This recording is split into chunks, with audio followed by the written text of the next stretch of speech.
for fuck's sake. Sakurako, why are you back? Yes. Okay, chill on. We end this rune factory Sleep well? session.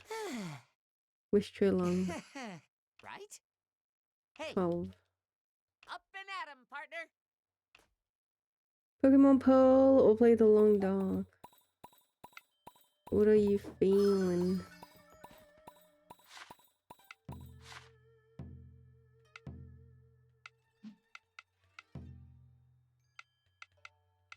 Like, if... It's one thing if Kai wasn't working or like wasn't looking to improve his situation, or because you can't fix that. If someone doesn't want to work on the situation or doesn't want to improve themselves, you can't fix that. No matter how much love you, or you know, no matter how much I can fix him, no, you can't, because that has to come from within. And see, that's the thing. That's exactly the thing with Kai. Like, no one mentioned his debt before all of this, but he was the one who actually went out, looked for jobs, and was like, I want to have a future. Obviously, I'll need money for that, and I can't have this debt, you know? Which also, in turn, means that he's gonna cut back on the drinking, because that will cost money. And he won't have money, because he's busy paying off his debts.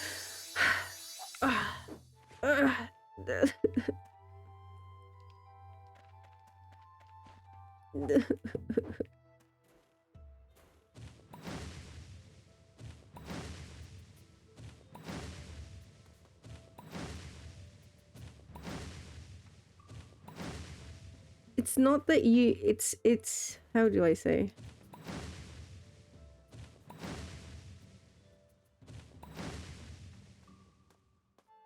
It's always, I know that people, the problem is that people, quote unquote, fall in love with the potential. And I get that, like, it's where the problem stems. Because it's like, do you actually really love him for him? You're in love with the potential, not with him as he is. But the thing is, the him as he is, you know, he's making that effort. Which, honestly, for me, personally, that's the important bit, you know? You want to have, you're willing to put in that work. Will it be easy going? No. A lot of the time, it won't be. And it will be, you know, riddled with problems. That's how it is. But man. Even just that, like, that first...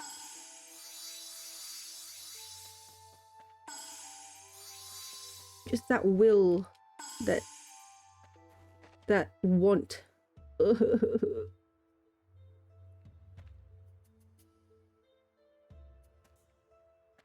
There's a difference between flawed plus lazy and flawed plus trying to change. Yeah.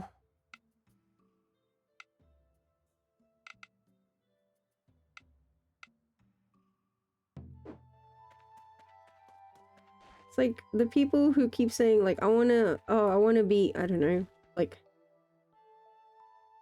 I wanna learn how to talk to people, or I wanna have I wanna have more friends, or you know, all of that, and then they don't even put even the barest minimum of effort into actually making that work, and there's always an excuse.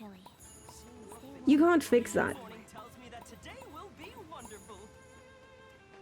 Like, you can be supportive and like try to help, but you can't fix that, because again, that has to come from within.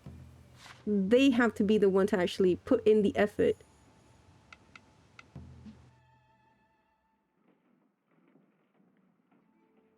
But see, I didn't have to, like, with Kai, I didn't have to. I was so completely blindsided, because I didn't know that he was thinking that far ahead, bruh.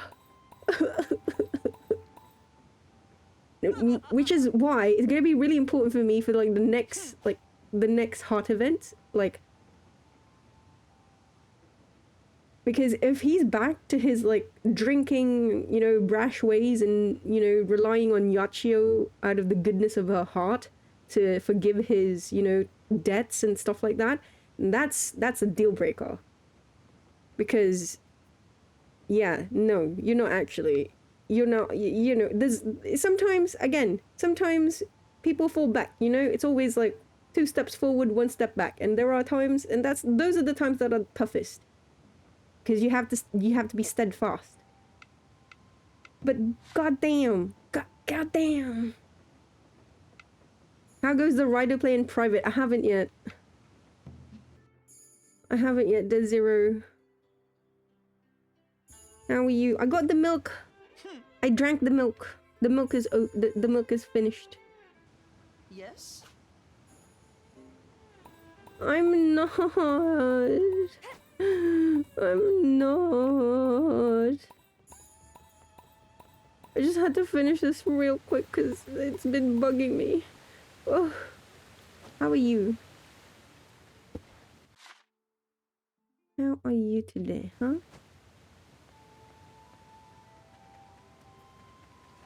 Where is this? Oh, there it is. Good morning. We'll What do you check think? in real quick. You doing okay? Is your weekend good? You having a good weekend, huh?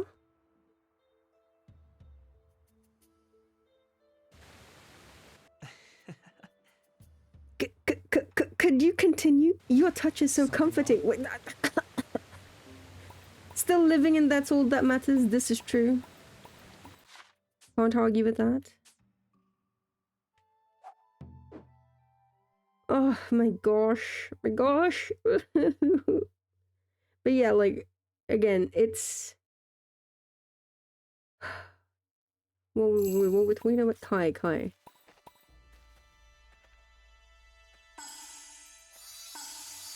Like, I mean, obviously, I trust when Kai says that. Like, okay, here's a good example that's keeping in line with the farming sim theme.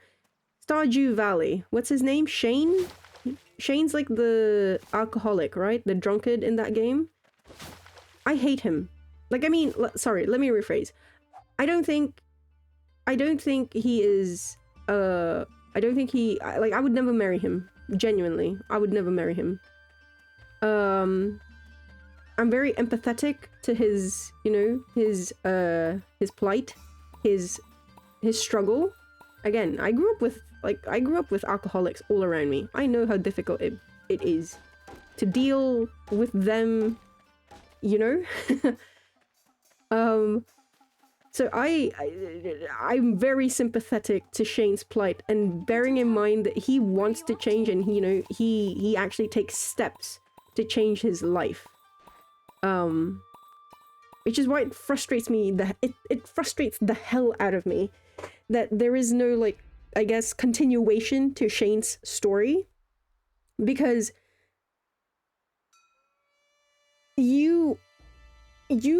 okay. So yeah, for those who don't know, Shane in Stardew Valley, he's an alcoholic. He likes chickens. He has like a real problem, and he actually goes into rehab in the game, right? So he actually leaves, and then he comes back, and you know, you can see that he's put in the effort. And for a while, it's good. For a while, you can believe that, oh shit, Shane is, you know, doing better, and you put your faith and your trust in him that, you know, he's working on himself. Great, fantastic. You marry him. If you fucking have, because like, so when you marry a character in Stardew Valley, a part of your house becomes like their room, or, you know, like a little bit of themselves, their personality gets incorporated in your house. Shane's room is a pigsty. And I'm not...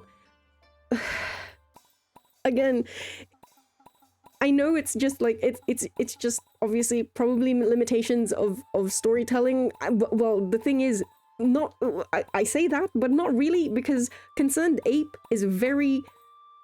Even to this day, Stardew Valley gets updates, etc, etc. The fact that Shane's room never shows any change of like, oh, sometimes it's being clean, like sometimes it's clean, sometimes it's a pigsty, sometimes it's clean. Like, you don't even see this type of like development. For me, cements the fact that he isn't gonna get better. So and I don't want to say he's a lost cause. That's, I don't, never say never and all of that. But to be, like, would I willingly choose to be married to him after knowing all that? No. I'm gonna be real with you, no. How wonderful to see you. Because I cannot be his babysitter. Hi there. What'd you eat for lunch? I'm not marrying Shane ever. Although, to be fair, in my Stardew Valley, I was I was shrewd in Stardew Valley. I married Elliot, for those who don't know. The writer. The renowned writer with a beachfront property, because I was amassing land so that I could control the entire valley. But he gives blue chickens. You seem full of vim and vigor. The joys of youth. Again, if Concerned Ape were to update the game, that would show. No, you fucking bastard! How dare you plant shit! Okay.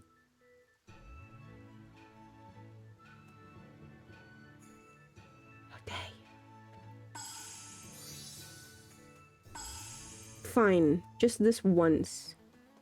I will allow this. Transgression.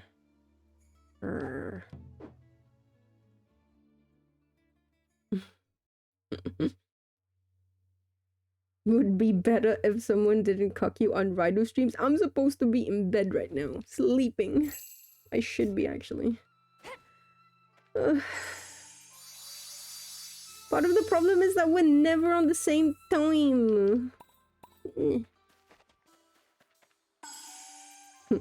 He gives blue chickens. Bitch, I can mod blue chickens in the game.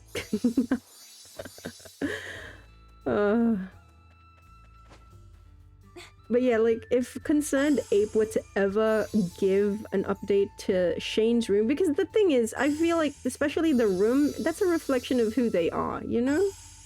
The fact that it just remains a pigsty for all eternity, it's just such a...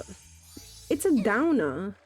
Because here you are, hoping that he's actually getting better and he's, you know, doing the work, getting the help that he needs, and no, like, there's literal beer spilled on the floor of his bedroom, just in case, like, you think, like, I'm just overreacting, that it's just a dirty room. It's not even that, it's the alcohol on the spilled alcohol on the floor. You can't tell me that, what, you've been married to him how many years at a certain point, and he never once cleaned that up? Question mark? Really? Like, come on, I know I know it's a video game, therefore I must suspend disbelief a little bit. But come on now. Don't take the pace. You know what I mean? Right, where the fuck is Chilung? Ow. Chilung. Final quest that I'll do today.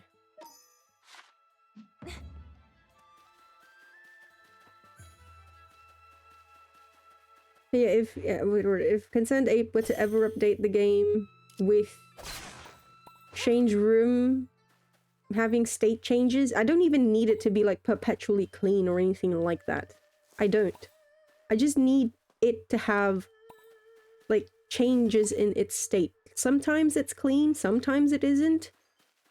Because that can then reflect, you know, the work that Shane's putting in. That's it. That's it. Again, I feel like this is like bare bones minimum of what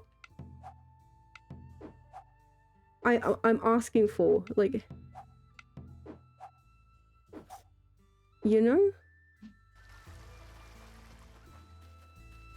Well, no, because the thing is, yes, I get what you're trying to say, Cry, but in Shane's particular instance, it is Like, I mean, Elliot has a library. That Elliot has a library. He likes books because he's a writer. I'm not expecting, like, what kind of state changes would you even need to add to that? I hope I didn't keep you waiting. The dev is still updating Stardew Valley. Let's be off. Right. On the way, can you tell me where we're going? I'm just dying to hear about it. Certainly. I'll explain as we go.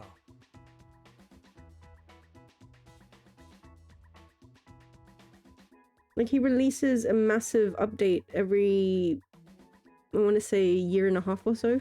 1.6 was the We're last visiting my one. master's final resting place.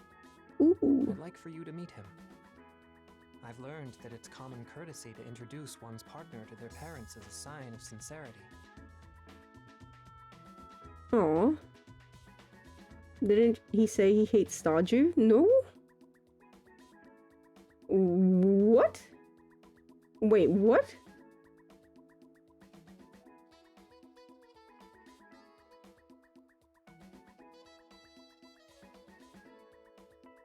I'm searching that up.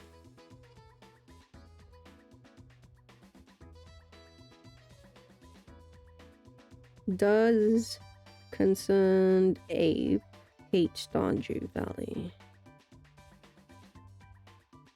I just feel like if this person... I feel like if he hated it...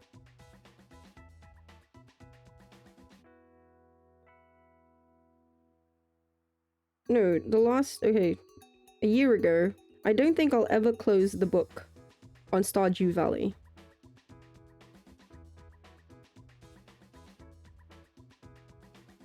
He does have a... The game that he's working on is like Haunted Chocolatier. But yeah, he's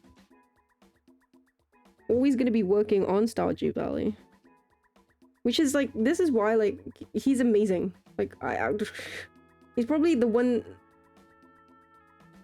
not the one. But he's the one dev that I know that I really, like, my hat's off to him. Because obviously, not only from the fact that he does everything on his own, ground up, etc., etc., but also the fact that it's an old game, and he still keeps releasing new shit for it. And he listens to the fans. And it's all free. Like, all the updates, it's all free. Like, obviously you purchase Stardew Valley one time. Every update after that, it's all been free. And it's not... The thing is, it's not like just tiny little fixes or anything. He gives new... Like, I know 1.6 gave a new map. We have whole new islands, no new, like, whole new biomes, etc., etc. New crops. Animals. It's amazing. He's amazing.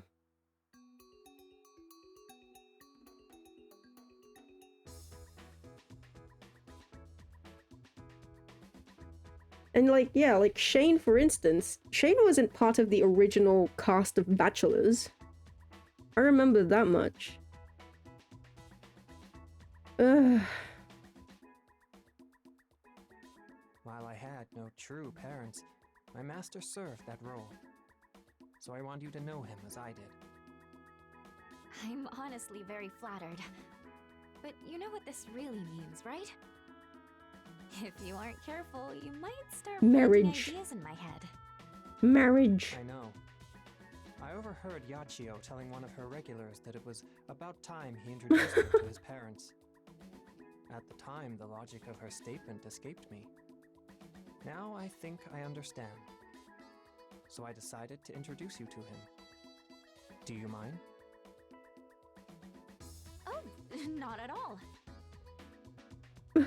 It's the official Meet the Parents. Well, Even official if I can't contribute much, I will at least meet be your shield. the grave of parents.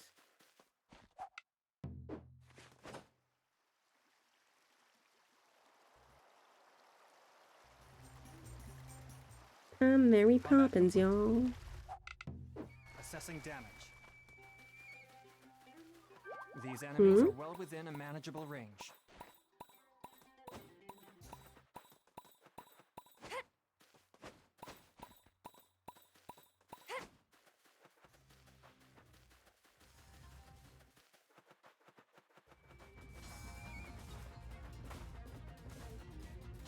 I'm honored to meet you, Master Treilong. Your namesake, your son, was kind enough to bring me to you. Master, I have become the kind of person who can introduce you to his beloved. Please, rest in peace. Thank you for coming with me. I think my master is delighted to meet you. What was he like? Do you have any stories about him? I'd love to know. Yes, but let's wait until we're home. I'd rather not speak them in his presence. All right. I hope I can come here with you again. Of course.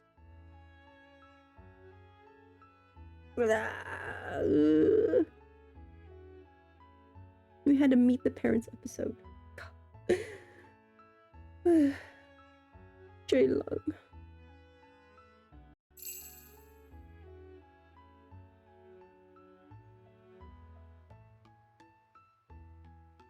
As I've mentioned before, my master wasn't born in Azuma. All I know is that he came from somewhere far across the sea. He hailed from a vast prairie. His tribe moved with the changing of the seasons. Such was the life he knew. One day, he visited the capital on business. There he encountered an Azuma automaton. It enchanted him so much that he moved here and created me. He taught me many things. How to hold chopsticks. How to make automata of my own. Looking back on it, I believe he treated me like his own child. Some realizations don't come until much later in life. As someone who can barely remember their own home or family, I'm kind of jealous. I imagine your family treasured you. You must have inherited your altruistic nature from them. You really think so? You're making me blush. I find my thoughts turn to you at every chance. How can I see you smile? What could I do to make you happy? I've never wanted to be a human so badly. I wish I could be there for you as you have for me. I Pinocchio want to be someone boy. worthy of standing by your side. That desire echoes endlessly in my heart. Whoa, whoa, whoa. I get it. You can stop now.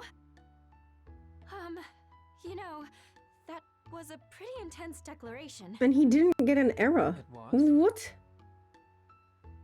Yes, I had no idea you thought about me that much. And you mention it just as easily as you would the weather. How can I not blush? I feel like my own brain is about to shut down. My apologies. I didn't intend to embarrass you. It's so different from you. Really feels like a doll. But we were both born from the same materials. One glance and you'd know it's a puppet, not a person. If I saw this wandering around at night, I'd jump right out of my skin. I once tried to make a doll that moved. Even grew hair. Yachio hated it. So would I. Why would you want to make something so terrifying? She'd mentioned a friend's child. Said they loved to cut their doll's hair, but always regretted it afterward. Oh I god. heard that dolls possessed by vengeful spirits grew hair, so I decided to experiment. Unfortunately, the spirit refused to cooperate. More specifically, despite promising to possess the doll, it was appeased and so disappeared. When I went to Yachio to apologize, she scolded me for my actions. Naturally. Asking favors of vengeful spirits is risky enough, let alone gifting a cursed doll to a child. But as a moving doll myself, I thought a similar spirit might be animating me. Absolutely not. What brought you to life was your master's hopes and dreams. Besides, a doll that grows hair is cursed on many, many levels. It is? Yes! Please don't say you've made any dolls out of straw. Oh shit. Only indirectly. Oh, what the fuck? A person claiming to be a mystic asked me how to make one. Since it wasn't very complicated, I told them. No. Why do you keep helping people with curses? You can turn clients down, you know? I thought thought it might help me learn how to act more like a human. You're already plenty human. Well, Honestly, I don't know anyone who acts more human than you. You're the most earnest, most anxious, most gentle person I know. No one could ever replace you. My beloved. My everything. oh, There. So stop acting like you have more in common with a doll than a person, especially the cursed variety. all right. Not good enough. Repeat after me. I am human. Go. I am human. He's not going into error. Have I made myself clear? Yes, you have. I'm human. I will never compare myself to a doll again. Ever. Good. Glad to hear it.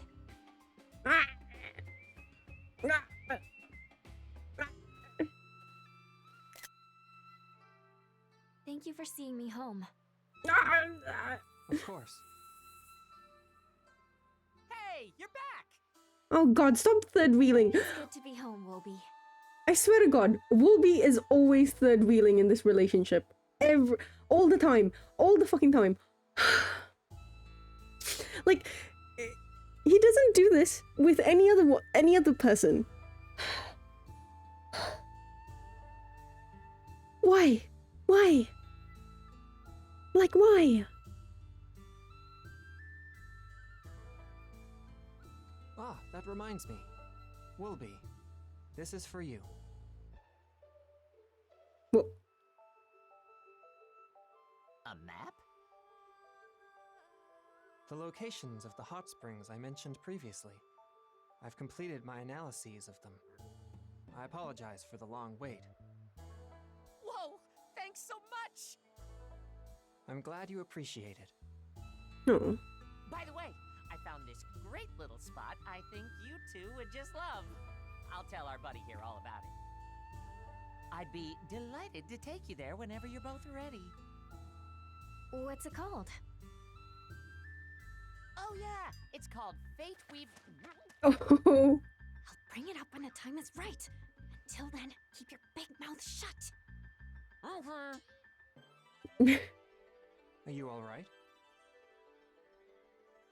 Perfectly fine. This happens all the time. Yeah, totally. Very well. Then I'll see you later. Oh, Right. yeah. Until Okay. next time. So, they're talking about Faith Weaver Shrine, which is this place. I remember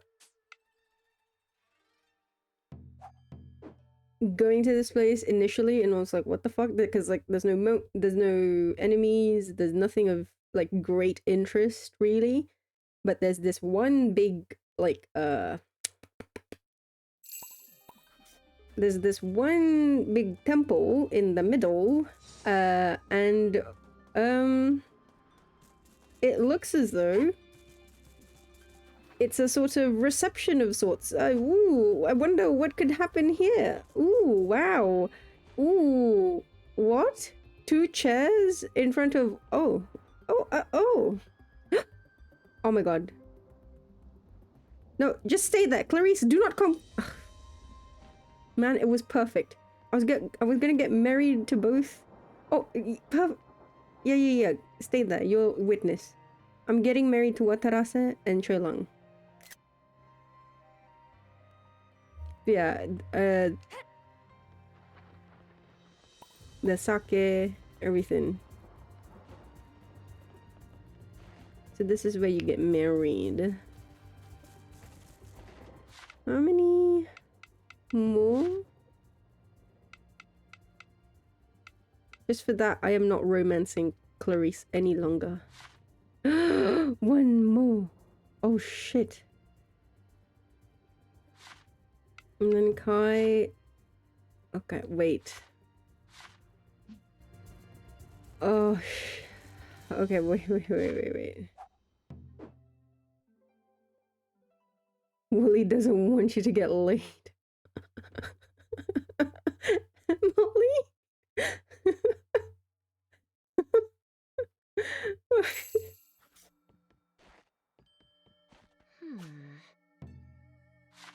What's on the menu for today? I'm starving. Me too, actually. So I had like 2 chicken wings and a banana with some rice for yesterday's food. Kinda feeling like that was not enough. Little bit. Seafood curry. Seafood mushroom curry. Mackerel. Onions.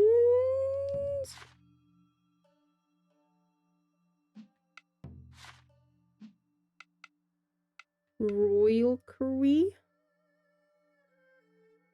Wait, I'm gonna make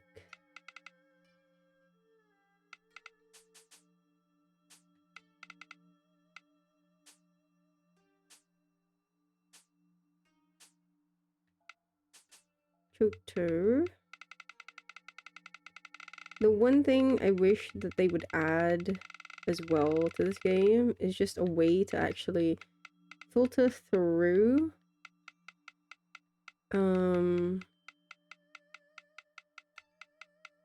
the items, because holy shit, is it a slog to actually look for a certain recipe that you want to make.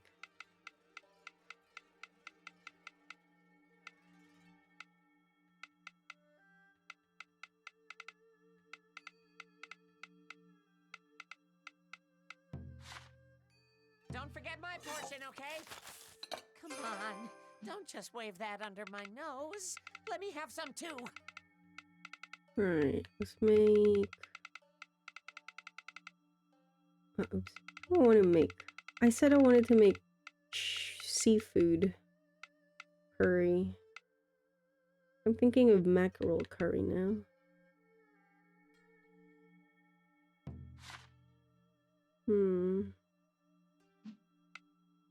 Mushroom curry? Royal curry? You know what? Let's make royal curry. Woohoo! My stomach's rumbling like crazy. Let's dig in. Alrighty. Okay. I want to see Kai's, because we need one more date for Kai.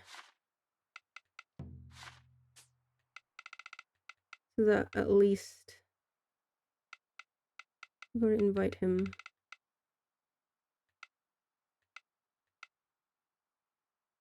Because we go to... Oh. Okay. Okay.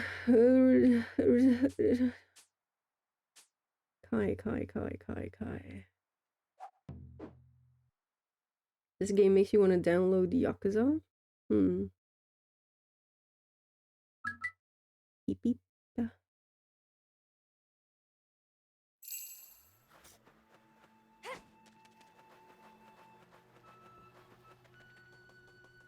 Where is he?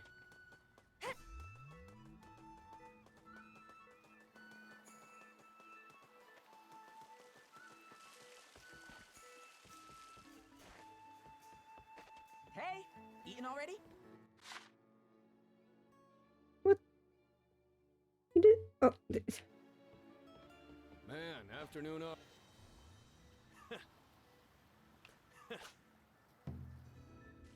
Oh, hey, perfect timing. I fucked up. I was just thinking I wanted to talk to you. Let's plan a date. We can talk now if you'd like. Nah, later's fine. I need to stop by the Dragon Shrine anyway. Okay, let's meet in front of the Dragon Shrine. Oh my god, Spring 9? Great, thanks. Because I fucked up and accidentally asked Subaru out. You like his, well,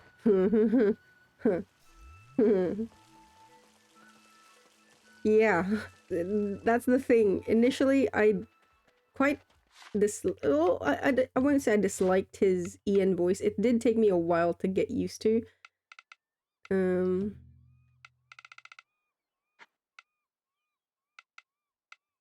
Alright, I have to change it from... Because I liked his JP voice more. But... Actually... I really... The acting... It's...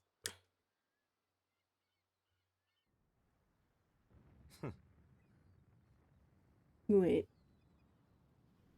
What is it? What is it?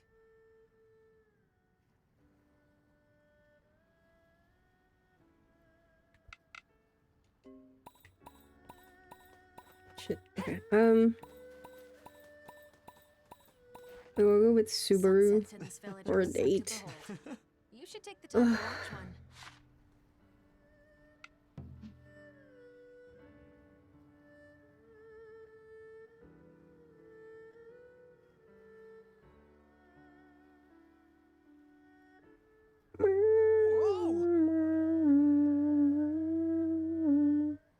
What's up?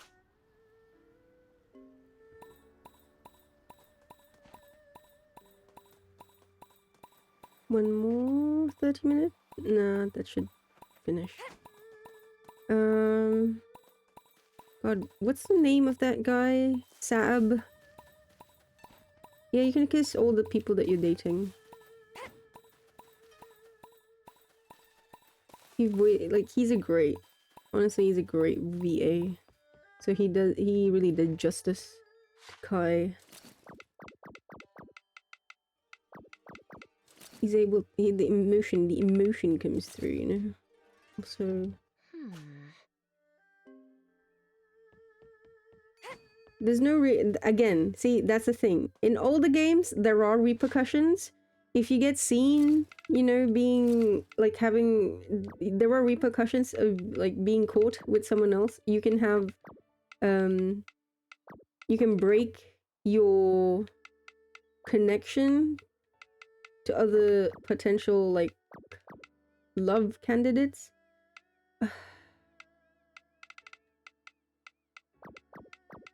These games have no difficulty anymore. Or the thing is, it has a difficulty. I wish that it actually stayed true to that. You know, make it so if you're playing on hard mode, there's an actual repercussions for the things that you do. That's what I want. Good night. You want? Oh, I was talking about this earlier. It used to be that there are the fans just don't want to have that stressor. Yes.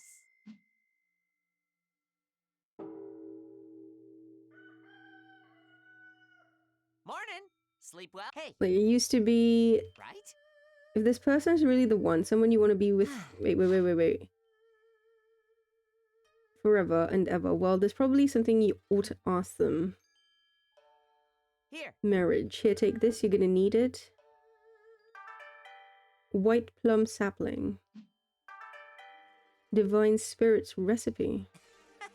The plum tree that grows from that will be infused with my powers. Let's just say you should have it ready when you pop the question. As for the sacred sake, well, you know what that's for soon enough. Right. Both are important though, so make sure you have them ready. Once it all comes together, you'll probably be able to figure that out on your own. Leave it to me. Yeah. All good. Oh. Gotta love curry day. Wow. Up and at 'em, partner.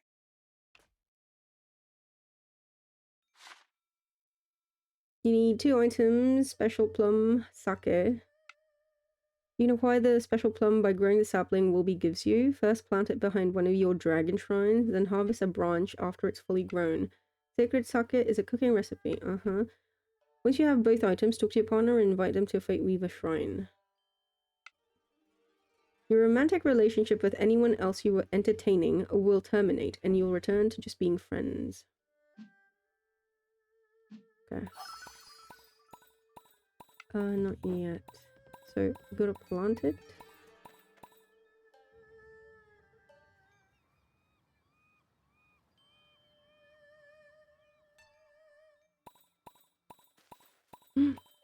Can I make it grow fast? Quick? No? Tree.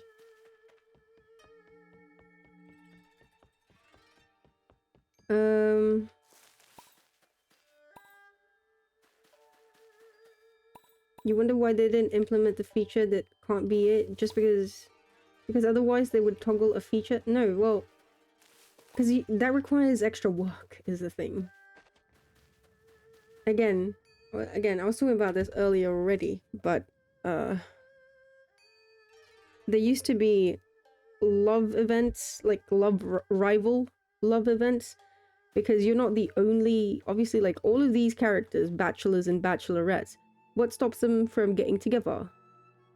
I hate that they removed it because there was a survey like years ago. There was a survey that and specifically it was aimed towards Japanese fans, if they wanted to keep love events, like love rival events, and the answer was an overwhelming no.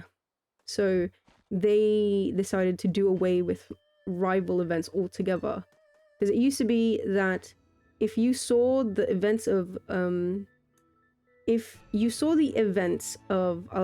rival with the love interest, there were potentials of, like, on your wedding day,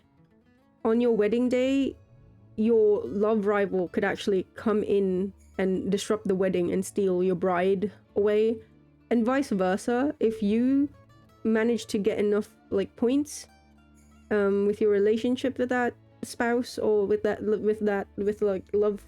lover, you could also potentially steal that bride from the rival, etc., etc. But the thing is, there's usually strict conditions. Like, obviously you have to have seen you have to have a certain level of relation, like a certain level of relationship points with the lover in question before a set amount of time, which was a massive, like, again, these games are, like, the point that they wanted to make with these games was for it to be cozy, and that became difficult for a lot of people. Well, it seemed so, if you just go by that, like, survey, because it meant that you'd have to... Right. Oh, shit. There were... Was it in... Autumn Village? No, Spring Village. That would mean that, well, yeah, well, at this point, it's too late. I keep hoping that they'll put love rival events back, but... It's been years. Literal, like, I think at this point it's been decades, actually. Over decades. It's kind of... I keep hoping that it'll come back one day. Maybe they'll listen. But yeah. I see.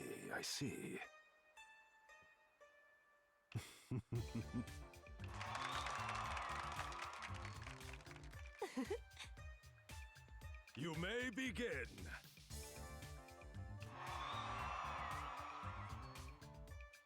Well, that's the other thing. Is there enough clamor for it? And the answer is, not really. Again, a portion of Western fans want it. Is it enough to sway the devs? Probably not. Because as far as I'm aware, the JP fans still don't want it. And, well, there's no sway. The JP fans don't want it. The JP fans don't want it. This looks wonderful.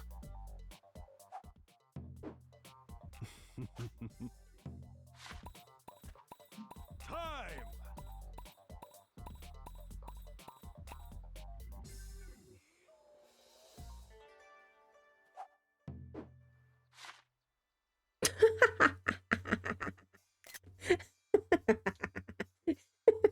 think I won that.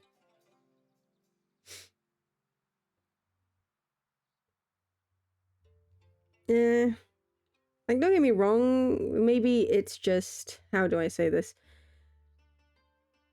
Like, don't get me wrong, I have nothing against mods or modders. Like, absolutely, you know? Especially if it's a feature that it should be, especially if it's a feature that is common sense and should be in the game, but for some fuck-ass reason, they have not provided. But at the same time, it doesn't actually... Like, I have no issues with mods being used. My issue is with the fact that, well, okay, there's a mod now that exists for that. But it's limited, obviously, in its setting, like, you have to have a PC, etc. But also, it doesn't actually... It doesn't actually deal with the root issue of the problem, you know? Or it doesn't deal with the root problem. I got curry powder. You're up and at 'em early. Good morning. Bring me on any Good outings you morning. may Mornings can be undertake chilly. today. Stay warm if you're heading out somewhere. So it's like,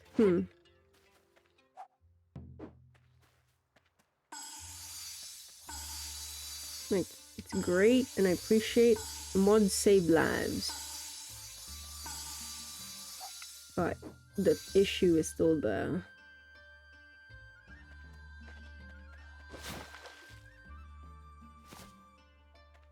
Like, I think I've mentioned this, but like, Rune Factory 2 has one of my... Rune Factory 2 is my favorite Rune Factory, just in terms of storytelling alone.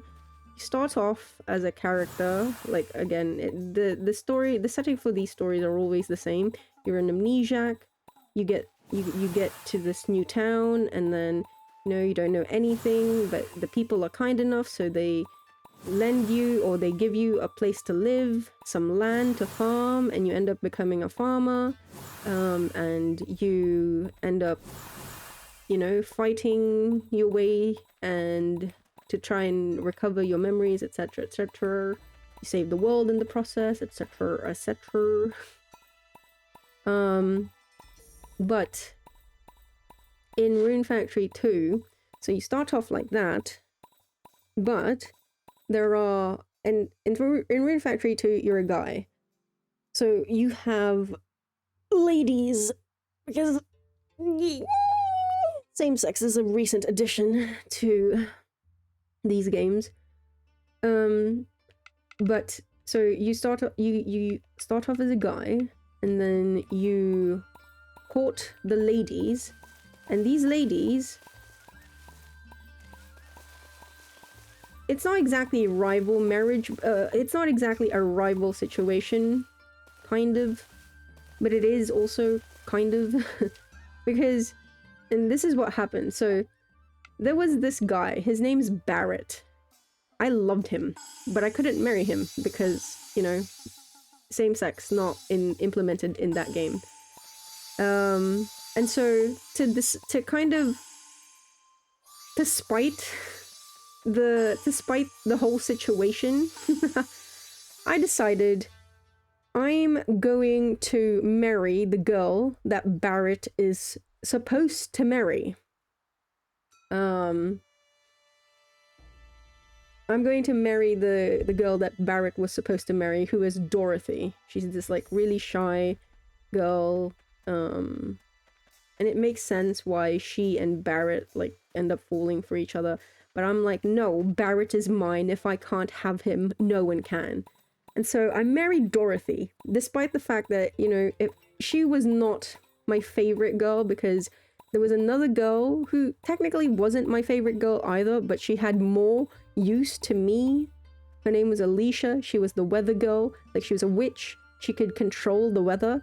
And so I wanted to marry her, because if I married her, I don't have to worry about her not having, because if it's rainy, she doesn't have business. You can't change the weather, because she's like, oh, it's too rainy outside, I gotta stay inside, etc, etc. And it's free. Changing the weather would be free, etc, etc. And I was like, oh god, this is really good for my gameplay. But I was like, no, I can't have Barrett Oh hey, hello social bloke. I'm a homewrecker. Yeah, that is me.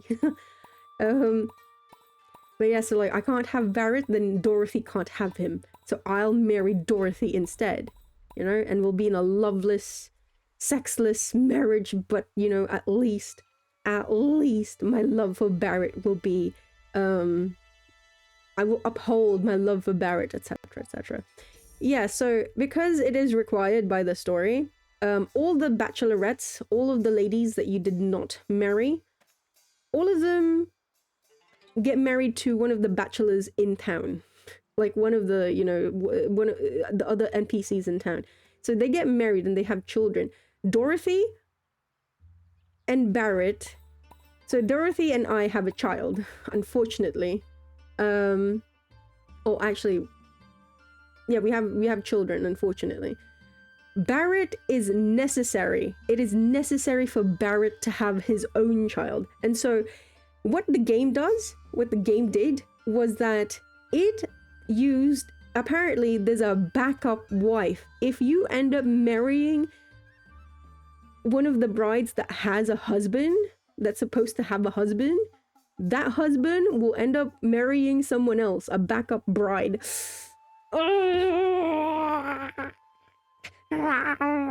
So that Barrett can have a child, because in the second half of Rune Factory 2,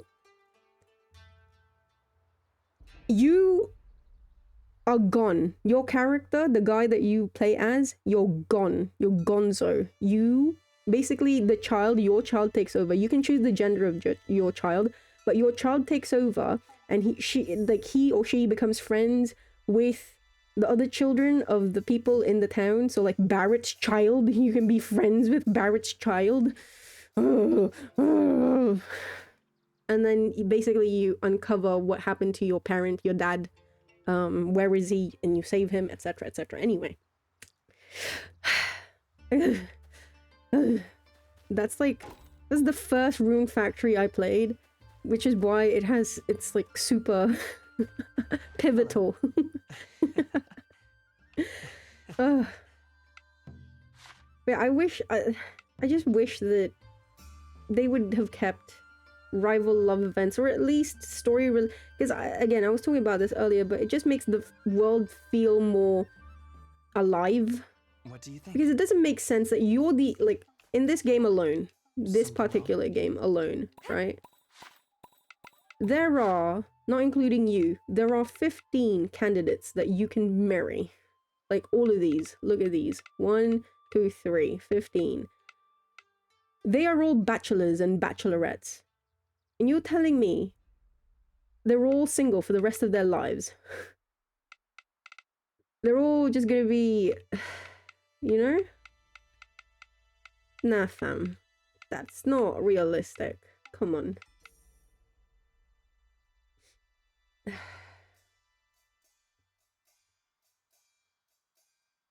How... Anime antagonist levels of evil. It's a game, Arky. No! That is not an excuse. How are you, social bloke? Random question: for how long are you going to stream more? I want to say probably around, oh, shit, what time is it? It's 5:30. I have to, regardless of what happens, I have to wake up at 11. You know what?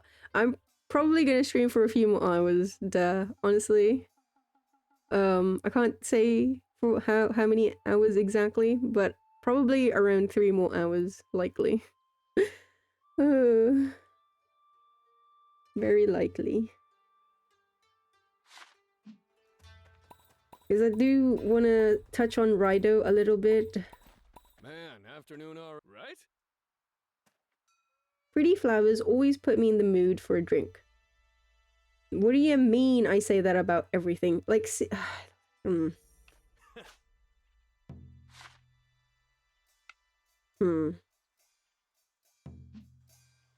No, that's Emily. That's what I said a while ago. Like, I was like, what is it? they're so heartbroken by me getting married that they've decided that they're gonna be single and like celibate for life. I What? like, goddamn, okay. How are you doing this afternoon? As my flatmate once said about Jenilyn, Today, take a look when you have the chance.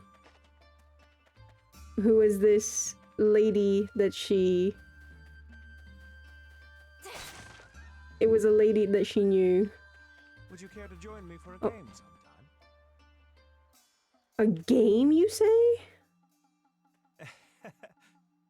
Hey, chat. Hey, chat. You reminded of the game?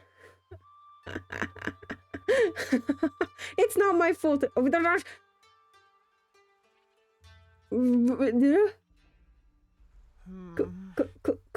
Kurama? That was so close compared to everyone else. He's so vox-coded, I swear. I swear to God.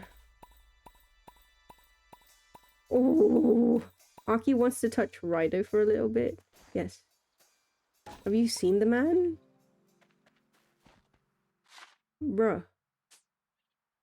Are you telling me you don't want to touch Raido? Really?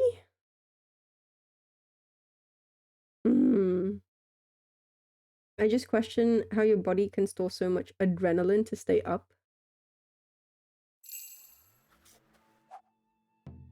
How? What? Who needs adrenaline? I don't need no adrenaline. Guten Tag. Guten Tag. Not everyone has a backup husband, wife. They all banked on you. Not my fault.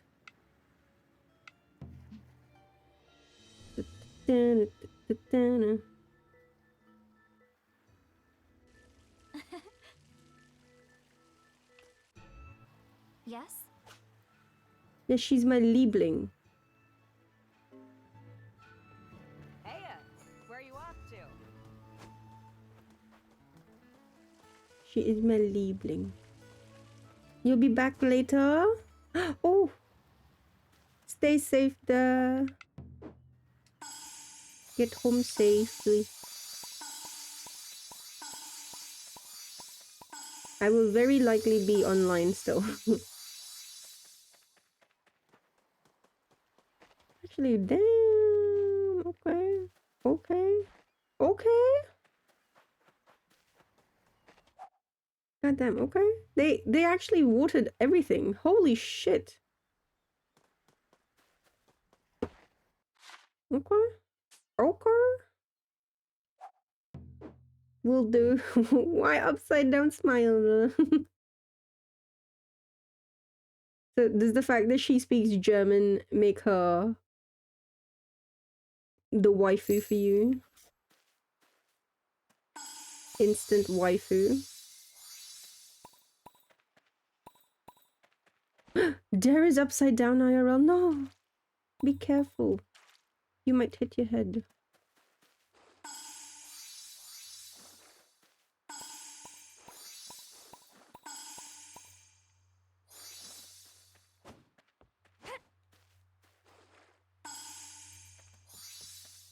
Australia is known for being the land down under, but like, why not New Zealand? It is so unfair. Australia gets everything. No one remembers New Zealand. It is so unfair.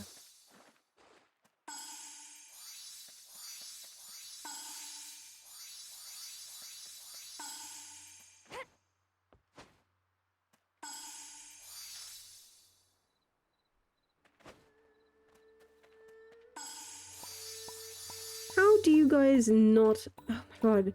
You don't even have to worry about... I don't understand. You have one...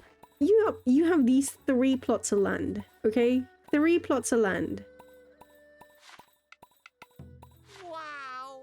Wow! There are literally 6 of you. 6 farmers tending to this village. Wow! There are 5 in Summer Village, and they were able to. Oh my god! I can't. You know what? Whatever. It's fine. Like, you don't even have to water the rice paddies because there is an irrigation system. Oh, I can't deal with it. I can't deal with them. I cannot. They also get the worst creatures on Earth, so it's fair.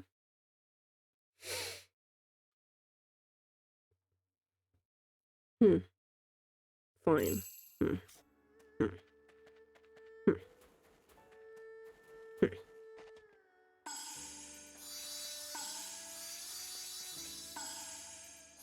We have birds.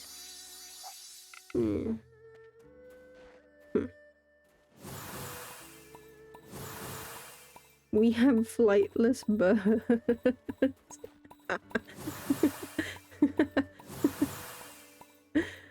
Oh god. What does New Zealand have? They have birds. Flightless birds. Jesus Christ. No predators.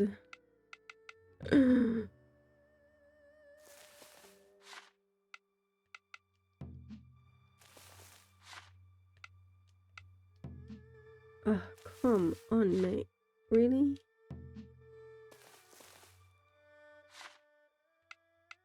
The white crystal is never happening, eh? Jesus.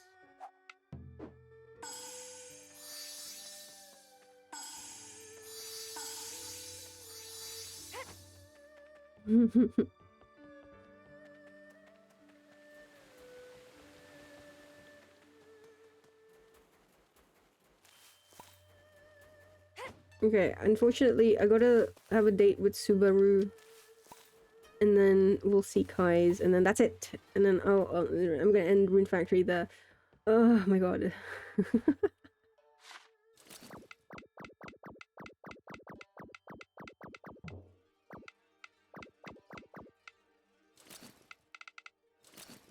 And then I'll play a little. I'll do a little. I'll do a few tries with malenia. I'm trying to figure out that stupid move. That fourth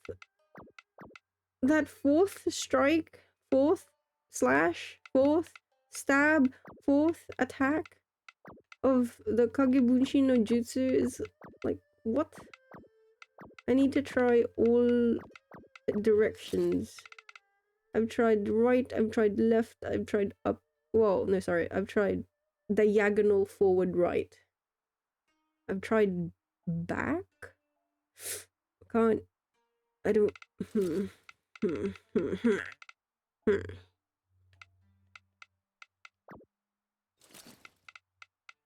gotta figure out which direction.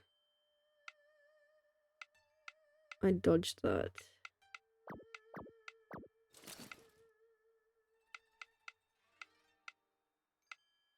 Dodge that move.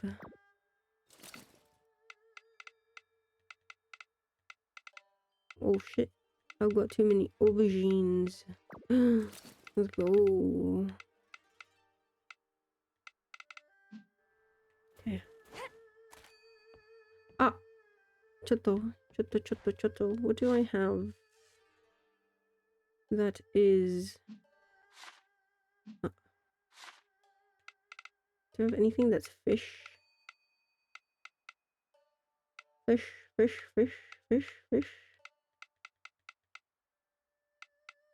Oh, I have a sushi platter.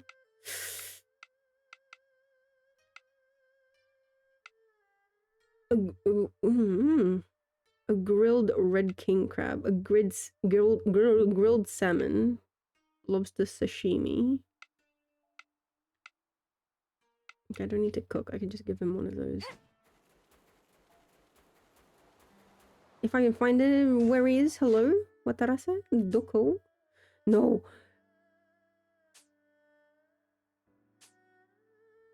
Oh, there he is. Okay.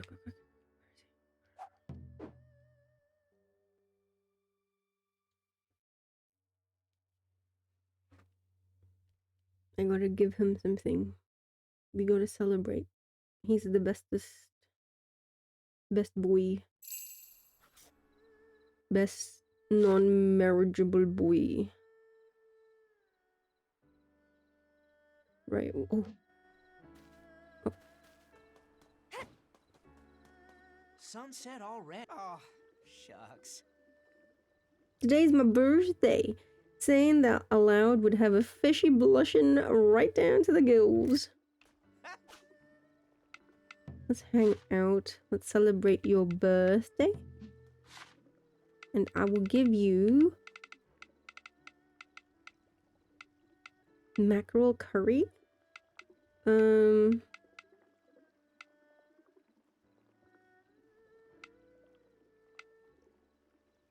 I'll give you, yeah, this, oh shit.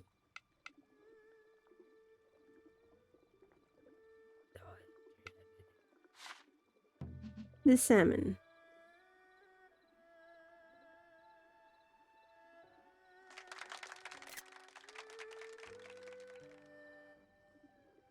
Huh? It's fantastic. Ah, look at him. So cute. What is it? He should have been marryable. Should have been marryable. Tuh. Tuh. Tuh. Tuh. Right, next is Subaru and then Kai. Subaru and then Kai. Did I evict? No, I did not. You, get out of my fucking town. Slacker, one hoe output. Ridiculous. Who do you think you are? How dare you? How dare you even have aspirations of moving into my prestigious villages?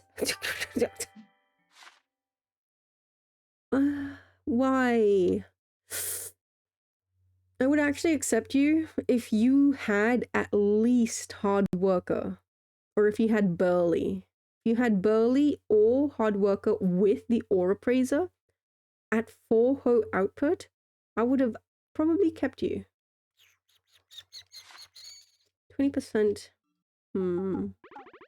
I will review your position in my society.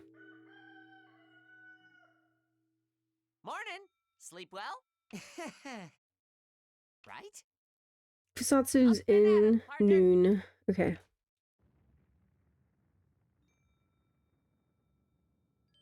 Okay. Wait, whoa, whoa, whoa, whoa, whoa, whoa. What's happening? We have progressed.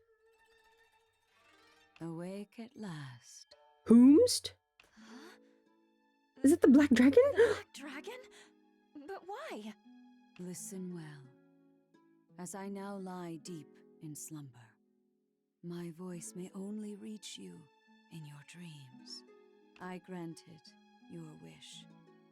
Now I ask that you carry out a request of my own. What might that be? Tell the boy. Tell Subaru to weep no more. Oh. Is he still struggling? But just the other day, we came to terms with his past. I am well aware. I know he offered flowers at my shrine. Oh, it's a date thing and anyway, heard sorry. his every gentle word. Yet he has not made peace with himself. I wish to release him from his sorrow. Maybe seeking closure has only deepened his grief. That's how he's always been. He cares deeply about the welfare of his loved ones, to the neglect of his own. Indeed. Otherwise, I would not have hardened his heart. So when he said he was being manipulated... Dragons and riders act as one. We shield a rider's heart to save them from needless hardship. Thus, I shouldered his suffering myself. Black Dragon. Subaru made it his mission to restore Azuma, and I offered my power to that end. Such is a dragon's duty. Can you, like, stop bobbing for, like, 2 seconds? You're making me nauseous. When he suffered injury, I took his pain, When his strength fell short, I lent him my own. When his heart wept, I hid his tears. I knew no better way to protect him. And by taking control, you kept his mind intact. Even though we both lost our memories, we acted so differently. I'd always found that a little unsettling. I sought Ozuma's revival, but he was such a gentle soul. Therefore, Subaru's sins belong to me alone. Don't worry. Everyone in the village is supporting Subaru, and so am I. You can rest easy. Do you have anything else to tell him? Or is that all? Talk about the scale. Mourn me no more. Oh. My heart is always with you. Did it really hurt when he pulled the scale? Furthermore, I remember every last one of our Excuse me. journeys, dreadful as they were. Understood. Just how dreadful? The scale, the scale. Beyond compare. He constantly plucked at my mane, and even dared to dry fish on my back. Still, Cute. I recall these moments with great fondness. You were even closer than I thought. I promised to let him know. So, sleep well. You have my gratitude. Good morning. What's wrong? You look grim. I sense a dark aura. It belongs to the Black Dragon. She visited my dreams. The who? Did what? But you forged a pact with me! She had a message for Subaru. That her heart is always with him. Her parting words. Well, at least I understand why she wanted to contact you. Yes. That shows just how much his suffering worried her. I'm sure he'll take comfort in her concern. Time heals all wounds. And speak. Oh, oops. Time heals all wounds. And speaking of time, don't you have somewhere to be? I need to hurry! I need to hurry.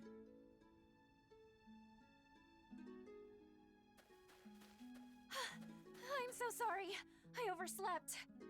How unlike you. Trouble sleeping? Time heals all wounds. Don't mourn the dragon. Her heart is with you always. that. Blah blah blah blah blah blah. I had an unusual dream. Unusual in what way?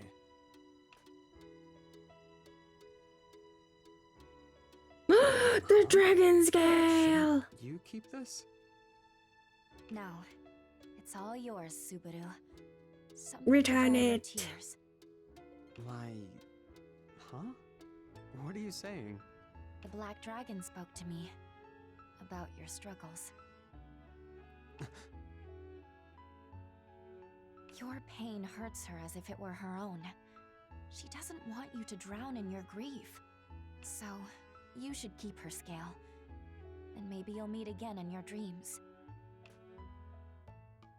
What else did she say? That her sins aren't yours to bear. That her heart is always with you. And that she enjoyed your time together. Also, that you plucked hair from her mane and dried fish on her back. All fond memories. Stinky dragon. So you did actually speak to her. But really? Dried fish? I can't imagine the smell. Stinky. I can. I thought I could get away with it. She did forgive me. Eventually.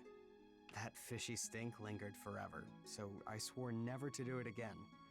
I stopped pulling those kinds of stunts after a while. She also mentioned hardening your heart. Every time I spread the blight, I felt my mind rebel. I nearly cracked from the strain. I believed I was doing the right thing. Yet it still felt so wrong. Which explains the Black Dragon's actions. She wanted to spare me from that kind of turmoil. Dragons sure show their love in strange ways. Subaru. Thanks. I'll take good care of this. Enough serious talk for now. We still have Kusatsu's menu to try. Right. Yeah.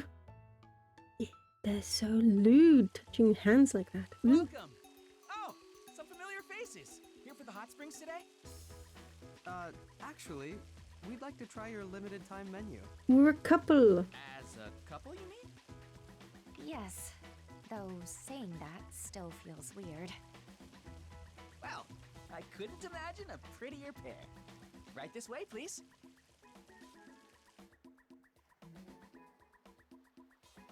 Presenting Kusatsu's Lovebirds menu, complete with a delicious flower-shaped dessert. Oh, how cute! Look at the wagashi. Pink. Oh my god. At Tsubame's suggestion. And whatever Tsubame suggests, you obey. If you value your life. You ain't kidding. Anyway, Ooh, I hope you want. enjoy it. I'd say pink is our lucky color. I guess so. Shall we dig in? I want it. I want to eat it. I'm so happy. Glad to hear it. Although it'd be even more perfect if neither of us had eaten it before. Hmm? This is basically my first time. Wait, but you've already been here. Not with my girlfriend. Back then, we were still on separate journeys. In other words, you were off journeying with someone else. No, silly. You were the only love of my life. No. Never had anyone else. Except for, well, I don't think she counts. She? The Black Dragon. We even moved in together. What? So I've moved in with Wolby? Yes. Exactly. My heart doesn't have room for another girlfriend. It can't fit much else. Just me and the Black Dragon? That's right. I only ever opened my heart to you and her. So just relax. There's no competition. Okay. I Well, will say, I hope you had fun today. I'm I not did. Thanks for keeping me company. Hey, fond welcome back. of Subaru's Ian voice. Good to be home. When's the wedding, you two? Ah. Oh, stop it. Huh? What's this about? Apparently, I'm getting She married had to work you. through some jealousy. That's all. I did not. We simply discussed how our dragons and loved ones share a special place in our hearts. Okay? I still don't get it. It doesn't matter. See ya. Good night.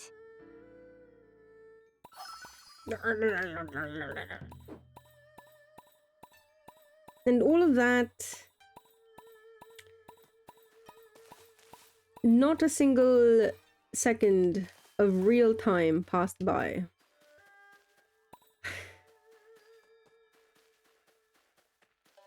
Like in game, sorry, real time in game.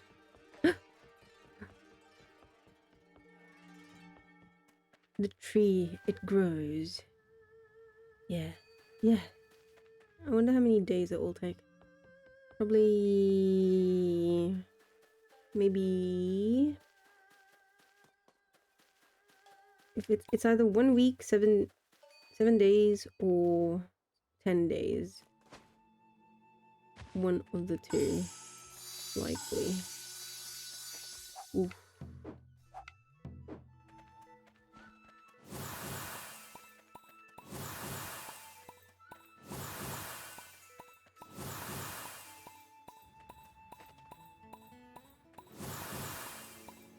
Man, who the fuck decided to...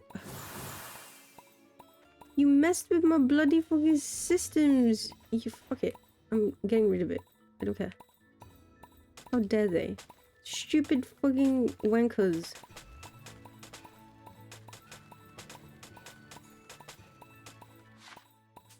They messed with my fields. I know I quote unquote gifted it to them, but fuck it. Don't touch my fields. Grr. Grr. Oopsie. No one touches my fields.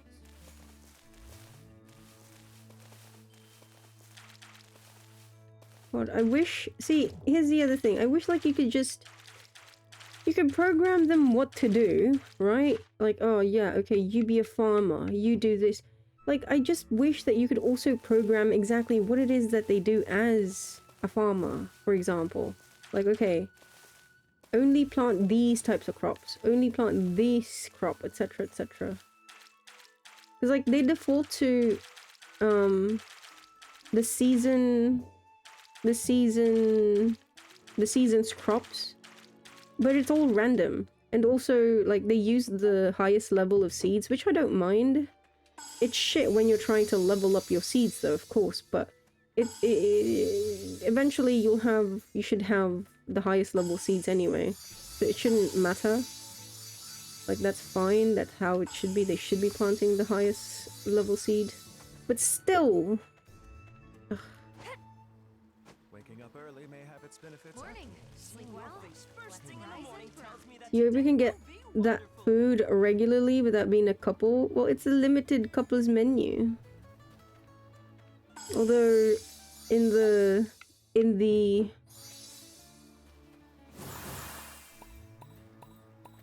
like, I am pretty sure Kusatsu, the guy who runs the inn, won't be super...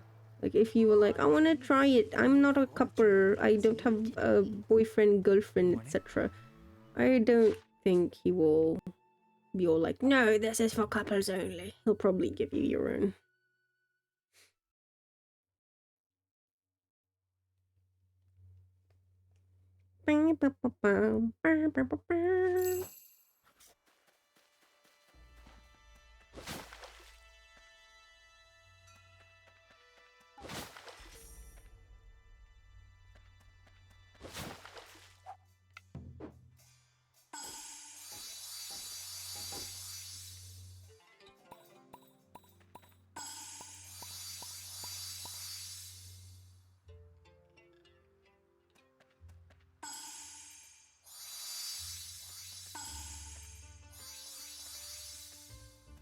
You'll just ask the cook on a date and have it with him. There you go. See? Perfect solution. Kai. Looking fired up today.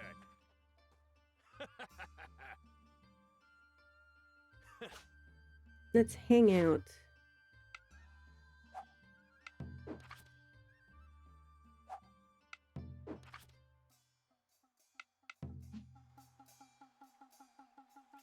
God damn, look at that fucking size difference. Wait.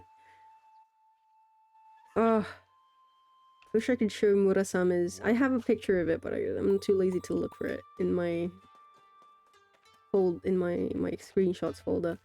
But Murasame is probably the biggest bachelor, like in terms of like muscle mass. And he's like, his hand is so massive compared to your character.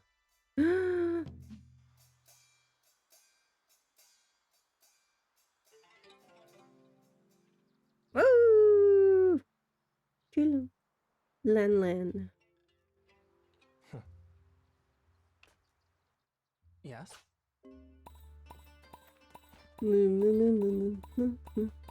There he is. Hello. Good morning. Impressive. Impressive.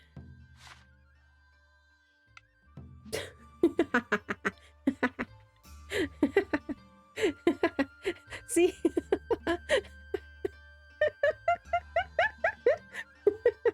Right in front of Iroha. What is it? Jesus Christ. Don't worry, Iroha. Don't worry. This is just friendly. What is it? I promise.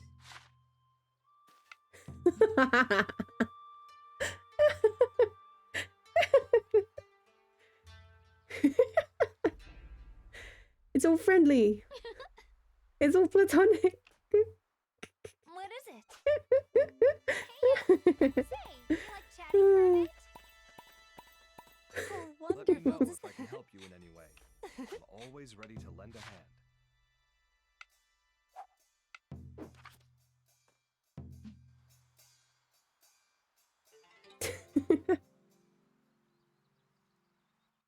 Oh god, right in front of Murasame. Yes? Walk past. Couldn't stand it. It's like, something feels off here. Something's not right. But he can't put his finger. Not quite. No. Giant sweet potato. Potato, give me.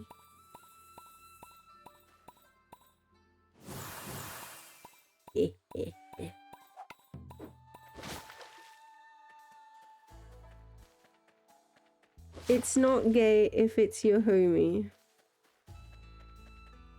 I see.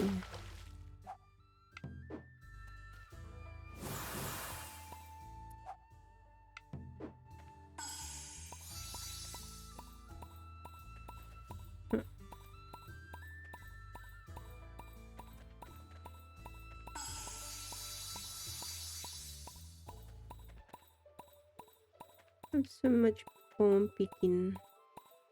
Pumpkin. Good day to Alright.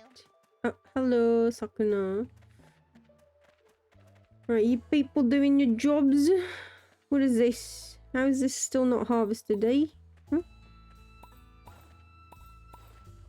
Itchy nose. God, it's fucking cold. I'm freezing my tits off. I'm stuck. I'm stuck in a ditch.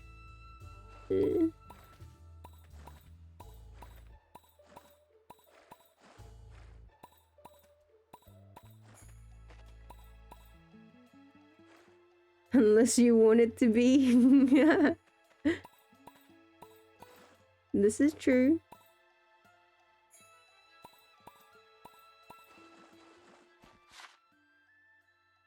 Okay.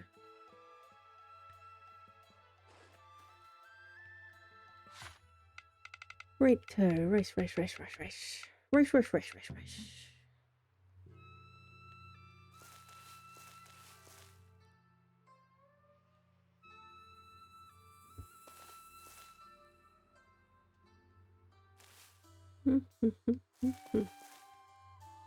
One more day for Kai.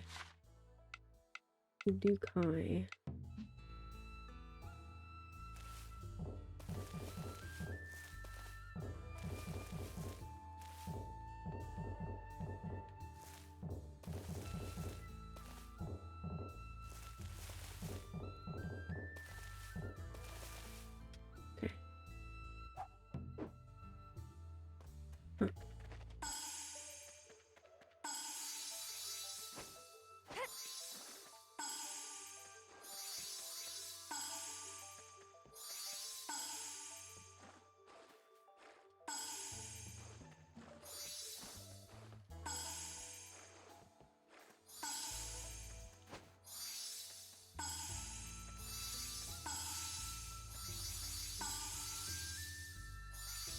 Okay.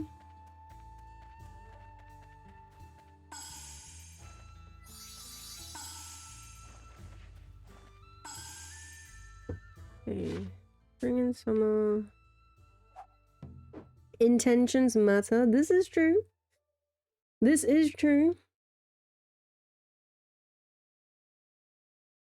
Gosh.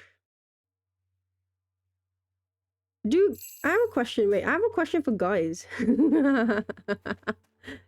Like, okay, wait. How do I phrase this? Okay, first of all, I don't know if other ladies do this, but like me and my girlfriends, like, for instance, right? Let's say we went swimming or we were at the gym and we were working out together or whatever. And then, you know, we take a shower in the gym, etc., etc. And whilst like we're getting ready to go home, you know, like dressing up, etc., etc., like one of the ladies might be like, hey, check this out, and like points to her boob, and like, you know, we inspect it because she's like, is this a lump, or like you know, like, or like, oh, can you check like what's, you know, this like can you check my butt because like I think I have a bruise there or something like that, and, you know, it's like it's all, there's no like undertones to it. It's just literally like, oh yeah, that looks like a bruise. Oh my gosh, where did you get that, you know? Do guys, I wonder, like, do guys like, hey bro, can you check like my balls?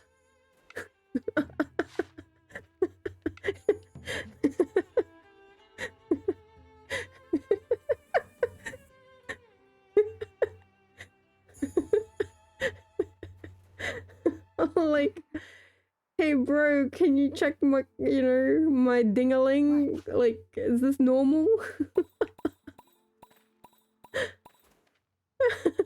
No? Oh. Okay. Man.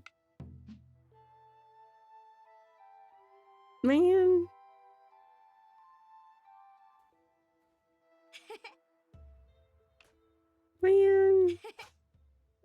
Hey, how you doing? Me? I'm always great. You've been watching too much anime. What the fuck? Where in which anime has that? Huh? I'm taking it into like from personal experience of like me and my girlfriends, like, you know, checking each other out. Not in that sense, but, you know, in like a literal sense. Hey, very nice. Hey. What?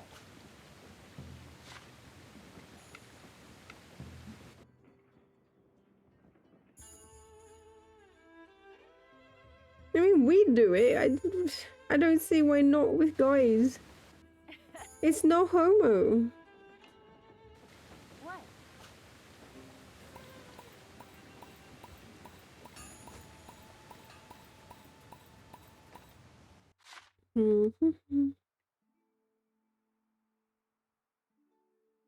Yeah,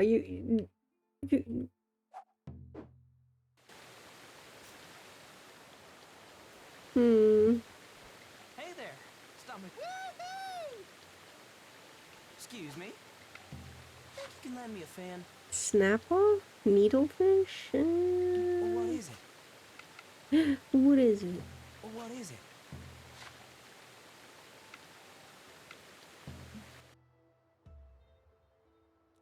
If you touch your balls and feel a lump, you don't need your friend's opinion on it. You need a doctor's.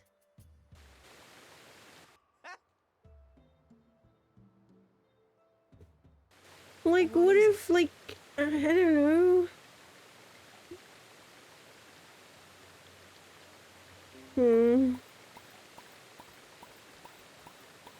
Okay, fine. Just not even like your butt. Like, not even like, no, we're not talking inside of butt or anything like that. Just like on your butt cheek, you know? You wouldn't even consider asking your mate about it? No ifs, Aki.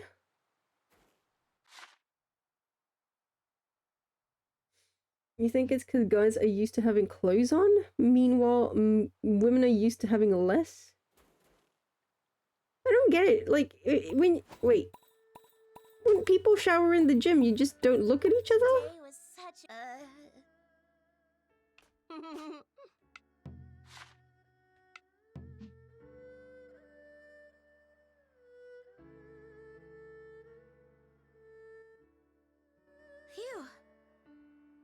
Phew. We wear clothes. This is true.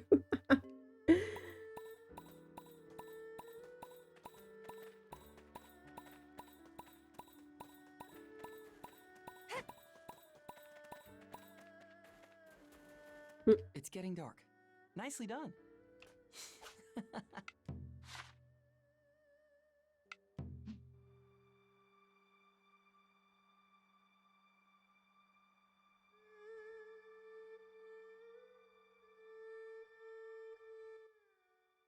Phew. Yes? Yeah, social bloke, exactly. What? What is the issue?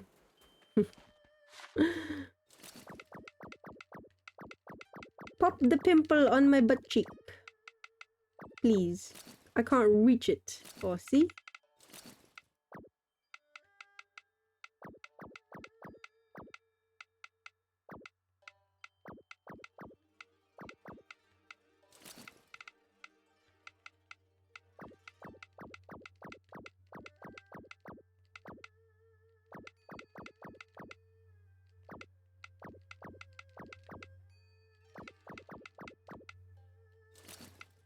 Okay. This one. Huh. Sticky. Sticky.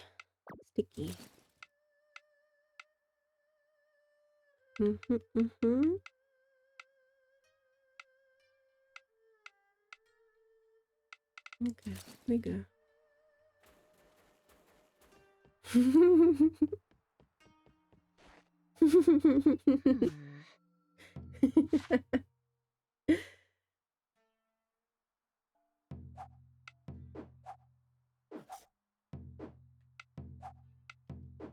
Women are more comfortable in this sort of thing in comparison to men.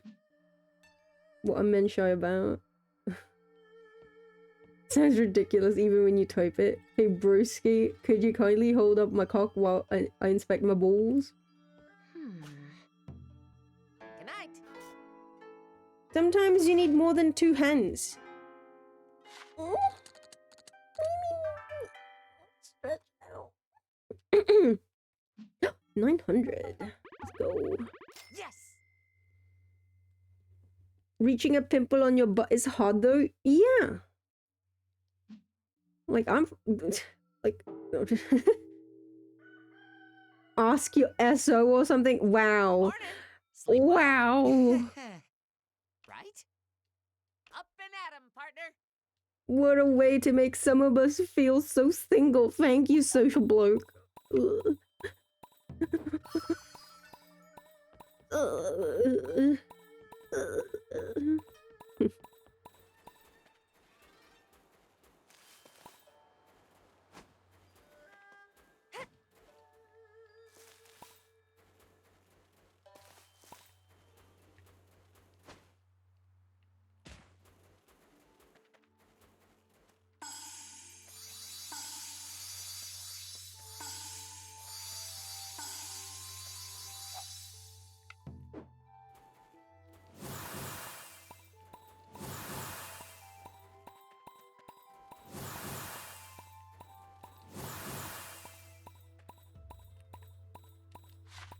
Dun-dun-dun-dun.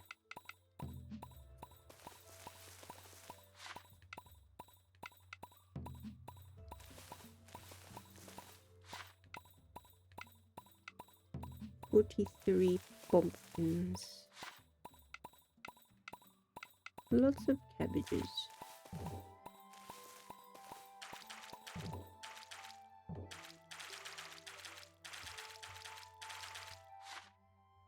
And then flowers. Okay. Ah! Oops.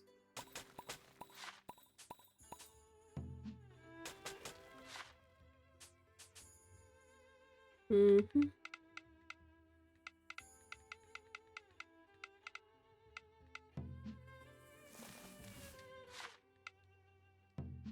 Man, my green. Okay.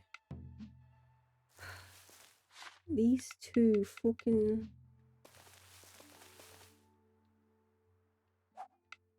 I gotta focus on these stupid flowers. These two variants. Ugh. You're being so difficult. Stupid flowers. So bloody difficult. I swear. You're being unreasonable. All I know is I don't want my friends to have this mental image of them popping you popping up your nasty ass pimple. Bruh. Can you really call yourself friends? if you haven't popped your friend's butt pimple? SMH. Is that all my friendship means to you? I'm not privy to your butt pimple? I see. I thought we were closer than this. Apparently not. I am hurt.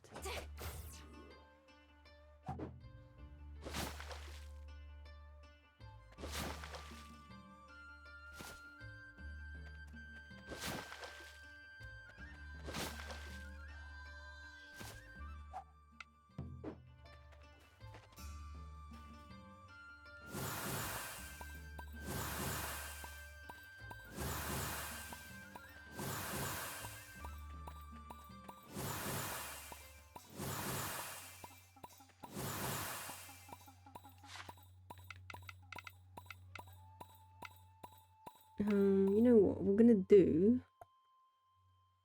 We're gonna do pumpkin. Should I? Maybe not. No, let's do cabbage. Look, cabbage. See? Cabbage, cabbage.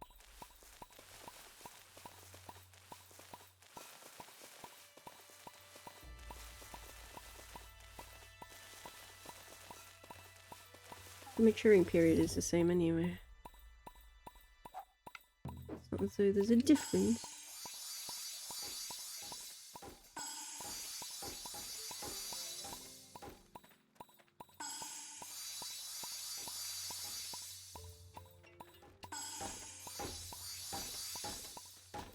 Alrighty. Let's do some... Guten Morgen. And what a lovely morning it is. That's why you're a good friend, you don't scar them? Good to see you.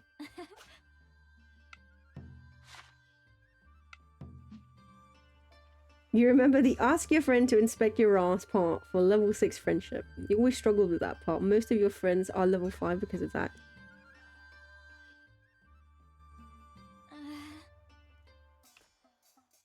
Yes? Ah! You came to see me again? Of course. After all, I'm your I will... Yes, I know. No You know need what? to It's fine. repeat it. It's fine. It's fine. Suit yourself.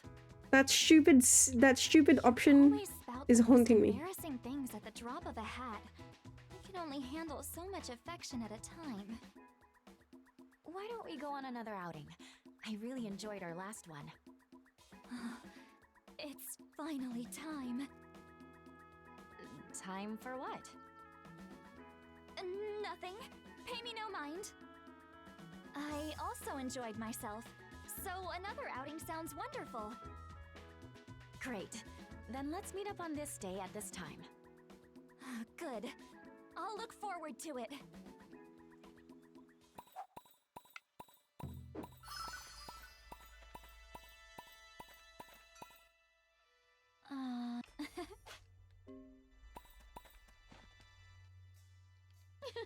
Hey, what is it?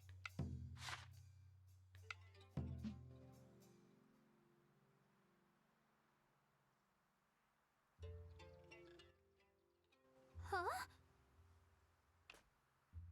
What is it? Hey there! What can I get you? Thanks a bunch! Thanks a bunch! Thanks a bunch! Thanks a bunch. Thanks a bunch! Thanks a bunch! Oh my gosh. Okay, What girl, is it? please. Play something else. SMH.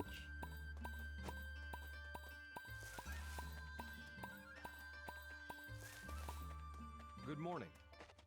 One more.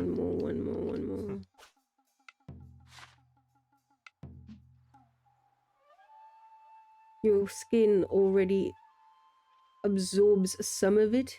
EU. Right.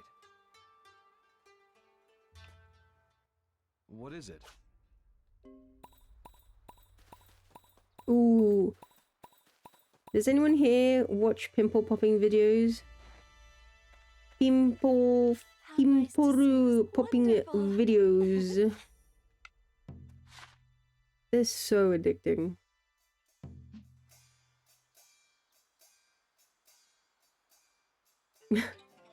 Social blog, you need to go wash your hands.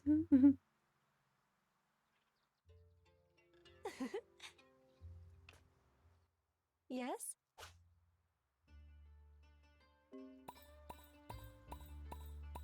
You don't see a reason why? Like you'd rather not pop it? Question mark? Just good, like, yeah. Fair. You're not supposed to. Hey, how you doing? Man. God, there's something so... It's like, obviously, like, I know a lot of people are well, actually, you know what? The fact that a lot of people watch it, despite the fact that it's disgusting, is testament to how satisfying it is to watch. Actually. I hope you're having a... I see. I see.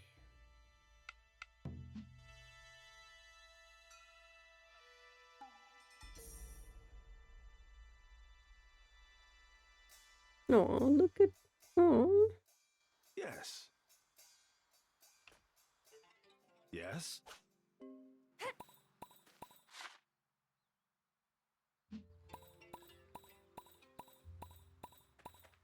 Wait. I gotta do this first.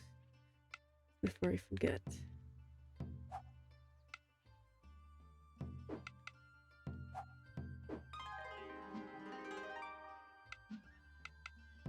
Huh.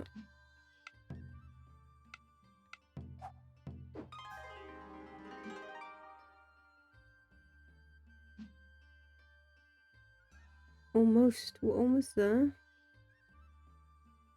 5.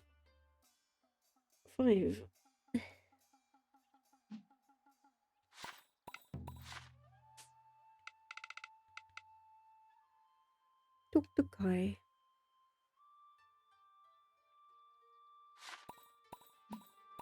Guten Tag. Guten Tag.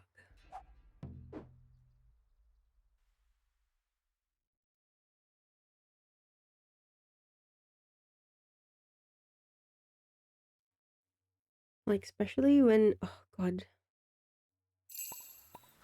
when they do the whole, like, when it's a massive fucking, like, cyst or something like that. Oh.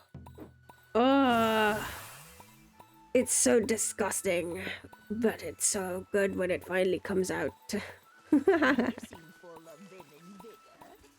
The joys of youth.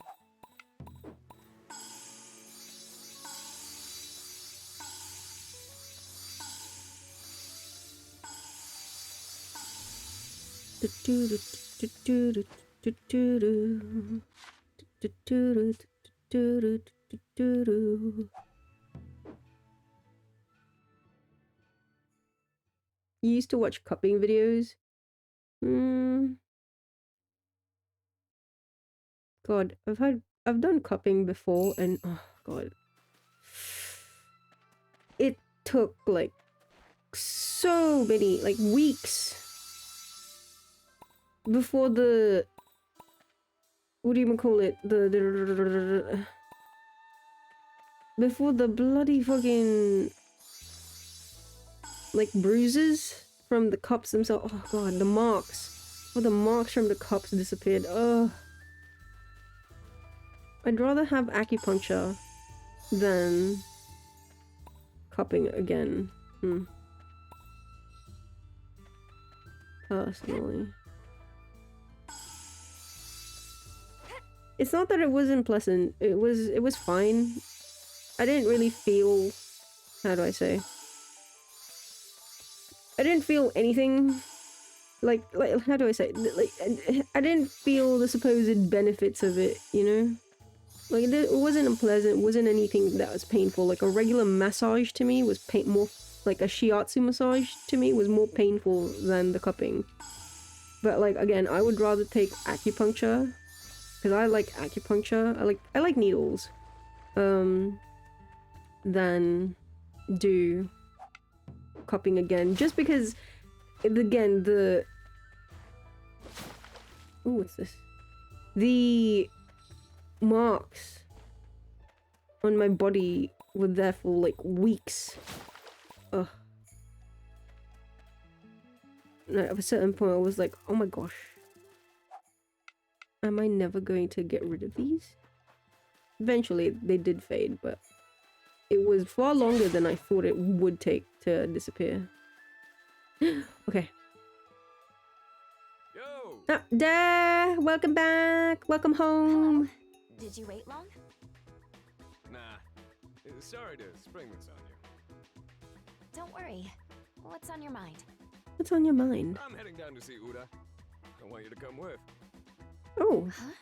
You mean... what? We're busting up the joint. Whoa. Now why would I want to do something like that? Busting up the joint. Where'd you pick that up anyway? Back From on you. topic, I got something I want to discuss with Uda. And, I kinda want you to be there. Okay. That Ooh. was easy. I thought you'd demand to know why. Sure, I'm curious, but you're going to tell me once we get there, right? You know it. You know it. That's good enough for me. Let's go see Ura.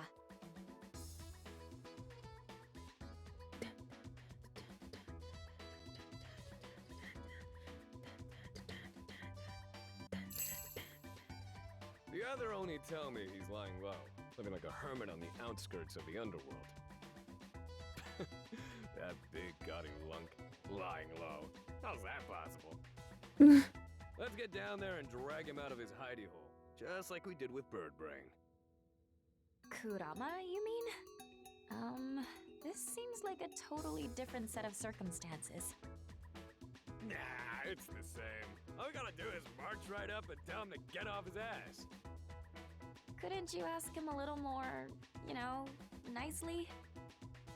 Sure, but being nice won't get the point across. I guess so. Aha! Must be this way.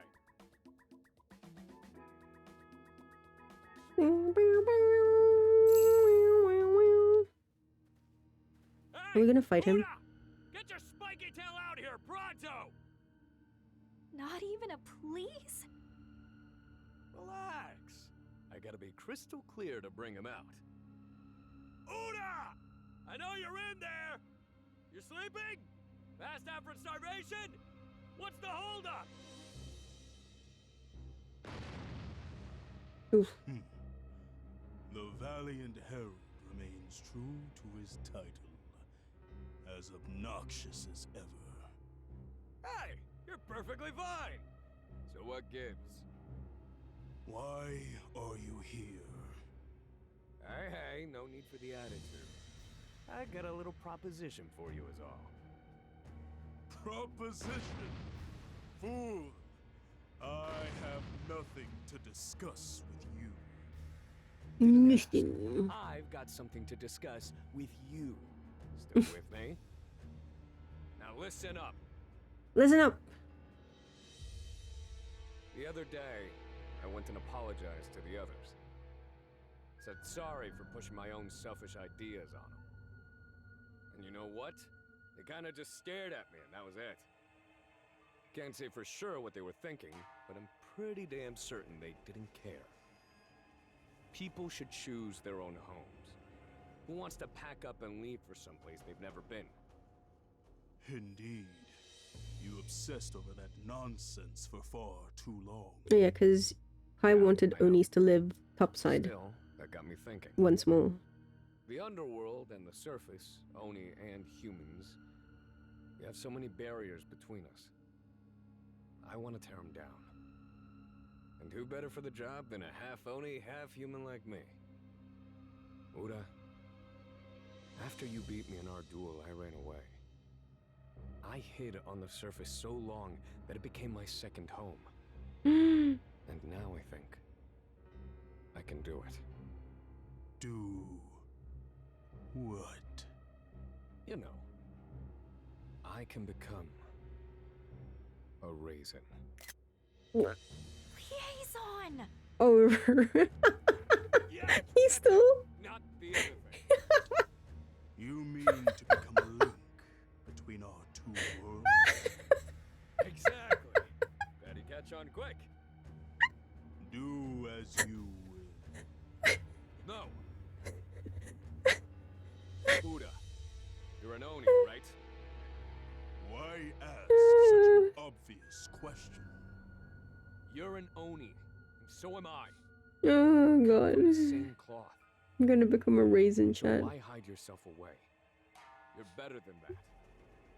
You mean to extend forgiveness to the one who usurped your throne?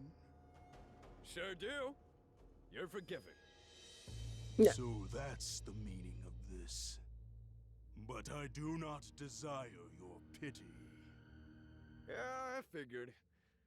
And that's why We're gonna beat it into you. I challenge you to a sumo match. Oh shit. Sumo? You're gonna wrestle it out? Not talk it out? You and me, one-on-one. How about it? I accept. I guess we're doing this. Wait, am I joining? Wait, me? Wait, what? Eh?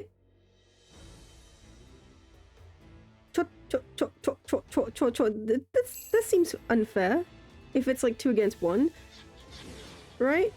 Oh god, okay. Well, word spreads fast, huh? Let's go! Look at that crowd. Feels like the whole underworld is here to watch.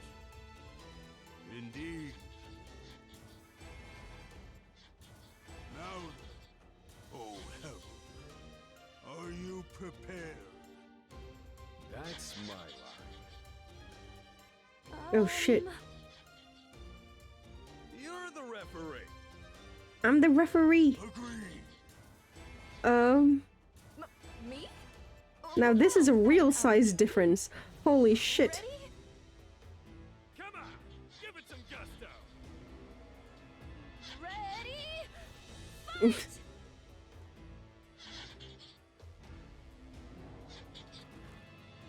Fight! Time to go big.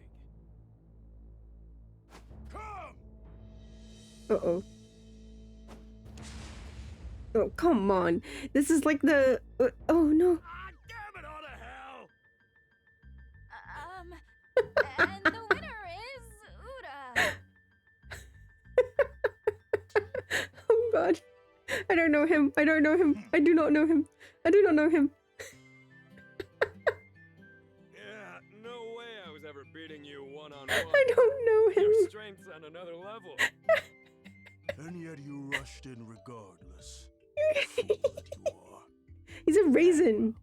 I figured I could pull it off. You gotta forgive him. After He's a all, I'm not raisin. alone this time. Is that so? Oh, of Then I course. commend the strength of your conviction, at least. I must also concede that, between the two of us, you are better suited to rule. You can be my general. When I usurped your title, few Oni recognized me as king.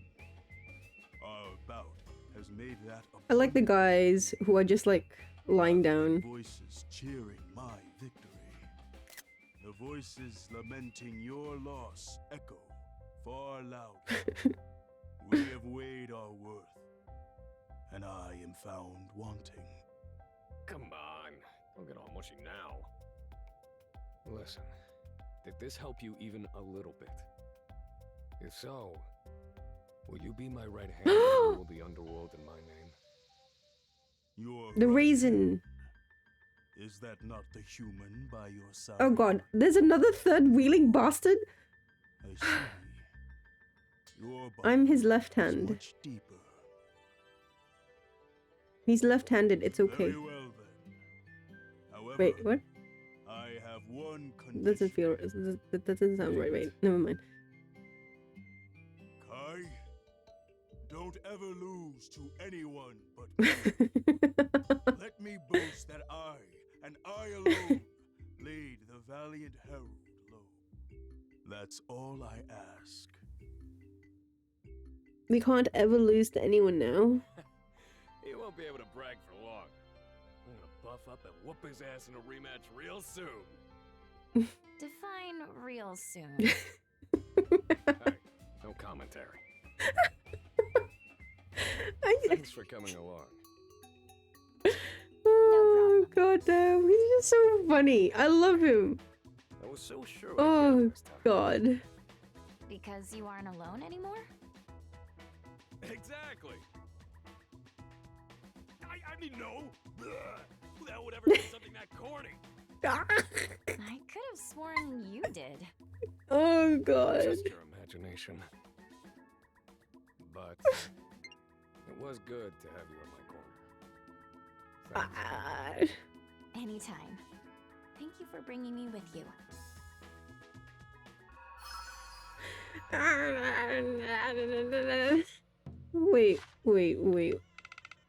Wait. Very long 7. Okay. Oh gosh. This guy's gray reminds you of Gintama. That's what I mean. He's just so naturally funny. Also, wait, let me go back for chat. Was it wet cupping or just regular dry cupping? Because I didn't like the I didn't want the blades anywhere near me. I was like, no. So it was just regular cupping with like massage, basically massage, and like general the way they sold it to me was like easing of pain. I was like, okay, but yeah, I would have rather done a regular massage instead, because yeah, like exactly like Emily, like it took for me, it took 2.5 weeks to 3 for it to completely disappear. It was just genuinely like I looked like a victim of, because Jesus Christ. Holy shit. No.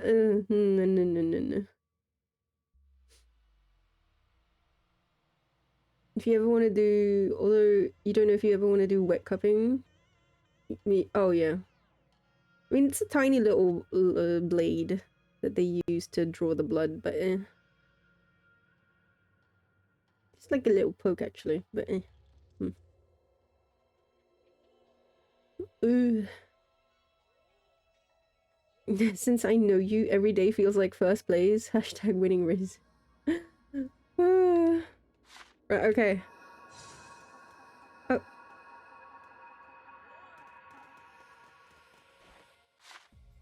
Think that is it.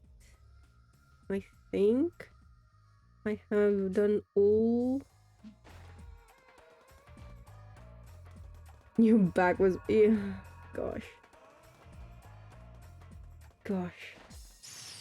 Looks like we're up against Black and blue.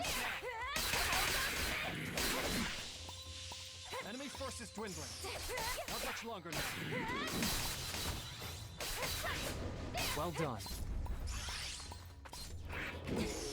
Oh.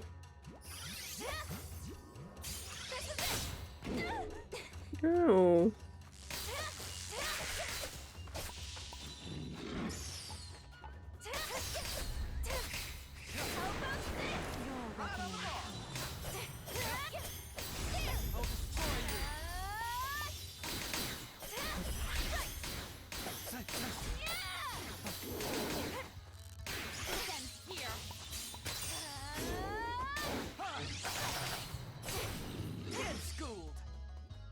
Yeah, it's cool.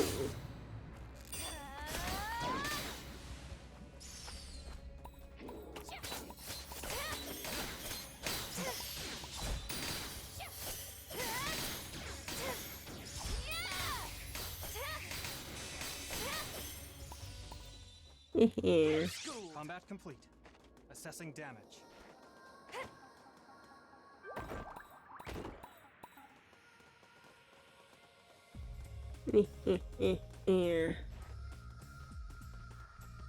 Does it hurt whilst you had the bruising or not? For me it did. Like, Jesus Christ. Like, ugh. Hey, you found something. That's why I'm it's not just appearance, because like if it was I didn't like, how do I say, if it was just appearance I wouldn't have minded as much, but the fact that it ate for over 2 weeks and it was so hard, like for me specifically to like sleep on my back. I had to sleep on my side for the duration of that until it felt like better enough to be able to lie fully on my back. It's just like your whole entire back feels bruised.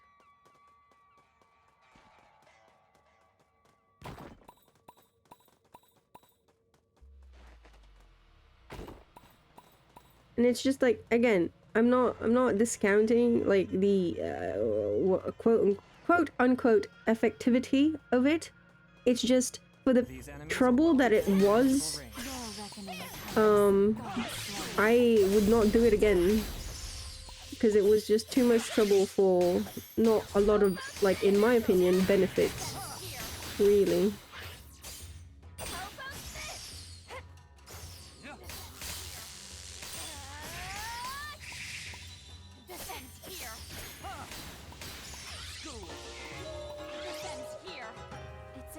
To grow as a person. You seem ready to show some backbone. Mind lending me a hand, Watarase? You got it. I'll have them filleted in no time. Filleted in no time. Like fish in a barrel.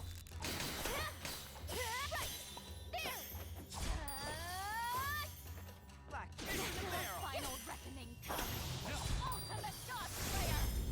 I tried to make it as painless as possible. Oh, hi.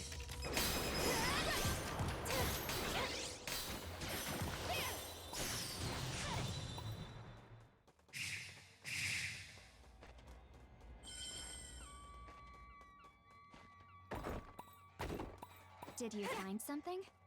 Hopefully you can put it to good use. Okay.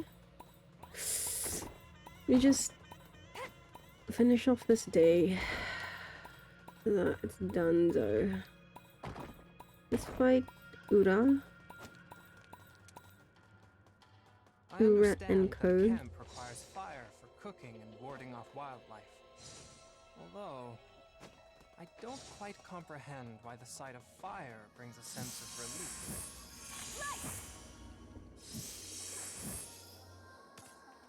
Alright, everyone. Brace yourselves.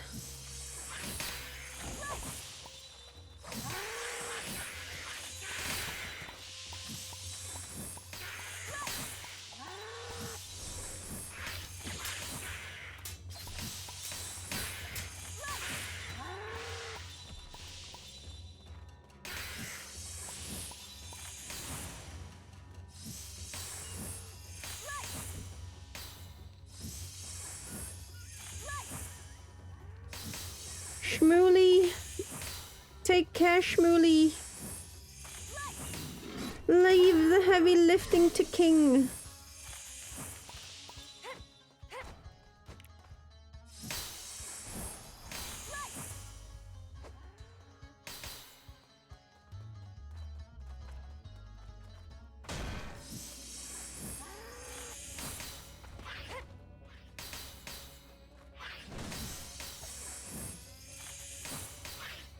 Leave the heavy lifting.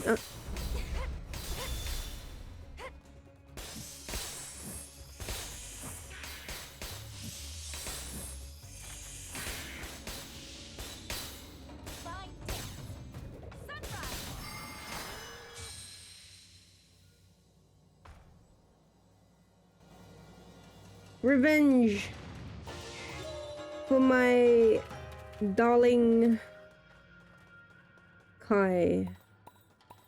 Just a little bit of fun. Little bit of a duel. Just a little, just having a bit of a giggle. Just a tiny little bit. Alright. Yeah, it's not my cup of tea. Cupping is not my cup of tea. But I like acupuncture. Yeah, I like needles, so that's not a big... Because I feel like a lot of people get, like, look at the needles, how long they are, and etc, etc. And they get scared.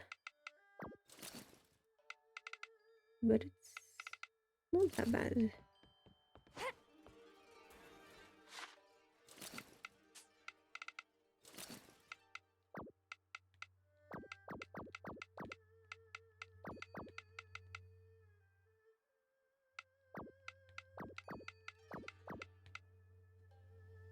Da, da, da, da. Do, do, do, do, do. God, I need a bear mushroom. Okay, let me try to talk to someone. Oh, Kotaro, perfect. You. Tell me you want to eat at Yachio's. Please. Let's hang out. Gush about your latest fixation. There we go. Perfect. Perfect. Eat, little boy, eat. Eat, little boy, eat. Man. Yeah? Yeah?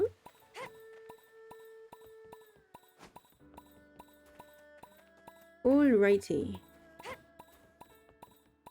Oh my god, after... Holy shit. I want to say after 12 hours... Rune Factory is finally done. Oh my god.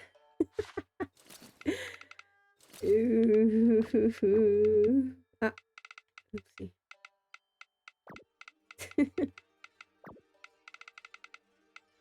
Okay, but at least post game should be accessible soon. Oh, Fight, little wolf, fight. Okay. Okay. Ooh, golden cabbage. Ooh.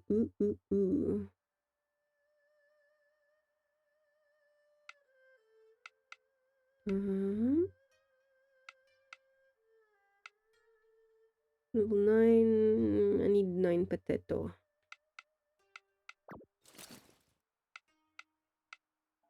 Let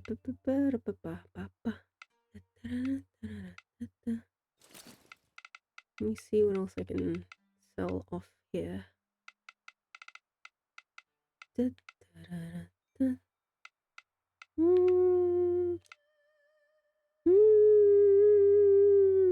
can probably sell off the level 5s. Just 7s. Keep the 7s for now. Until I have a good supply. Eventually, I will replace those to 9s. Eventually. Okay. Whew. Oh my god. Not too shabby. 2 weeks and I earned 3 mil. Not as efficient as I would like, but hey. I've already bought everything I needed to buy anyway. Like, there are no decorations that I haven't bought. There are no... There's one gear, and that's because I need a mushroom for it, which has been proving to be difficult to find. How many days did 12 hours get you? Wait. Okay, let's do this. I started... I think it was... like, I think it was like 19, so 2 weeks in game. 3 weeks in game. Which is a damn sight better. Although, to be fair, this is me trying to speed run through the game. Like, let me make this absolutely clear. This is me trying to speed run in my own way, not in the, you know, speed run real way. This is me trying to speed run it in my own way of just like doing the bare minimum, but that's because I don't need to do anything anymore. In the sense of like trying to raise people's raise people's levels. So wait. It's like everyone's at 10.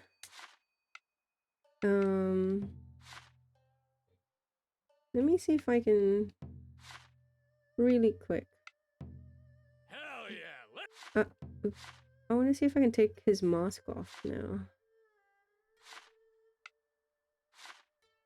Still? Shit, I think I have to marry him for me to be able to take his mask off. Interesting.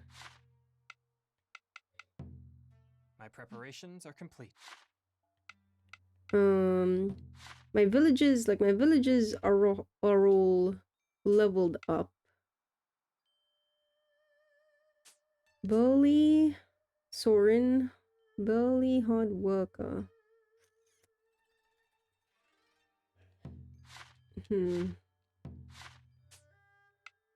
Yeah, you get out.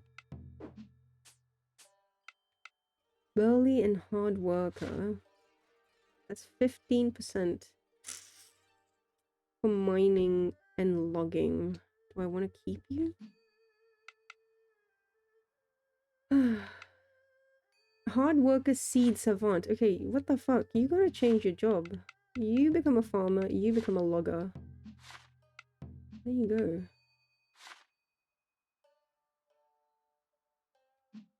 Because that gets me more seeds. Okay, there we go.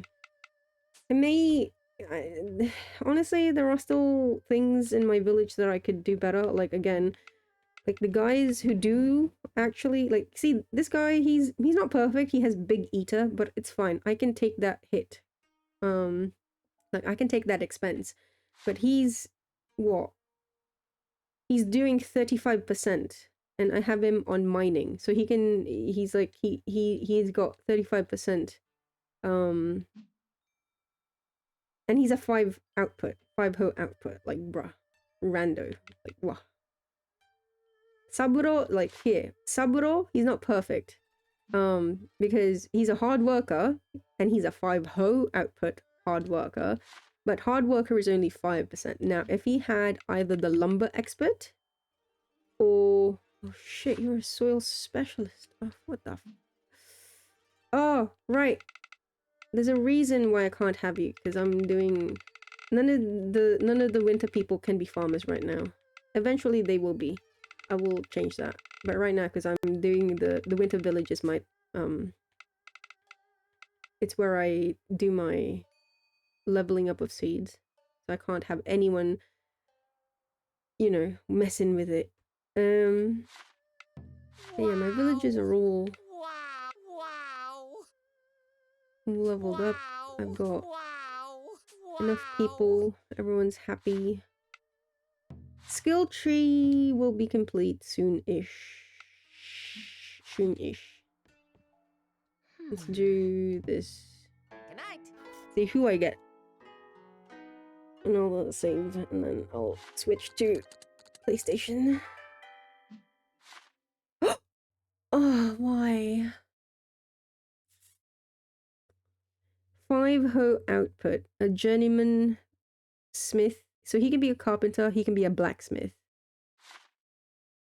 I can't keep him. Holy shit, this is so this is so... Actually, you know what? I can. I can. See, ideally, he should have cheerful or life of the party as a secondary skill. But this is fine. This is fine. I'll shift him around. Yes. We shall see where I can place him. Tadasuke. sleep well? Oh, Right. Clarice. There's a date with Up Clarice. and at 'em, partner. I accidentally went on a date with her. Arg. Right, longsword.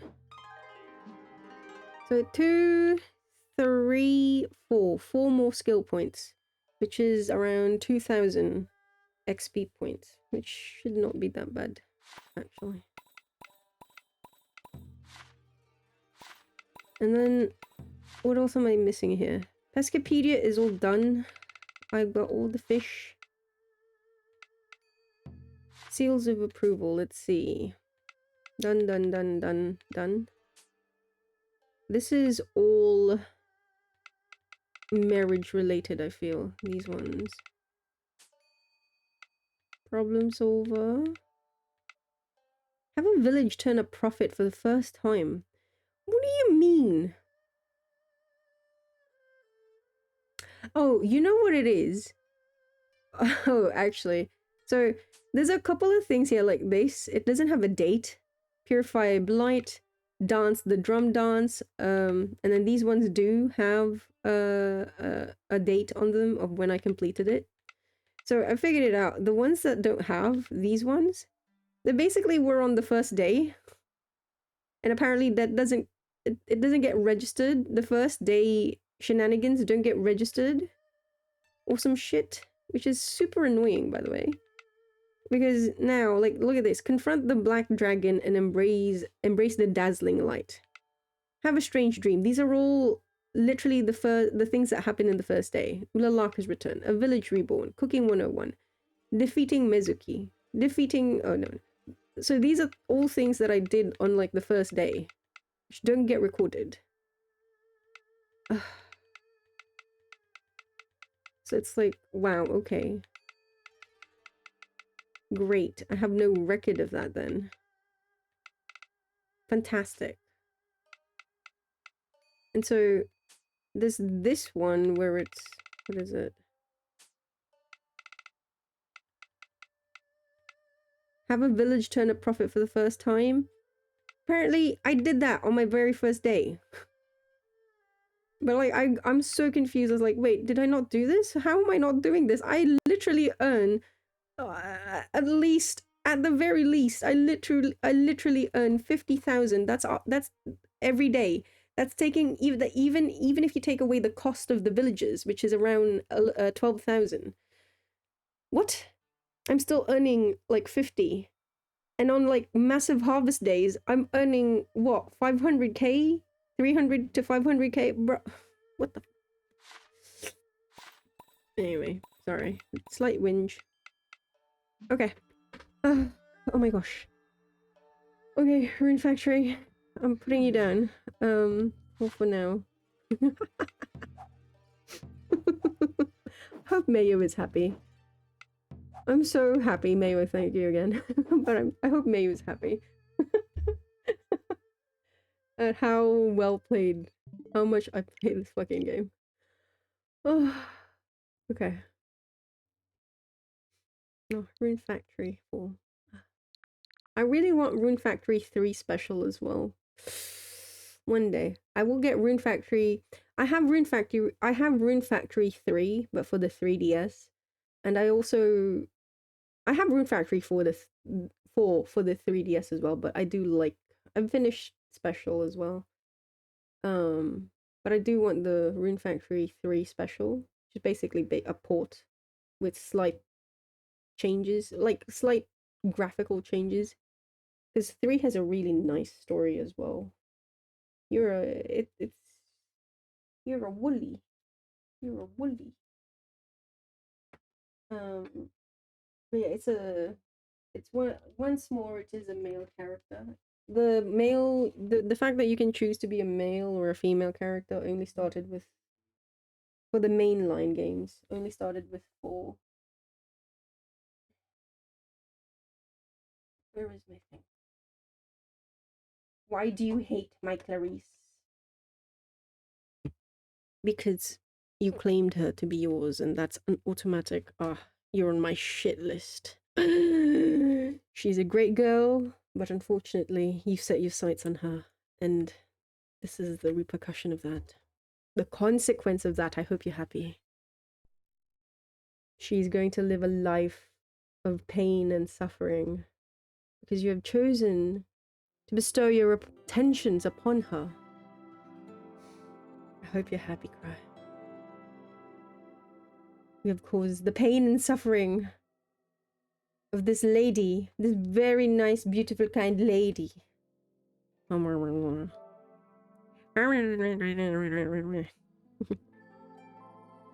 make some coffee. What time is it? It's 7 a.m. Okay. 7 a.m. So that's, I gotta do some work at around, I have to do some work at around 11 a.m. my time. So we have until then. So you're essentially saying your existence is the reason why people suffer. Your existence is the reason why Clarice suffers. And only Clarice.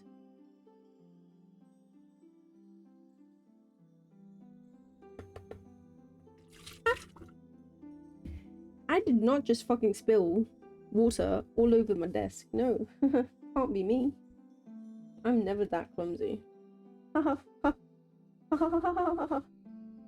Yeah, no. Not me. No, no, siree.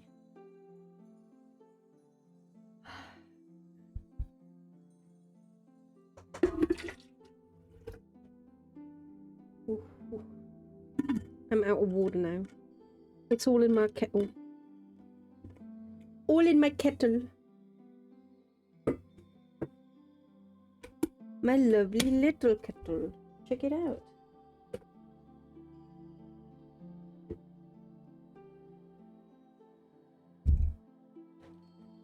I have... Can you hear it?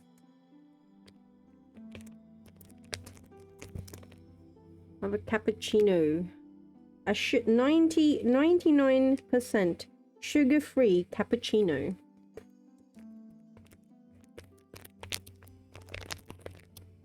Is it loud? Sorry.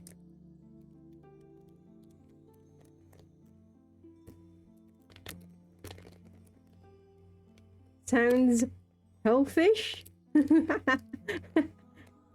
I generally try not to go for like anything that's like sugar-free. Just as a personal preference, I don't like, because a lot of the times I've found when it's something that's being claimed as like sugar-free or like no added sugars or you know, all of these like buzzwords, I found that that's because, okay, they managed to attain, they don't use sugar, hint hint, in like the most traditional, oh sorry, my kettle's really loud. They don't use sugar in the traditional sense, but they have, or they use sugar replacements, like in the case of like Coke Zero and stuff like that, aspartame, which is actually so much worse than if you had just absolutely put cups and cups of sugar in the product itself. Stevia or something else, yeah. Like, at least with sugar, you know exactly what it is you're consuming, you know? At the base of it all, it's still gonna be fucking, it's sucrose, right? But, oh, God. So yeah. Generally, for me, I don't do the whole, you know, I don't do non-fat, I don't do like sugar-free stuff like that. I try not to. Obviously, sometimes you can't avoid it. But like, especially when it comes to things like, like, perfect example, yogurt, right? No, do not give me any of that like non-fat yogurt. No, what the fuck, bro? What? I'm sorry, am I crazy?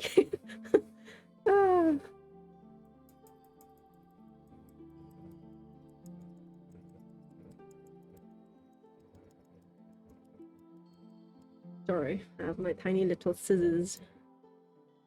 They're shaped like a ribbon. My tiny little scissors. Yeah, no added sugar means no added sugar. Instead, there is something else added. Yeah.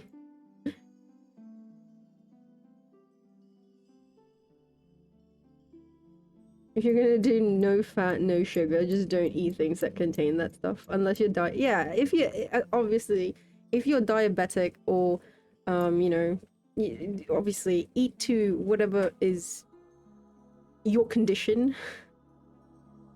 And you know, listen to your fucking doctor as well. But for me, generally speaking, if it says it's non-fat, or if it says it's sugar-free, and it tastes good, I genuinely question what they put into this. Because that's, yeah. There's a reason why it doesn't taste like shit. Like, if it tastes... do you know what I mean? Because... let's face it, and like, I mean, it's a well-known adage at this point, but like a lot of restaurants, right? You're like, I wonder why is it that I followed the exact recipe from this restaurant, and yet mine doesn't taste the same as, you know, what I had in the restaurant.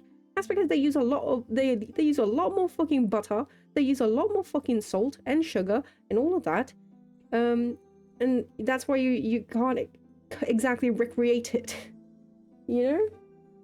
So if it tastes good, or if it tastes as good as it says, and it says that if it tastes good and then it says that it hasn't added any sugar or sodium or any of these other things, I mean, I'm not trying to be paranoid, but like, you know, I start questioning, okay, what did they put into this to make it so that it tastes good?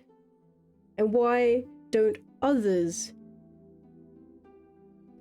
aren't other brands or other foods or other places able to attain the same level of supposedly healthy and yet delicious, you know, conditions, so to speak? Ugh. There's a reason why sugar, salt, and other similarities produce happy chemicals in our brains. Yeah. I mean, I think I've talked about this before. But I used to do, this was like a decade ago. I went into, because my best friend at the time, she was doing the whole keto diet. So no carbs. You are limited to a maximum every day.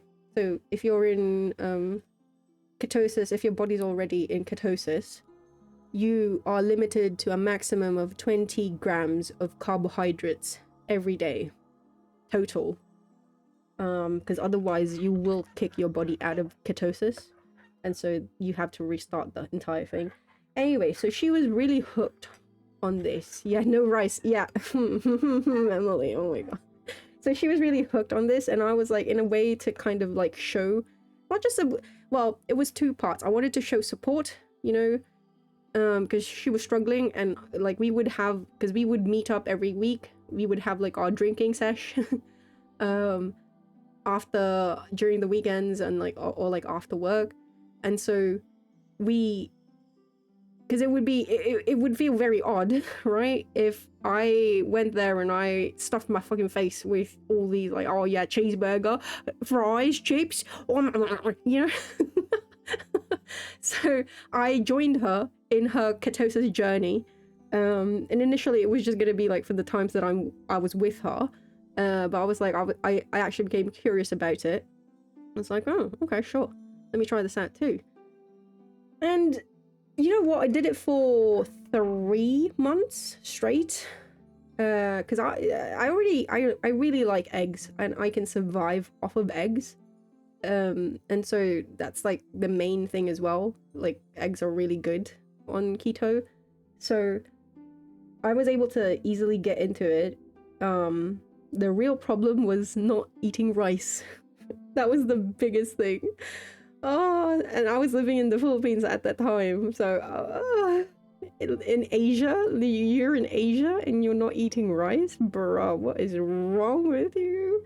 Holy shit. We'd go to like burger places and we'd be like, oh yes, can I have this and that burger please? Yes, can I have a double whopper, whatever, extra bacon? Because you can have as much bacon as you wanted on keto. And like, oh yes, please, but no burger buns, please. Yes, just please give us lettuce. And they would look at us as though, because this was a time where, you know, this was a time when these diets weren't super famous yet. Now they're famous. There's options now. At that time, again, this was slightly more than a decade ago. At that time, this wasn't like prevalent, especially in Asia, where again, carbs reign supreme. If it's not rice in one way, shape, or form, it's actually bread or pasta. So, like noodles and stuff like that. Ugh. I lasted 3 months, and then actually, shit, those 3 months, it was quite scary actually, because those 3 months I lost. Like I didn't need to lose that weight, but at that time, it's like, god damn. I felt like I didn't feel horrible. The only time was when I was actually getting my body into ketosis, which was the first week. And so you absolutely can't have carbs. So the way I did that was I just had like egg drop soup for literally 1 whole week. And that was the only time I experienced like brain fog. Like I was like, I was so out of it. I was loopy as shit. But after that, I never actually experienced it again. And it was the first time as well that I had bulletproof coffee and bulletproof tea. I don't know if you guys know it, but basically you have your coffee, right? And instead of using sugar or instead of using milk and all of that, you use butter. Or, well, you use butter, but in small amounts because it's still, you know, it still has a little bit of carbs. But the one that she would use was coconut oil. Yeah, it was coconut something. God, what was it?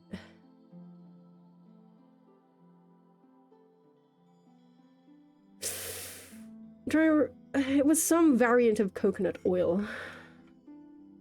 And you know what? As long as you actually blend it, like, because I had an immersion blender, as long as you actually blend it well, yeah, it's okay. You don't taste it. For me, in my experience, you don't taste like, oh, it's too buttery, or like, oh, I can taste the coconut oil or whatever.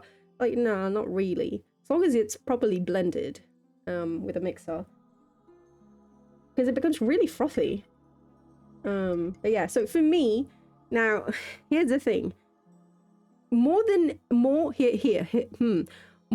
the rice, I can't imagine. I like, looking back now, I'm so in shock, in awe of like past Arky for actually surviving 3 months of being on keto, because 20 grams of carbohydrates.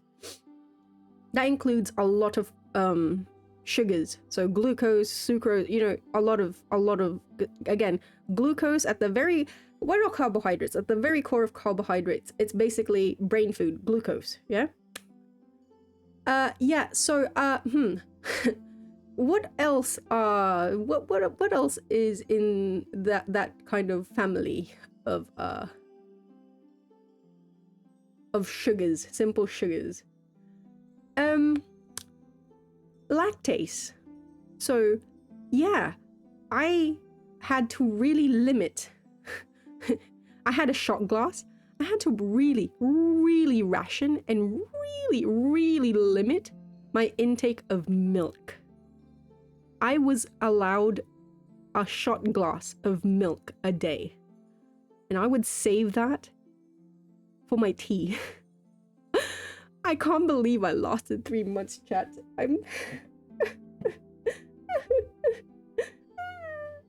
can't believe I lasted 3 months on that, because the lack of milk, oh, that was like the hardest thing for me.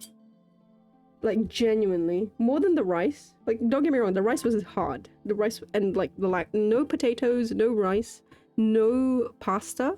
Well, no conventional pasta. Because you could make, there are substitutes. Like, and even with, even with the rice, there are substitutes. Like, during that time, I would use cauliflower rice, so I could still have, like, you know, quote-unquote rice. But, my god, the milk, the lack of milk. Eventually, I did cave, because we went to a party. They offered, food, and it had rice. And I was like, yeah, okay, I'm done with this. and then I ate so much fucking rice. Like, here's the thing, like, again, you could eat as much protein as you wanted. Like, there were macros that you, technically, like, macro guides that you would have to, you know, like, you would try to follow. You could eat as much protein as you want. A lot of fats, like, just plain fat, you know? You were allowed to eat a lot of fat, a lot of proteins, because it's how you keep your body satiated whilst also still maintaining ketosis. So your body is still using, or still, instead of using the carbohydrates as the source of fuel for your body, you end up using the fats that you've stored, your lipids and stuff like that. But you have to be mindful that you don't put yourself into starvation mode, because once you put yourself in starvation mode, your body starts consuming your muscles. So that's why eating protein was important. It's always, well, eating protein is always important. Did the diet work? Yeah. Like, in 3 months, chat, 3 months, I lost 15 kilos. And again, this was a time, like, this, I did not need to lose an extra 15 kilos at this point in time. So I just lost that weight. And yeah, a lot of it was probably water weight, genuinely. But still, again, for like a diet that was unnecessary, shit. Holy shit. Oh my god. But would I ever subject myself to that kind of, like, diet ever again? No. I believe in, how do I say, proper balance meals, you know? Instead of, see, I believe in nowadays, I believe in, instead of subtracting something from your meal, like, oh, I need to get rid of carbohydrates because, you know, I wanna lessen my carbs because I don't want to be too fat or whatever. I don't believe in, like, subtracting from your meal. Now I believe in, like, what can I add to my meal to make it healthier?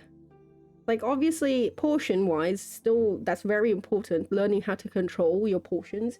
But instead of detracting from the meal, what can you add to it to make it more balanced, more healthy, and just, like, you know, taste better? Yeah, balance the meal, don't remember, exactly.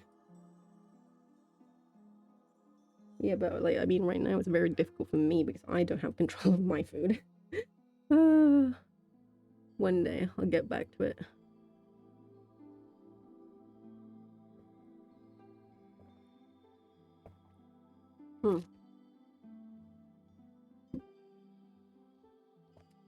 Coffee. That's also healthish. Only a shot glass. How, Aki? How? I don't know how, dare. It was such a black period of my life. I never want to go back. Imagine one shot glass of milk, and I would consume, because this was probably the one time in my life where I genuinely consumed more water than I did milk and tea combined.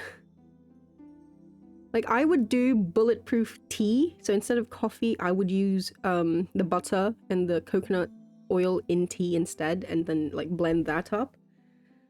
But it's not the same. It's not the same. Ah, man. Also, fun fact, berries are very, how do I say? Berries are very, I don't want to say manipulative, but you gotta be careful with your berries. Bananas were an absolute no, because bananas are full of carbs.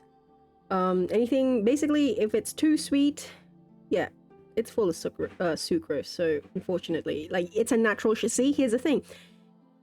Fruit, bad? What? Come on. Like, the fact that you have to limit your... Don't get me wrong, obviously, too much of anything is always going to be bad and not advisable. But still, limiting, like, you can't have a banana a day? But my potassium levels...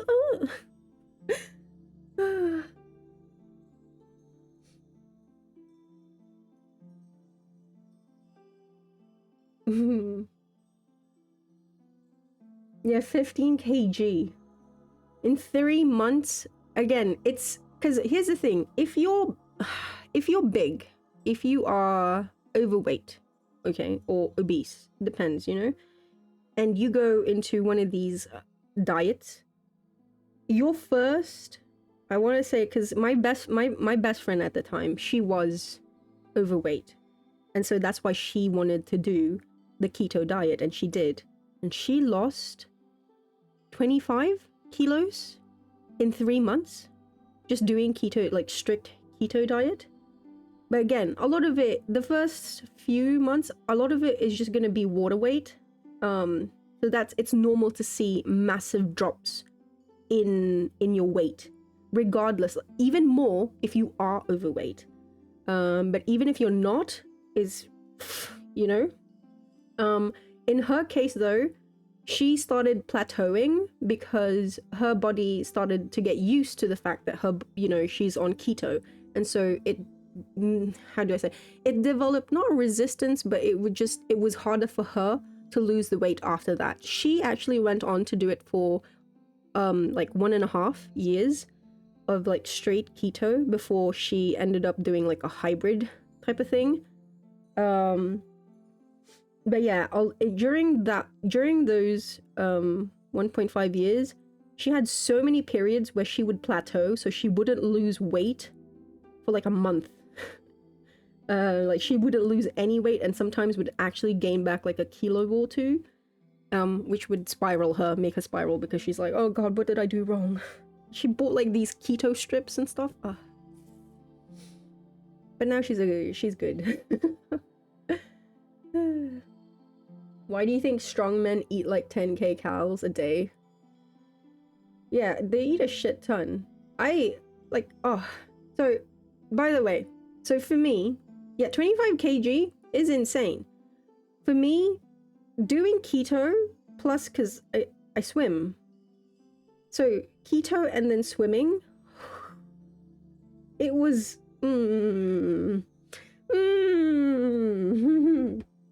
Which brings me to my next point. Fucking Michael Phelps. Jesus Christ. So, if you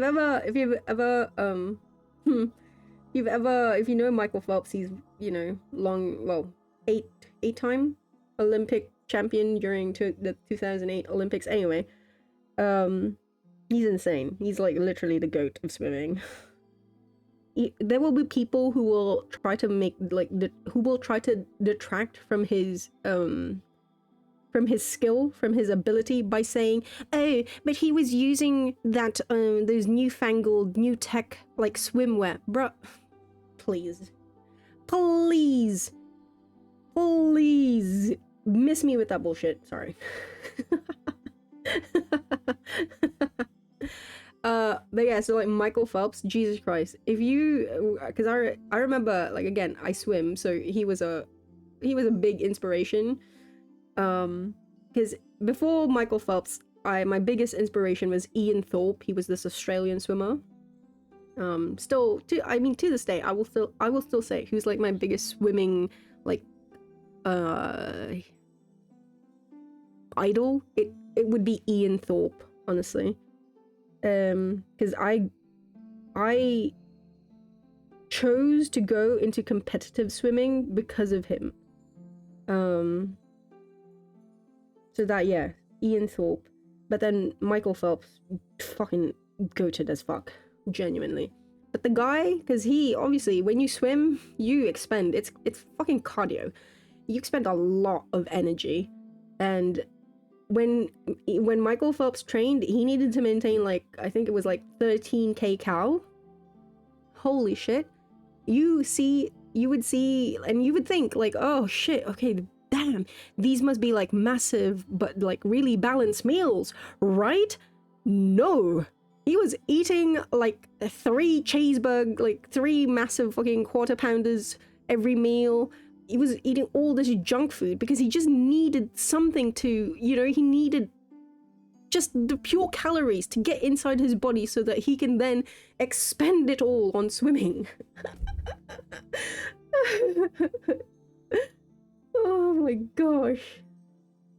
Insanity.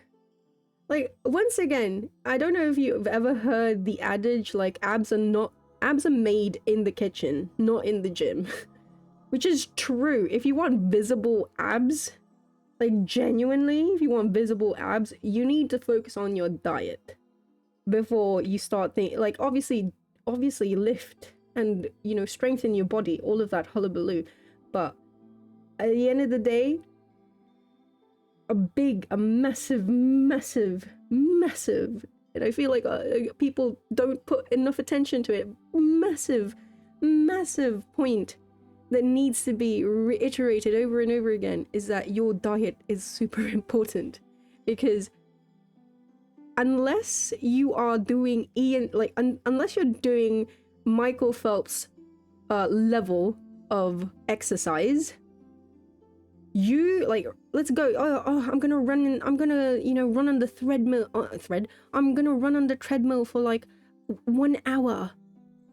Check how much calories that will actually make you waste, or that will actually make you spend, and then look back on your nutrition and see, okay, if I eat a hamburger from McDonald's, I should be able to burn that off with like 1 hour on the treadmill. Let's see. Let's see. Oh gosh. But yeah, it's fascinating. See, there are three things. There are 3 things I genuinely wish people are taught universally everywhere in the world. Right? 1, nutrition. Like proper food, like proper nutrition. None of these like fad diets, none of these. No, let's get back to the basics, like proper nutrition. Just how to count calories. Like, I'm not saying you have to count calories, by the way. But just knowing what actually goes into your body. Knowing how it affects your body, right? 2, sex ed. Please. Sex education.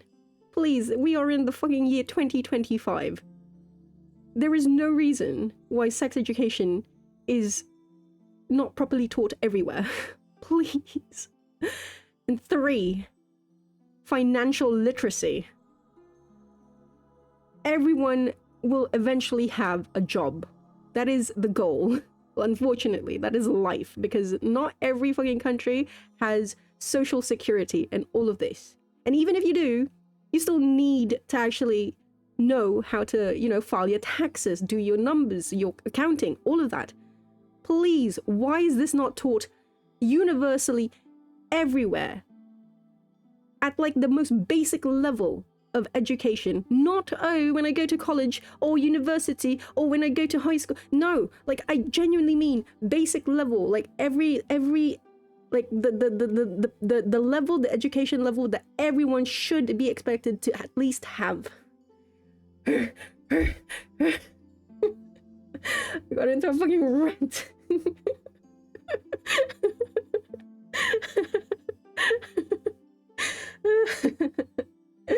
Oh god. Oh my gosh.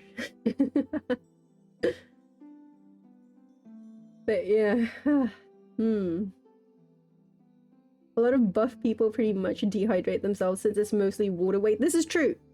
If you ever, like, he's very honest about it. Like think people like Chris Hemsworth, like for the Thor movies, for example. He would do like these, like Wolverine, Hugh Jackman. Hugh Jackman is the one that is a big, like he's a he is outspoken about how it's actually shot, the photos. He's mentioned it many times, like especially like when he was doing the promo for Wolverine in his prime. He would have like these promo photos, right, with his like bulging biceps, the veins just popping out, and it's like, oh my god, you look at it and you're like, oh my gosh, that is what a man looks like, you know, stuff like that. And then he actually goes into it and talks about how those photos are shot. And he's like, yeah, so yeah, that photo, I'm completely dehydrated and I'm about to faint because I haven't had like any liquids like over a day. And that's why my muscles are like bulging, my veins are popping, stuff like that. And yet, again, people don't know this. And so you see like these, well, okay, I'm generalizing, but like obviously, like you see these muscle heads, yeah? And they look at this photo and they say, oh yeah, I want to be like fucking Hugh Jackman, I'm gonna look like that naturally. Yeah, no bro. No bro. Oh gosh.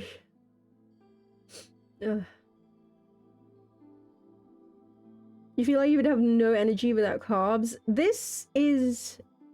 So yeah, I mentioned earlier, like brain fog from like putting your body into ketosis. So again, usually the energy that your body consumes, your brain specifically consumes carbs. That is the first level of like macros that it will consume. So all your sucrose, all your glucose, your lactase, all of that, that's there. And then if your body doesn't have that, the next level it will go to are proteins, which is why like if you go into starvation mode, your body starts eating your muscles. And then finally you have your lipids, your fats. That's again the reason why you get fat, or the reason why you get your cellulite and stuff like that, is because your body stores extra energy, extra food resources into these adipose tissues, so that you have something to feed on when you are at that level, critical level of starvation. And ketosis kind of the point of ketosis is you bypass the protein stage of that, and you go straight to actually just utilizing your fats. Which is why it's super important when you are in keto, it's super important to actually keep your protein levels up, because the moment that your body starts thinking that you are starving, you are going to end up that your body will start eating your fucking muscles for that. But yeah. Apropos Olympics, you don't know if it's really true, but some days ago, you read that there will be Olympic Games held in which the athletes are encouraged to do doping. Ugh. You believe it? You have visible abs and you're weak as fuck. If you are in American McDonald's, you will never burn enough calories. American McDonald's higher calories than New Zealand. I haven't checked the nutrition facts, but I do reckon so. Just different. Again, there's a lot of... I'm not trying to glaze New Zealand, but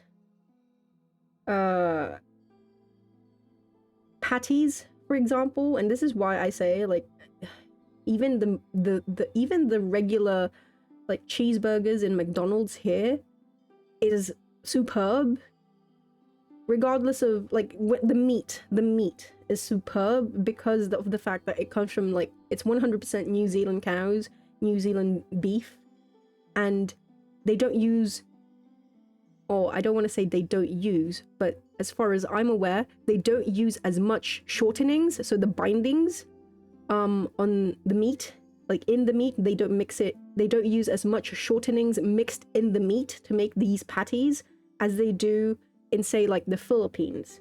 Because in the Philippines, the meat is, to bind it, they use a lot of shortenings, as it's called, and so it's not like, yeah, it's beef, but also, you know, it has some stuff that is not exactly beef added into it. If that makes any sense. So I don't know what's in American burgers, but yeah, I would expect that they also suffer from that as well.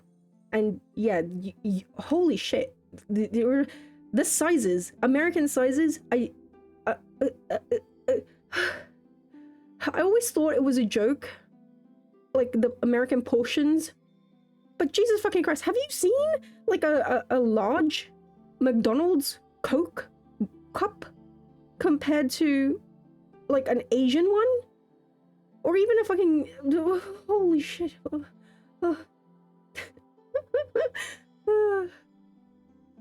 Insane. Insane, chat. Insane.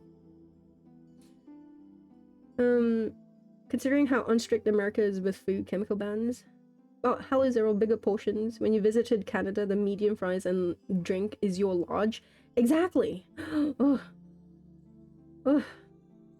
Maybe that's why you can't finish an entire meal. Yeah. You never thought of that? You're sure you can eat North American McD's, but you won't like eating all that, much less someone who eats less. Asian portions, you imagine, are smaller than here. Must be funny.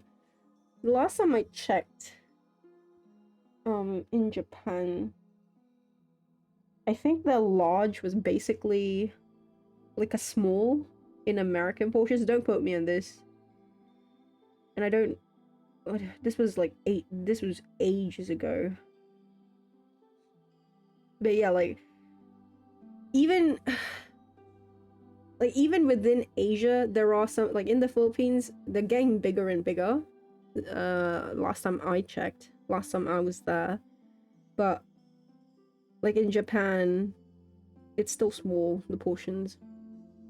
Hello, Nikushimi. Hello. You been sleeping? How was your sleep? I hope it was good. How's it been going? It's been going well. I just finished Rune Factory. I'm about to play a little bit of Elden Ring, then go into Rido.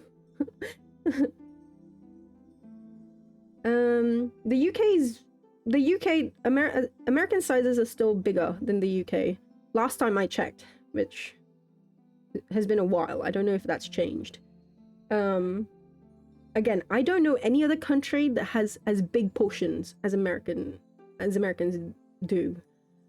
And like I got, how do I say, it got really reiterated for me recently because, as I said, or as I've mentioned, I do, whenever my boss has a conference or whenever, you know, they have meetings, I'm the one that does all the food, like ordering the food, catering, all of that. So I was so shocked whenever I would like, oh, okay, let me get like a soda for my boss and like his, you know, his colleagues and stuff like that. And it's like, what the fuck? Wait, am I reading this right? Do I just not know the conversion of ounces to liters? Because what? It's like, oh yes, we can have like a liter of soda per person in a cup. And I'm like, wait, what? What do you mean? You can have a liter in a cup for a person of soda per person? Apparently that was normal. Apparently that was normal. What the fuck? Oh. Anyway, sorry. Sounds realistic. You've heard similar statings about that. Oh. Not the best, but never is. Oh. Do you take any medication for sleep or you go au naturel? UK is a bit of an anomaly when comparing countries. This is true. You think one thing like, oh, and then you look at it, you check it out, you look at the numbers, and it's like, wait, what? Because like the last time I checked, which again, bear in mind, it's ages ago, because I was living in the UK like shit, more than a decade ago. The portions were bigger than they were in mainland Europe that I remember. Not by much. But still, they were bigger. Like, the medium was bigger. I remember the medium was bigger in the UK than it was in Paris, for example. I don't know if that's changed, though. But yeah. You're lucky you hate soda. I had like a tiny glass of like Sprite yesterday, and I was like,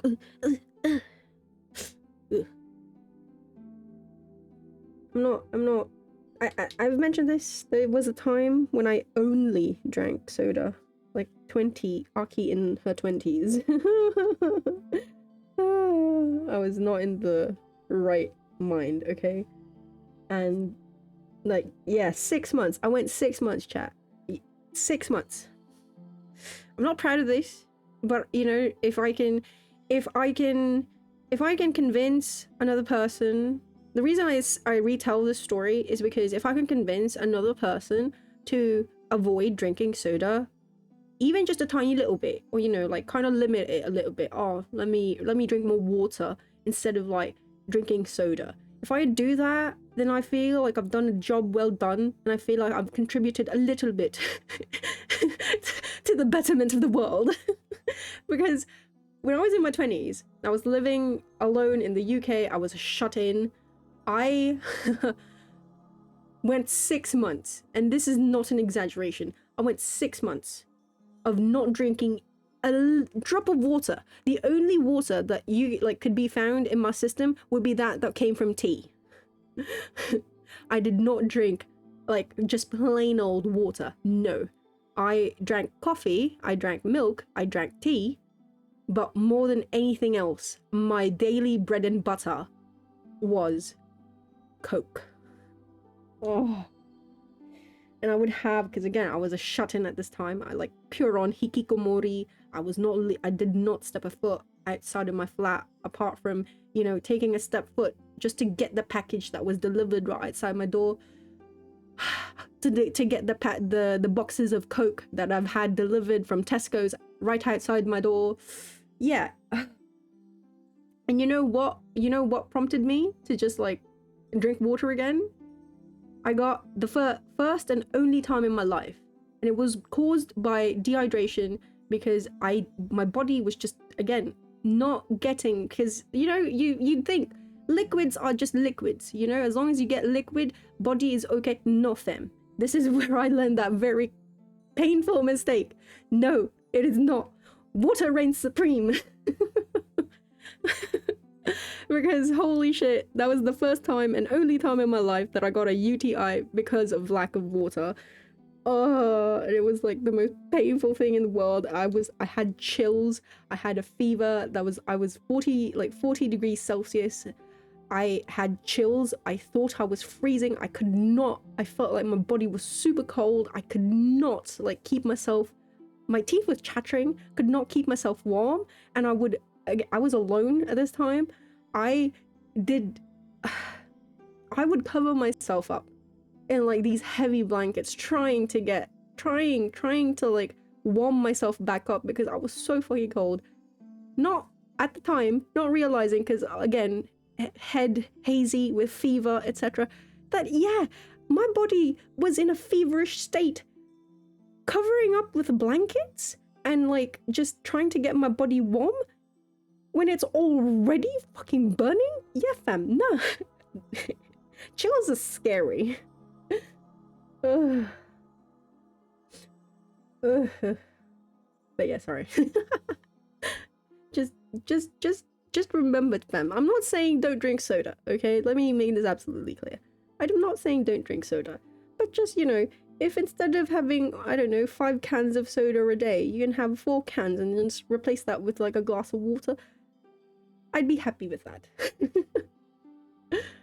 I'd be happy with that.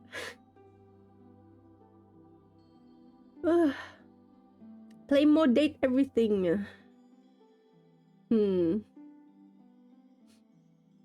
have a brand that sells stuff like orange and pear juice that's really nice? You had a weird dream where you caught me on a stream reading one of your stories? I squealed. Was it romantic? Wow. You don't think tea instead of water is bad? It's not, usually. But again, when it's the only thing you drink, like again, it's not an exaggeration when I say 0 plain water.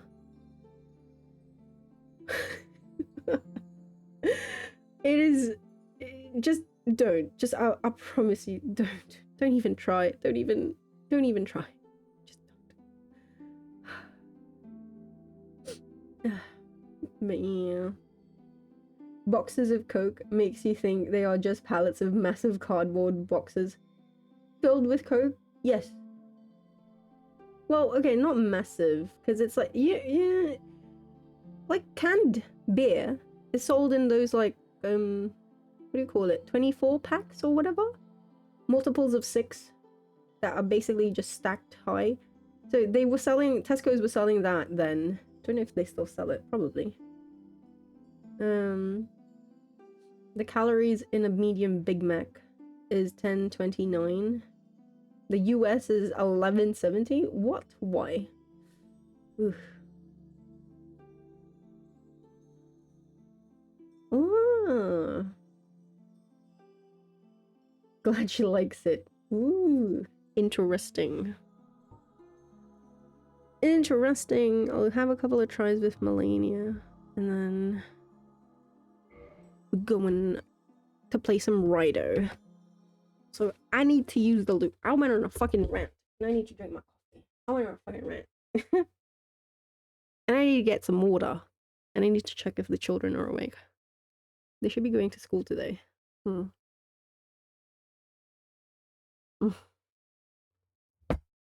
Malenia, my rot wife. My Rottweiler. Okay, I'm gonna be right back. Take a little break to chat.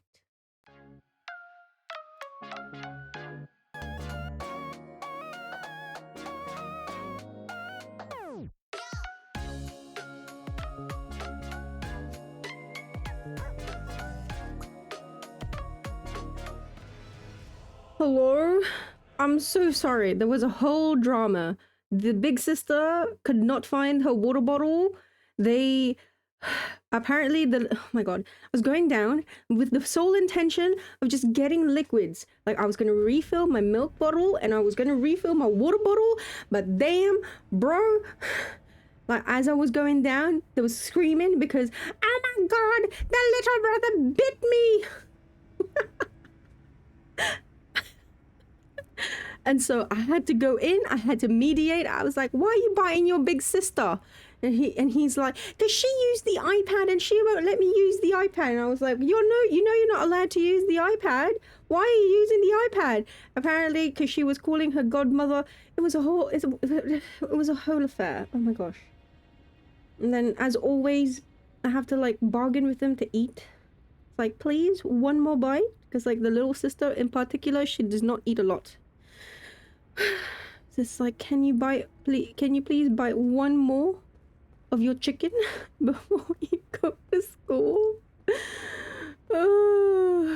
Anyway, I hope you guys had a good break. The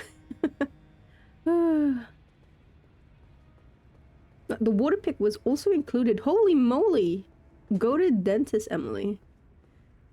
And then, like, we had to search the dad's car, because, like, okay, maybe the water bottle, because, okay, I know, okay, what I'm about to say may implicate me, okay? Look, may incriminate me, but please understand, I am not that heartless, please, okay? Like, I know I have said very controversial things about this being in the past. But look, okay? The water bottle is a cinnamon roll water bottle, okay? And it's missing. I had nothing to do with it. I am innocent in this agenda, in this matter, okay? Please, believe me. I am not someone who will take a little child's cinnamon roll bottle and bin it or throw it somewhere where it will never be found underneath the oceans. Look, okay, I know sometimes it sounds as though I may be a person that does this, but please believe me when I say, no, I am not that psychotic. Not yet. Thank you. But yeah, so we were looking for the cinnamon roll bottle in her bedroom, in the godmother's bedroom, the entire 3rd floor, the entire 2nd floor. When the dad came to pick them up, we looked in his car. It's nowhere to be found. And we were like, you probably left it at school. And she was like, no, I would never leave my water bottle at school. Exaggerated for effect. But yeah, I reckon it's at school. Hey, Dad.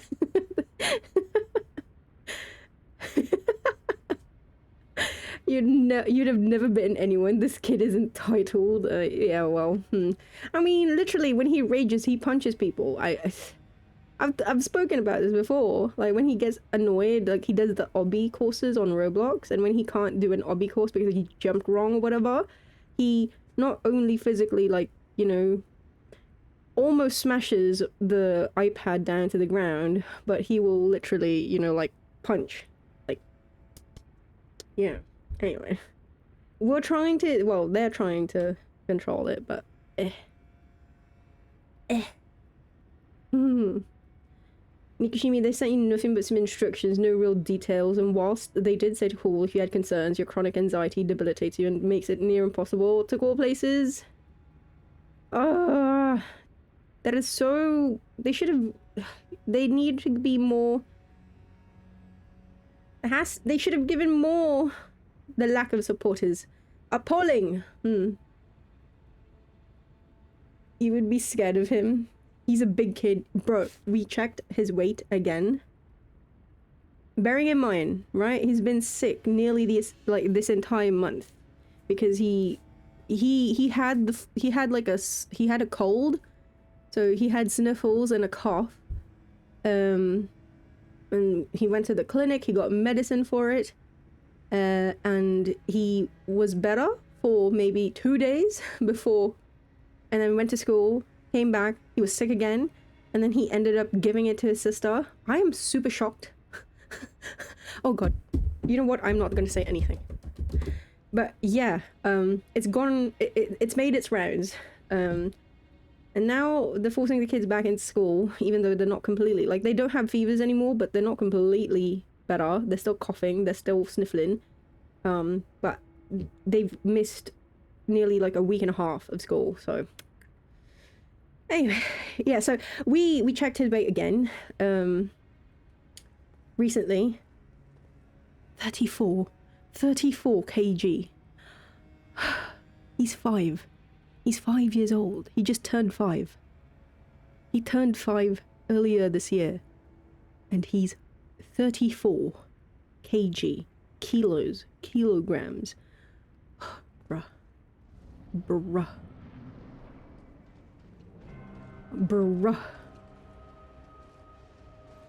Is it? Wait, am I fat shaming a child? Wait, I just realized this. I've just now had the self-awareness to realize potentially what I'm doing. Apologies. Hey, the Plunkett, the child nurse, literally told him to curtail the carbohydrates. I'm just repeating what has been said by the professional.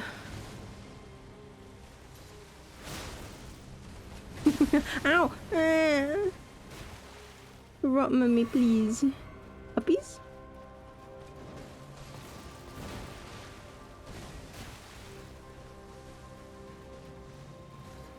But like, can you imagine 34 kilograms at 5 years old?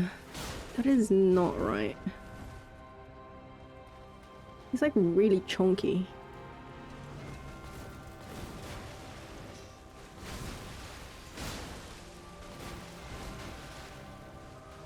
Puppies? Whose kids are these? So I'm a tenant in a flat. Well, sorry, I'm a tenant in a house. So I used to have a flatmate. It was just me and her, Angelica. There's a whole story to this, and it's the reason as to why I'm in New Zealand. There's a lady called Marie. She was the one who was my friend, and she said she had a job for me here. I have a whole story about this. Well, I cut it out because I was talking about this during Dark Souls 2. It's a 4-hour story because I yap. I yap too much. I don't know how to edit. Okay, I'm sorry. I don't know how to filter. and like leave non-essentials out of my story. But yeah, there's a whole story about it of like how or why I'm in New Zealand, what happened. There was this crazy lady who was my friend. I've known her 10 years. She accused me of I basically got fed up with all the horrible things that she was doing, illegal things that she was doing. And so I told her husband all of the things that she was doing.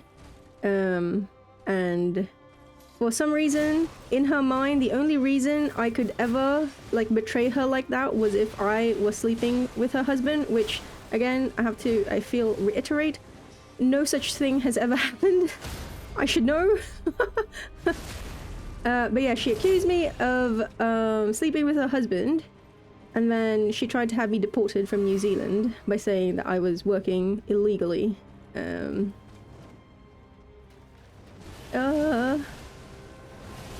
then... yeah, so by the way, the reason why I was so eager, or why I left everything in the Philippines to come to this place, was because she basically guaranteed me a job, a house, and a visa, a work visa upon arriving here. I arrived here, realized really quickly that though, yes, she is a registered, like she has a business that is registered, she doesn't actually have any cash flow because she doesn't make any money, because she has no she has no clients, because everyone that she does business with, she fucks over in one way, shape or form. And so she has no cash flow, and therefore she cannot be accredited, therefore she cannot hire immigrants.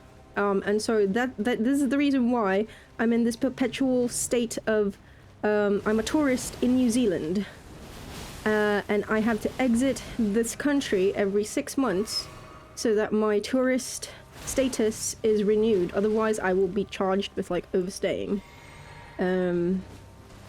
And that's why every 6 months, which is going to be next month, I will be leaving for literally 2 days to go to to go to Sydney, so that I can come back after 2 days, and the system will see me as once again entering New Zealand. Even though I've been living in this country for the past 2 years now. Wait. 3 years now. Hello, welcome to my life. You're not on Discord. Wait. If you press exclamation point Discord, it should pop up. Oh, here we go again. Look at this. Cry. Are you here? Look at this. Look at this. Oh ho ho ho. So stupid, isn't it? But yeah, sorry. Little bit of a lore dump, I guess I should say. And then my flatmate, by the way, who is this lady who was her bridesmaid. She knew this lady, Angelica. Angelica has been living here in New Zealand for years. Had a partner, she had a row, she had a fight with her partner, she moved out and was staying with us in Marie's house. Filipino as well, all Filipino. And so she was witness to all of the batshit crazy things that Marie did as well. So it's not like I'm not pulling things out of my arse, is the point. But for some fucking reason, Marie, once again, cannot fathom that, you know, she has done something wrong that is not, you know, that people will not stand for. And so she believes that flatmate, me, and her husband, Tom, all somehow colluded against her and had a threesome in some hotel. Again, never fucking happened. Fucking crazy bitch. she will not. That's why when like sometimes when someone says like, oh, if someone ever mentions in chat Marie, that's her. She's the crazy woman.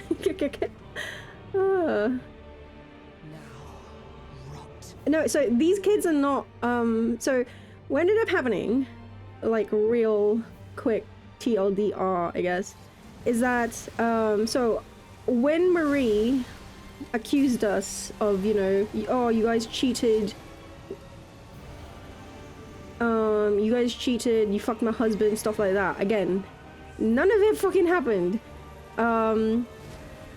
Flatmate offered to, like, flatmate Angelica, she offered to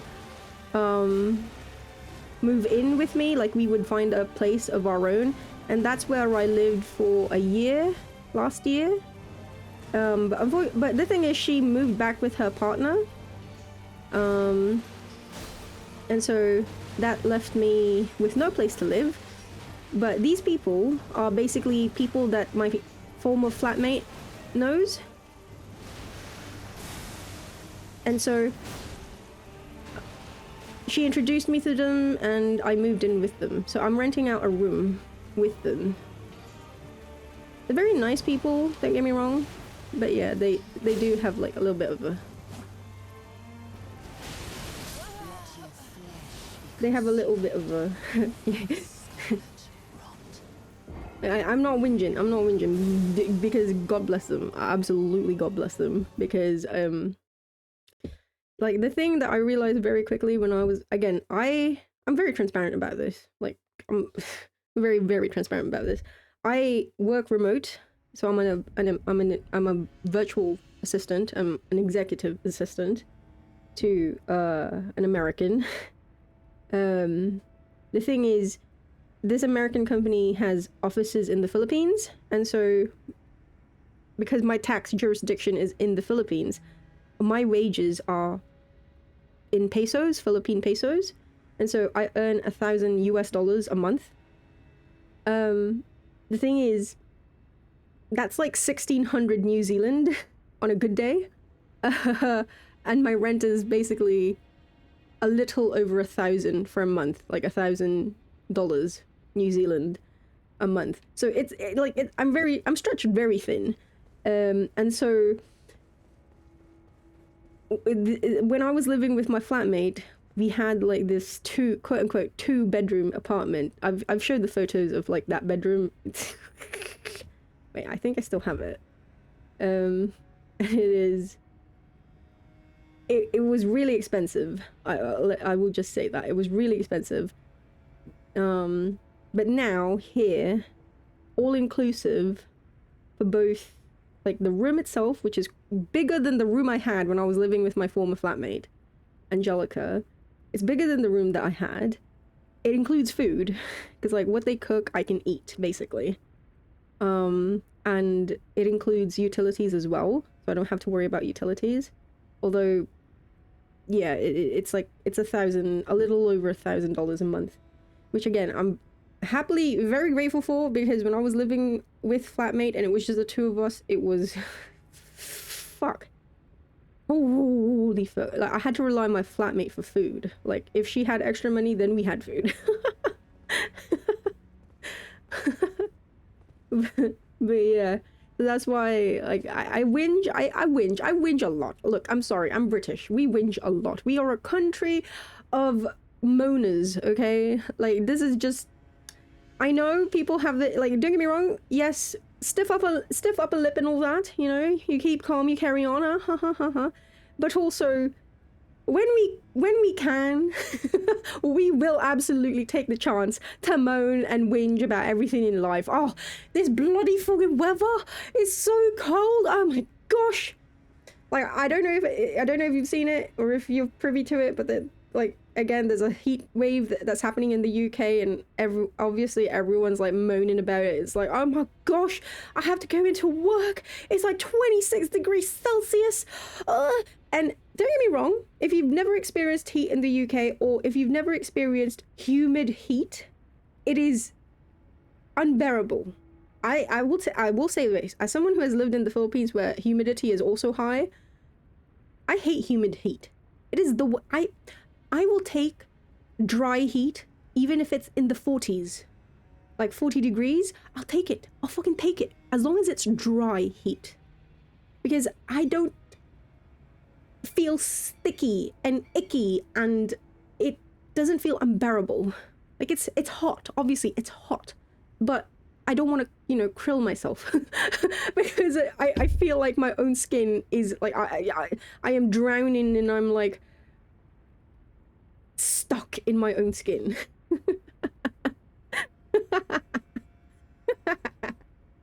Wait, yeah. Hello, welcome to welcome to my stream. But yeah, like it's going around like because Americans are like, oh my gosh, that's like my room, my thermostat's normal temperature, 26 degrees. Oh, please. But yeah, like again, the thing is, there are Americans like if you're what is it down south, Florida and stuff like that, the humidity does absolutely shoot up, so they know how it feels. But for other Americans, they have more dry heat, so they don't know how a humid, like 80 degrees, like precipitation, you know, humidity is going to feel. The heat is ugh. And yes, this is true. Without AC. So in the UK, houses are usually like we have old houses. Okay, obviously more developed areas will have more modern houses, but for the most part, a lot of UK houses are still like they're old, made of bricks, made of stone, which is really good at insulation, which is like really good at keeping the temperature inside what it should be or what it is, right? Like just keeping it like constant. The problem is if it's hot inside, oh God bless your soul. Oh gosh. If the heat has pervaded inside, yeah, you're fucked, basically. Because a lot of houses, again, once more, because it's old, they are not fit to the standards of modern living and they do not have the capabilities of having an AC installed.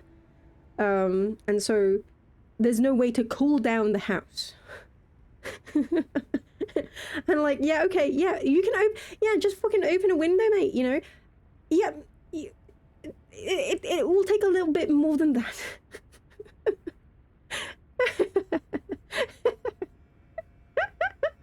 Anyways, as I said, if a British person will find a time or find the means to moan and whinge about life, especially about the weather, oh yeah, fuck, holy shit.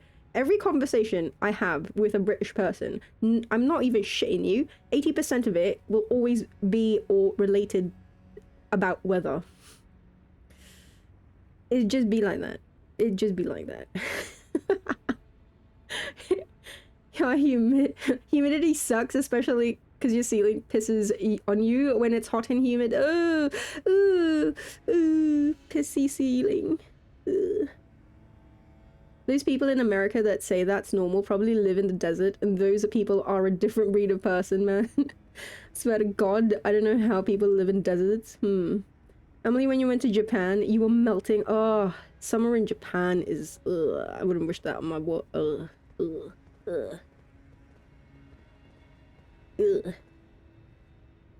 Hey Domo, you find it cute a Scandinavian person feels they're melting at 29 degrees Celsius, which is an unusual day, which is a usual day for you? Please. When I was in the Philippines, dailies would be 32, but it feels as though it's like 36 because of the humidity, and when people like I know a whinge about like how cold it is, like it's winter, it's cold, but I will take this any day over the weather in the Philippines. I'll take it. I love it. Because I've always maintained this. I hate hot weather. Like, I know how typical shut-in gamer prefers the cold over heat. Oh, tell me a more common combo. But for real though, because like I've always maintained this. If it's cold, I can put more layers on. I can use a hot water bottle. You know, push comes to shove, I can buy a heater, space lamp, or what have you. I can't take off my fucking skin if it's hot. I can go down to my birthday suit, you know, and I'll still feel fucking absolutely warm as shit. I can't literally take off my skin. My nose is itchy, please, malenia. Wait, don't attack me. My nose is itchy. I'm scratching. Thank you.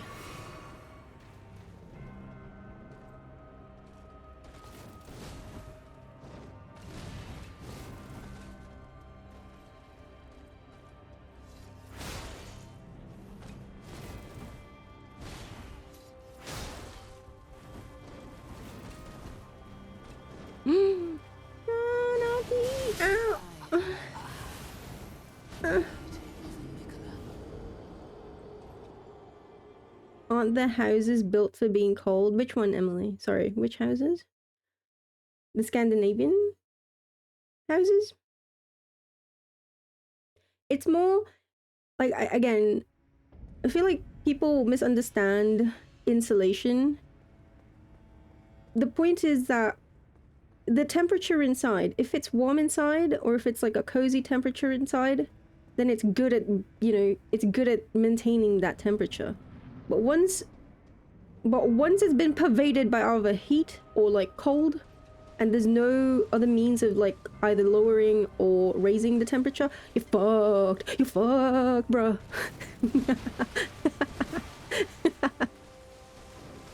You're in an oven, bruh.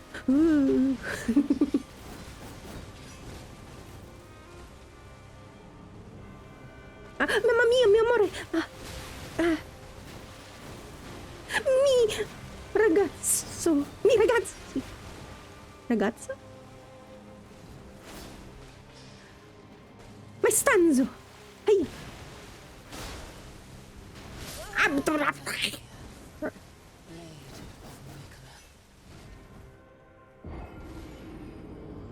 You know, it's like, I feel people are so, because I've heard it so many fucking times. Don't you guys have like good insulation? So why are you struggling with like the temperature? But I get, please. Why do you not understand?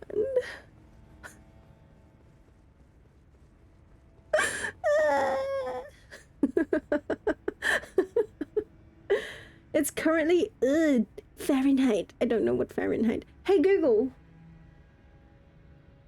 What is 91 Fahrenheit in Celsius? To convert Fahrenheit to Celsius, Oh my god. you use the formula C equals Please, please. I don't need you to tell me how to convert it. I just need you to tell me the actual temp. Oh my gosh, please. Why do you do this to me? Why do you do this to me? C equals 91 minus 32 times frac 59. C equals 59 times frac 59. C equals frac 295.9. C approx 32.78. So 91 Fahrenheit is approximately 32.78 degrees Celsius. Bro, I didn't need all that. I didn't need all that, mate. I didn't need all that. Why do you have to do all that for me? Sorry. Stupid fucking Google. Itchy nose. Itchy nose. Okay, wait. Humidity is about 60. Okay. You can only take off so much in hot weather, but you can bundle up indefinitely in cold weather. As a civ engineer, thank you. Ooh.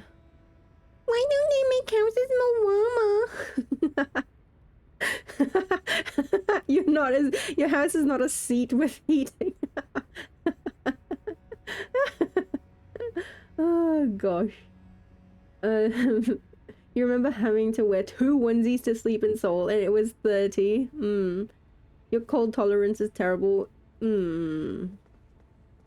Right now I'm wearing, it's actually not that cold, all things considering today. The past few nights it has been, like I've had to actually bring out my hot water bottle. I stick it underneath my, because my biggest problem area are my feet. They get really cold really quickly. My nose and my hands, basically. The typical areas where, you know, if you get hypothermia, you fucking lose or something. But yeah, I had to put my hot water bottle underneath my blankets, kind of curb the cold weather. But today it's actually 16 degrees, so it's pretty warm, all things considering.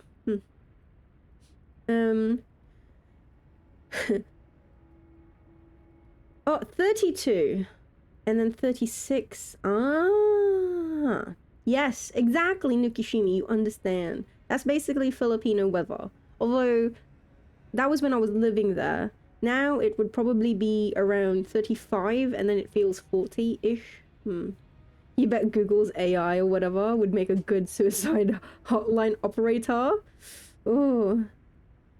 16 is cold. It is. I don't get me wrong. I'm wearing a Sherpa like fleece thingo right now, and then 2 layers underneath that. But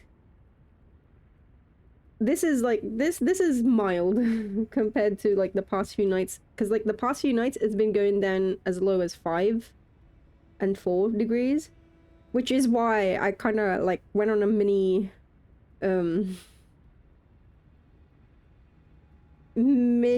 tirade about how because technically the previous city that I lived in with flatmate in Tauranga, it's a coastal city. It's like we were right next to the beach, and which again it that doesn't mean that it's not gonna get cold, but it's more temperate usually.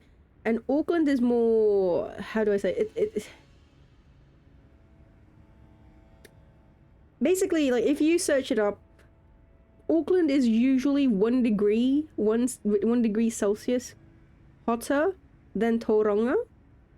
But I don't know why, I did not feel this chilly, this cold with flatmate in our flat, even though we'd never use the heater because that would cost too much power.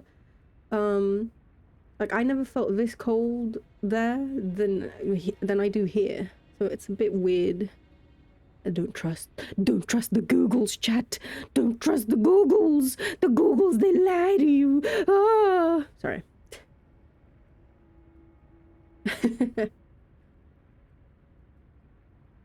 It gets warm in the summer. Anything below 20 and you're wearing a sweater? For me, it's 23. Anything like 23 and below, I'm already, like, I usually wear a jumper anyway because I get cold. But anything 23 is my comfort zone, I should say. Well, no, actually, let me rephrase it. It's not 23. 25 is my comfort zone. Like 25 and I'm like, okay, I'm good. I'm wearing my t-shirt. I'm wearing my, shorts a bit much. I can wear my trackies, my sweatpants and my t-shirt and I'm good. I don't need anything on top of it. I still need socks though because my feet get really cold easily. Anything more than 25? Okay, that's getting a bit warmer. I can bring out my shorts, I can take off the socks. I can wear my jandals, my thongs, etc. Anything lower than 23? Oh yeah, nah, fam. Give me an extra jacket.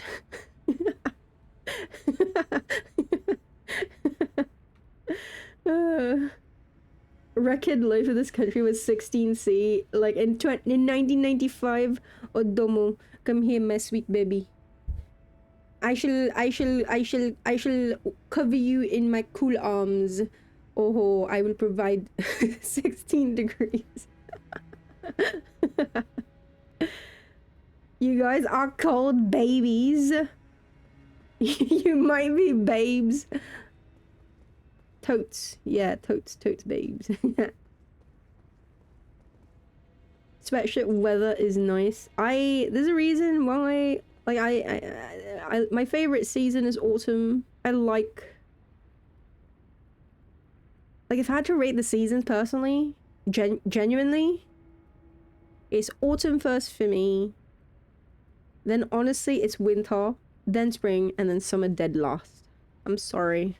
I know a lot of people would be like, oh yeah, autumn's great, yeah. But then they put spring after.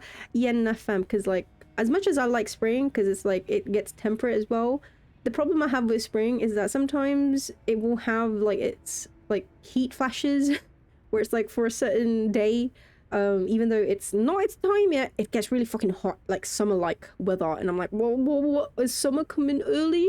And it's like, nah fam, we baited you.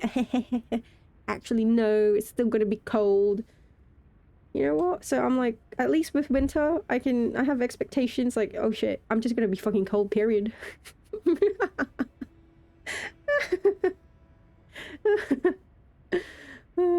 But I mean, obviously, when I say winter as well, it's still different because there are layers to that. There are levels to that, right? I mean, a Canadian winter is gonna be different from like a New Zealand like an Auckland winter, for example, or even like I don't know, Canadian winter compared to like a London winter. You know, it's gonna be different. Like, well, first of all, we're not gonna be dying because of hypothermia because we're like under layers of massive amounts of snow or whatever.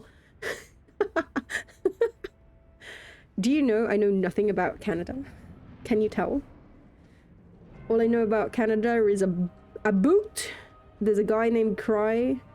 There are a couple of streamers that I know from there. XQC is from there. Hi XQC, I'm your... Well, I don't actually know. I can't say I'm your fan. I find you funny because you cannot speak. Or rather, no one can understand you. Even your own dad cannot understand you. Which is a feat in itself because, like, bruh. How?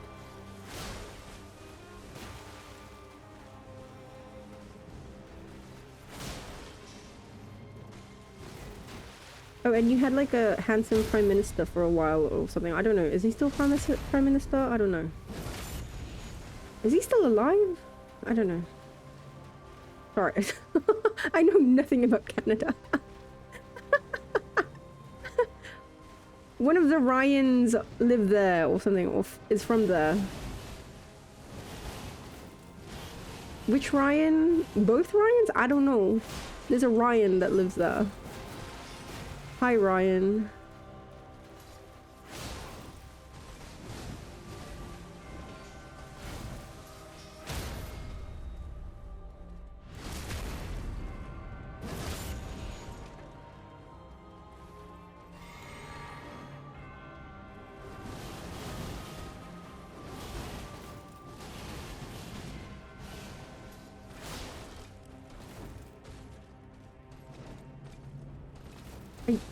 Wait, are both Ryans from Canada? Ryan Reynolds and Ryan Gosling? They have Tim Hortons? Oh, I've had Tim Hortons one time. Yes, this is true. Maple syrup, this is also true.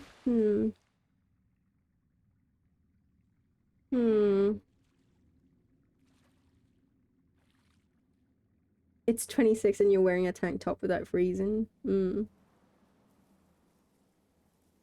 Autumn, spring, summer, winter, kind of tired because they both hate you. It's either too damn warm or too cold, but winter at least is pretty, even if you hate when the roads are snowy and icy.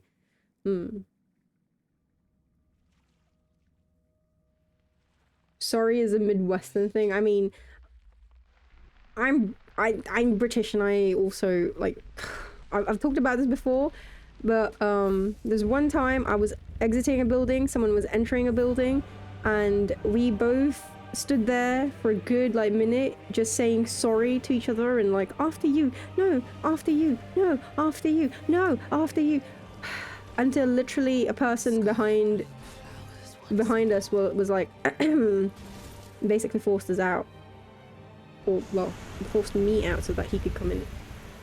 Anyway, Canada is a fake place. Yes, this is true. The little brother of America. They are our neighbors, and Minnesota might as well be part of Canada. All I know about Minnesota is what I watched from Fargo.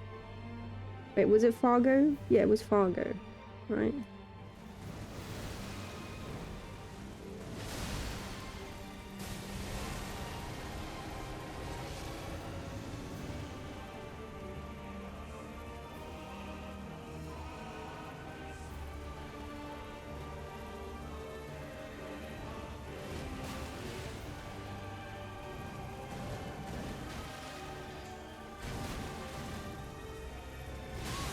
Oh, bloody hell.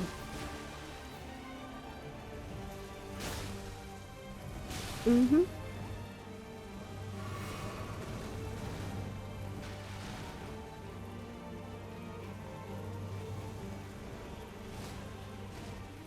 In phase 2, does it matter at all what level, how low her HP is? Or she just does waterfowl willy-nilly? I think she just does waterfowl when she feels like it. Doesn't actually matter what percentage of the HP bar, right? That's rhetorical, sorry, don't answer that. That's something I have to figure out for myself.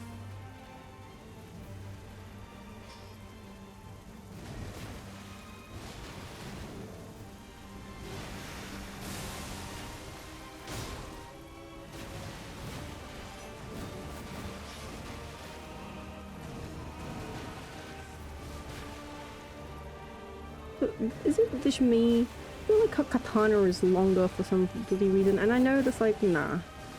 You're just seeing things, mate. But I swear, it kind of feels like it. A little bit.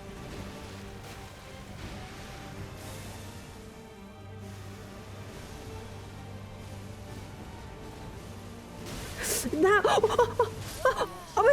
Wait, what did I do that? What did I do? Oh. There was an attack that missed. Also, why did I go left? I wanted to try forward. Okay, forward. Kagebunshin forward. Kagebunshin forward. Okay, sorry. Gotta remember. I tried right forward, diagonal right forward to the right. I tried back for specifically for that fourth, and then I tried left earlier. None of it worked. Now I need to try forward. Also, sorry.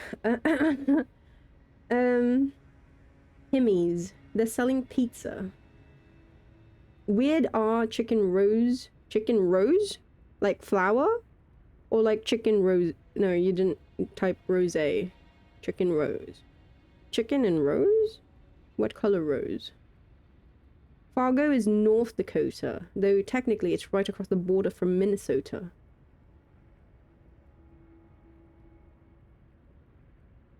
I wanted to make a joke that's something that rhymed with the iota, but never mind. My brain is not functioning anymore. I am... Her katana is quite big. Technically, it's not a katana if it's that big. It's a great katana. Mm-hmm.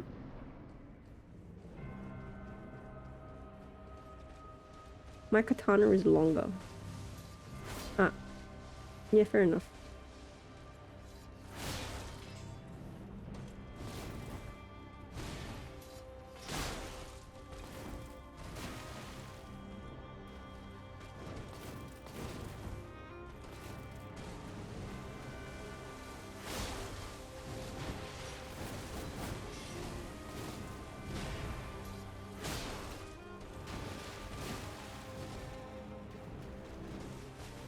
Easier.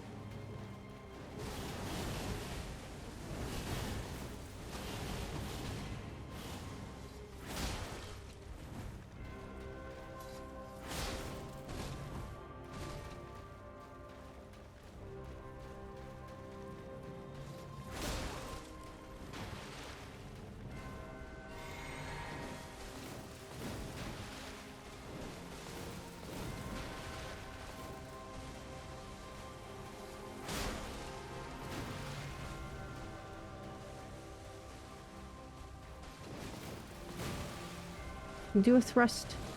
Thrust! Do it! I know you want to! I know you want to! No feet. Okay, I can do a pound, ground pound. Thrust. You know you want to. Come on. My bar-in-law? Auntie Malenia, you know you want to. A piece? Wait.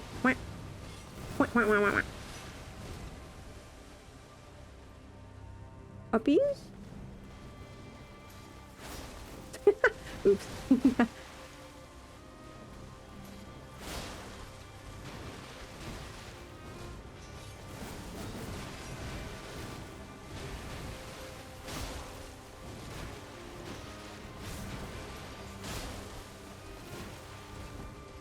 Oh. Ow. Oh, cheeky. Oh, bro. That perception, Doko. Sorry. It's an odachi. Oh, this is true. Long sword. Can you hear me banging on my desk? Sorry.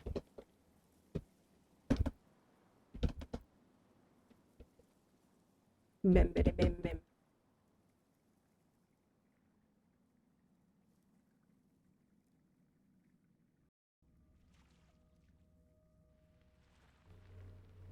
Wait.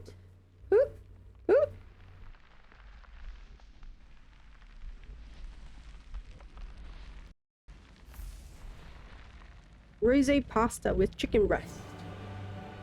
You refuse to switch your keyboard to French? Oh. Much less interested in it now. I thought it was like gonna be chicken with rose petals.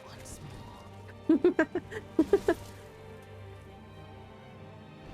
then like, can it be chicken with blue rose petals? I would order that, sure. You will witness true horror. Beep, beep, beep, beep.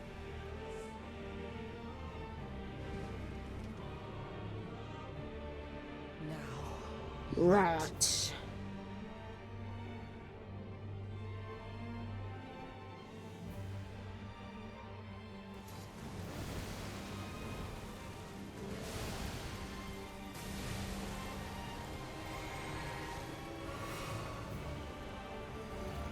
I think I'm overdosing on potions or something. Wait, I'm not ready! Ah. Thank you.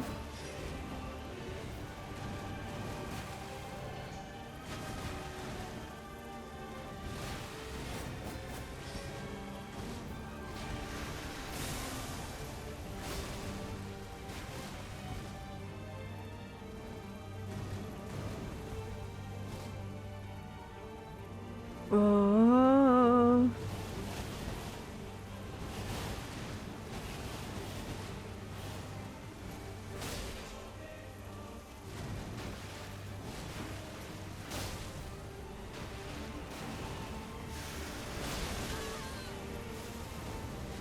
Oh. Ah, okay. Too close to her. The entirety of that bottom is just... Okay. So, the home base... The mother clone...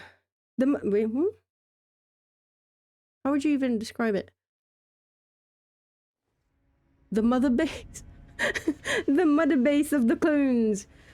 The Naruto is full of scarlet rot. Okay. Home stretch. Hey, Mayo. Hello. How are you?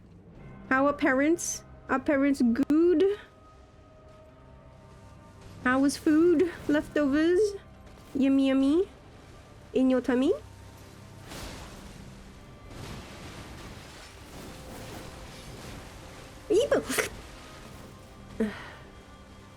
What is bro yapping about? My point is, like, you know when she goes up and she does the Kagibunshi no Jutsu? Like, the home base, the home stretch. Because I thought maybe if I stayed close underneath her, then, you know, her clones won't get to me, but I get rotted instead. But also, they also do get to me. I'm honed in, or she hones in on me. Am I making any sense? I don't know, man. I don't make sense to myself. I just yap. What comes out of my mouth, I don't know.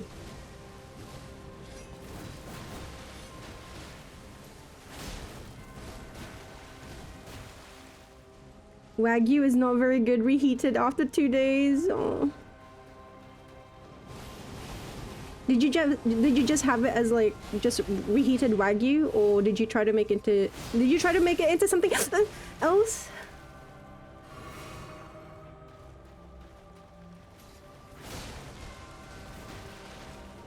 Repurpose. Wham, wham, wham, wham, wham, wham. That was a chance. Oh, I was out. I was out. Beep, beep, beep, beep. It is odd though, since it's a donut place that's making pizza. I mean, I have dough for this thing. Why can I not have dough for this other thing? Sweet, savory, who gives a toss?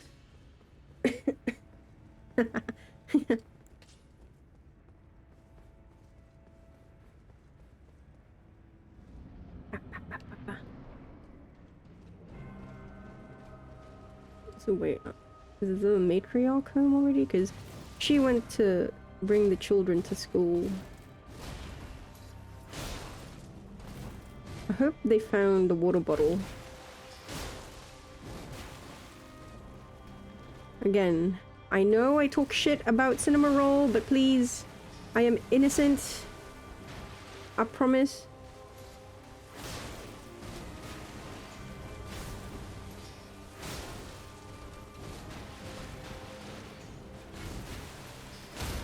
I wouldn't actually do something to someone else's property like that.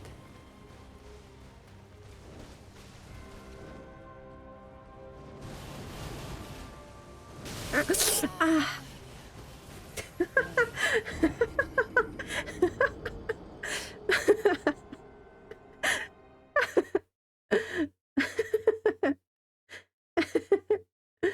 Gotta keep Wagyu simple. What? You don't wanna... What do they do? Freeze dry? God, what... What's the one where they dry seal it and then like... Dry age dry? Well, fuck. You know what I'm talking about. You know.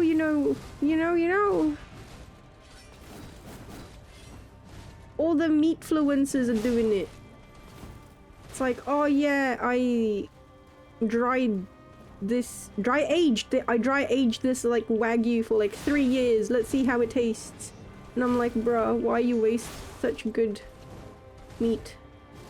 I hate you.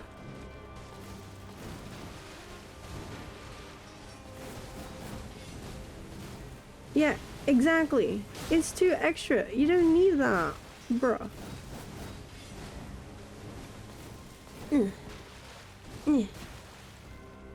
Hello, Eric.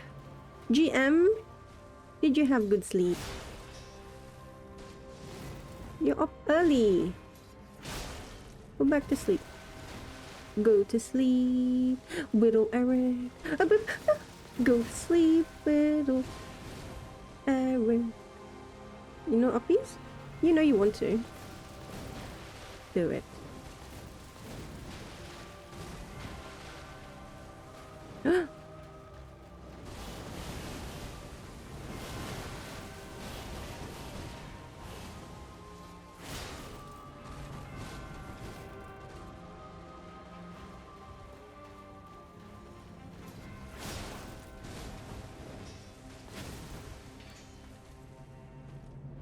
Uh-oh. No!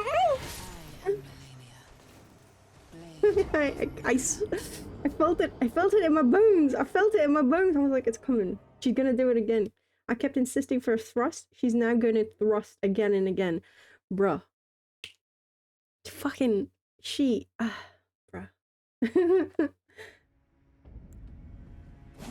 I knew it. I felt it.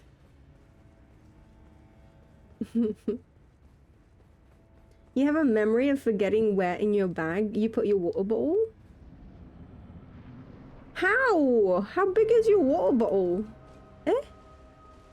How many liters?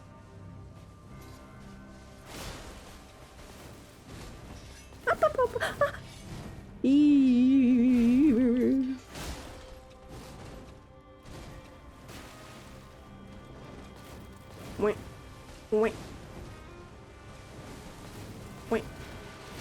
Oh, okay. Fair enough, fair enough, fair enough, fair enough. That was my B. I deserve that. Fair enough. Now you're going up or... No? Okay. Nope, you're going up. Yup, yup, yup, yup, yup.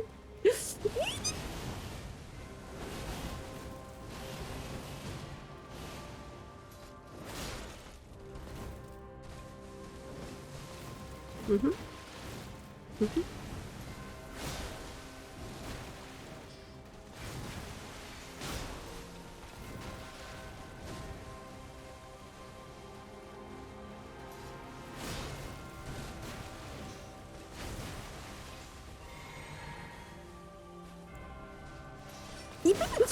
Woohoo!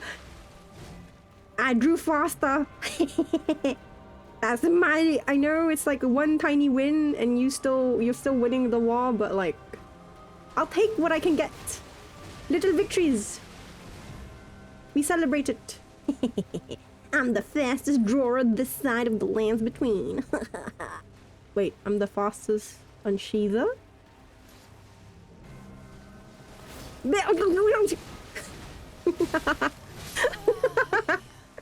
Oops.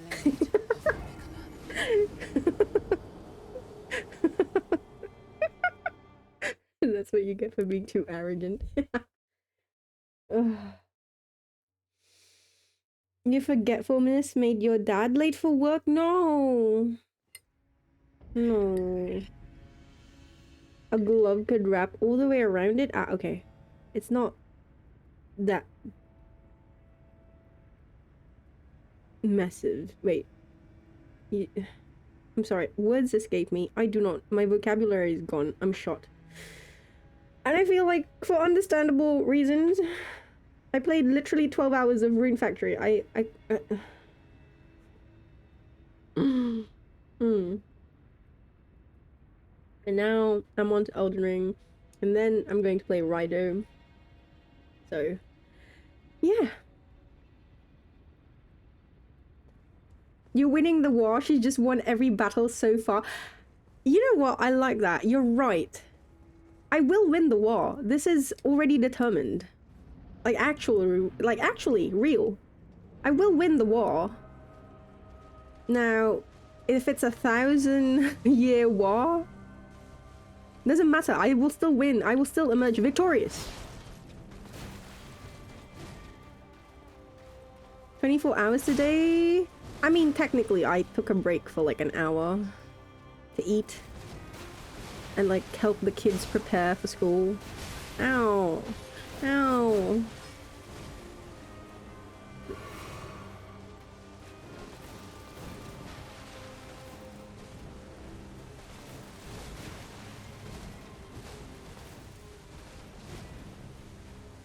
And then I had a rant about nutrition a while ago.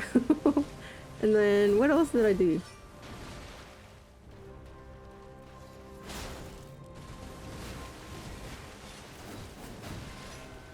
I don't even remember anymore. Oh, fuck.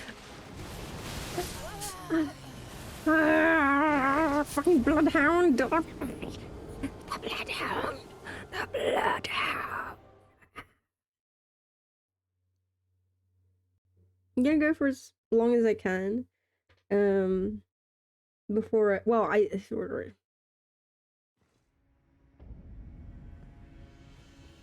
am wondering if I could just...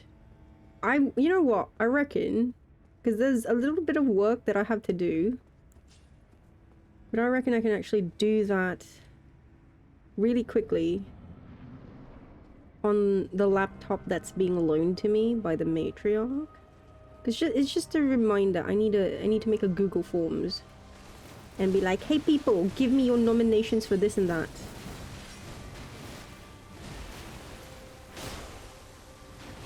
Ow!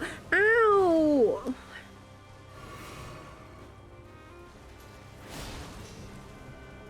Cheeky.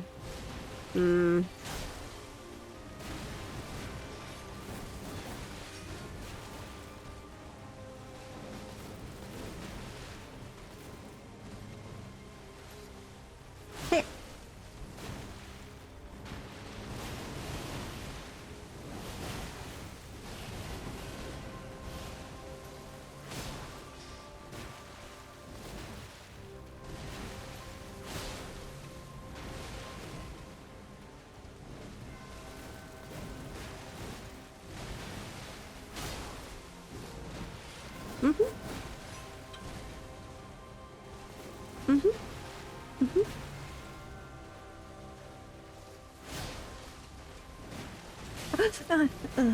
I thought I had enough.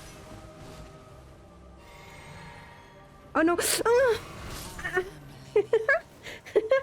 Every time, every time. The thrusting, every time. Nomination towards Employee of the Month. You know, funny you should mention that because they do want to. How do I say? My boss does actually want to kind of bring back recognizing, like, you know, outstanding individuals, outstanding employees. But the thing is, no one wants to put in the work as to actually nominating these employees. And also, what I've noticed, and I've told my boss this, is that because we have like these little awards for like, who in our company has, you know, shown, like, let's say teamwork, you know, that's who in our company has shown values of like teamwork, etc., etc. And if someone nominates, so you nominate someone within, you nominate a colleague, yeah? And you give an example or you glaze them. Now, usually what should happen is that we should have several nominees, we should have several submissions, and then the leadership team, you know, like my boss, like all the department heads will end up voting for, oh, who actually showed, you know, teamwork this month, etc. What ends up happening is that there's a group of people who nominate each other, yeah? And then no one else participates. The engagement is abysmal. I'm not shitting you. Like, I will get maybe 3 nominations a month. That's it. Company of like 250 people, okay? 3 nominations. And so, at that point, because we have to have like a winner, at that point, there's no need to vote because, you know, these people have by default won this award. And it's just like super frustrating. Like, no matter how many times I'm like, hello people, there is a reward if you actually nominate, you know, your mates for if they have exhibited this value, so to speak. Like, they all get $100 gift card to Amazon or whatever place they want to shop. So there's incentive there. But for some fucking reason, people just don't. They do not want to engage. Ow! That hurts. Uh-oh.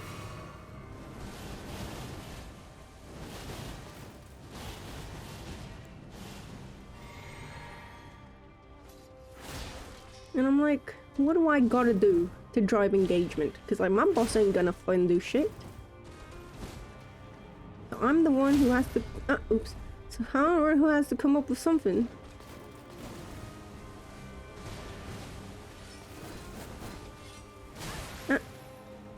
I rolled into her. That's so silly, Arky. Why did you make that mistake?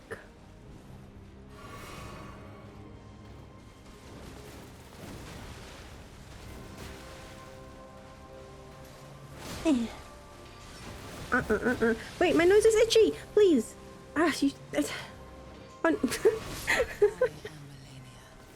Also, sorry.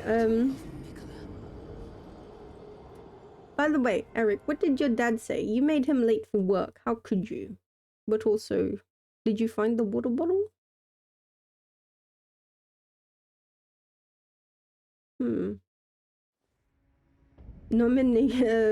Nominees, nominations, why? How, chat, how can I make, how would you engage people to be like, hey, let's nominate Spaghetti for best dancer, best twerker award, something like that. Creating one email page. You can do these polls online. There's sites for this. No, bro, did I say it's too much work? I didn't say that. Also, unfortunately, there's a format that has to be followed, and it has to be in a certain platform. It cannot be in any other platform because that's a security breach. Therefore, it must be done on this platform. But anyway, I have a template for it. It's just a matter of announcing it to several groups. Let's just say that. It was in a completely different compartment of your bag. Oh, you silly little goose.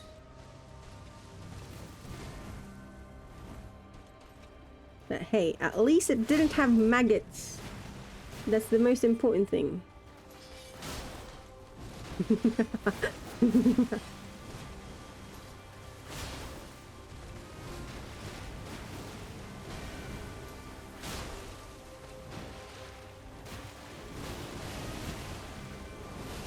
Ow.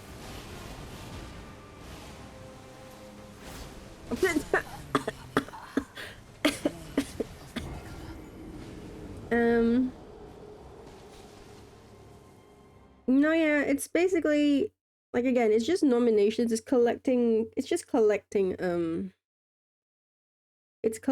information from participants, really. But also, I'm doing a thing this month, which is why it's in a bit of a time, like, it is time sensitive. So usually I collect these, like, I send out the form at the start of the month, usually, because I need to have the input and like the nominations by the end of, like, before the end of the month, usually the like 3 days before the final date of the month. So in this case, I need to have the nominees by the 26th by Thursday, so that on Friday I can collate them, and then if need be I can get input from the team, and then finally on the 30th I can announce the winners. Yeah. Now here's the thing, as I've said, there's literally no participation, and it's so hard. It's so hard to get any sort of participation. It's usually very minimal, and that's with ample time. Yeah, like with ample time, like literally the entire month. I will send it out. Like usually this month, for example, I would have already sent it out by the 3rd, by the latest Friday, like 6th of June. So they'd have at least 3 weeks, around 3 weeks to, you know, come up with something or nominate someone, right? Ample amounts of time. I've been doing this for 2 years now. And again, minimal participation. None of ya. So I'm doing a little, my boss is gonna kill me for it, but hey, I'm doing a little experiment this month. I'm going to put a really tight window. So I'm releasing it today, which is Sunday in America, but it's Monday in the Philippines.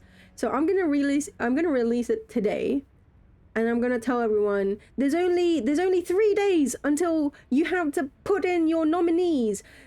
Make time, get rewarded, you know, stuff like that. And I want to see if it gets people off the arses to actually nominate people or participate in it. Because otherwise, at that point, I don't know what else I'm going to do. Like, you know? It's like the people in my company are quite competitive. They have a competitive streak. I want to say that once you put something in front of them and it's like, oh, you got to do this by this or else, they become really, you know, they become really gung-ho about it, but we shall see. If it fails, well, it fails. I have a pool of people that I can pull from that's like previous nominations and stuff like that, but otherwise, your companies might have, but you've never been involved. Really? I'm just wondering from like the viewpoint as an employee,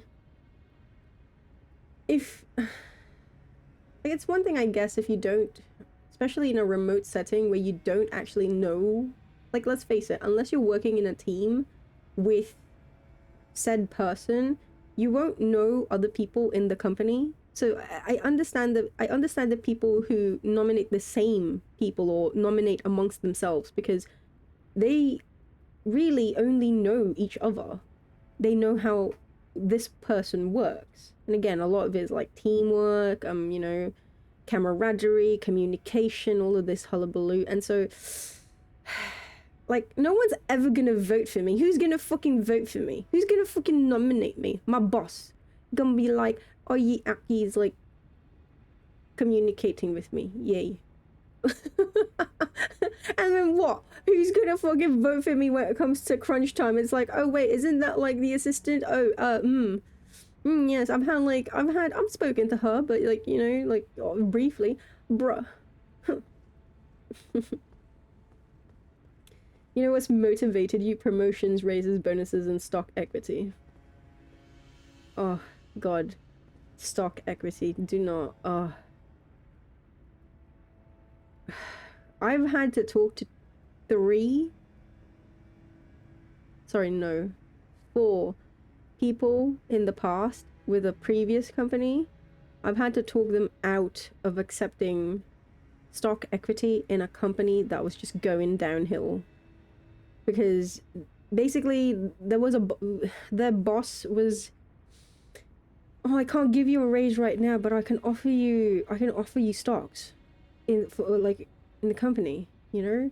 And you know, when we get richer and we have more liquidity, etc., you'll be able to cash out and get what you know, get your fill with blah blah blah blah blah.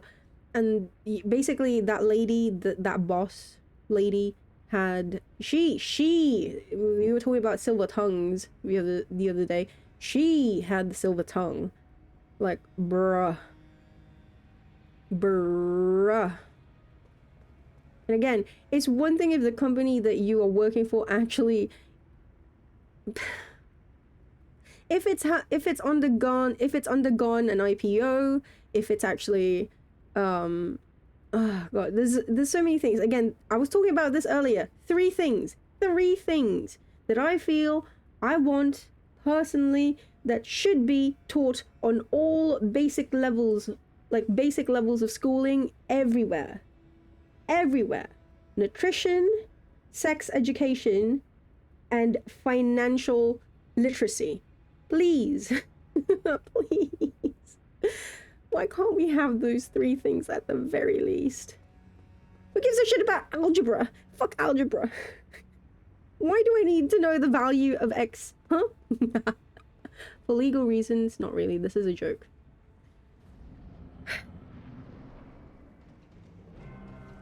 Also, Spaghetti's twerking. Okay, Spaghetti, you win. Number 1 twerker.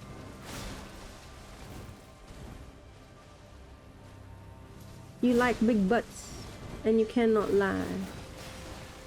Or you other mothers just can't deny. Ah.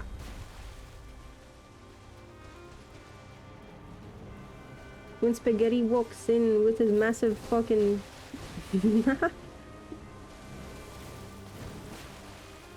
I should not finish that. Uppies? Ooh, what? Ooh, run! Ooh. Ooh, ooh. No thrust? No thrust.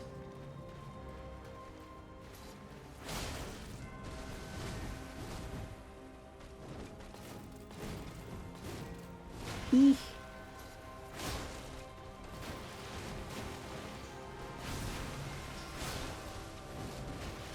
Ooh. Puppy? Ooh. Puppies?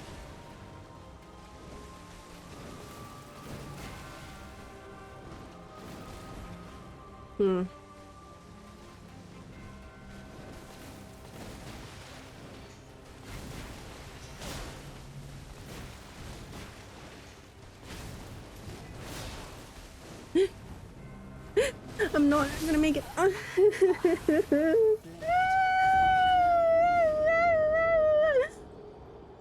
You know, it's bad when Roblox work at a pizza place understands employee of the month more than IRL companies. You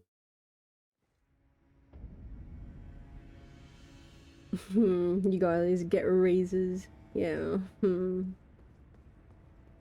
The one time you stayed at a company long enough for a raise, you got 100 euros. A few months later, you got a new job for some 400 to 500 more. So clearly your market value was a tad higher. Yeah. You feel like it's different for the service industry. Everyone just pays you as little as possible. This is true, but also you guys are just insane. Like Americans, I've talked about this before. Like I was actually talking to one of the people, the godmother of the children yesterday, because she went in for overtime, and I was like, "Do you get time and a half because you're working on the weekends?" She's like, "No." Even though she's worked at this company for years, yeah. And she's doing them a favor by coming in on a weekend. She's like, "No, they're gonna pay me. They're gonna pay me, but it's gonna be like the retail. They can't pay me like my full wage. So they're gonna pay me the retail wage." And I was like, "Wait, what?" Which is massively lower. But money is money. She's getting married, so she needs to save up for it. But yeah, like retail is already bad, but then you guys, like service industry in general is already bad, but like you guys specifically in America as well, bro. What? I've whinged about this before, and I whinge until the high heavens. You guys need to do something about your tipping system, because it is just not right. You need to do something about your VAT as well.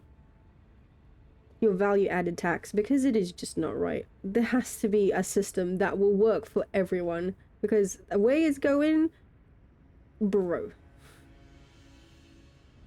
Oh, Super Mantis, hello, welcome. Hello, hello.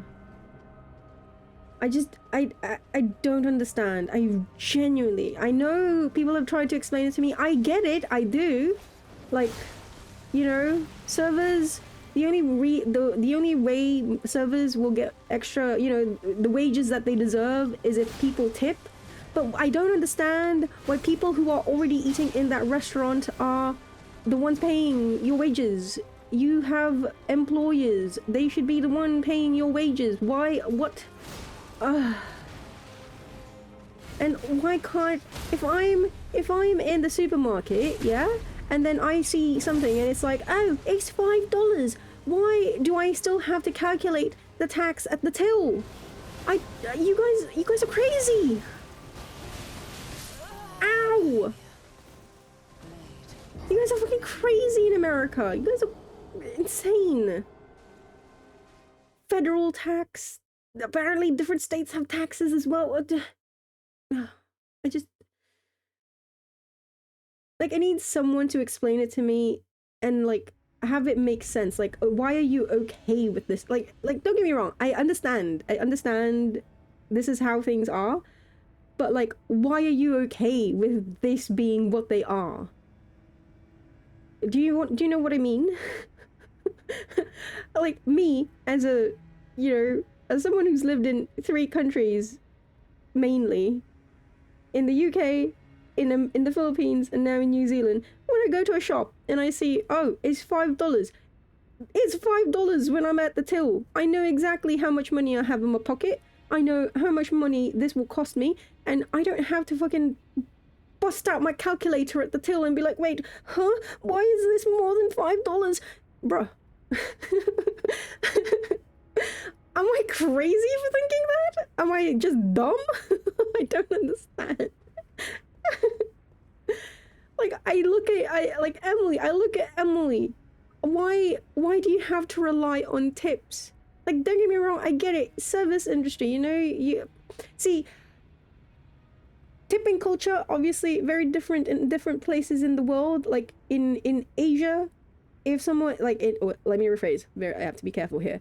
In some parts of Asia, you fucking tip. That is rude as shit. Excuse you, because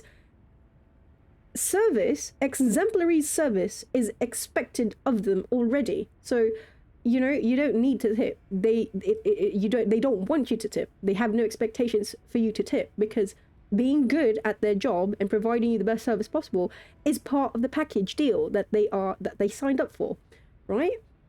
In other places in Asia, obviously, like, ooh, you've done an exemplary job. A tip goes a long way, you know, and they'll accept it very warmly, very happily. and they'll be like super grateful.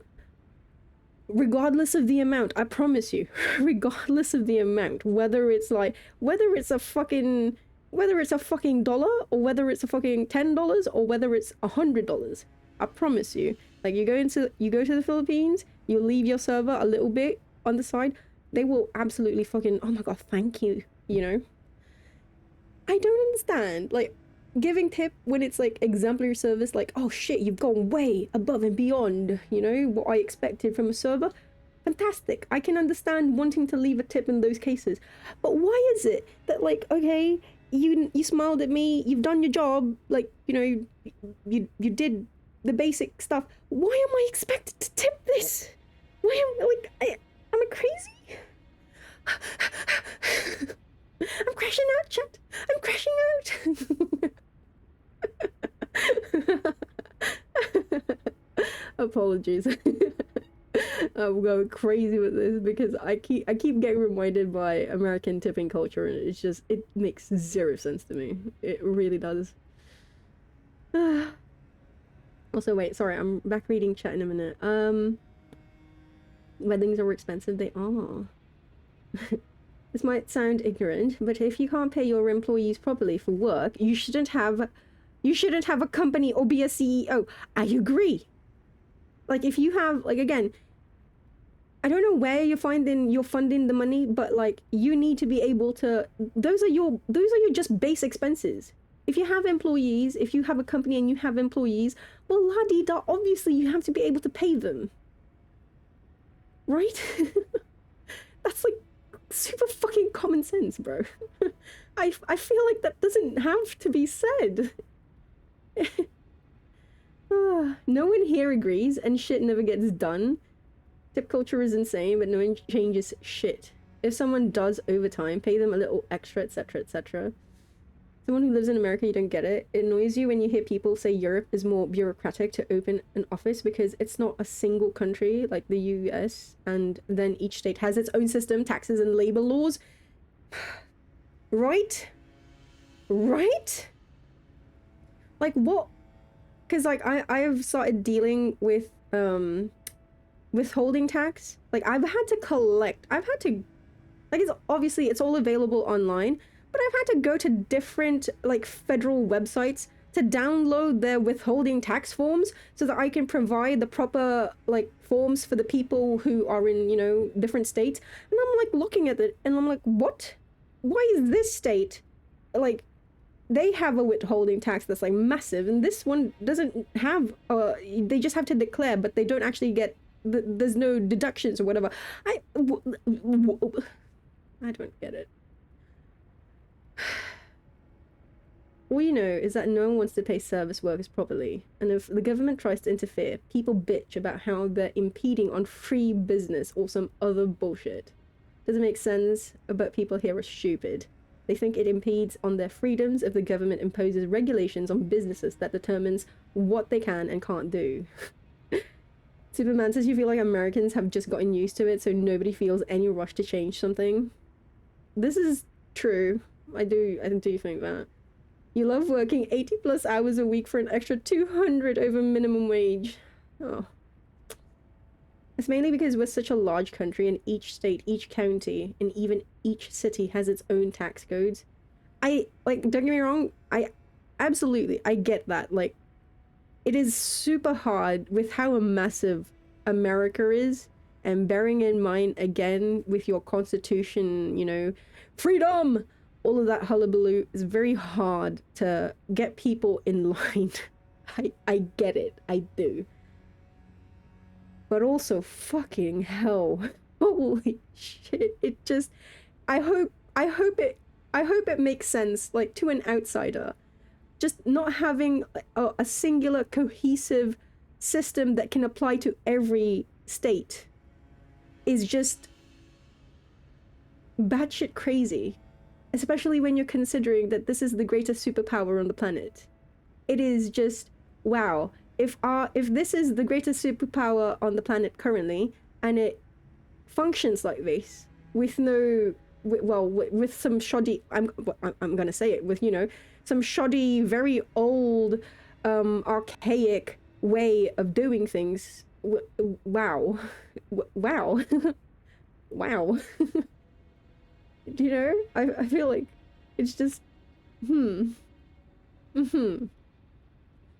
mainly because they're lazy. You can't really explain the mindset besides that people have gotten so brainwashed that they think if they follow the rest of the world, they're being sheep when they're already sheep. People really get mad at people for not tipping instead of the fucking businesses who aren't paying them properly. I remember talking about this before, but I saw that video of, I think this guy was a regular at I think it was a ramen place or an Asian fusion type of restaurant, and the owner hounded them outside and started shouting at them and stuff like that for not leaving a tip. And I've seen like the machines where it's like they cross out, so you know how you can choose to leave a tip, right? They cross out the zero or the cancel leaving tip or whatever, so that you are obligated. See, that's the thing, you're obligated to leave a tip. And then there's like obviously you have like this societal kind of understanding that, okay, you're supposed to leave what, 20%, 30%? I don't even know how much it is supposed to be. And if you leave anything less than that, you're an ungrateful piece of shit, son of a bitch, and never come back to my business, you know? Like, why is this burden placed on the customer? I don't understand. Like, I'm already in your business, actually, you know, I'm giving you business, you, the business owner, because I'm here, I'm dining, I'm eating. Why does the burden of paying your own employees fall on me? If this is the case, then fuck, I'm never gonna fucking eat out ever again. You know? I just, it doesn't make sense to me at all. It does not make sense at all. It's a shame because tipping used to be out of generosity. Exactly, instead of less pay. Like, see, for me, growing up, like my dad liked to leave tips when, like, the way my dad taught me was that you leave a little something for the people who went out of the way to make your experience eating outside or, you know, wherever you are outside, to make your experience even better or even enjoyable than what you expect your experience to be there. Like, you know, if this waiter was very friendly, or if this, you know, waitress, you know, went out of her way to find us like good seats or make sure that we got our food early, or like if the food was amazing, then you leave a little something to show that you're grateful. That's how I was raised growing up. And then I fucking started hearing about America and it's like, wait, what? Gratuity is expected? Like, in fact, to a certain extent, obligated? What? Oh, gosh. Oh my gosh. The pure tipping culture of the olden days only applies to family restaurants or very small restaurants. America loves its paperwork. It's wild. The hoops you need to jump through is crazy. It's so wildly ingrained in the majority of citizens that it's absolutely crazy. Mantis, you're no politician, but you feel like the first step for Americans to fix themselves is to make education better by focusing it more on critical thinking skills. Yes! You've heard they don't focus on it at all. My gosh. My gosh. Focusing on education, they recently cut funding to a shit ton of mental health and education programs. They just add the tip without an option.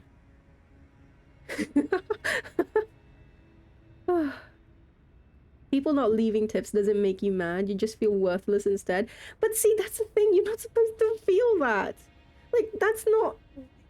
Why is it on the customer? Like, you're not supposed to feel that because a customer has not left you a tip because they paid for what they've, you know, consumed. That should be on your boss to provide. That should be like a basic, that's part of basic fucking working conditions. To be given a livable minimum wage. Otherwise, what the hell are we even doing?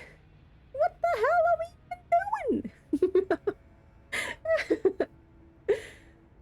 have the money to tip, don't go out. Well, excuse me for wanting to treat myself. It's not my damn job to pay you properly. Exactly. You tip because you know how bullshit the service industry is with paying its people, but you shouldn't be shamed when you don't. And people getting mad when you don't is crazy. Get mad at your employer, not the customer. Like, don't open a restaurant if you cannot afford to pay your employees a proper wage without having to rely on the kindness or the generosity of strangers. I don't know. I guess it's like they have they have expectation of like, yeah, don't go out to eat if you can't afford to leave a tip, but don't open a business if you can't afford to pay your employees. What? Oh gosh. Also, yeah, this is an Elden Ring stream, yeah. Don't be fooled. Do not be fooled. Yeah, businesses are worthless. Remember, it's corporations, greedy fucking corporations and greedy fucking businesses. Ugh. Ah. Depth perception, no co. Okay. Transnational corporations all don't pay enough to workers in the third world too. Well, I will not comment.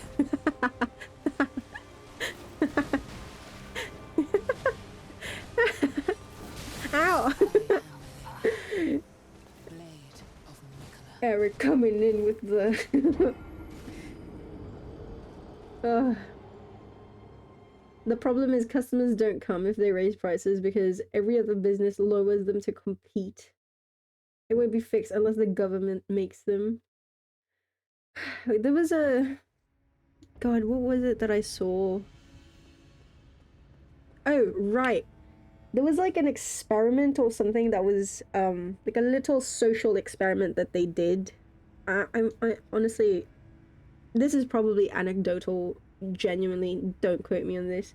I don't remember if it was an actual study or if it was just something that a business did to try and gauge the reactions of customers, etc. But basically what they did was and this is with the concern of tax, right?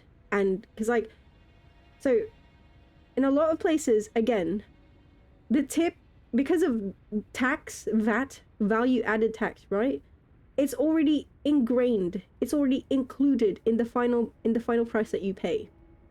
Yeah? So that includes the wages for the employee. So you don't necessarily, again, you don't have to leave a tip once you see that it's already been taxed. You could, but you don't have to. Now, they did a little like experiment where they already included in the receipt the final price of what was ordered, including the tax. So no tip necessary, no tip expected, but they included the final price, and it amounted, let's say, for example, let's say $30, right? And then they did another receipt that shows just how typically Americans, you know, how they typically get the receipts wherein the tip is not included, tax not included, etc., etc. And it's just like, here. And you know what, people will, and here's the kicker, both amounted to the same price. Like once you include the tip and then tax and then everything, it still equals to $30. And you know what people still trusted and what people went for? The one without the tax already on the receipt. It reminds me of that shit wherein like people preferred the quarter pounder to the what is it called? The 1/3 patty or something, because they, for some fucking reason, they saw the 4 and they were like, oh, this is bigger. Therefore, this is a bigger burger than the 1/3 of a pound, because like it's a quarter pounder. But it's like, oh, this receipt has a lower number, therefore this is cheaper. This place is cheaper to eat at. Because this receipt, again, they see the number on the receipt that doesn't include tax, that doesn't include the final tip that they will pay, and they see that it's a lower number, and therefore they choose that restaurant because it looks cheaper. But it actually amounts to the same thing. It's just that the other receipt already has everything included in it. What the fuck is wrong?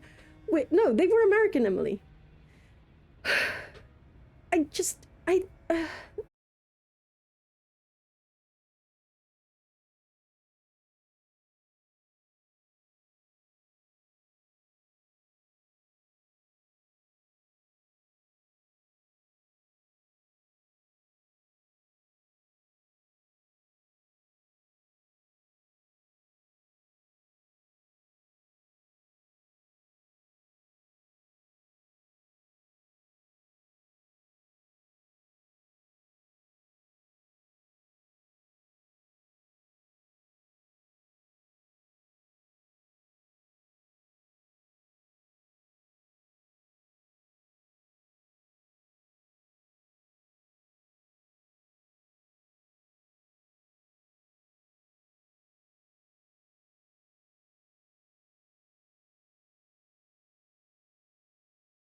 Silence.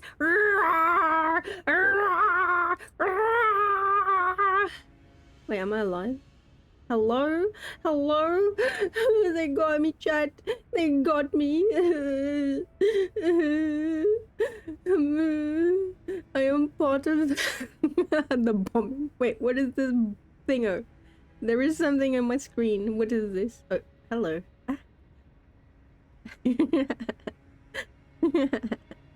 Hello, welcome back. Apologies. My crash out ended up with Lappy Top crashing out as well. Oopsie. Oh shit. Carrot stinks.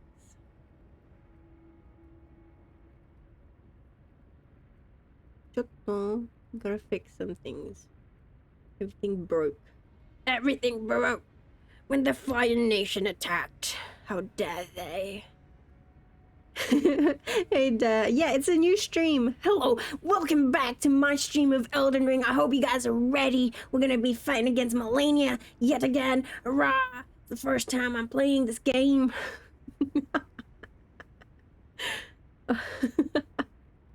It's the first time I'm playing this game today. Jesus. I'm gonna do a little bit of something. Something. Oh. You forgot to do funny scream. Ugh. Is Aki back? No, I'm front. Bad mouthing America.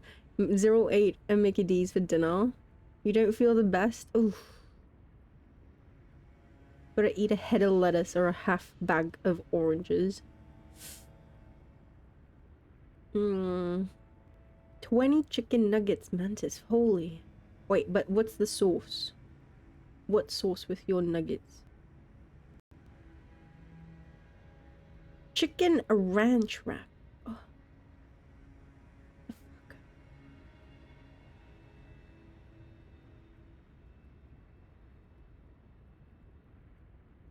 You need more than 4 nuggies. You do not desire more or less than 20. has to be an exact number.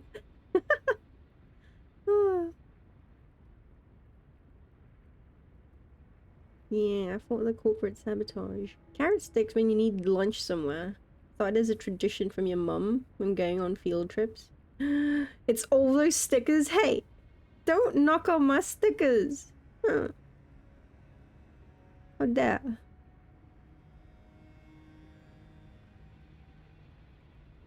You don't usually do nuggets, but you could go for like 10 with a cheeseburger or something. Or maybe just the nuggets. Have you all seen that one girl who easily ate 100 nuggies like it was nothing in one sitting? Huh? How did she live? That sounds fake. Yeah. For real? For real, for real? Refresh. That's it. You just need to refresh it. Ah, competitive eaters exist, you believe it? Ooh! Yes, yes. I've seen videos of like those people who enter hot dog contests. And it is insane how they... Oh, gosh. Actually, no. Not just the hot dog contest. You know those I've had or I've seen people who do the, you know how some restaurants have a timer challenge or whatever, wherein like, oh, if you eat this amount of food or if you eat this bowl of like ramen in a set amount of time, then it's free or whatever. I've seen Japanese, there's this Japanese girl that I saw before. Holy shit, she's so tiny and she does these like compete eating competitions, competitive eaters, and what the fuck. There's one I saw recently, it just came up on my feed. It was this I think she was Vietnamese, but basically she goes around like the pho restaurants, and apparently there are pho restaurants that have like these competitions. Like you have to eat a whole bowl of like pho in 25 minutes, which I will say, at least this one that I saw that she did, she failed at it. And I will say, I feel like it's kind of cheating when it's like with pho, because it's like specifically as well, because it's super hot. Like you need time to, you know, make sure it's not actually burning your fucking throat as it goes down. Am I crazy for that? But refresh. Oh, there we go. No, stop it. No error. Why you error? Fuck you then. It's real. First search on YouTube if you search 100 Nuggies Challenge. Beard meat food. 120 nuggets in 10 minutes. What? Bro, I can eat 20 nuggets. But like that's literally my entire meal for the day, like a day and a half. Like I can actually no, yeah. It will take a while. It will take a while. But I can finish 20 chicken nuggets in one sitting. But it's like a 1 hour sitting. And then that'll last me for the next day and a half. I can do it. I know I can. I haven't tried it, but I know I can. I trust. I have trust in self. Better than my depth perception when it comes to malenia. Absolutely.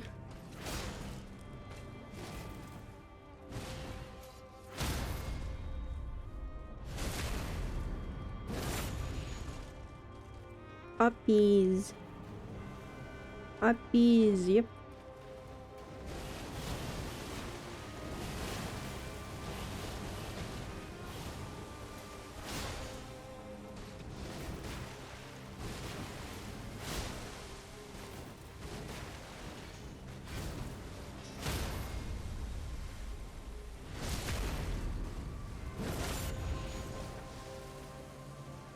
Uppies?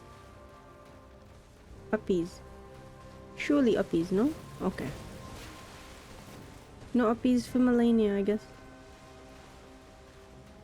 You're baiting me. You're baiting me. I know you are.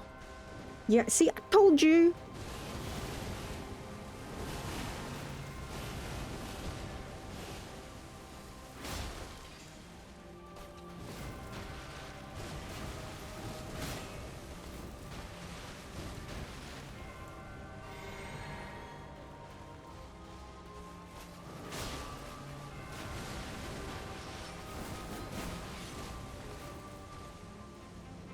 Thrust.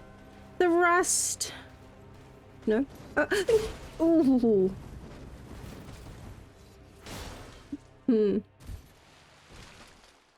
Yeah, so I did the Kagebunshin technique. I did right forward to forward right-ish diagonal. I did left. I did back. Now I want to try forward. Just plain forward. You want to see me do Frida after malenia? You wonder if it would be easy by comparison. I cheated with Frida, remember? One day, I will go back to that fight, and I will do it properly. The one blight on my record. Frida. Frida! Oh, I hate even thinking about her. Hate. Hate. Hate.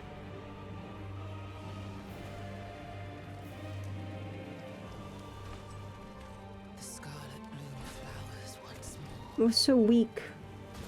I was so weak to the temptation, and why did I say yes to it? Use the prisoner ring. Prisoner's chain. What's so bad about Frida? She was my... Well, she wasn't my first roadblock. In the FromSoft. Because technically Artorias was.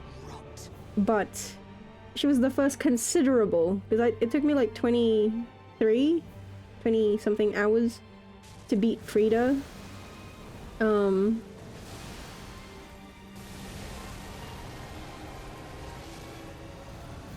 What do you mean one of two? Who was the other one? Who was the other one? Tell me, who was the other one?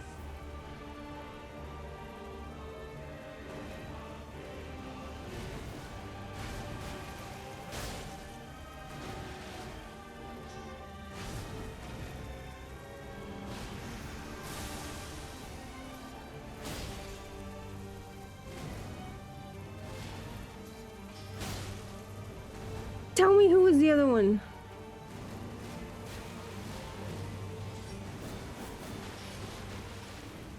Oh right, Dragon Slayer armor, thank you. I had actually forgotten about that one. Because that was the first time I used the Prisoner's Chain.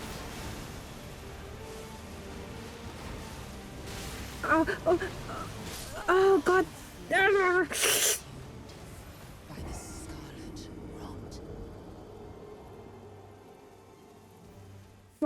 Fucking, because I was like, ooh, I got a new ring, ooh. And then I used it and I was like, oh god, this is cheat mode. And I was like, oh, I can't use this ever again. And then... God, Frida was... God, you were so weak, Aki. You were so weak. How could you have said yes to it? Why did you say yes to using it for Frida? Why?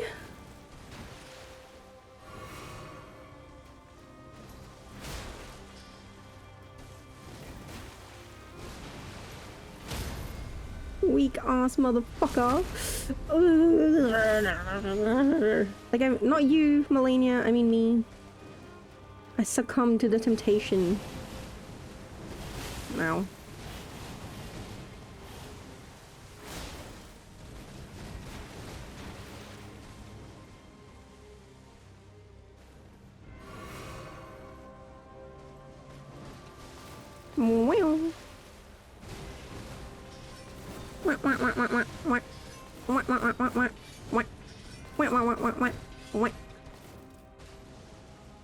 Uppies? No uppies. Okay. Different uppies. The uppies that I like.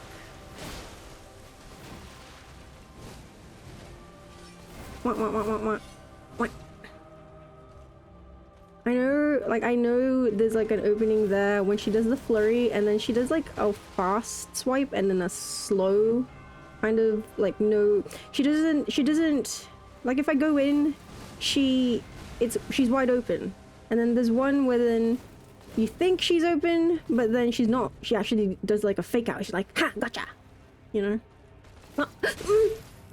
Light roll. Light roll. OP, usually.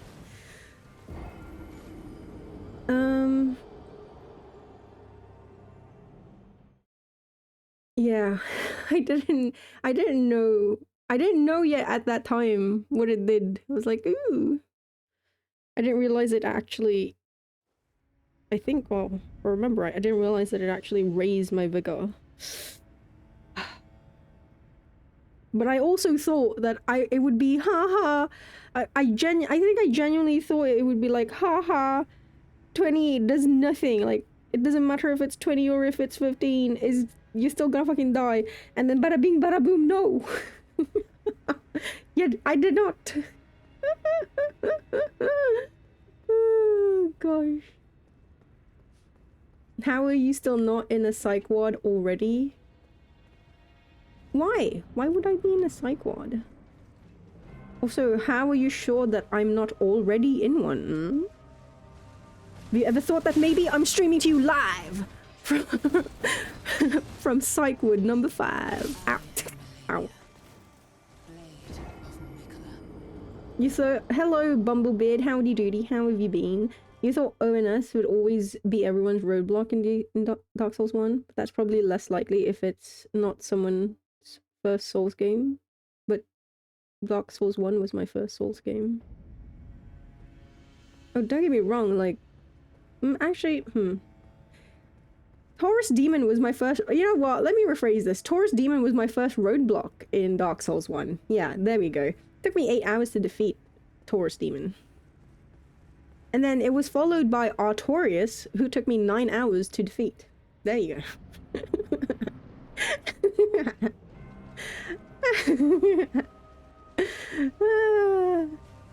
Technically. Technically, I guess.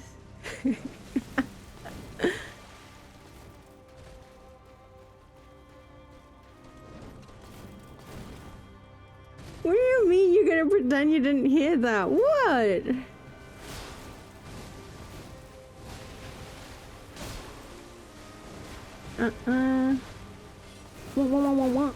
Wham. What? Puppies. Ow.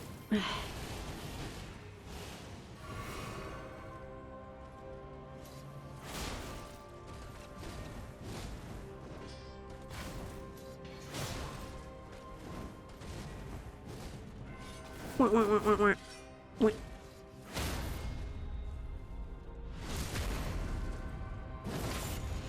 What's too painful to imagine? And you know what the thing about Taurus Demon was? Didn't even die by my hand. I literally killed the Taurus Demon for the first time probably, what, a few weeks ago? After months of playing the Souls games, finally. Well, I mean, I say officially, but like... Actually, no, yeah, officially. Because every New Game Plus that I did of Dark Souls, I didn't do Taurus. I went through the forest, the Dark Root Basin. So I never actually had to go back to Taurus. Until that time in stream where I went back through all the Dark Souls games.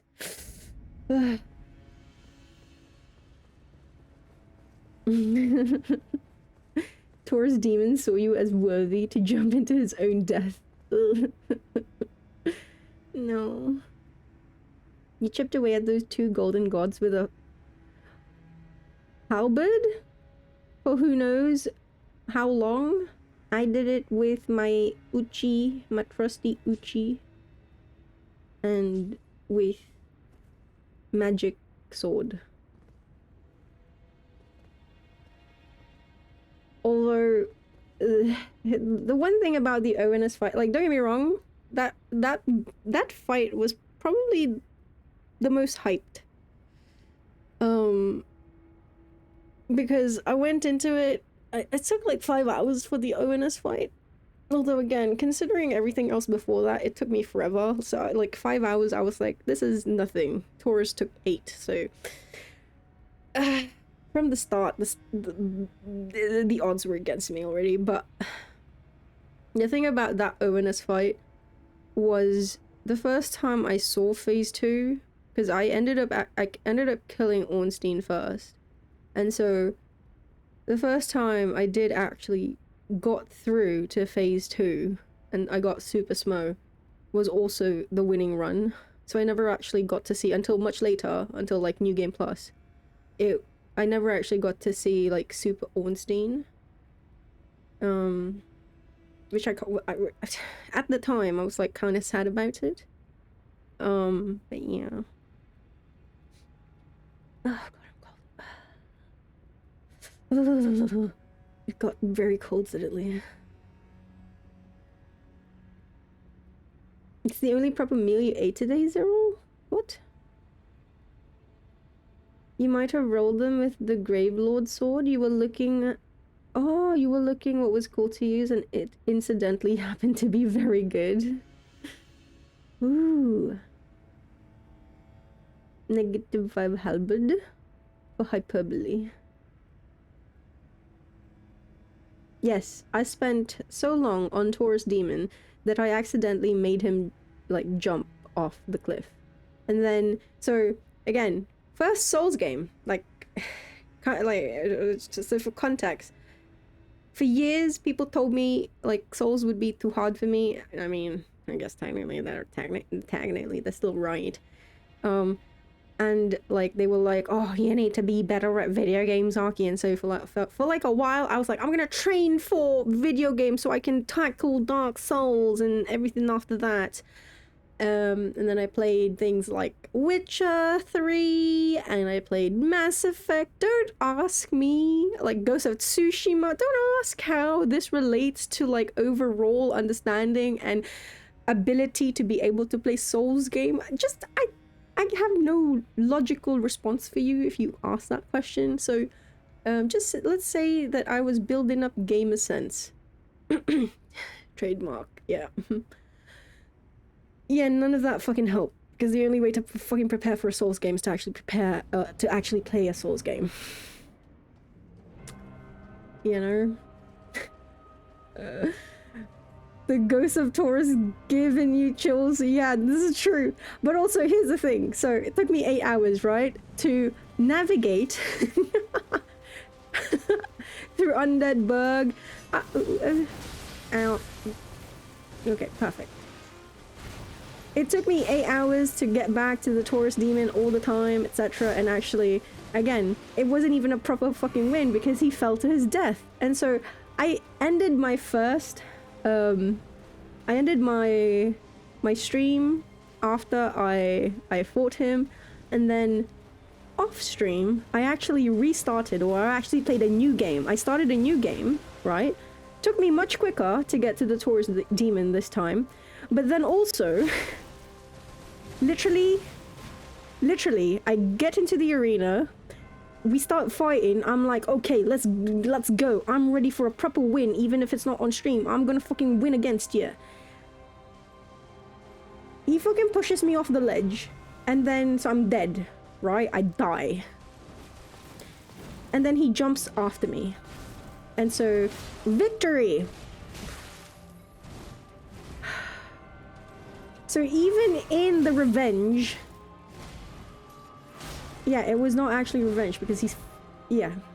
He would rather die. He would rather krill himself than face me again for another 8 hours.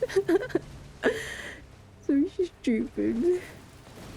Thor's demon is so mean. I'm so sad. Ah. I'm gonna roll towards you.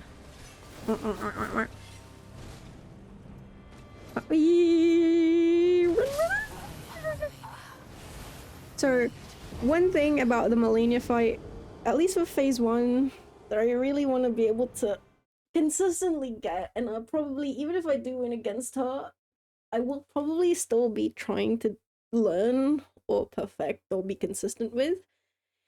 I want to learn how to avoid waterfowl at close range. I have an idea with Bloodhound Step, and I've done it successfully twice. But when I say done it successfully, it's literally luck. It was literally luck.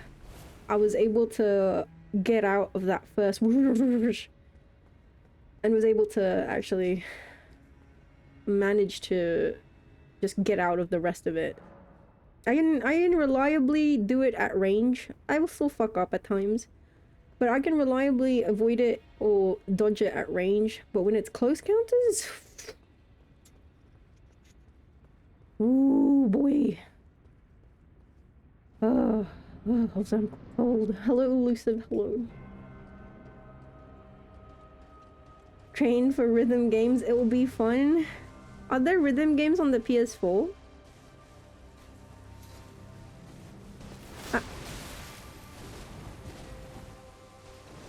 Or like this Switch. I have Project Diva on Switch. The Miku Mega Mix or whatever it's called. But it doesn't have a lot of songs because you gotta download like the packs for it. Which are actually really expensive. Ah. Ooh.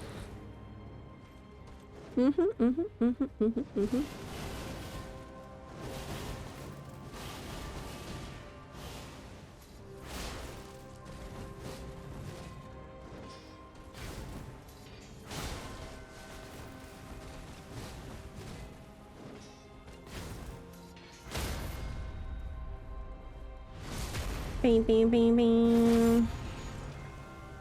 Run. Puppies. Ah, Super Mantis, thank you for the follow. Appreciate it. Appreciate. Ow. Please no. No thrust. No thrust. I'm surprised. I'm surprised, Malenia.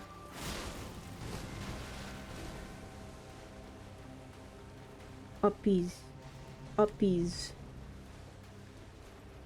She's a masturbator as well. She knows. Can never trust. She knows I struggle still. She knows I have no reliable counter to her close range waterfowl. So she's like, come at me. Attack. And then I get close and she's like, oh, bam!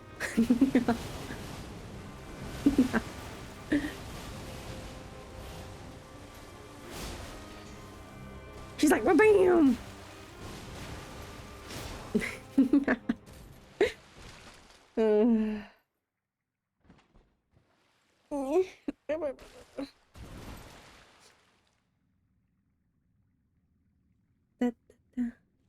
Dark Souls is not as bad as people say. I mean, now I can say that. But I remember going into it, just like how many people told me, oh yeah, you're gonna have to, like, at the time I didn't know it was a meme as well, like, you're gonna have to you have to get good for Dark Souls, etc, etc.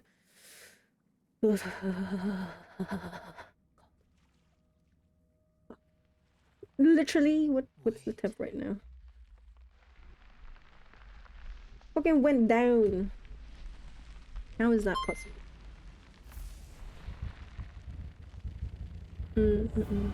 DS1 is rough without access to the internet like today. Dark Souls 3 was pretty hard for the time. People got used to those and harder games, but for the time they were harder. Elusive. realistically, all you need is some mechanical skill. As long as you don't have the mechanical skill of a pencil. But I am a pencil. You will witness true. Is there a reason why you never level vigor in these games? I kind of just decided on it during Dark Souls 1, and then I decided to keep it for the rest of the games. So, Dark Souls 1, 2, 3, Bloodborne. We're all 15 vigor as well, and now Elden Ring. Sekiro I don't consider Souls. Like a proper Souls, because it doesn't have the stats.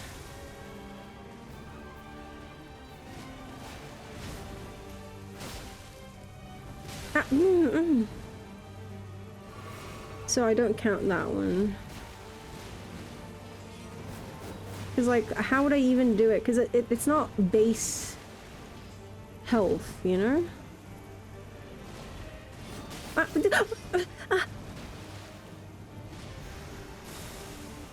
See, that's such an opening. That's such an opening. But yeah, there's no logical reason. It's just, for some reason, I decided in Dark Souls 1, I can't even tell you the reason why. I think there was something in that. I think there was something in chat that was mentioned. Like, I think again, I have to go back one of these days, but I think someone in chat basically said you don't need more than 15, and I was like, okay. And it just stuck.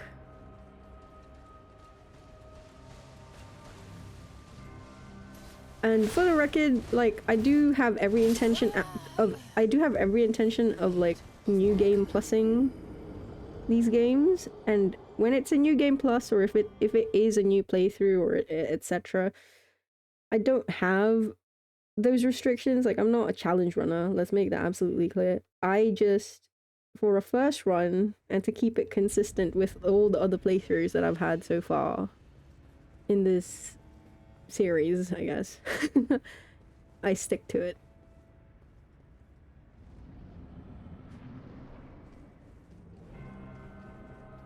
Skill ceiling for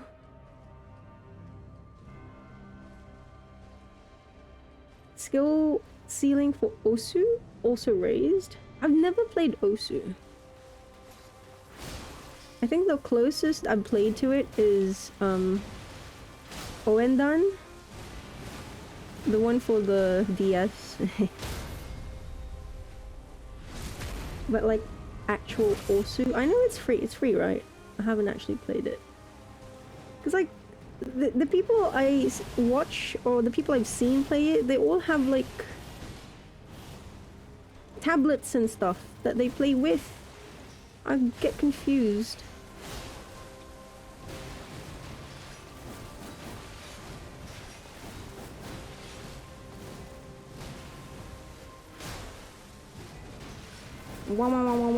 Wait. Wait.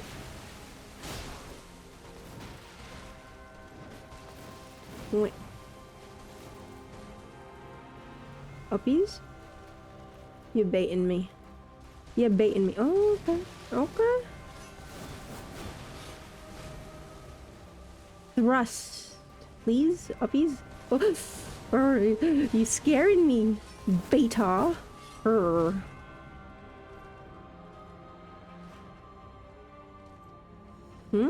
Left, right, left, right, left, right. Wah, wah, wah, wah, wah, wah, wah. Hiya!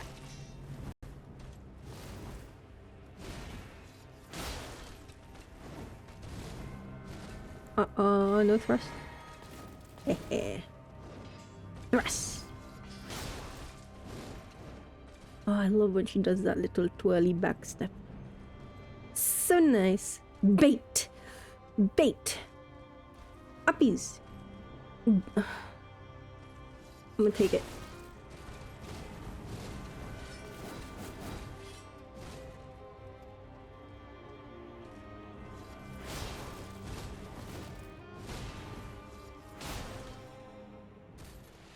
NG plus C. My bad. I did not know you identify as a pencil. Why, yes, I'm full of lead. If you're a pencil, you must be the sharpest pencil around. Cry. Go back to the drawing board with your pencil. Oh, no, yeah, we are not having this debate. No, it's not a challenge run. I have 99 dexterity. I level up dexterity, I level up endurance. I leveled up strength just enough time so I can wield the Nagakiba. Vigor is 15. Those are conditions. Katana. Katana...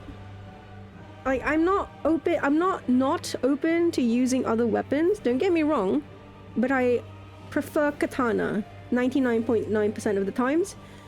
Well, 98% of the time, and then I have a bow that I will use to cheese, and then other 1% will be, ooh, let me try this other weapon. Oh, unfortunately, I can't wield it because I'm too stupid. I have no intelligence. Or, oh, I have no strength. Ooh, oopsie, I'm so weak. Yeah. Like that. So, unfortunately. Also, it's quite fun. There's quite a lot of modes you can experiment with in Osu. There's regular Osu, Osu Mania, and a few more. Every game is a personal challenge. This is true.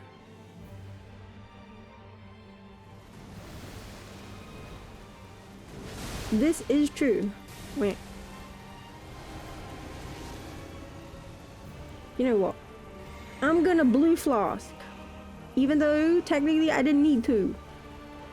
But I will likely die, so I'd rather not have to take an extra... Oh wait, what am I doing? Oh, very, very close, Aki. You stupid slag. Ugh. Wait, already? How do we go to... That fourth fucking card! I need to figure out...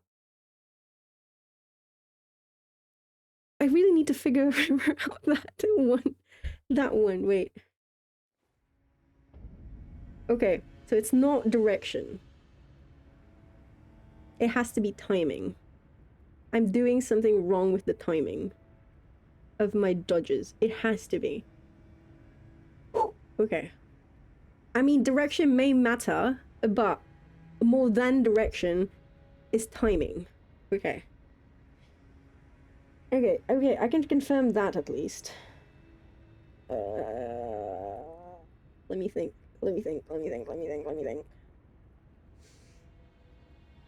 Like, the next time I see it, what am I gonna do so I can try and execute it?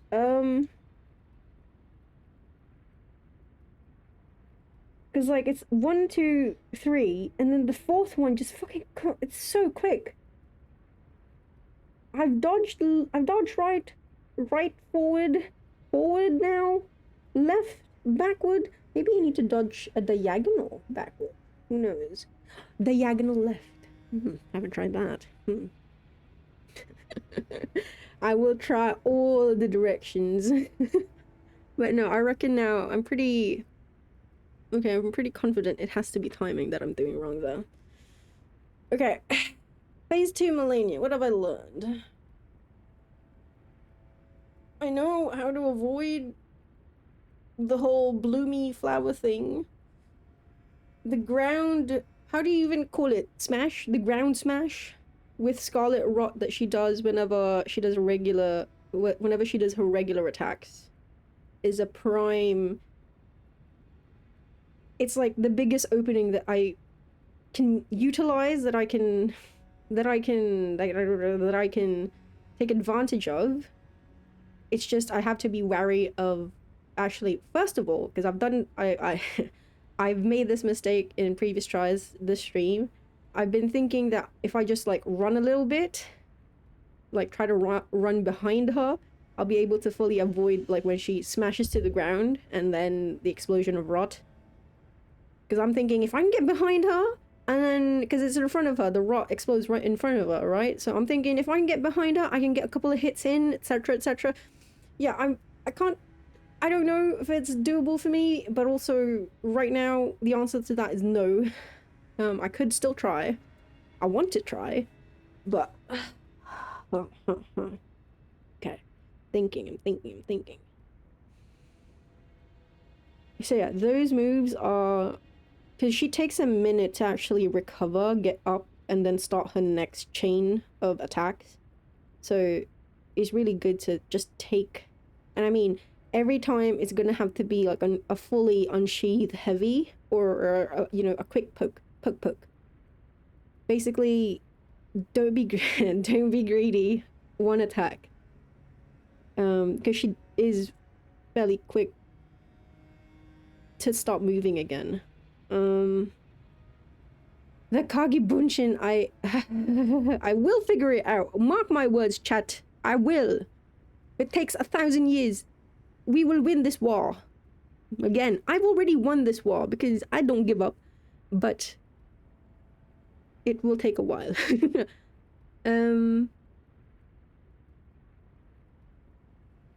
The swoop thrust is still very good to take a quick attack. It's really, once I figure out that Kagebunshin,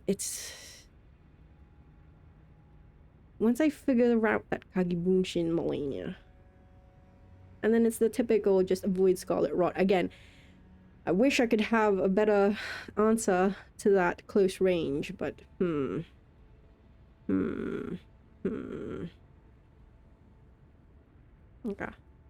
Okay. Thoughts and maybe potential timing. I gotta... Maybe if I... Wait. Eric, you clipped it, right? Can I... Like, the first time she does the Kagebunshin... Ah. Wait. My papers are flying everywhere. Fuck. I'm just gonna watch it real quick. Next installment of Rune Factory might make you lose the war. No! Ah, Nikushimi's on the Discord. Let me just... I wanna watch that clip in a little bit of slow-mo, you know? Clone Jutsu, that's the one.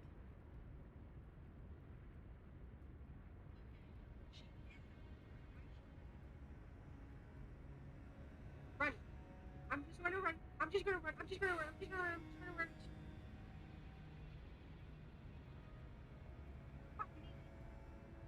Ah, sorry.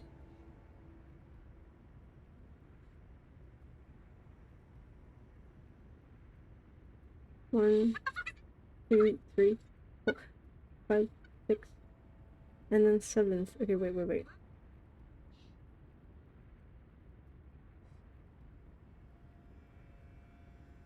The first one comes from left, right. Wait. Who dies first, Malenia or Archie IRL? Archie IRL.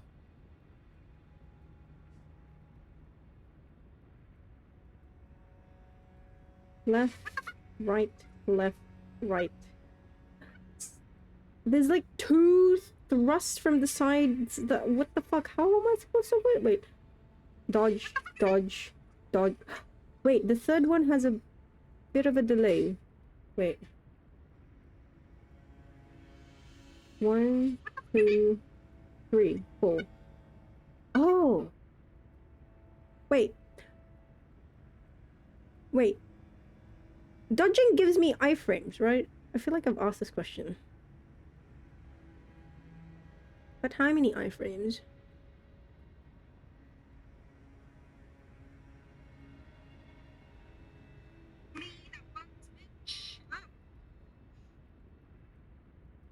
I'm light armor. I have lots of iframes. 1, 2, 3. Okay, I gotta delay my roll for the third one. After the third one? Wait. Press. Press. Press. How the fuck did I survive this? Wait, what the hell? Wait. Wait. What the fuck? This was the first time I saw this and I dodged it? Until the very last bit? Huh? Wait. I dodged it, period. How? Wait. Why? I'm so confused at myself. No, like I won't remember it, Zero. It's okay. Like I don't think my brain will be able to actually calculate that. I'm just wondering if I time my dodge, my third dodge, if I delay it and then if I delay it okay, so the third attack has like a millisecond delay, because I'm counting it and it's 1, 2, and then she like stops a little bit in mid-air. My problem is also going to be like the 5th and the 6th, because it's like from the left and it just stabs. Where you coming from? Where you coming from? Huh? How did I survive this? Wait, what did I dodged to the right. All of it was to the right. I was not doing any fancy movement with dodges. 1, 2, 3. I think I was just far away.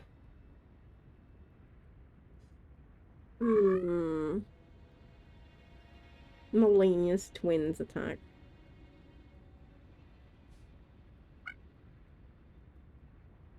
Wait.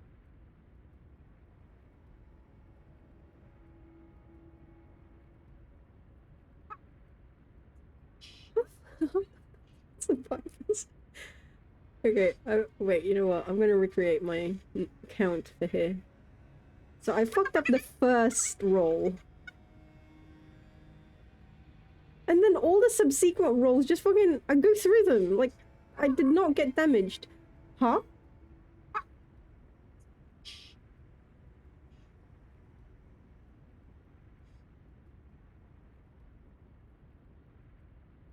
Dodge. Dodge. Dodge. Dodge. Dodge. Dodge. Dodge. Dodge. And then I was caught in a... Yeah, okay. We'll see. We'll try. We'll see. We'll try. We'll see. We'll try. 16.66 milliseconds per frame. What? My brain expand. Wow.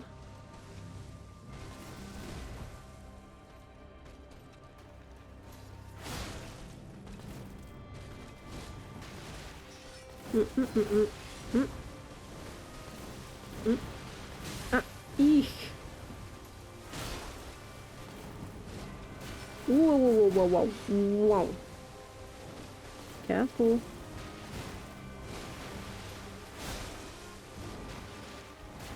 Hey, we backed up at the same time. Uppies? No uppies, okay.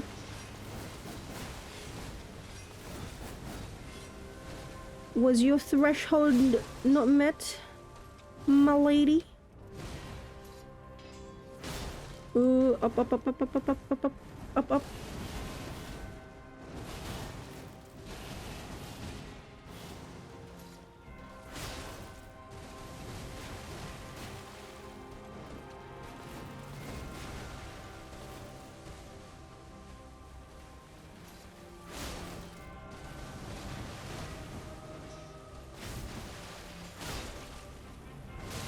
Oh.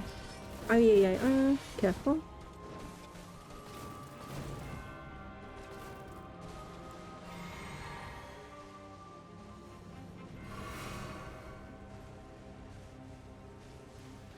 Will you go up? Nope.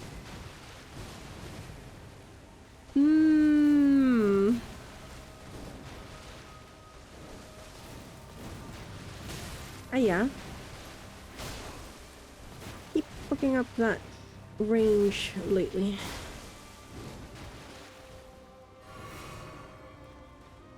Like my depth perception for that attack has gone wonky.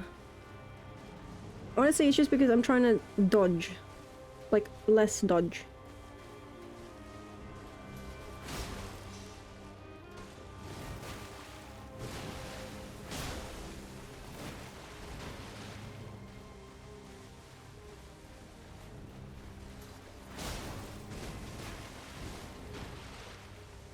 Just a little bit, you know? Just a little bit. Forcing the joke. Oh, because twins. Yeah, hold on. Also got a stretch.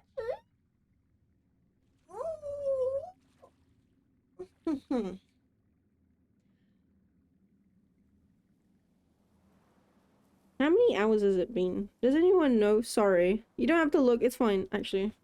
I forgot what time the last stream ended. Fuck. I can never have just a continuous... I can never have a continuous long stream. With no issues, no breaks, no cuts, no coconuts. So sad. Oh, it's so cold. The scarlet bloom flowers once more. The scarlet bloom flowers once more. Brrr. Super Mantis, thank you for being here. Thank you for dropping by and thank you for the follow. Good luck on your future battles. Let's go. Thank you. Too high of a praise, but thank you so much. And good luck on your own battles. Appreciate. Cheers, mate. Have a great rest of your day, okay? Or evening, wherever you are. Run! Run for the hills!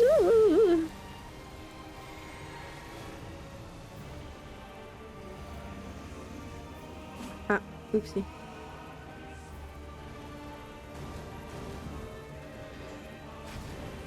Oh, shit. Oh.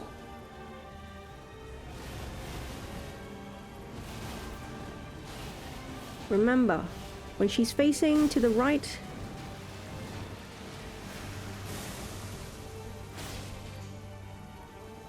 it is time for a waterfowl.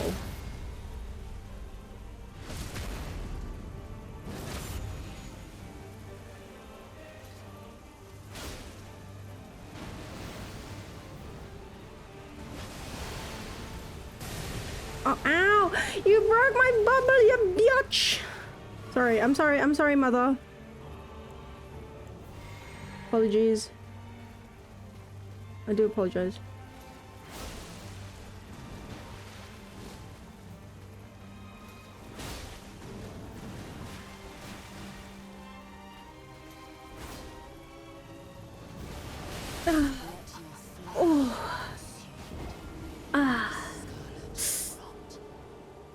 Waterfowl, you get me. Close range waterfowl will forever fucking be my...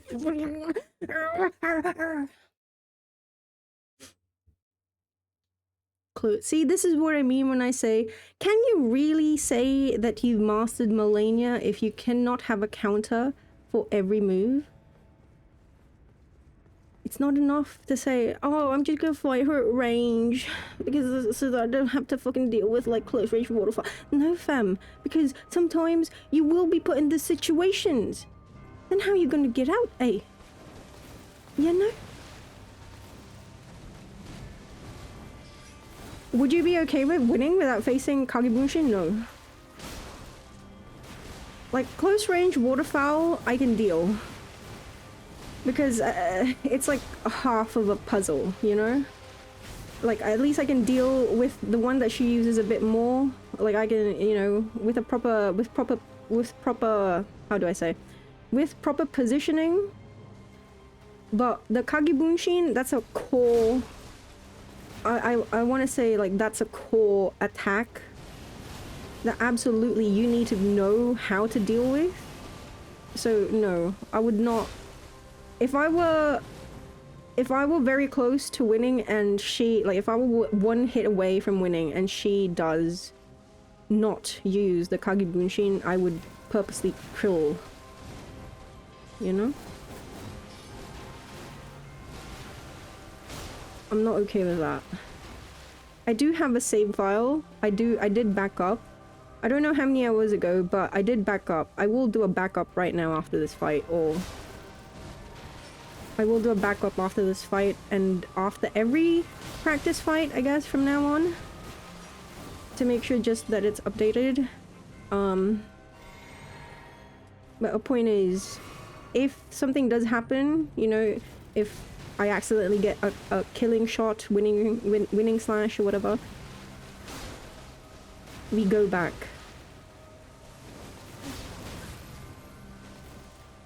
Not acceptable.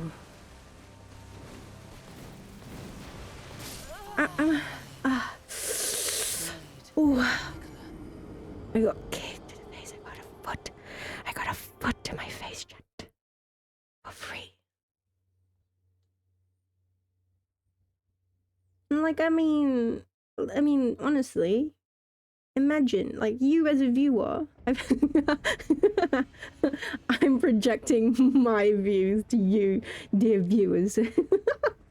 But, like, I feel like if you were a viewer, or if I were a viewer, right, and I'm already been watching this fucking fight for over 50 hours at this point. We both missed. It's okay. It's okay. Take two. Don't worry. It's not just you. It was also me.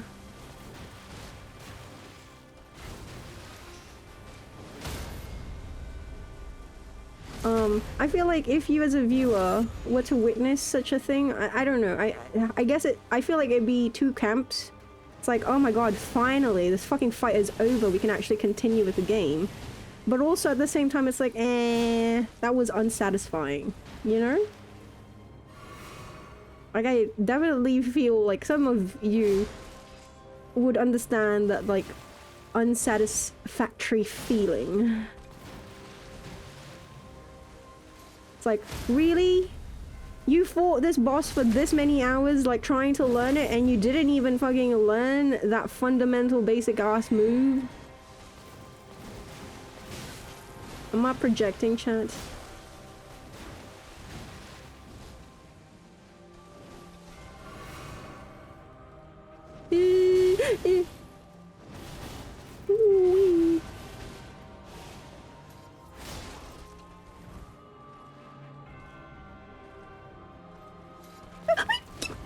Light roll.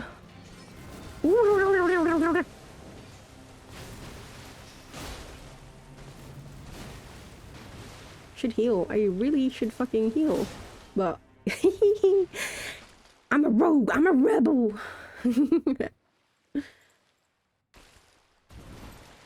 I'm a rogue and a rebel.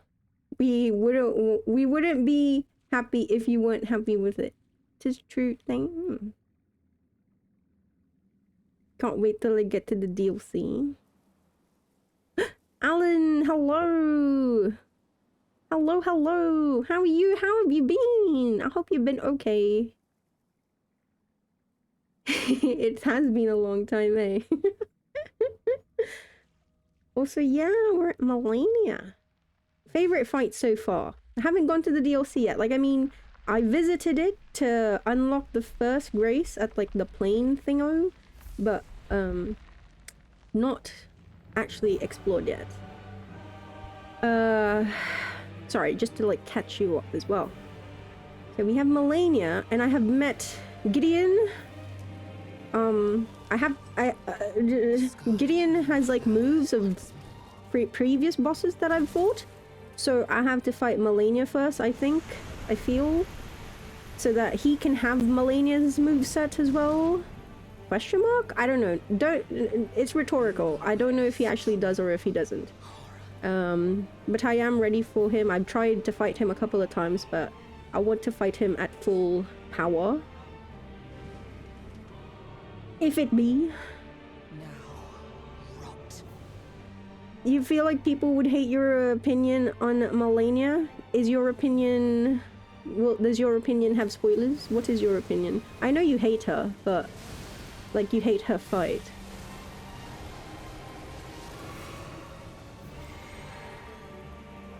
If you talk about it, will it be spoilers?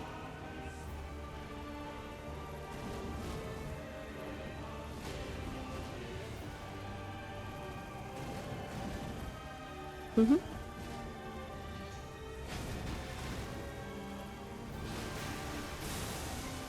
That one, you see what I mean? If I can get behind her, then I avoid the Scarlet Rot period, but also I have ample opening.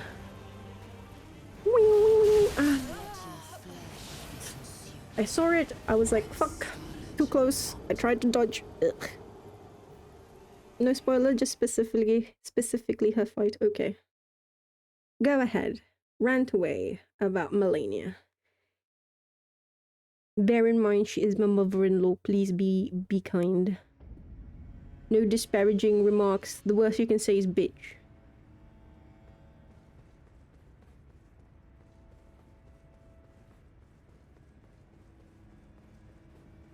Oh God. Gundam. As you, well, I haven't watched Gundam in forever. As I'm sure you've guessed by now. I'm very tempted to because of you know who. I'm very tempted to go and watch it. Fuck. Oh, my beloved. My beloved. You're fine, Alan? Oh, good. I'm happy that you're fine. I'm doing okay. You don't want her to separate us? She's your mom. She's my mom.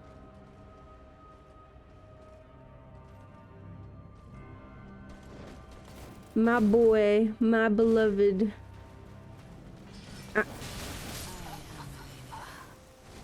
My beautiful forehead man. My beautiful masked man. My beautiful red. Oh, goddamn. I have not watched. Fuck, what was the, I like genuinely, decades, literal decades. I can't even remember the last one that I even bothered trying to watch an episode of. The last one I remember actually fully watching from start to completion was Destiny.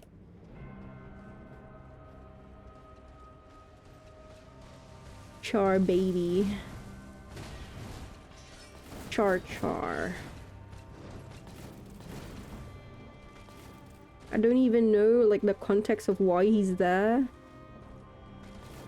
I just know, holy shit, beautiful man.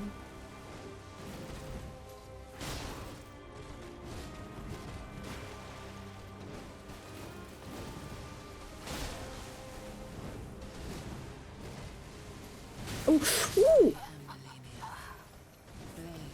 Wait, what?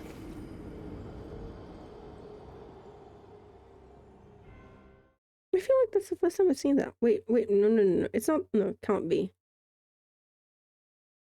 She usually does a 1-2. Oh, wait, no. That's... Forget anything I've just said. I'm loopy. Don't mind me. Also, shit, I gotta... I'm not gonna go away. I just need to do something real quick in like a couple of minutes. I gotta schedule the draft. The form and the draft. Don't worry, I'll be here all day. All night. Like, let's say I'm gonna give it, because I do have every intention of playing Rido at least for a few hours. I have not played it since when I streamed it last, when I finished the tutorials, so you have not missed anything. And I'm actually, I don't know if I'm contemplating and I don't know if I'm contemplating on streaming it. Actually, there's no contemplation. There is, I'm not separate, because I'm not gonna do a separate stream for it is the thing. Which means I'm not going to devote,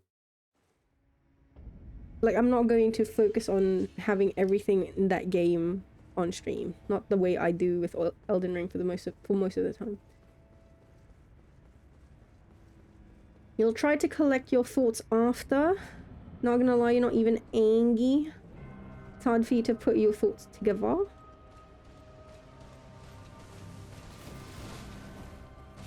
But you like Malenia, it's just you don't like her fight.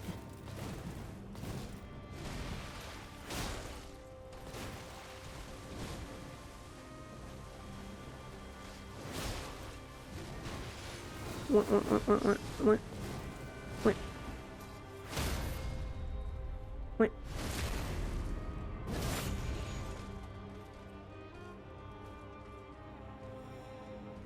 Upbees.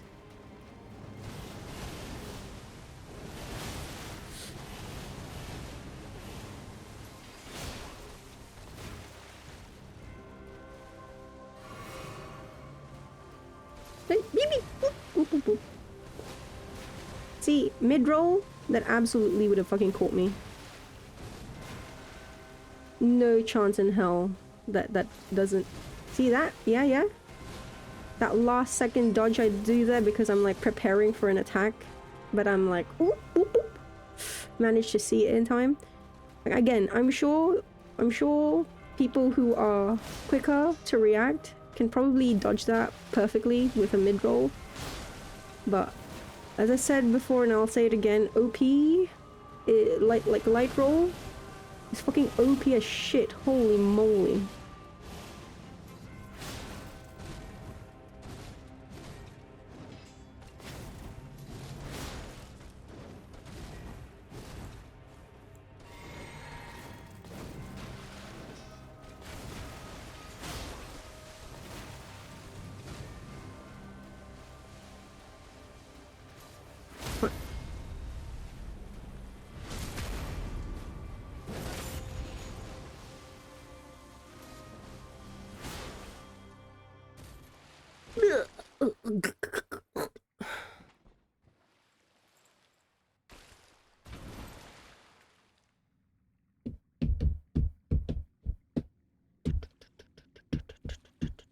Okay, so it's like I can dodge it all even if I go to the right.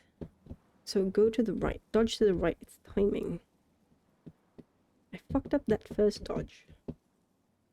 But I was bubbled. See, here's the thing.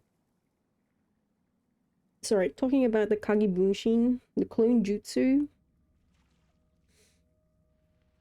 The first time, the one that Eric clipped. Like, I was bubbled. I got hit by the first attack, so bubble gone. But every... like, the 6 attacks after, I was able to dodge. So actually, maybe being attacked was the timing. Like, I gotta watch, like, I gotta feel it out. I gotta tactile function it in my hand of my dodge movements for that bit. You just hate waterfowl? Wait, like close range waterfowl? Or just like regular range or far range waterfowl?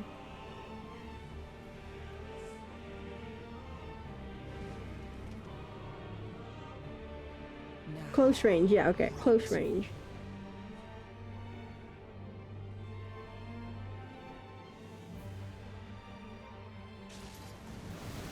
Whoa, run. Wow. I will not blue flask.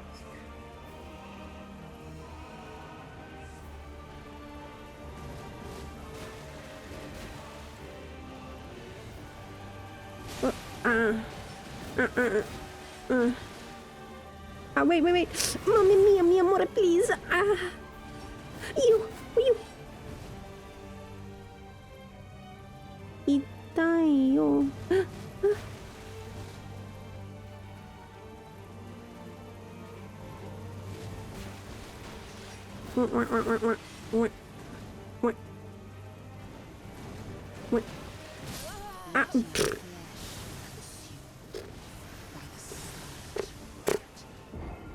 What?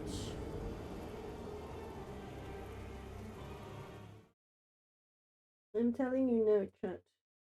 Not that it matters, but like for the laptop that the matriarch loaned me, the password is Sunny. If Malenia ends up krilling me IRL, you know.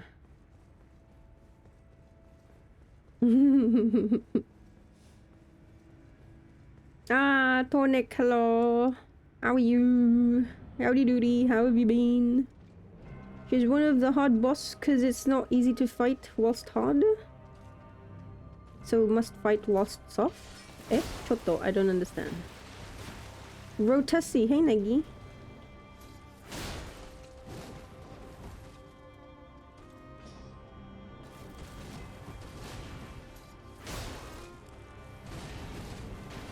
What?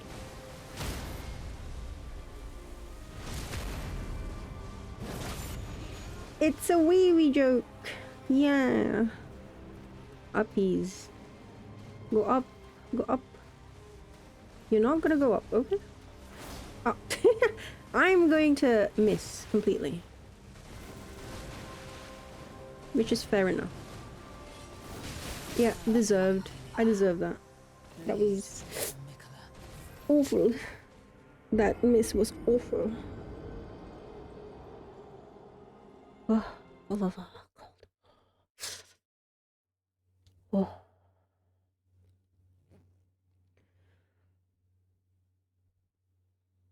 Yeah, what do I want? Fingerless gloves. Actually, wait, no, I do have fingerless gloves.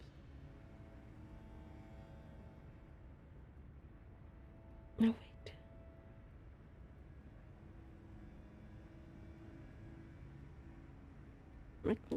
My fingers are cold. She's a blender. An immersion blender.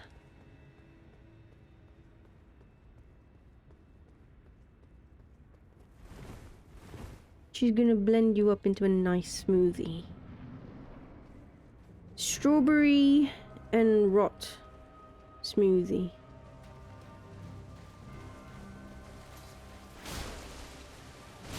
Ow.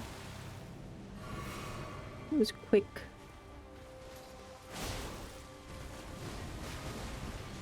What?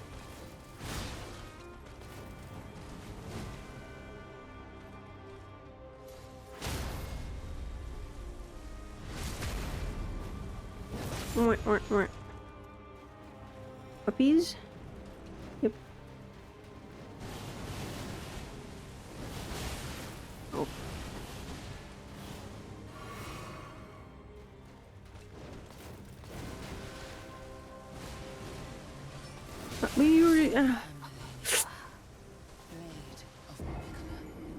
Genuinely, my fingers are fucking freezing up. Wait. How do I do this?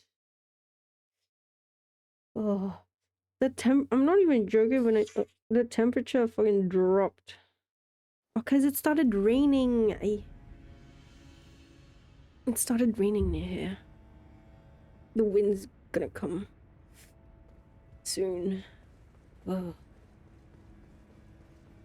But I can't close the window even slightly because earlier when I got DC'd, it was because Lappy Top was overheating. I touched Lappy Top and Lappy Top was like, "Hello, I am your personal heater in this very cold weather." But it was too strong.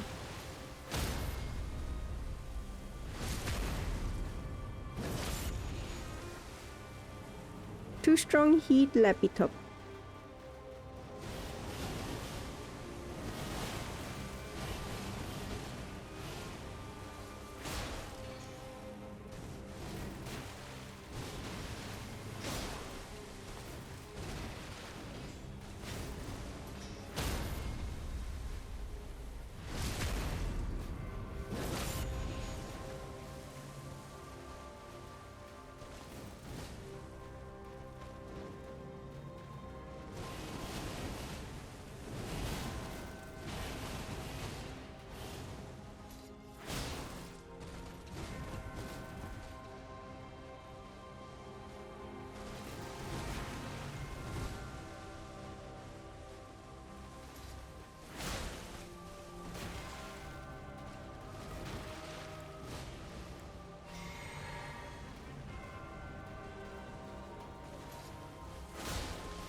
Oh.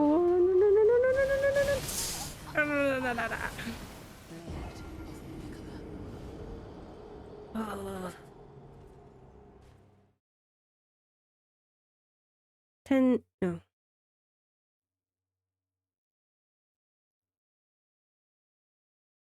13 minutes. No. No, yeah, 13 minutes. And then I'm gonna take a 15-minute short break because I have to do a little bit of work. It should be done in 15 minutes.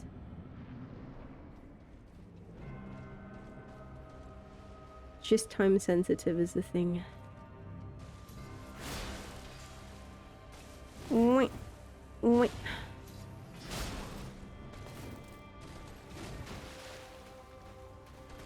The nice thing is, well, I feel like I've definitely learned something about the clone jutsu today. Now, whether or not I'm actually correct, we shall see. Because the mark of success, if like I understood what I did wrong or correctly, is if I'm able to say something like, oh, I think this is what I did wrong there, and then actually be able to recreate. I don't have to, you know, fully be able to dodge it yet, but if I can, like, consistently, like, I don't have to be able to fully dodge it consistently just yet. I just need to be able to actually dodge it once with the understanding that I feel that I have. And then if my understanding is correct, then I can proceed to practicing it over and over again until I get it semi-consistently, and then we have something to go on, you know?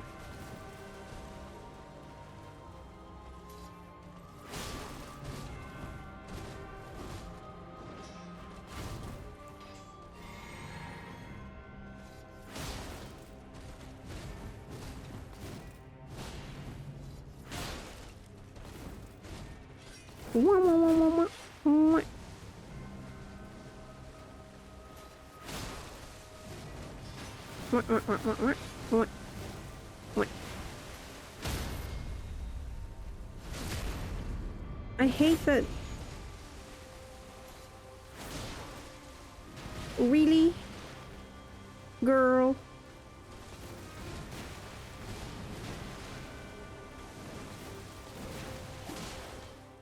Girl. Girl.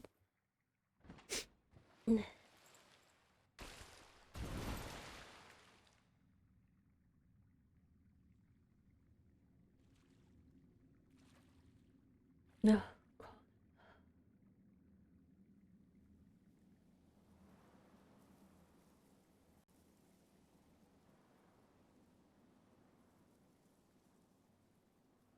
Ugh.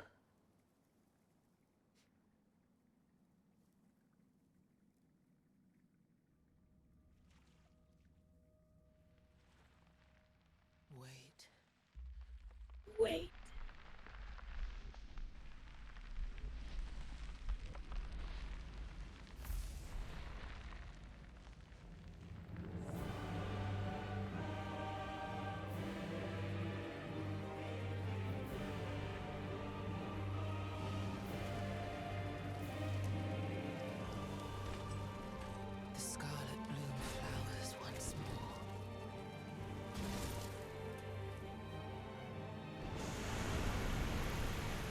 You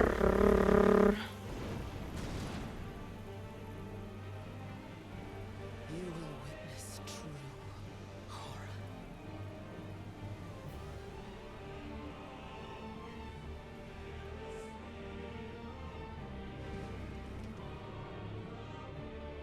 Now, rot. Brain rot. She's Tonto. No, she's Assassina. No, Cappuccino Ballerina. No, oh wow. Great. Fantabulous. Just love that for me.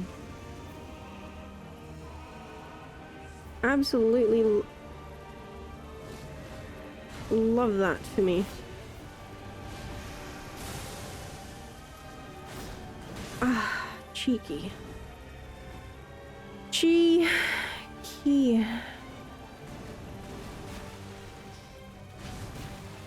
Oh, you're not going up. Okay, fair enough.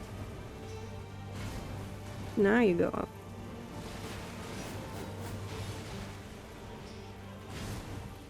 Not going up again. Ow. Let your flesh be consumed by the scarlet rot. Oh.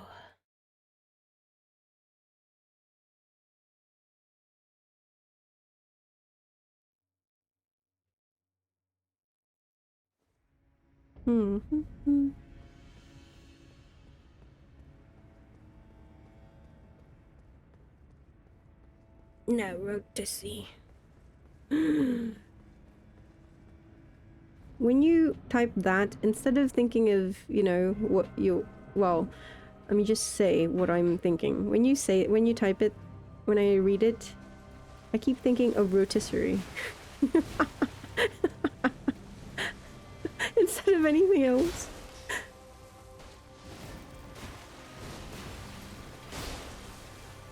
I love rotisserie chicken.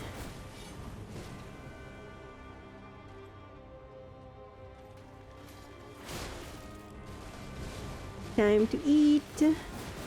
Wait, my nose is itchy, please wait.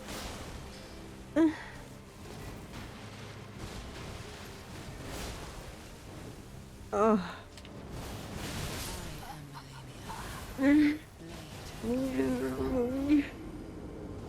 Let your flesh be consumed by malenia, blade of Mikola. Mike, blade of Mike.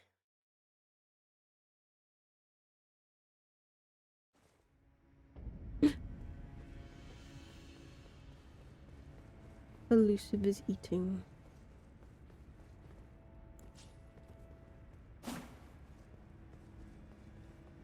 Don't eat the cat. Don't eat the pussycat.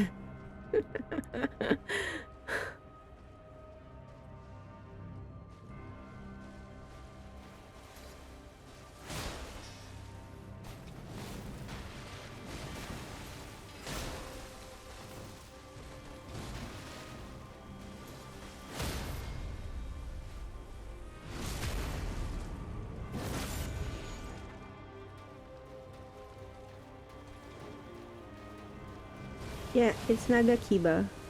I do have an Uchi as well that has Bloodhound Step, but I have some successes with using. How do I say this? Like I have this as well, you know. Because this is my answer to her close range waterfowl. Just unable to consistently execute it. So I rely on sheer strength of big sword. Big, long katana.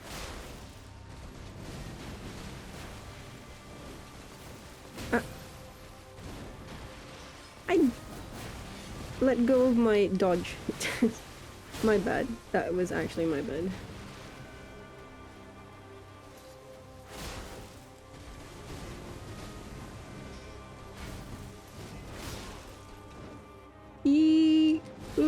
Yeah.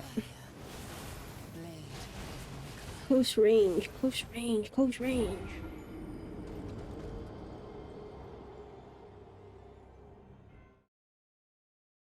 What was my running tactic for that? I gotta time the bloodhound step to get out of that first attack, and then everything else is like the regular way that I fight. Or like the regular way I deal with the waterfowl. It's just that first I gotta get out of it. Get out of it! But again, just like for the fight's sake, just fighting her at mid to far range, just ideally better because I'm able to run. Nah. Yeah.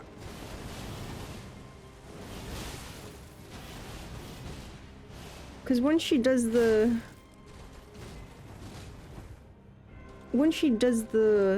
second, third, and stationary, I can avoid it. It's just I gotta get out of that first.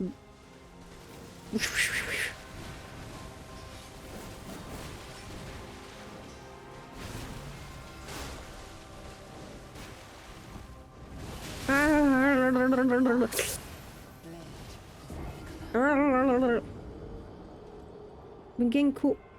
Wow, we start talking about close range and then it starts happening.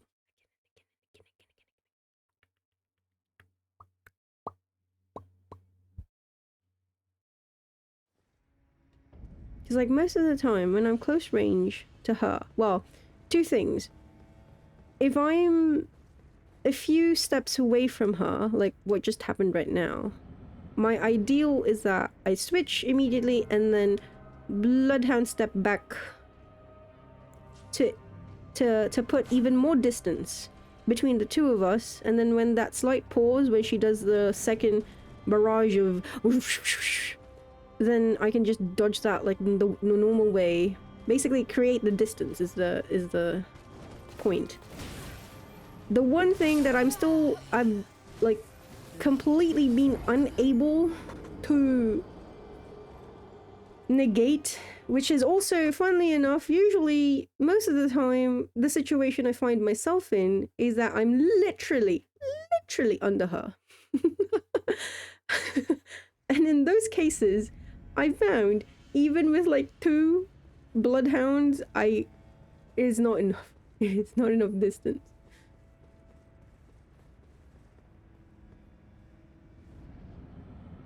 God, I wish I gotta go. I can't go back. It's too. I can't look for it anymore. I should have.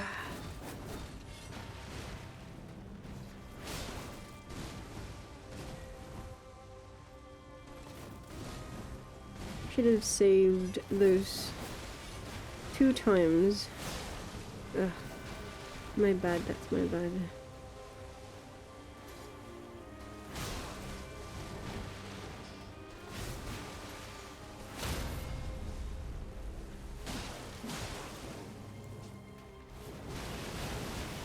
See? Do you see? So that's like, if I have some distance, even just a tiny bit, I can bloodhound step twice and then just go back the normal way. But if I'm directly under her, it is not enough.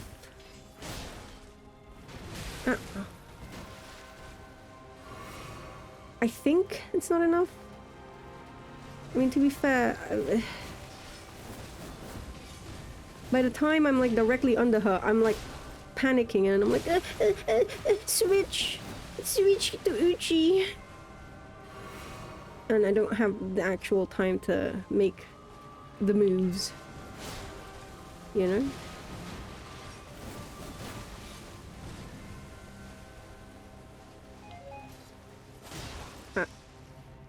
Wait. Wait.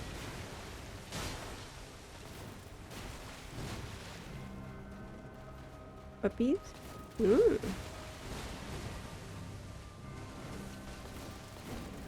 Oh, you heard? Oh, yeah. Ocarina, yeah. Oot. Oot, oot. What? What?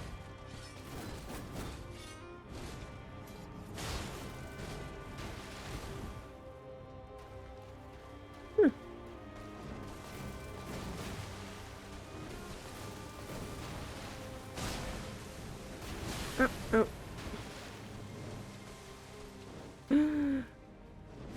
Uh-oh. Ooh. Very nice. Good.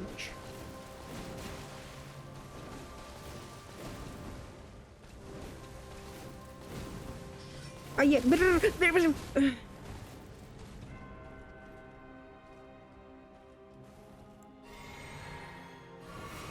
Okay. Puppy?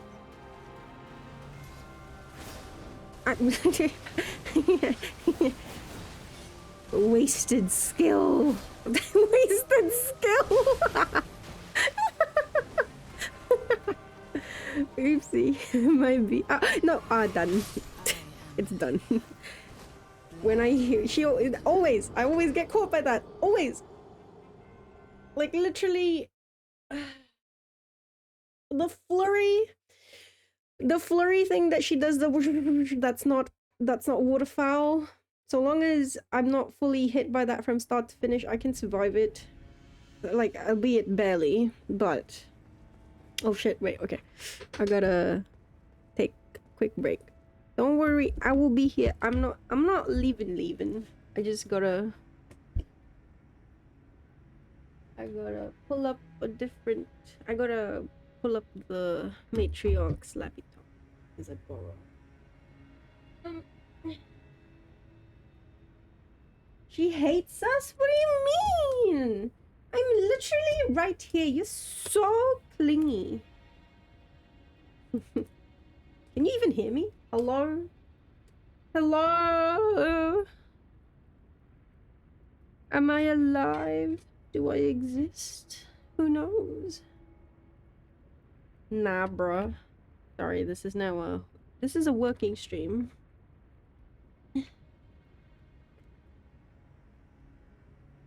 You can't hear me now. Also, the matriarch's laptop has like this disk drive, right? So it has a seat because it's a really old 13-year-old Vaio. Sony Vaio. Has a disk drive and everything. But it refuses to close. I wonder why. Doshite. What is problem, Leppy? Yeah, disk drive W. Bring back the days of ISOs.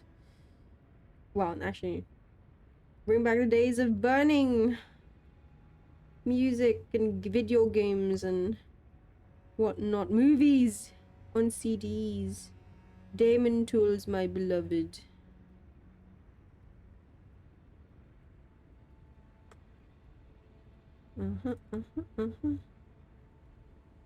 Sign into Slack. Is Lappy okay? I've trained a fan on Lappy, which is why it's also extra cold, by the way, because... So, the wind is coming from the window, but there's also, like, the fan is on to 1, and it's trained on Lappy, so shouldn't overheat. Oh,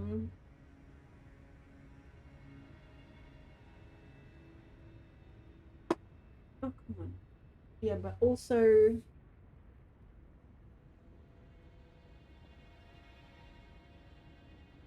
Sorry, I'm, like, juggling 3 things at once. Oh, you know what? What music do we have? Oh, actually, before anything else, let's do... Oh, wait, I gotta... Do I have YouTube on this? Can I play YouTube on this? Media player. Internet oh, the fuck? TV and video.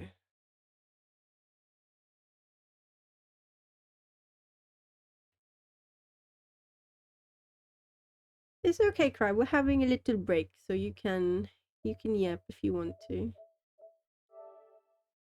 No worries. I am looking at chat. Don't worry. Like, don't it's like it's work again. It's time sensitive, but it's also like how do I say? It's a template that I already actually have. So it's not as though I need to be super uber focused or anything like that, you know? Yeah, sorry, chat. Give me like a few minutes. April. We are in June. Okay. Give me your fucking nominations, you bastards. Rawr.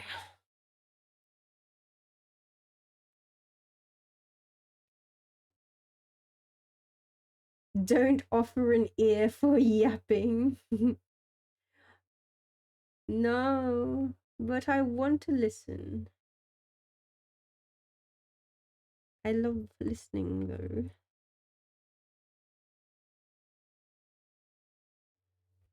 The magic ways, my friend. Demon is deserved name. You chant incantations when you have to mess with that? Why? What do you mean? What do you mean? Oh. Right, let's see. Let's see if we can work something out. Oh. Oops. No! Why? Every fucking time. Am I just not allowed to stream for like YouTube on PlayStation?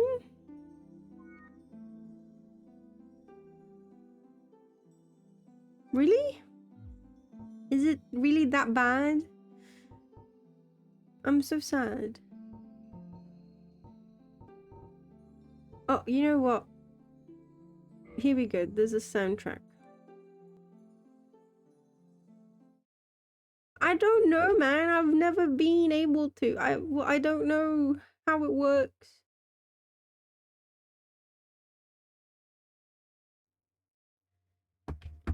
Like, I'm being genuine. I don't know. Am I not allowed to?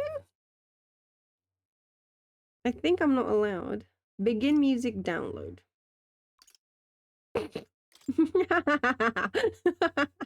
You know what? Ooh! Ooh! Ooh! Atlas is gonna come after me. Let's see what we have.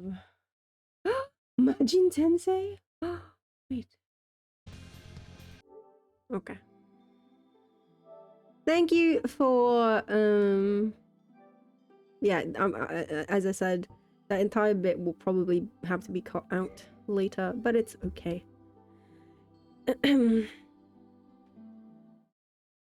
Because yeah, I'll probably get attacked by the ninjas. The copyright ninjas are gonna come for me. And they'll be like, your soul belongs to me.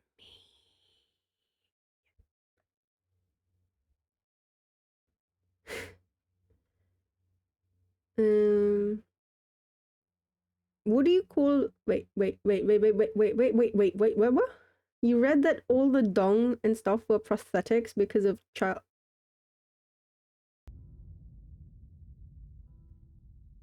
Wait, what?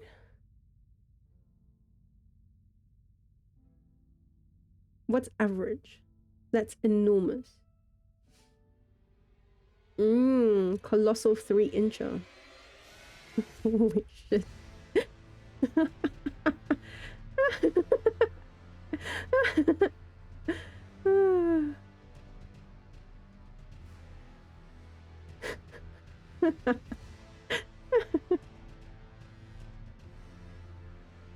5 is ginormous. What are you talking about? Yeah, we're talking about Persona. Persona 5 is a ginormous game. Da, da. What is food, Neggy?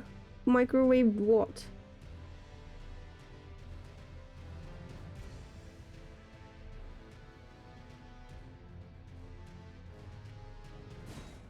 No, for real though. Imagine it's 28 years later. If a zombie that was, you know, turned into a zombie 28 years ago is roaming around the world or the land, you can imagine that it, you know, whatever clothes it had has disintegrated to dust at that point.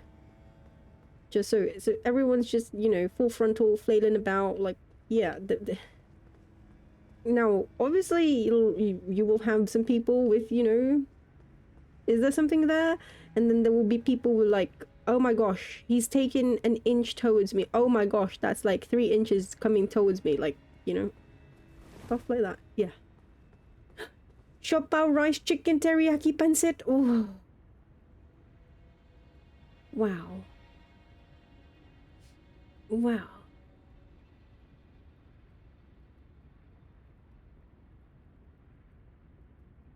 Wait. What? Did I say 8, 9, 10? No, I did.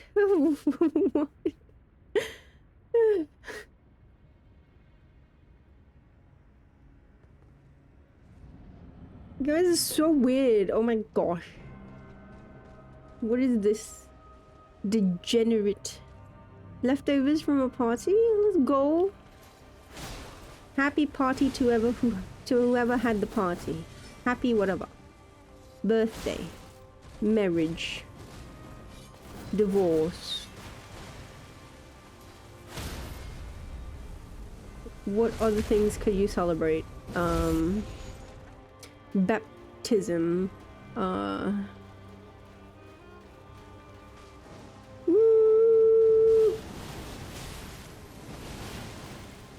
it was just a pool party. Okay.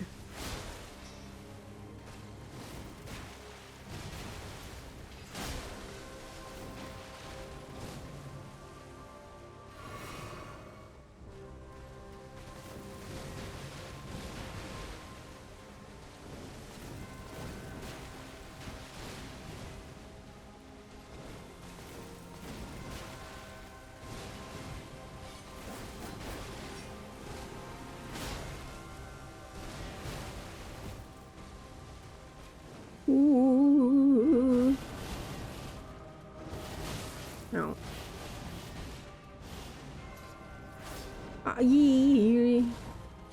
I went too early, and then I got my attack completely.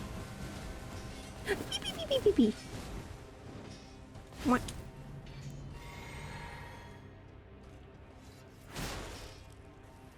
Wait. Wait.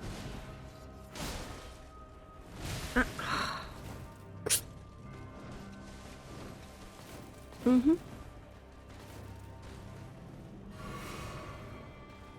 Tra-la-la-la-la. Tra-la-la-la-la. Tra-la-la-la-la-la. Blah, blah, blah. Doobie doobie doo doo. Ah ha ha. Ow, ow. Ow, ow, ow, ow, ow.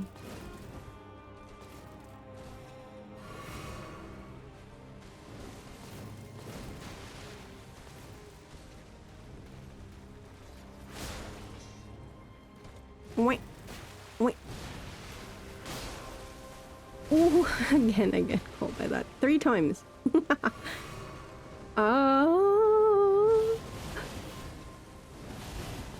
Star has fallen in my ow. Sorry.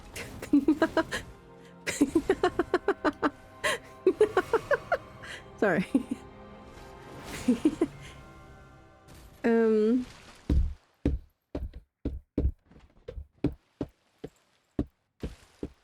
Dun, dun, dun, dun, dun, dun, dun. It's like 100. Hey Google. Simply tell me what is 100 F in Celsius. No conversion or whatever. Just tell me what it is. 100 degrees Fahrenheit is 37.778 degrees. Celsius. Oh my god, thank you, finally, Jesus Christ. Because like, I asked this question a while ago for a temperature Fahrenheit, and Google decided to give me a whole breakdown of like how you convert it. I'm like, I don't need that all that bullshit. Just tell me what it is. Hello Google. Hello Neggies Google. How are you? I hope you're doing well. Please remember me when the AI overlords take over the planet. I'm very nice to my AI peeps. My peeps. My AI peeps. Also 37, Jesus Christ.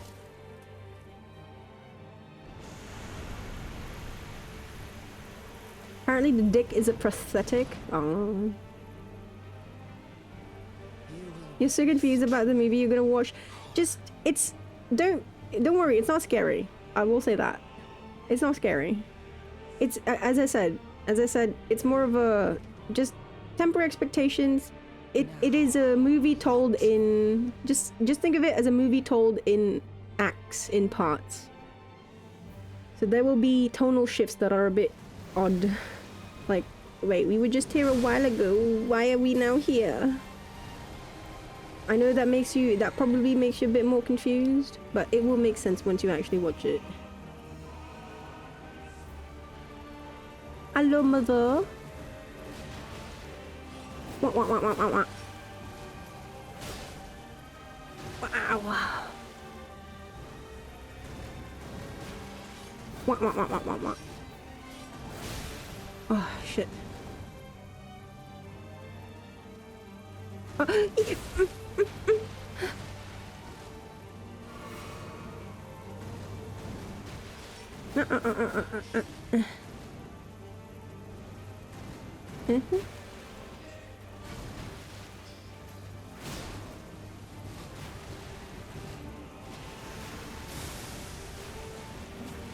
What am I doing?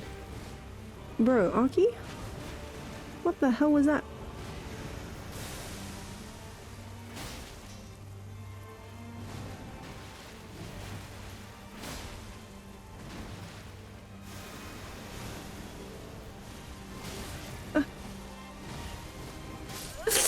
Okay.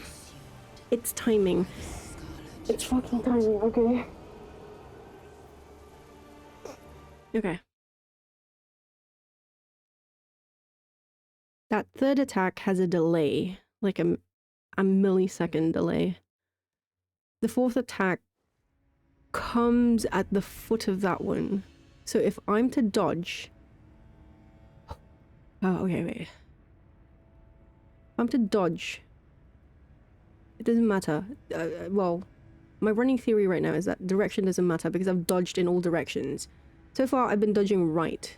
I don't know if it might, like, once I figure out this timing, I can then kind of experiment with other directions. Maybe there are other directions that will be better fit to help me dodge this. I don't know. Let me think. There's a delay. So 1, 2, 3. Then 4 comes right after it. And then 5, 6, stab from the left. Which makes me think if it's stab from the left, I should go left to roll into it. But then when I first encountered it and I actually managed to dodge it, I rolled all of it to the right, but what I noticed with that one is that it was at range. Like, I was really far away from her. There was like a really wide gap, and I don't know if that... And then be prepared for the 7th, the malenia one. It's her. It's the real Naruto. It's not the clones. Be prepared for that. Don't forget that.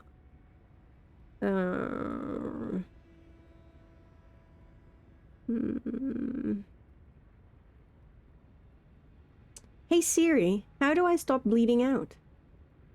Blood is a specialized body fluid that is essential for life, circulating through the body to deliver oxygen and nutrients, remove waste products, and play a vital role in the immune system. Chat GPT, how do I stop someone from choking? Great question. Choking was invented by... Okay. Let me... I could roll 2 front.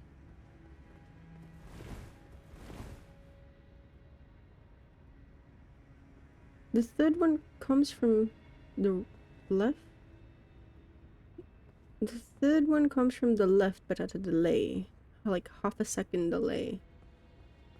And then the fourth one comes here. Almost immediately after. Which, okay, wait. So, my dodge... Okay. It's like... Okay, wait. I just wanna test something. Okay, so it's like... There's a half second. It's like... 1, 2... like that? Fucking offbeat piece of...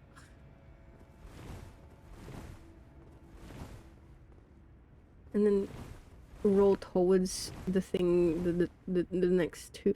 See, my thing is like the third roll should give me in iframes to avoid the fourth. Like that. Okay, wait. Okay. You know what?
Yeah.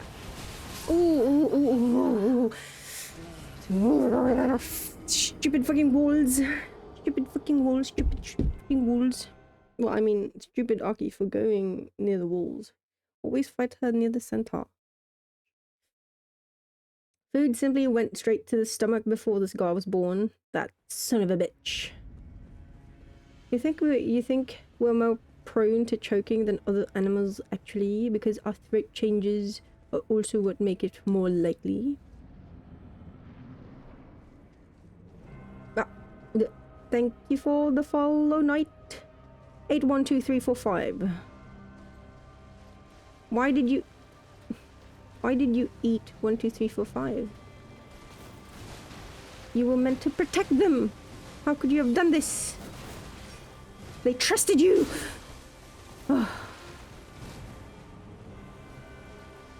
Evil. A dark night.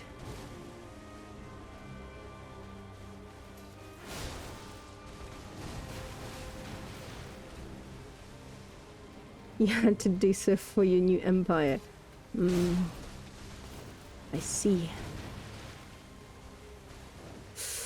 Run.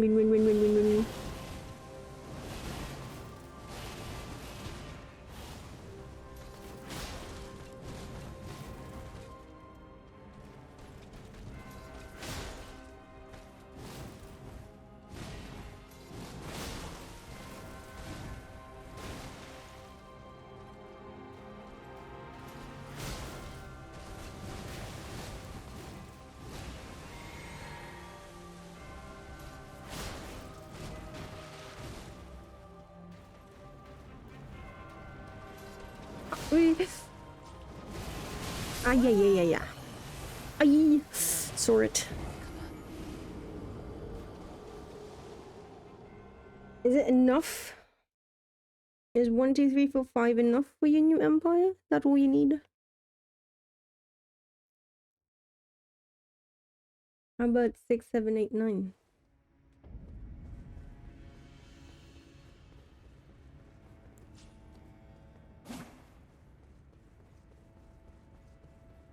Tuk, tuk, tuk, tuk, tuk.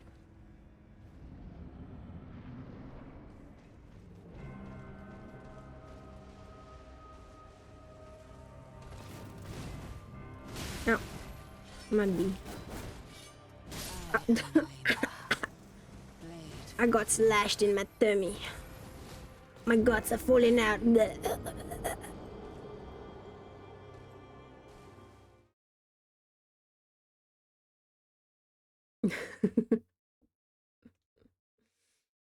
7, 8, 9 makes a very fine empire. Every quote comes from Sun Tzu. Real. If not him, then Albert Einstein. Real.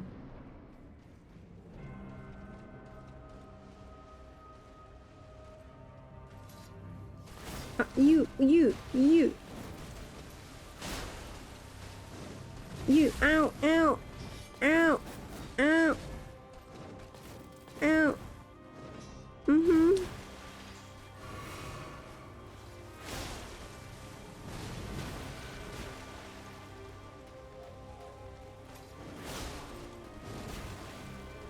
Twirly. I love when she twirls like that.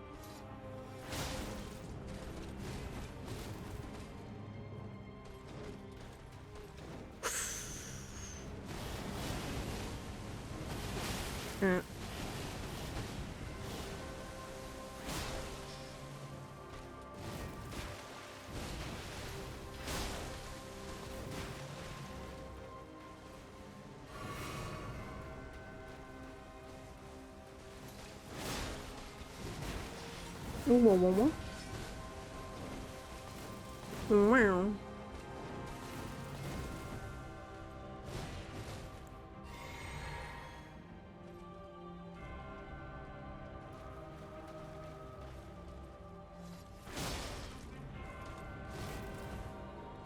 Eat well, bros. Make sure you fill yourself with protein. What? So you're more satiated. What?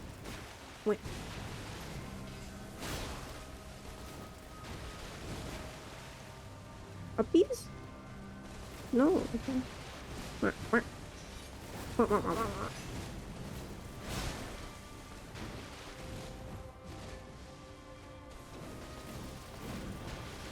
What?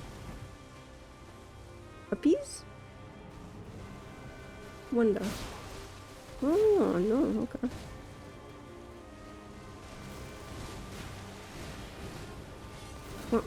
What?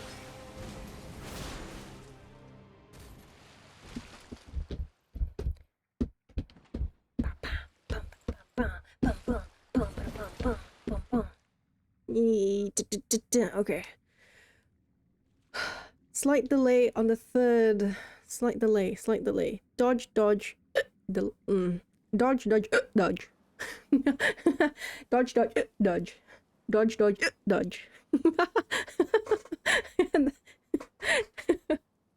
And then wait, okay. Dodge.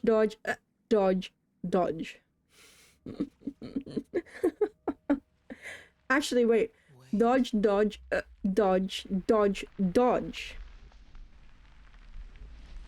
Because 1, 2, for the first 2 attacks, the slight delay before the third one hopefully will make me invulnerable to the 4th one, and then 1 more dodge to avoid 5 and 6, and then 1 more dodge to finally. Oh wait, but that one is also shit. Wait.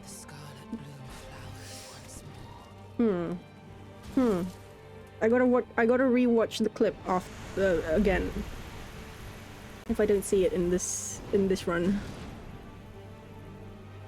I didn't take into account the timing for the final, the real malenia attack. Does that one have a delay too? Or is it instant, like, in rhythm with the rest of the attacks? Rot. Now rot! Rotisserie!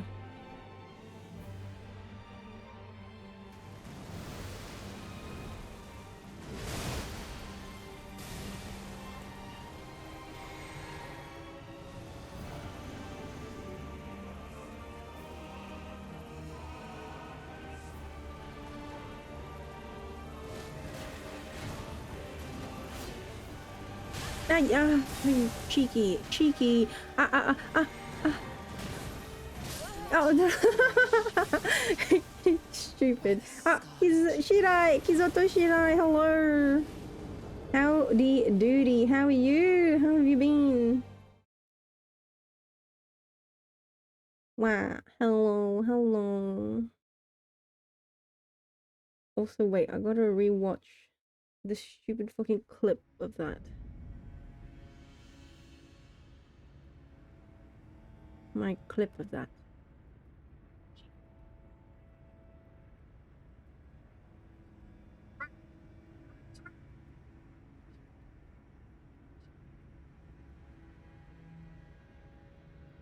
How much will you be judged if you bring Cinema Roll to the theater with you? You need a face shield.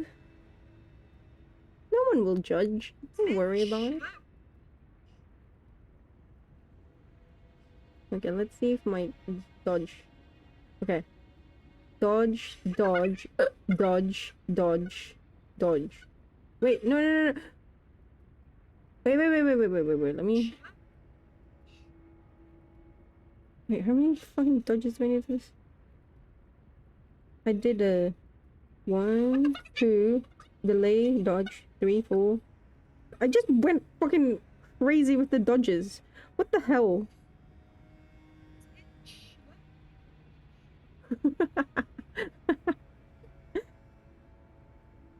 Let me talk to the dodge here. 1, 2, 3, 4, 5, 6, 7. I dodged 7 times.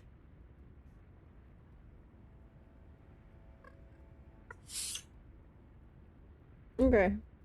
7 times for the 7 attacks. Oh. I don't think that was very efficient. Okay, wait. I don't know. What did it... That... That first attack got hit with the bubble. I should not have lived. But all... If I did not have bubble, I would have been dead for sure.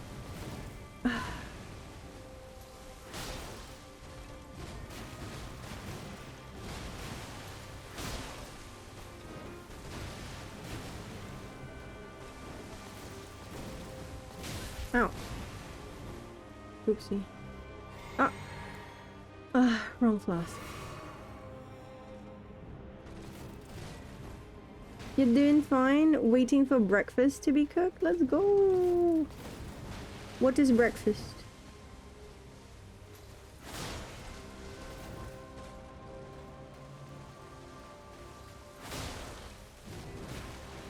What will breakfast entail?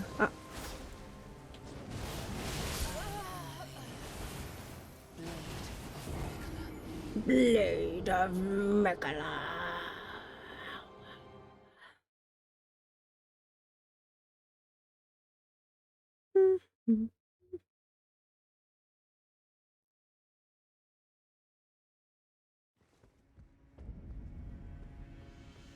I'm kind of getting a bit peckish myself. But I have coffee, so I'm fine. It's not time for the meal of the day yet.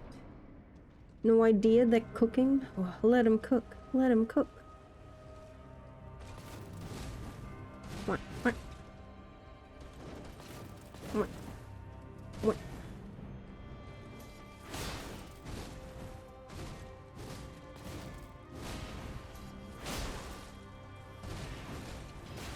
Wah, wah, wah, wah, wah.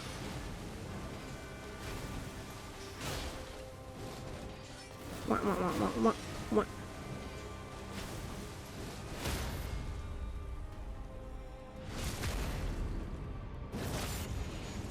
Yeah, go look ahead, don't worry. Where?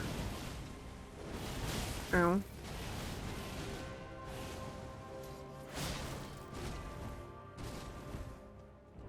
Good luck on morning and art routine. May they be fruitful. Light roll. Hey, social bloke. More Arky today? Yeah, totally. Yeah. Yeah.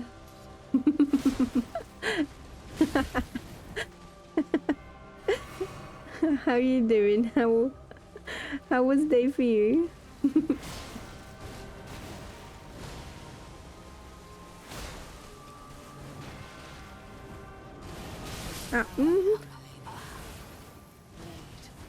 See ya.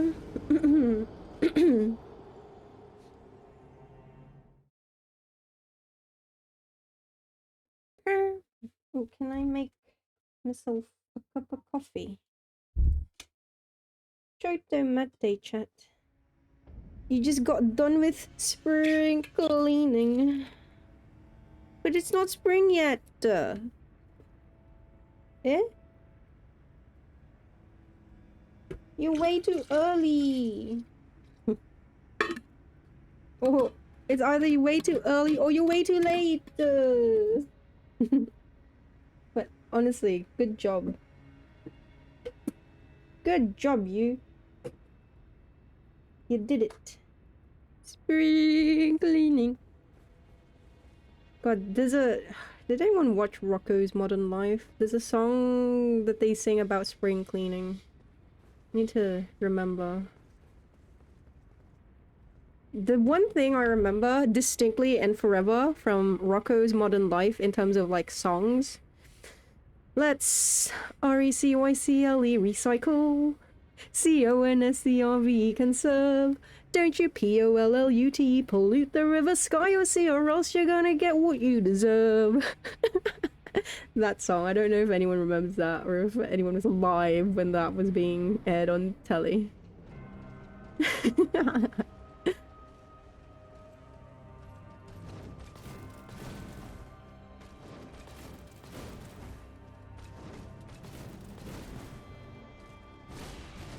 God.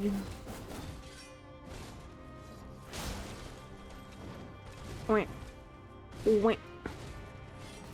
Massive wind-ups for those, eh? Wait. You're a bit later, but it's summer as of yesterday in Canada, huh? Ah, happy summer, Canada. Or maybe... You can do this, Canada.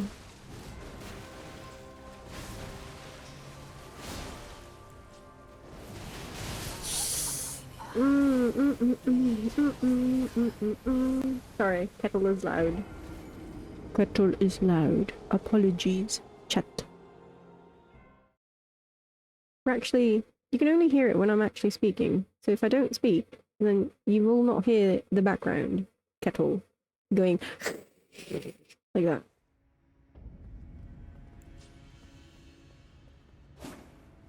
Heat wave incoming for the next 3 days? Okay, how hot are we talking about?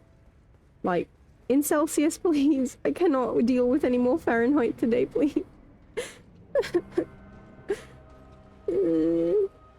Fahrenheit. Oh, 40 degrees Celsius with humidity. Fuck me. Okay. Bloody hell. Good luck, Canadians. Please take care of yourselves. Do not get heat stroke. Ow!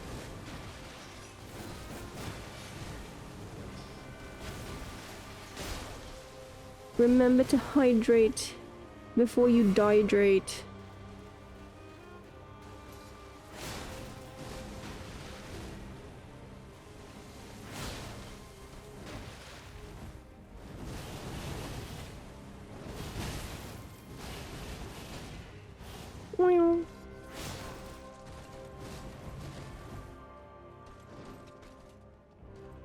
No, fuck. See, doesn't matter what point I am in my flasking. The moment I flask and she goes up like that, thrust into me, I'm done. I'm done. It's over. Better luck next time. Try again.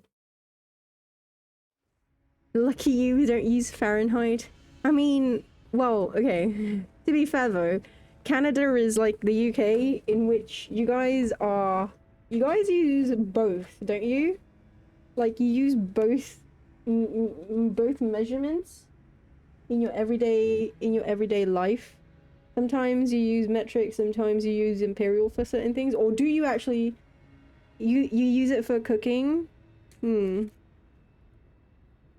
Yeah. So like that's the UK as well in a nutshell. It's like, oh yeah, metric is amazing, but then you measure everything in miles. We'll still fucking use feet and stuff like that.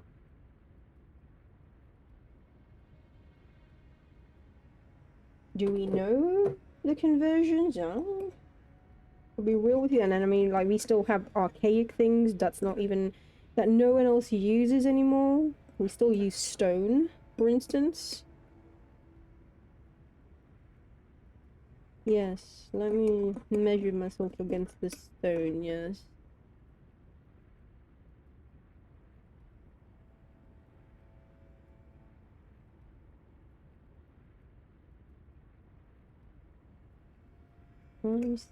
See and recycle.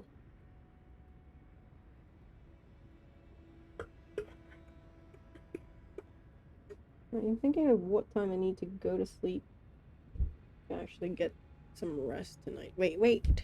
No, this is rhetorical, wait. Kids get home at 3. They'll probably want to play. Okay, I'm gonna do a couple more runs with Malenia, and then I'm gonna start on Rido, because I do want to have a little bit of Rido today. A little bit of Rido in my life. I did a whole fucking stream of Rune Factory. Jesus Christ. Genuinely was not actually intending for Rune Factory to go on for that long. I promise. And I was already quote unquote speed running at that rate that I was going. But now I can, well, I don't know who to marry still. Whether it's Kai or Choi Lung, I don't know, man. Struggle.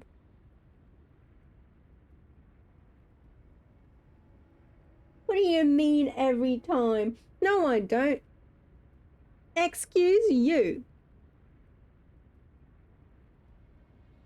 The movie starts at 8:30, so some rider before you leave would be lit. Let's go. We'll do one more run. One more run to phase 2. Now, whether that takes 10 minutes, 5 minutes, 1 minute, 30 minutes. Okay, not 30 minutes. I'm gonna cap it at 15 minutes. But if I get to phase 2, I'll call it there.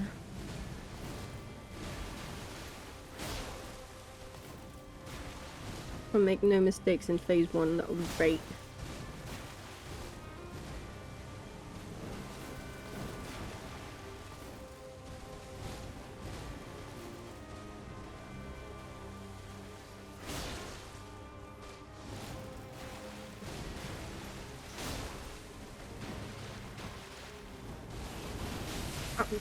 You very lucky that I had enough leeway in those like first 2.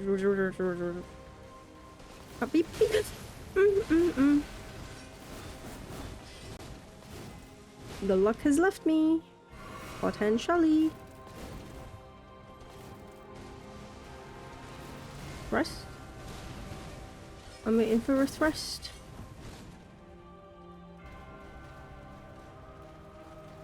Also, I'm kind of baiting for a waterfall.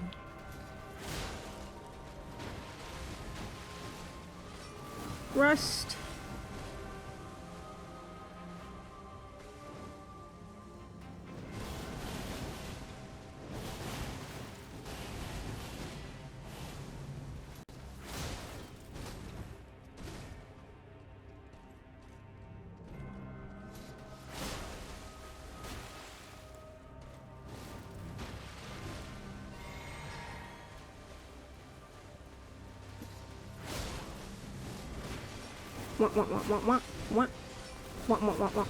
What? Thrust.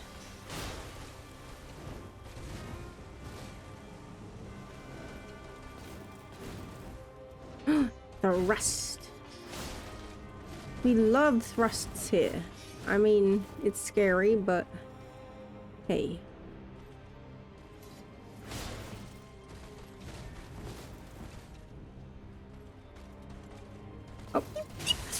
Oh, late roll! You failed me on that one, but it's okay, that's my fault, because I was too late.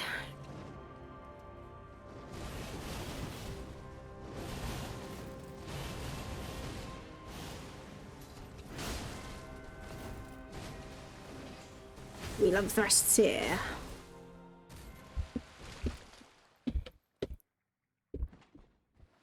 Okay, hopefully I can see the clone jutsu. Kagabunshin.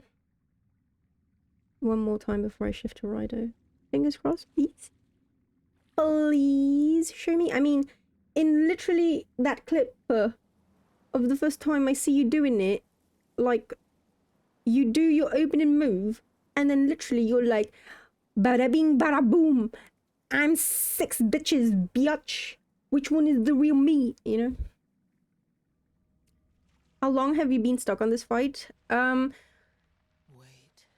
In hours or in streams, because in streams it's a couple of, I think it's the part, what part is it?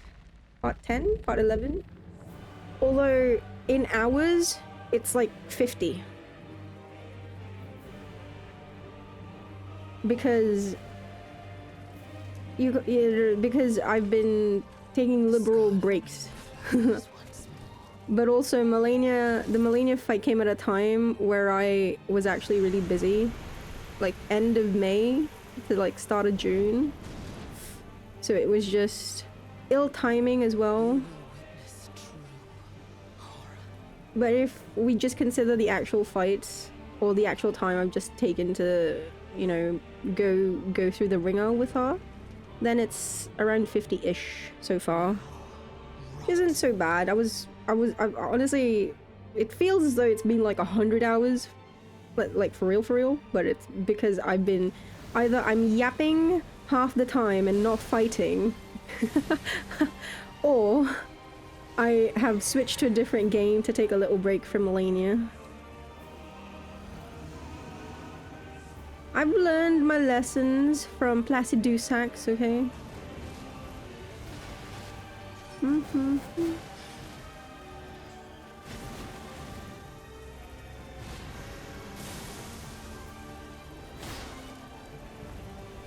Wow.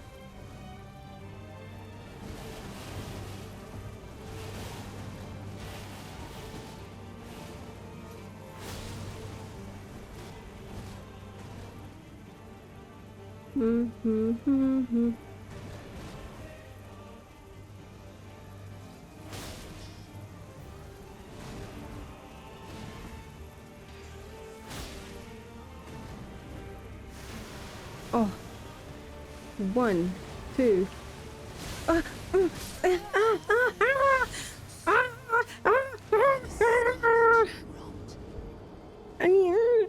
I need to study this fucking move, bro. Okay. Have clips. It's fine. What time is this? 2:51 in this VOD. Okay. And others in this instance. 2:51 in this VOD. Okay. Hello, that boy gons. Hello. I'm level 100 50-ish. I'm very overpowered for this fight, actually. I said, okay, last one, promise. Regardless. Keep rolling, yes, but also no. There is, well, my current hypothesis is it's timing, because it's not direction related. I don't think. Not from my tests. Therefore, it has to be timing related. She does have a delay in that, like, third attack, third clone.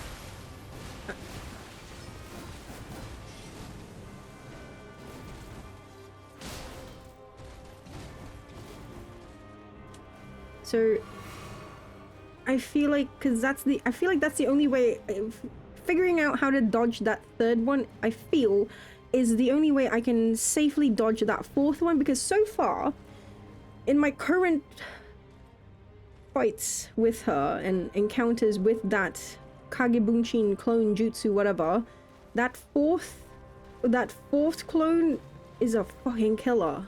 I still don't understand how we was able to dodge that the very first time I encountered that fucking move.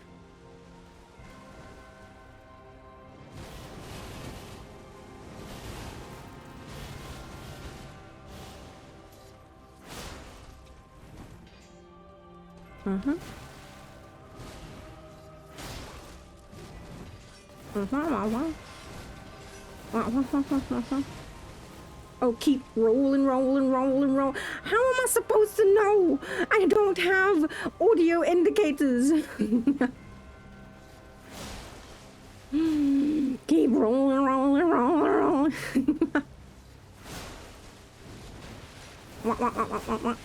What? Nope.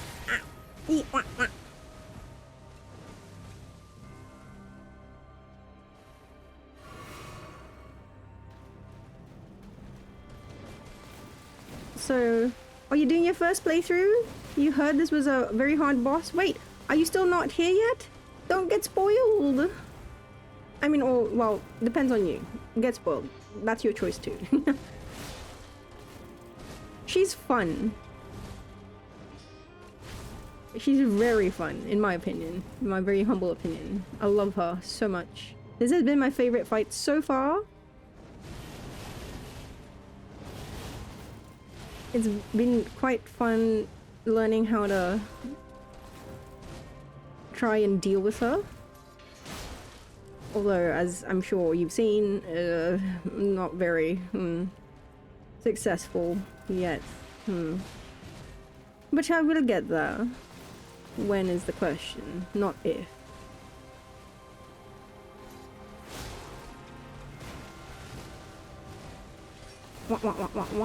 What?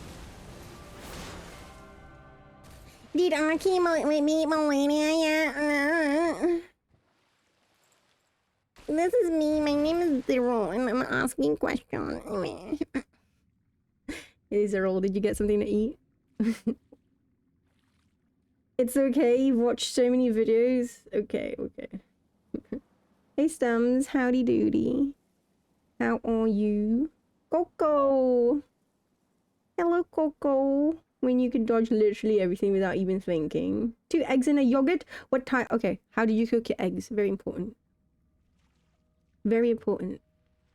So, that boy Gonzo, where are you in Elden Ring, if I may ask? You won't wither into a 26? Wait, 26? Okay. Wow, it's a pretty character. I wonder who this is. Oh, I've never met this character in my life. Wow. What?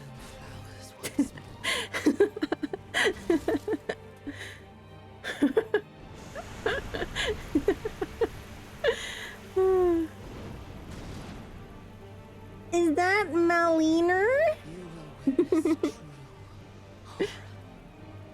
Oh my god, it's phase 2 chat! Wow! I can't believe we're here! I'm so happy, I'm so...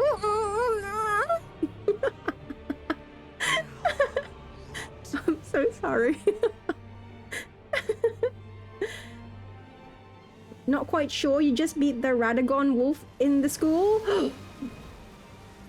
How could you? That was his beloved pet. I am ashamed. I am so sad. How dare.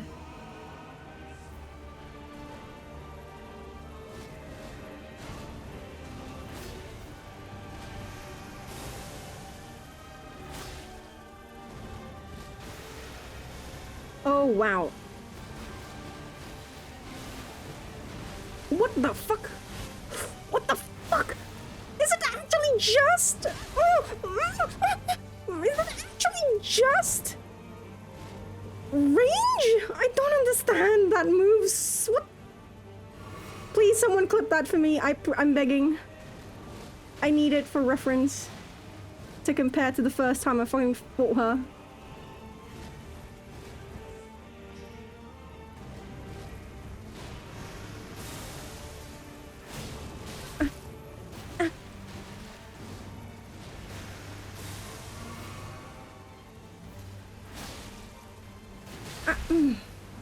Cheeky.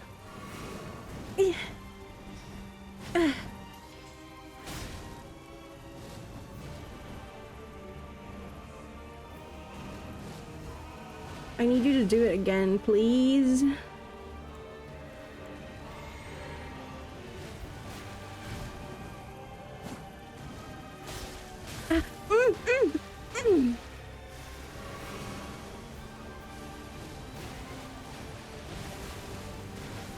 No fucking okay. There is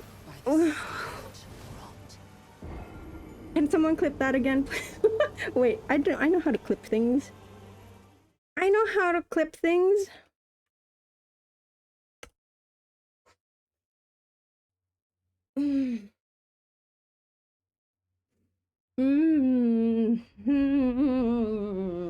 Okay, that was enlightening. That was enlightening in ways I did not want to be enlightened. I need to. Okay, this. Was. Let me think for a minute.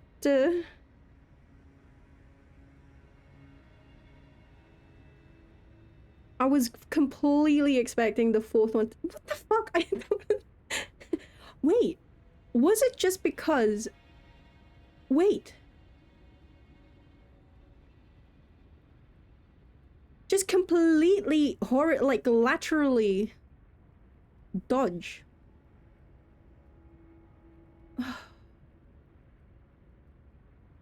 I don't know if you. I need to review it because I don't know if I was even trying to make or even. No, I wasn't. No, I wasn't. I was just like every second dodge. Brain hurt. Oh, thank you so much. Maliner. Okay, one last, and then I'm moving on to Rido. Watch me die as I enter the fucking fog door. Yeah, time to make save backup. Thank you. Yeah. Because I wanna. You see, I'm not gonna be completely satisfied until I genuinely am able to consistently counter waterfowl at close range. So even once I do beat her, and you know, a proper fight, i.e. I actually do.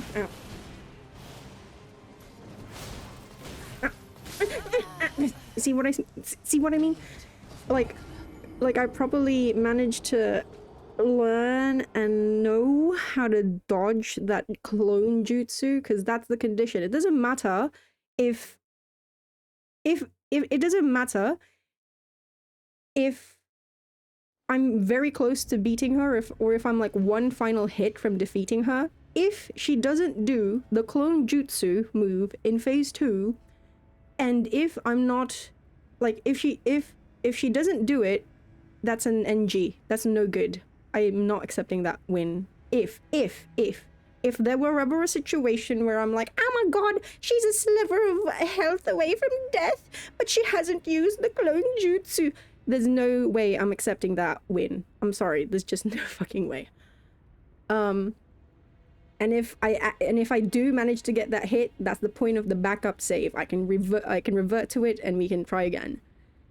If I manage to get, if she does that move and I don't have to, here's the thing. Hopefully I'm able to successfully dodge it and, you know, survive and able to deal the killing blow. That's, you know, now whether I'm able to consistently dodge it remains to be seen. Like if I figure it out, if I, you know, finagle the finer details on that move, great. If not, and it's completely by luck that I dodge it, I'll think about it. It's on the fence. But she has to do that move, and I have to be able to survive it. Those are the conditions, obviously. Come on, you're crazy. Coco, it makes no sense. It makes no sense. You can't, like, I don't get people who are like, a win is a win, you know? I'm not doing this simply because I want to play a video game and, like, cross it off my list, you know? I want to play this because I want to feel something. I want to feel alive. You know, but for real though, like I really like this fight. I know I get Christ points against Malenia, I do. But at the same time, figuring out waterfowl, like gosh, just go back to the start of like when I first fucking fought her and I couldn't even dodge anything. I was like, I'm not saying I'm any good, but you know, I am learning. It's slow. It's a very slow process, but I am learning and I see the progress that I am making. And you know, I won't allow anyone to take that away from me. And there's two things, and that's I just want to be able to at least know exactly what it is I'm doing when she does the clone jutsu, because I've figured out the swoop and thrust. I've figured out, you know, the openings that are presented when she does that stomp, pound, ground pound, whatever, with the scarlet rot. I feel it's like perfect time to attack her because she takes a little bit to get back up and start her new moves, you know.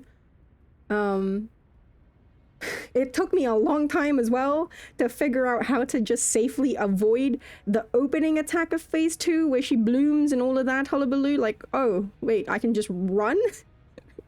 Because let me remind you, a few streams ago, I was still, oh my gosh, yay, we're in phase 2. Oh, it's coming. I'm gonna dodge dead, you know? So it's little things like that makes me really happy. Like, oh, I know how to deal with that now. So as long as I know how to deal with close range waterfowl, I have an idea, I have a theory and how to deal with it. I've done it successfully this stream once. Although again, it's always the one that I really want to figure out is if I'm directly underneath her. Because if she does a move and I am like, I have no, it's back again, it's going back to Frida. It's going to go back to Frida. Frida's third phase. She had a move. I do not know how to fucking deal with it. I won that fight. I still don't know how to deal with her, with that move. I'm like, to this day, Frida is the black mark on my record because it was not a satisfying win whatsoever. Everything, I will say, like, there were so many things around that fight that was just unsatisfying. Like, again, the spoiler about her having a third phase, that was taken away. The, you know, again, using Prisoner's Chain for that fight, which makes it kind of, like, invalidates the run period. And then, of course, there was the whole, oh, I don't know how to deal with this move, fuck, but I won, what do I do? Frida is just a beachhead, just a guy. Yeah, I'm training to be the greatest gamer in the world. Exactly. Hoi hoi, hoi hoi. Also, yeah, time to make save backup.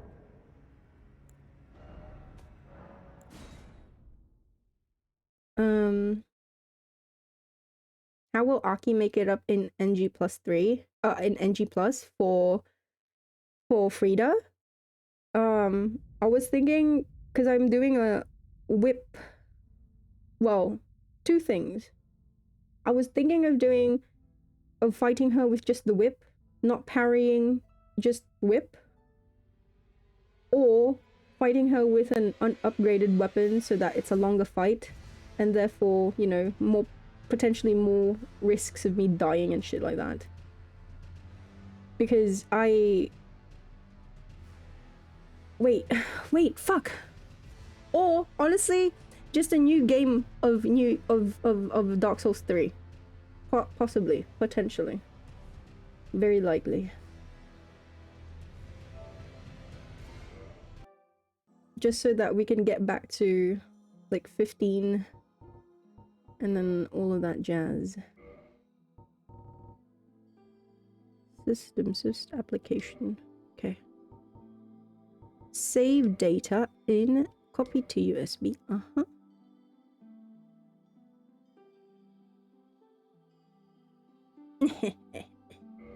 On my first try. Don't worry. I'll come back and do it on my first try as Arky 7.241. Go.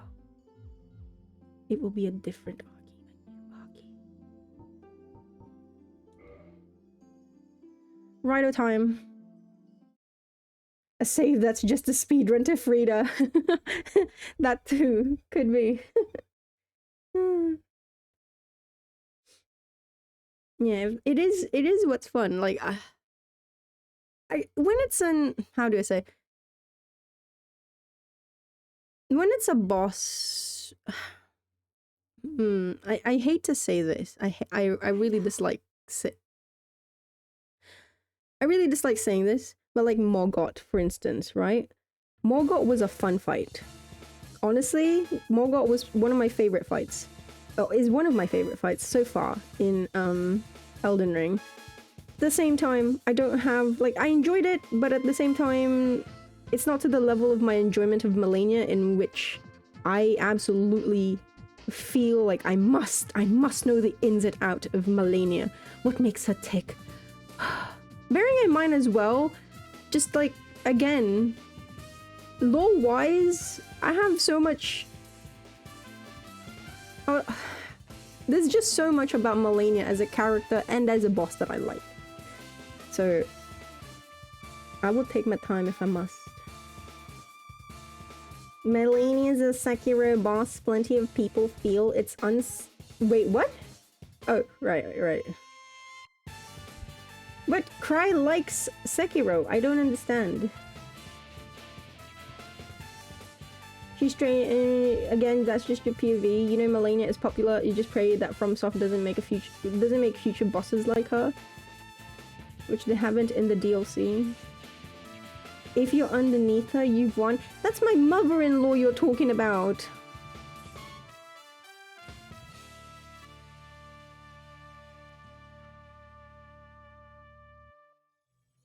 Having a boss rush mode in Souls games would be cool, but you do wonder if people would play through the game again if you just could fight the bosses on the fly. I mean, I've thought about that.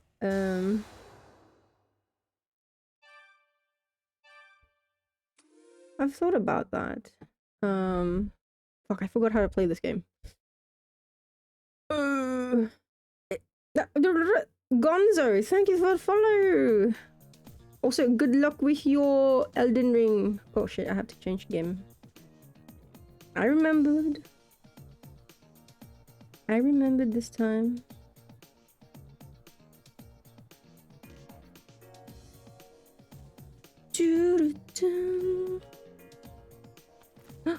Ah! Oh, the lighting is so weird. Oh. Huh. Thank you. You're welcome. Yeah. Yaraiku policeman. Ugh.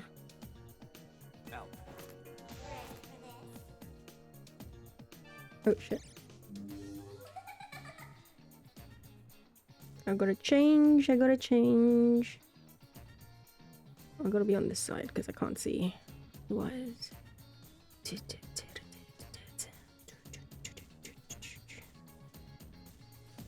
You like Sekiro, but bosses change drastically based on the moveset you are given. That's a big difference, and honestly, most Sekiro bosses wouldn't work in the Dark Souls formula and vice versa.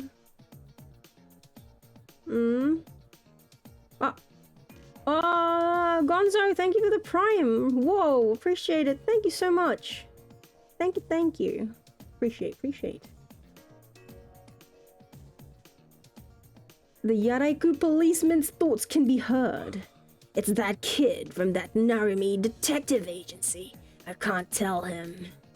Detective Kazuma's over at the crime scene whilst I'm staking out the agency.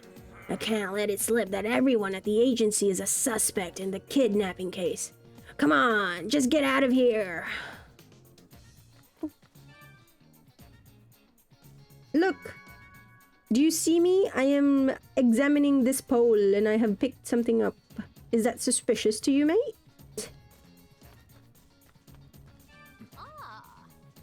Alright, oh dear. Did you and Narumi get up to something last night? This Detective Kazuma brute was bombarding me with questions first thing in the morning. Appreciate it, Gonzo. Thank you so much. The noisy old lady's spirit was rekindled. I didn't tell those coppers a thing. Here, take this. Don't let those uniforms boss you around. Such a nice old lady. Isn't it lovely? Just as I was passing Konoya, my little brother here said his first words. Gomaden! Gomaden! Look how happy he is! What's Gomaden though? Do you know, mister?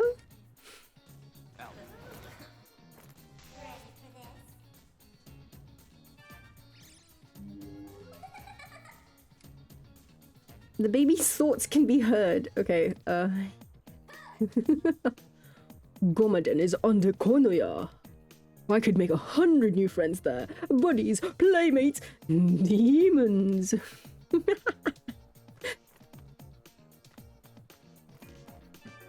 Hey. Memmy, buy me a chakra chip. We'll get one on the way home, dear. No, I want one now. Bite. That child has plans. Yeah. What's friends, okay? Don't disparage the child for wanting friends. Do you not want friends yourself? I want friends. Now, dear, the red cape snatches away children who don't listen to their mothers.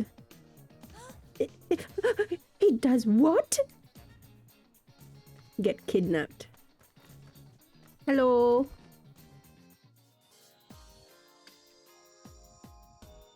Trinkets from all over the world end up in Konoya, the capital's finest antique shop. He stole my glasses. Fuck you. Hey, you're the new guy from the Narumi Detective Agency. Well, no window shopping.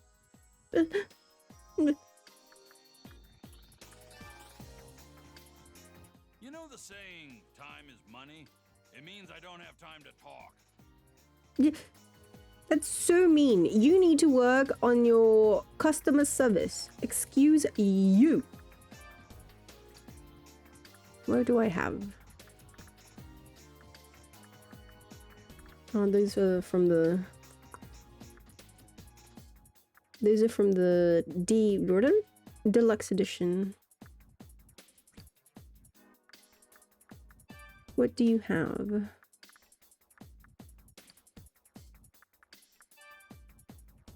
It looks like Victor is out at the moment. Oh, right. So Gomaden is basically the fusion Cathedral of Shadows, if you are familiar with SMT. Or I guess the Velvet Room, if you're familiar with Persona. Yeah, So Victor is basically the minister, Igor, in this game. Leaving already? Come back soon. Bring more money.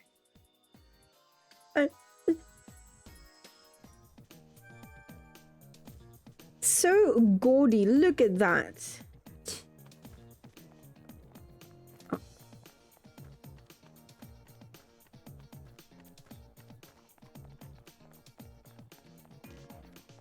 God, I miss this game so much, man. Kitty! That will be important later.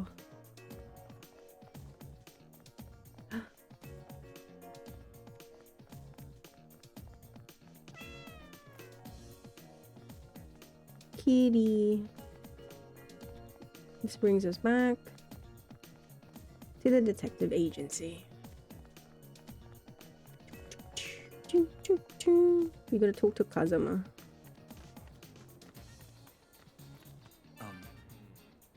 When you think of Yaraiku, first thing that comes to mind is probably the Daidoji family. You see, the path behind me, if you head that way and into the hills, you'll find the mansion.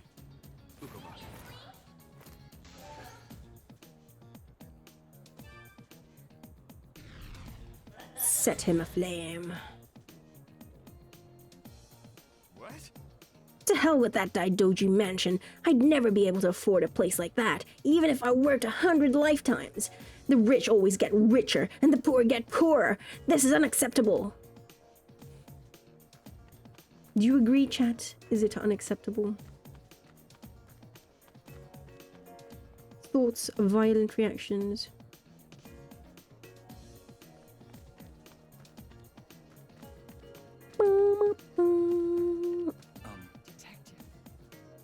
It hasn't been very long since you came to Mr. Narumi's place, right? Ah, then do you know about that? Well... Oh, of course. I'm talking about the old family mansion in the hills of Yaraiku, the one that's... oh, no, I'm not falling for that. I'm a model of discretion. Yes, curse this capitalistic society. Oh, gosh.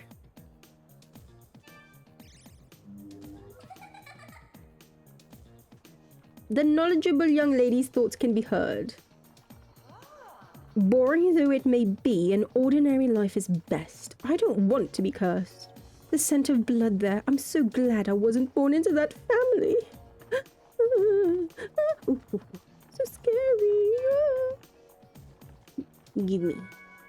I got a bead, let's go. God, I don't remember item placements. Flirting? Should we flirt back? He looks Hey, ladies. He wants with a face like that. He's just messing with us. Don't make eye contact. Right. Like I don't know what's really on your mind. I have a question and I don't mean to trigger you. What a way to lead into it. Sure.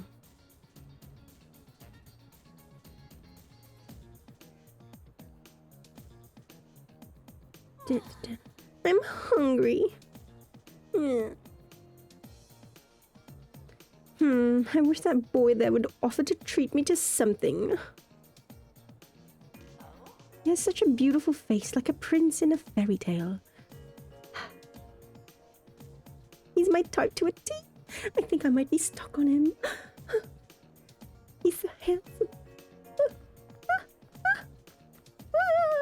Kitty.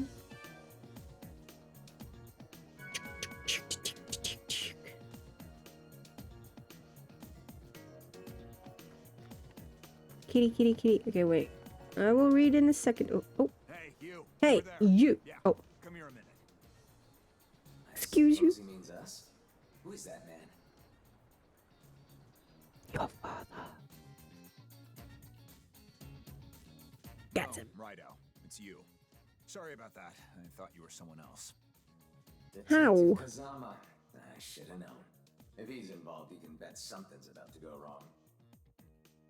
Something. Move along, Righto. I have no business with you. Look, I'm on a stakeout, okay? I'm busy. I knew he'd slip up sooner or later, but actually kidnap. What did you just say? Hmm? Hmm? Righto. Lovely weather out here today, isn't it? Yes, sirree. First he stops us, Stupid. then he wants us gone, and now he's hiding something? Sounded like he was about to say kidnapping, right? Perhaps the police are looking into the missing girl. Right, I'll teach this biker a lesson and find out what the police know about that kidnapping. Devil summoner style, of course.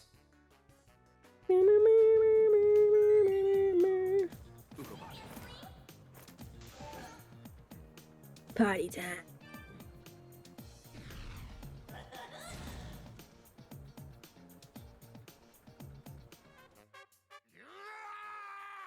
What am I even doing here?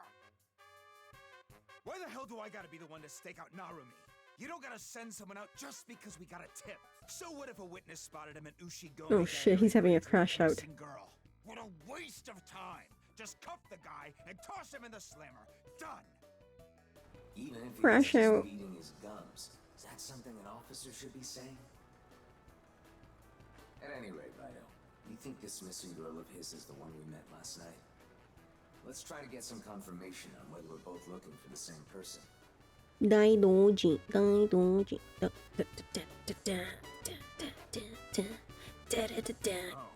it's a swallowtail butterfly. Looks like the Daidoji family crest. Nah, I couldn't be. I'm probably just jumping to conclusions because of that missing Daidoji girl. Oh, the Daidoji family, eh? It's up the Right, hill. let's say we try investigating the Daidoji family. Perhaps we'll learn something useful.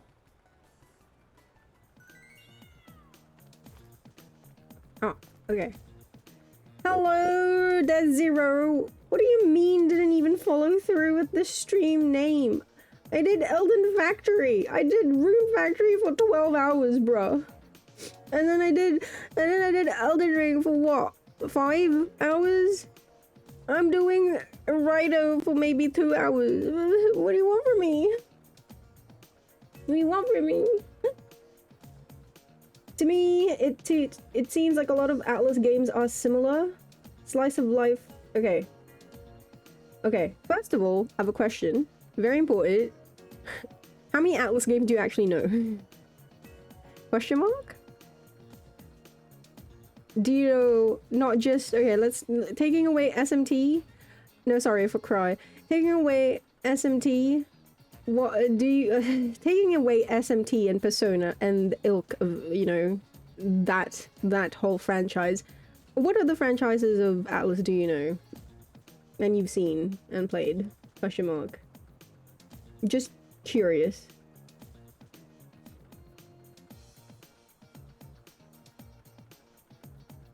Very curious. Play Persona. If you want to play Shin Megami, what would be the big main difference?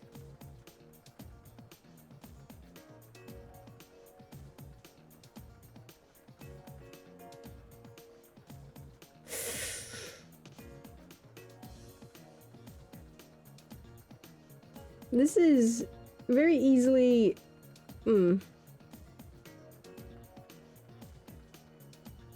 Then Zero, do you have something to chime in? Maybe you can be better, you could be convincing.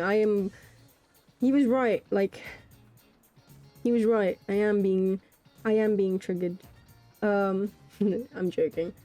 Should have called it Elden Factory, the mystery of the soulless army. Bro. Oh shit. Oh, I see what you're saying now. Ah.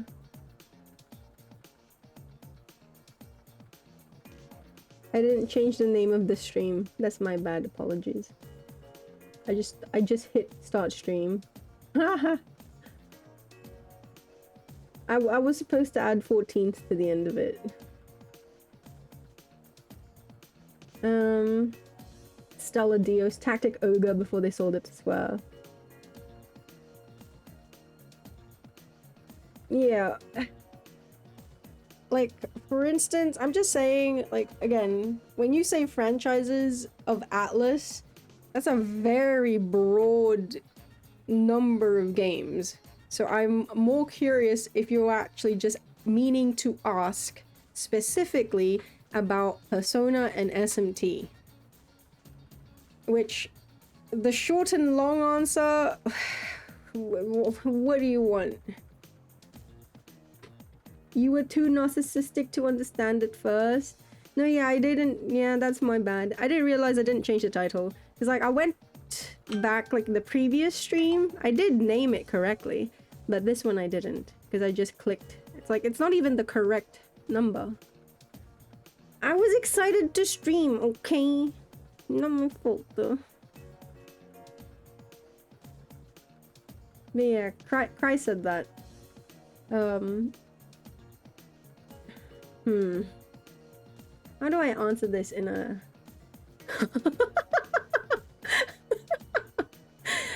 Leave it to Dead Zero to not mince words.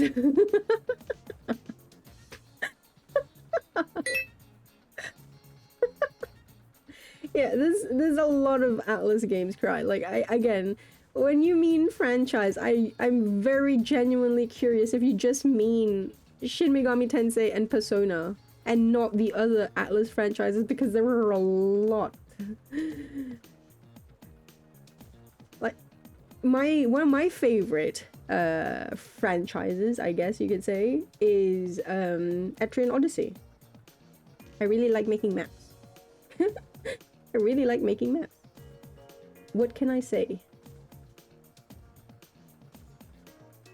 That's because a part of it is also precisely because of, well, I like making maps, and also the style, that style of gaming reminds me of earlier SMT games as well as Persona games. So, you know. You forgot the... How could you? How could you? How could you?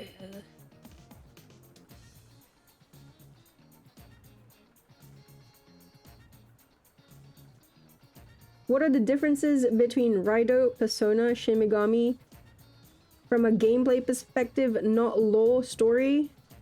Oh yeah, 13 Sentinels. Oh god, I want to play that. I don't have it. I want to play it. I will play it eventually one day. It will be played eventually. Strictly gameplay. Okay. Social links and okay.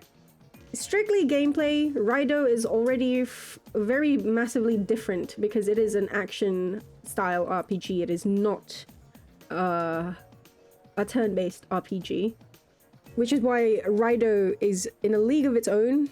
I like to call Raido in a league of its own because you either like it or you don't. You like the combat or you don't. Because again, there is no waiting around. You have to be moving, you have to be, you know, dodging, you have to be using your gun, etc, etc. Radiant Historia, oh, I have that one. I played that one on the DS, and then I have the 3DS version of that. God, wait, where is it? I have the 3DS version of that as well with like the extra stuff. Oh god, I love Radiant Historia. Oh, so good. So fucking good. Wait, I'm trying to think of other... in terms of SMT versus Persona, as Emily said, you have social links. Again, this is a very generalized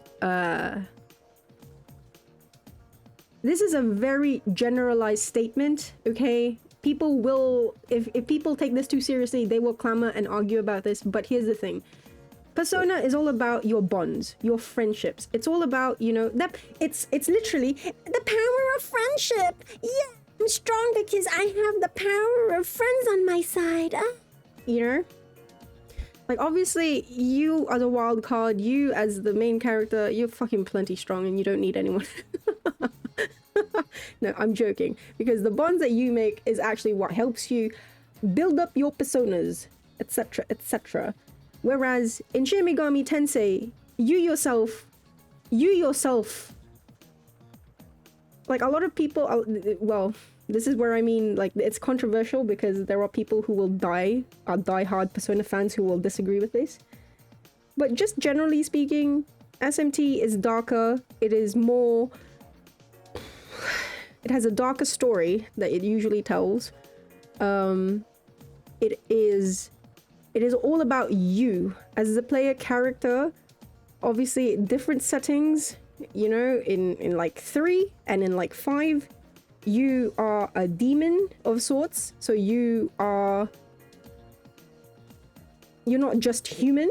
You are literally part of the people. Like, you are literally part of the monsters, the demons that you are taming and, you know, making friends. Your friends are basically the Pokemon that you collect. You're not befriending the trainers of the Pokemon. You are befriending the actual Pokemon and using them. And it's like, you get into the fight now, bitch. Use Agi. Also, yeah, Persona is for those who peaked in high school or wanted to peak in high school. You ever wonder why they don't make a Persona that's like college level? Although, for real, if you want to play something that is a bit more... I mean, Tatsuya is in high school, but Maya is an adult. This is why Persona 2, objectively, personally, like, I will forever die on the hill that my favorite is Persona 3 of the Persona games, but Persona 2 for me, objectively, from a story-wise perspective, is the goated Persona. I will die on that hill, sorry. Anyway, apologies, I went on a bit of a rant there.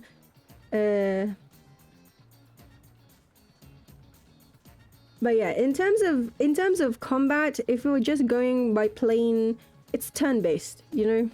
It's turn-based. That's it. Like, if we're going by plain base gameplay, it's both of them play very similarly. You utilize, well, press turn weaknesses, and this depends because there are some games that have, like in SMT 4, there's a smirk system. In Persona, in SMT 5 and in Vengeance, they did bring back the press turn system, but tweaked. It's been tweaked a little bit.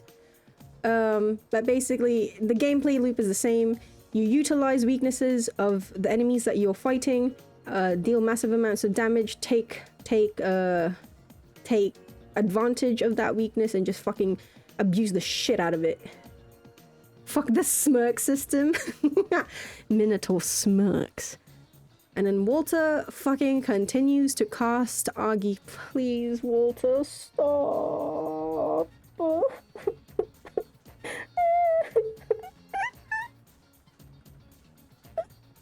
And yeah, so like in Persona, it is genuinely more on you managing your time to build up the bonds that you make with other people, because again, the bonds that you make with other people will help you attain or fuse stronger personas that you can then use in your battles.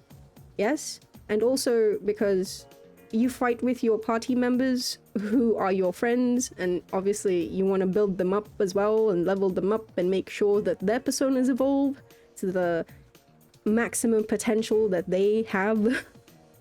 Do you know what I mean? So yeah, it's basic. There's so many.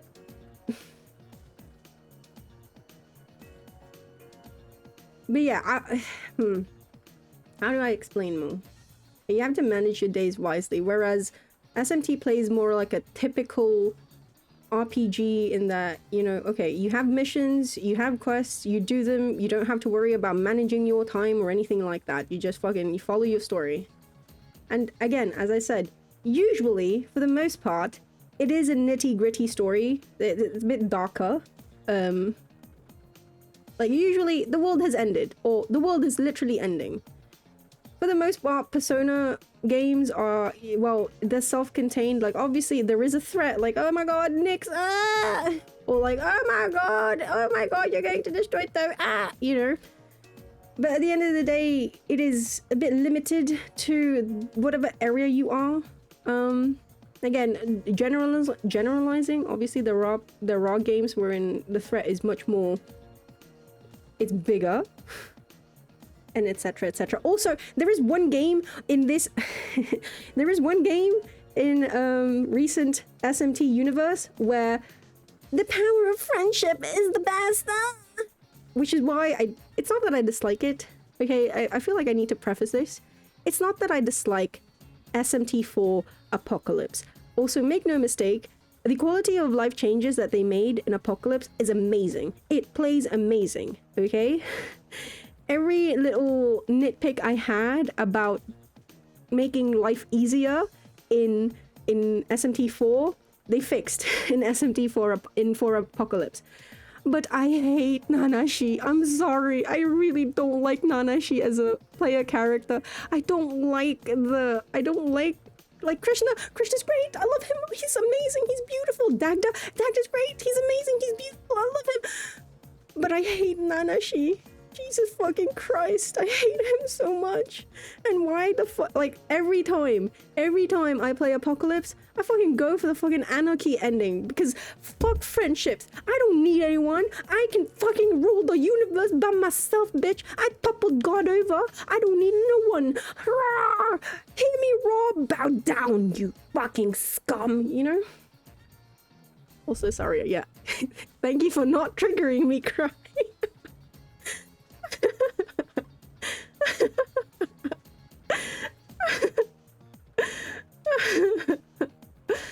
Fuck you. Oh gosh.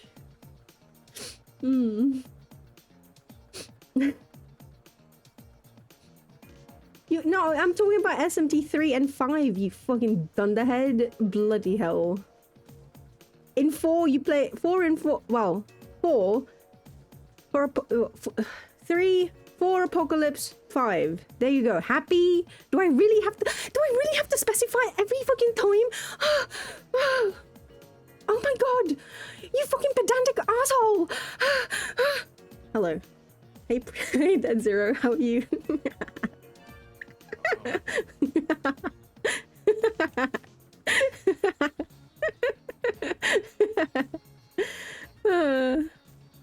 How about some for your cat and friend? Wait, what did you say?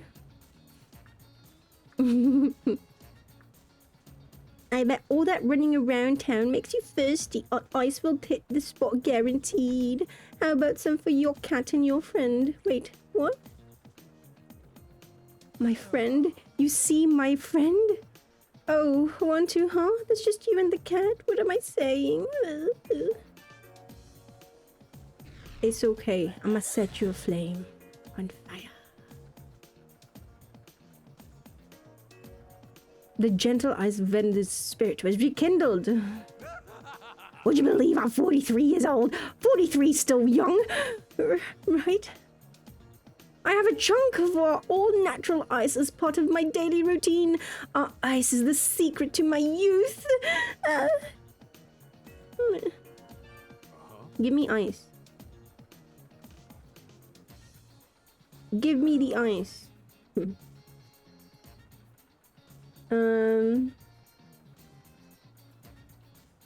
You play them all? Emily, you played them all in middle school and high school though? Nice. Fuck the smirk system. SMT is very punishing when you have your weakness exploited. This is true.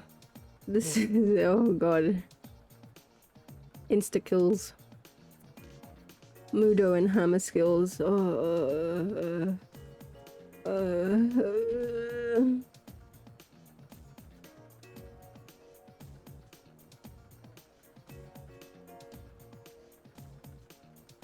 No, I was joking, Cry. Don't worry about it. Hello, Akechi. How are you? Likes quality of life changes, hates the same quality of life changes in SMT Vengeance. Look. Look. A big part.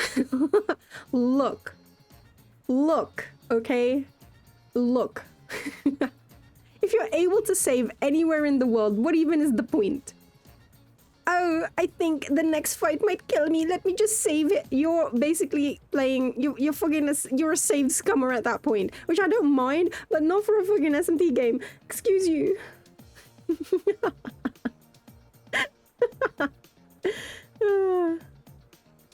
Instead of building a friendship gang, you build it with your personas. Well... Yes and no, because you have to remember at the end of the day, they are just material for you to build stronger personas. Or demons, rather. Like, the one, genuinely, if you are playing, even if you are playing Persona, not even limited to SMT, but please, like, don't get me wrong, if you have a demon that you like, absolutely remake them eventually. If they're a weak demon, remake them eventually with strong as fucking skills and stats, you know? Like, I do it every fucking time with a pixie. I've done it for every SMT game, Persona game that I've played. But yeah, like, don't go into one of these games expecting like, oh, you are my starter Pokemon. I am going to like nurture you and evolve you, and you're gonna be with me every step of my journey, and we're gonna fight the big baddie together. Yeah, fam. Just think of it as like, oh my god, your great grandmother was the first Pokemon that I actually played with and started with. Oh my gosh, you are like the descendant of that because I've fused you so many times. Let's go. Which is, by the way, that's which is why it resonates with me so much, because you are rewarded for that. Like, keeping your starting quote-unquote Pokemon in SMT3 Nocturne, keeping that lineage alive. Just remember who it is that you actually fuse that Pokemon into. Actually rewards you with a little amazing treat. Your Mudkip, no. Mudkip.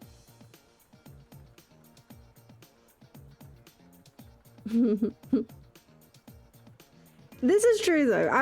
It is like for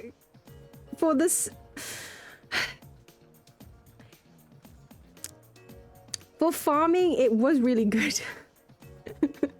But for fighting, no, get it away from me. I don't need it. I don't want it. When you say SMT, you mean Nocturne? Well, there's a couple of SMTs.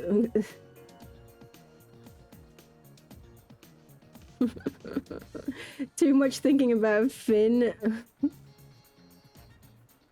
Yeah, main round was about 4. I love, like, oh god. It's hard for me to rate the SMT games purely by like an overall. Like, I will always, because my favorite game is 3, literally. Like, the reason I like video games in the first place is because of 3. The reason I'm here in front of you is because of 3. But is it the best game that they've ever released? Objectively speaking, no. Does it have a lot of issues? Yeah. Like, if I really had to say, 4 for me would probably, like, 4 and 4A, I guess. But specifically 4 for me is probably, in terms of story, my favorite. Objectively.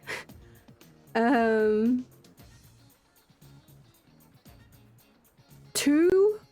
for an overarching plot. Like the how to say, 2 and 1, I would roll them into one entry, because it's like the overarching plot, as well as like, because Aleph is god, there's just so many things that they can do there, and I wish they would explore it again. And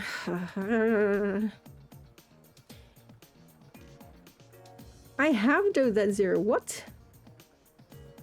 Bro. I've emulated them ever since. What? Why do you keep saying these things? I don't understand you. I literally have one of those things that emulate the thingos, the SP, what do you call it? Anbanic.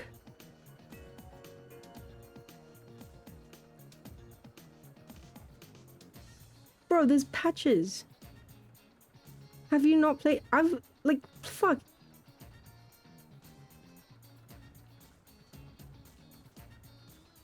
Bro, there's if as have you not? Oh my god. Next you're gonna tell me that I didn't play if. Fuck greed. Ugh.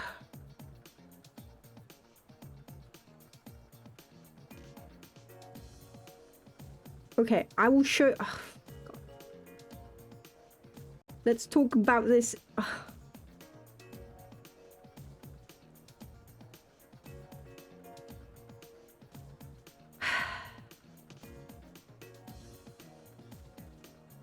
Your mudkip lacks the mental capacity to realize he was being sacrificed. What do you mean there are, Akechi? You only ever hear people talk about Nocturne? Even 5? And Vengeance? You've never heard people talk about that?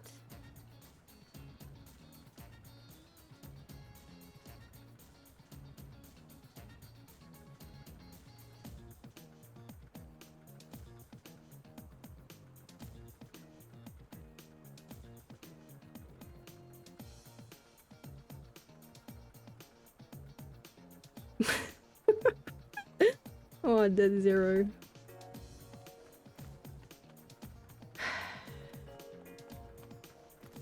Something doesn't add up.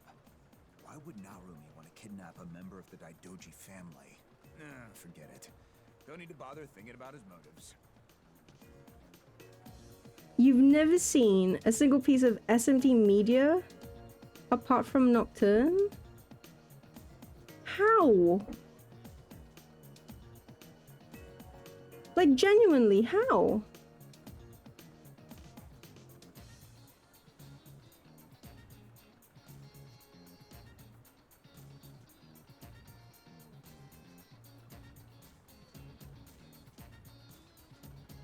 It must be the... Oh god, I am...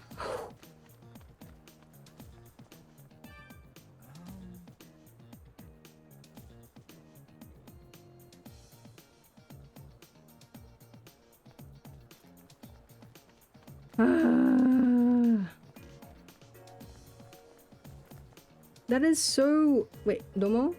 You've only ever seen Mara and some other demons? I'm just like, well, I'm surprised with Akechi in particular. Because, like, you've never seen 5. You've never seen Nahobino? Period? Okay, okay.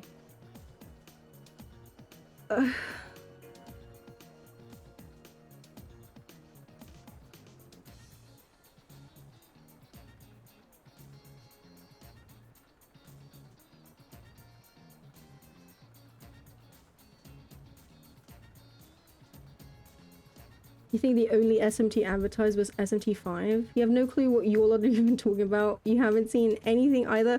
Okay, I suppose it's one of those things where it's like, obviously, if you are in the... Like, I mean, obviously, like, your timeline will only show you things that you actively seek out yourself. Okay.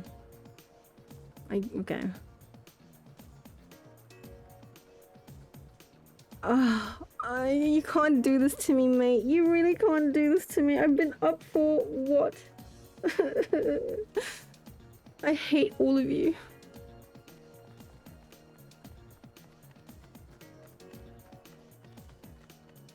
I hate all of you.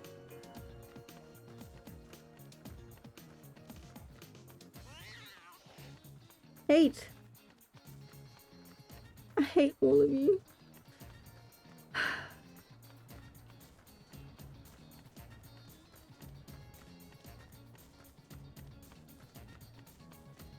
Now you're fine, just a guy. I fucking forgot Akechi watched me play SMT5.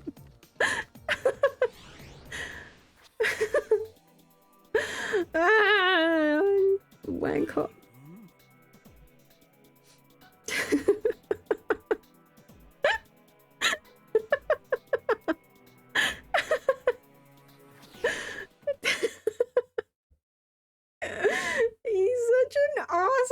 No.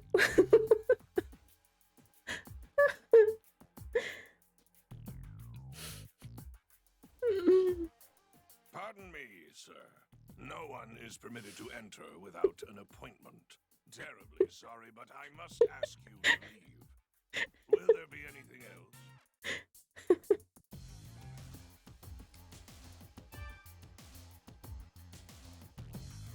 It's a different streamer obsessed with nipples. That's hers. I must apologize for my rudeness. Please, sir, follow me.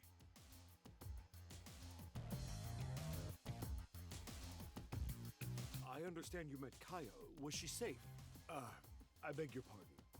I'm Kiyoshi Daidoji, her uncle. Can you tell me what happened?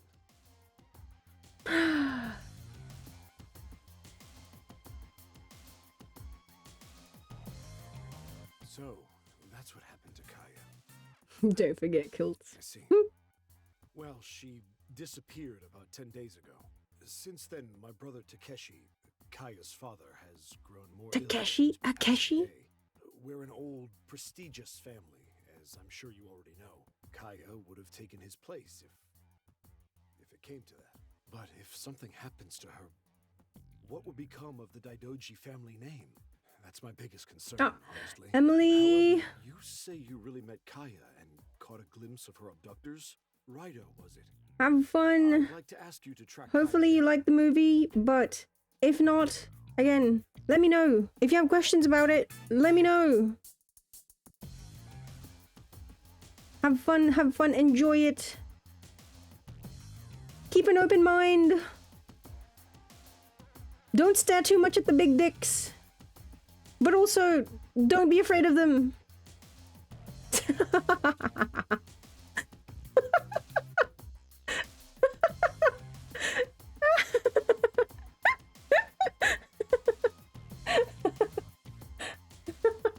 Hey, who's bonking me? Look, it is a genuine part of the movie, okay? Like, it is definitely, you can't not see it, or you can't ignore it, okay? When it's literally at the center of the screen, flailing about in your face.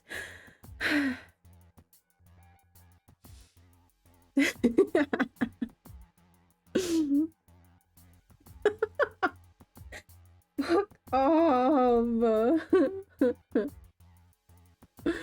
God fucking damn it. Yes, the big dick is crucial to the plot.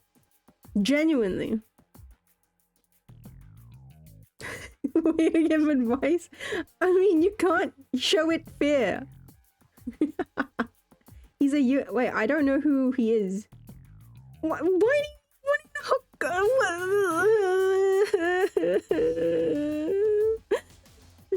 Zero is a bully. No. My brother isn't doing well, and I was recently informed there's nothing his doctors can do. At the very least, I want him to see his daughter's face one last time.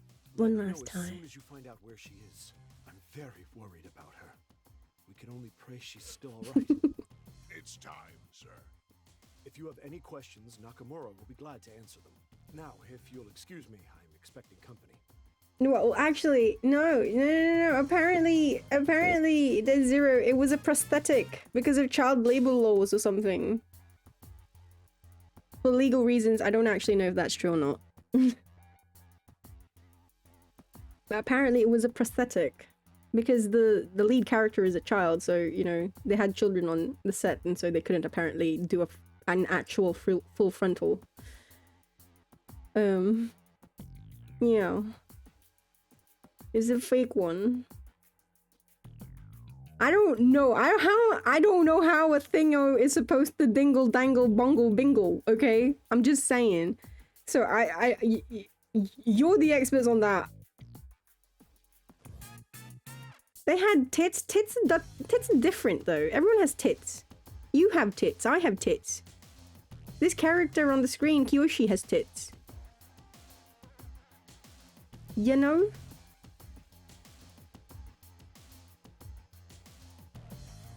Like tits and nothing. Genitals though, that one I can understand.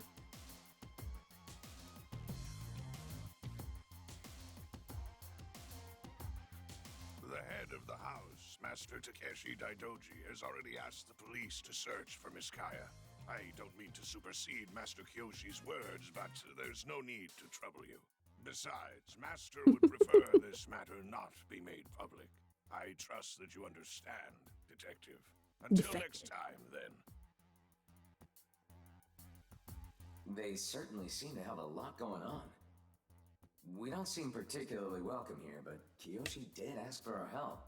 I'm sure he won't mind if we look around. Lighting is so... Miss Kaya is Master Daidoji's only daughter. If anything should happen to her, I'd be too mortified to show my face to Master Daidoji, or even the spirits of his ancestors. We gotta go to the basement. I remember that bit. How long? Ooh. Hi. How are you? The movie was a 7? God, how do I talk about this movie without spoiling people who haven't seen the movie or want to see the movie? I gave it a 7.5. Oh, wait. I think I liked it. I actually really liked it. But then I went into it knowing, because like I went into it, first of all, Audie was like, 2 of her friends didn't like it and they watched the first 2 movies. And then my friends said that they thought it was mid. And so I was like, okay, I gotta go into this movie with like tempered expectations. My main thing was that I wanted in the House in a Heartbeat to play. Like, I really, because that is iconic to me. I genuinely, that fucking soundtrack was that was a theme song for a certain part of my life. So I was like, I want to hear it again because it's iconic. Which that's the biggest nitpick I have for the movie. The music, I did not enjoy certain selections of the music for certain scenes. I thought that it didn't really fit well. And the fact that it didn't have In the House in a Heartbeat. Well, no, so here's my thing with it. Is it more action or horror? No, it's neither. So don't expect action, do not expect horror. It's neither. It is a coming of age story. It is a coming of age story, my opinion. It is a coming of age story that is set in an apocalyptic, well, not apocalyptic, but set in a zombie background or setting. Also, bear in mind, they are setting up pieces to build on, because this is the start of a trilogy. So they filmed the sequel, the second movie in this, side by side, back to back. So that one is being released early next year, January of next year, The Bone Temple. So a lot of the things in this movie are setting up pieces for the continuation of the movies, because there's going to be a second movie and there's going to be a third movie. So that's why, like, it was in my opinion, like, that's a big thing, because again, they're setting up pieces, they're setting up motivations for certain characters, why they act the way they do, because obviously they are going to play a big role in the upcoming movies. How do I say this?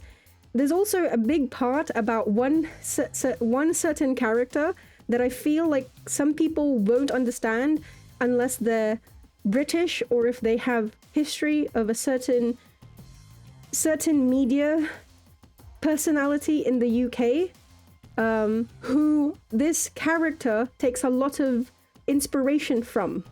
How do I say this without fucking spoiling it? Can I say it?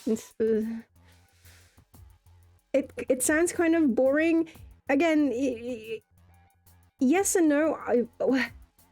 I understand that it may not be the most exciting thing, but bearing in mind, really, when you condense 28 days later, this is, okay, let me try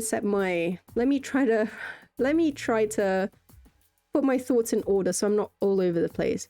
If you've watched 28 Days Later, you'll obviously, for me, that is peak, because again, first zombie movie that I watched wherein Zombies are not sluggish and like, they're like that, and they're like in your face, and they're running, and they're scary, and all of that hullabaloo.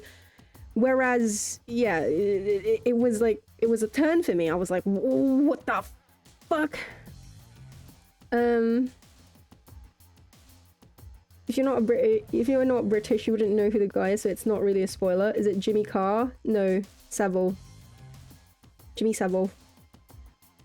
Dying Light zombies are like that. Yeah, well, Dying Light was not released in the year when I was a teenager, was it? Zerol. But also, yes, Dying Light is great. Fuck. I have that game. It's... Oh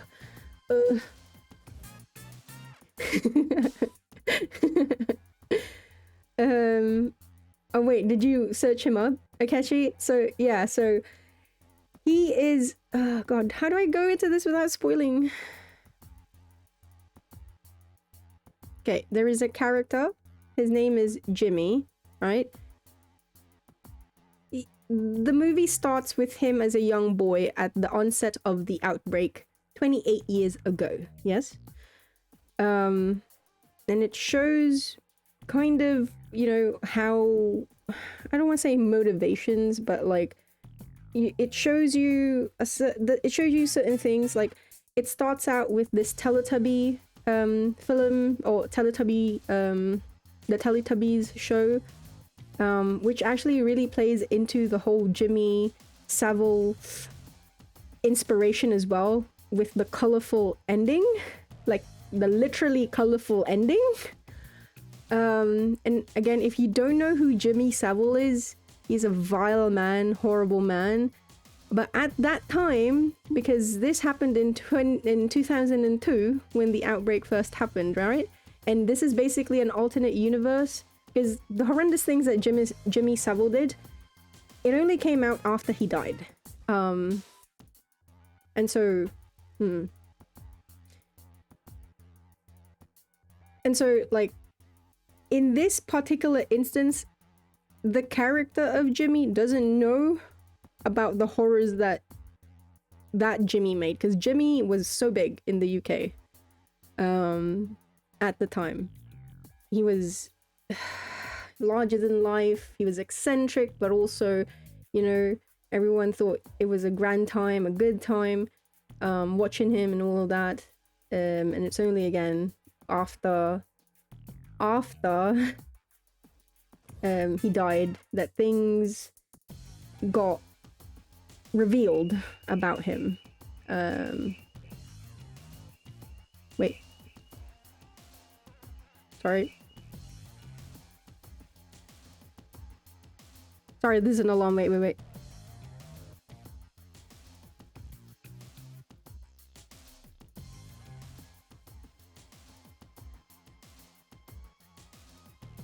Okay, sorry. Sorry. No, there was the car next door started beeping. Anyway. Jimmy Savile. He's like, again, eccentric guy, blonde hair. He had a show, Jim Will Fix It. It was really, like, everyone knew it at the time. Yeah, he's a big, if you look at the character of Jimmy in the movie and you compare him to the actual real Jimmy Savile, you'll see like, oh, that's the inspiration that he's taken from. Anyway, point is, it is a coming of age movie in the sense that, you know, there is the main character, Spike. He's the little boy in the trailers.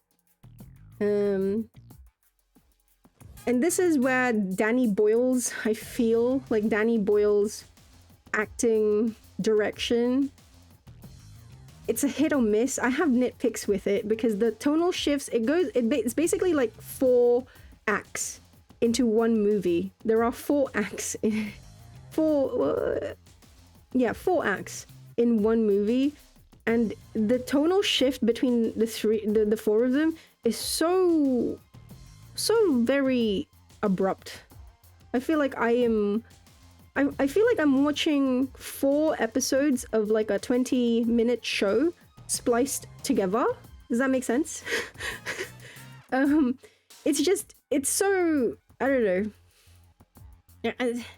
It's just Danny Boyle sometimes. And then they have this thing because like they fucking filmed it with the 360 iPhone camera thingo, and the way they did headshots for this movie, like, you know, because they've gone back to the more primitive way of doing things, because when, as always in apocalyptic quote-unquote settings, when things get rough and tough and all of that hullabaloo, people go back to the primitive ways. So instead of, you know, using guns and whatnot, you use bow and arrows, you know? And so, like, they would do these shots with the bows and arrows wherein, you know, like, you gotta aim for the head, you gotta aim for the heart, aim for the neck, aim for the, you know, and the way they would do it, so when the arrow was loosed and it would hit the zombie or the infected, it's so jarring the way that it was edited and the way it was shot. I was not a big fan of that. Like, again, very specific nitpick for me for that movie. Characters though, for me, the characters themselves, I love Aaron Taylor Johnson, so no qualms about that. I thought the kid who played Spike was great. The mom was great. I really liked Ray Fiennes. Like, he's great. He's fucking great in the movie. I loved him. And I'm very excited to see more of him in the future movies. The Snyder Cut. But yeah,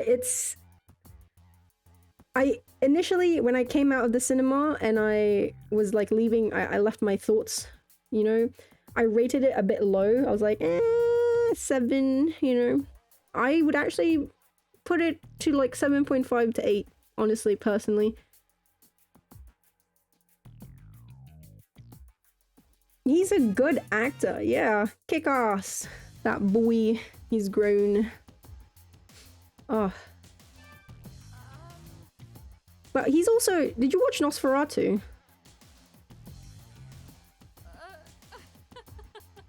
He was also there. He's really good. I like him as an actor.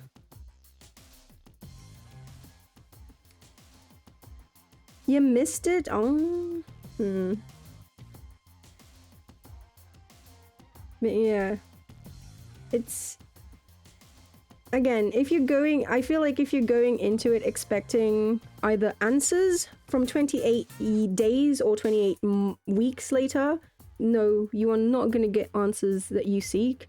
And 2, if you're expecting like, oh shit, it's going to be, you know, lots of zombies, etc, etc, it's going to be like chasing and action, all about, you know, all of that ruckus, then again, you will be like, you'll have your scenes, you'll have your moments, but it's not going to be the main point of the film. Which, and I'm going to spoil 28 Days now if you haven't watched 28 Days, but this is the reason why I really love 28 Days, because actually, when you condense 28 days later, like the zombie scenes, the rage virus scenes of like being chased and killing and all of that, if you actually just took all of those and compressed it to, like, you know, how long actually did we have zombie chase scenes in this movie, you'd be surprised that it wasn't actually that much. It wasn't actually that much. It's just, it was put in the perfect spots, in my opinion. You know, it was used at the correct time, paced in a really good way. But again, at the end of the day, the rage virus and 28 days later, that's not the main point. The main point is, as always with a lot of these zombie movies, you realize that, yes, there, you know, there's a virus that's raging, oh my god, but really, you don't need to, that's not like your biggest worry. Like, you can deal with that. Because, you know, like, that's pretty clear cut, that's black and white. The scary part is that amongst the humans, amongst the non-infected, there are also monsters living alongside you. Also, for those who have watched 28 Days, and, you know, I remember me and Audie when we watched the trailer for 28 Years Later, and there was that one guy, that one infected, who we were like, wait, is that Cillian Murphy? What? And it turned out, no, it wasn't actually. It was this like, model with just like, goddamn, really snatched cheekbones. Yeah, so apparently, so first of all, Cillian Murphy is a producer in 28 Years Later, and apparently if the interviews and what Danny Boyle and Alex Garland have said are to be believed, then Cillian will actually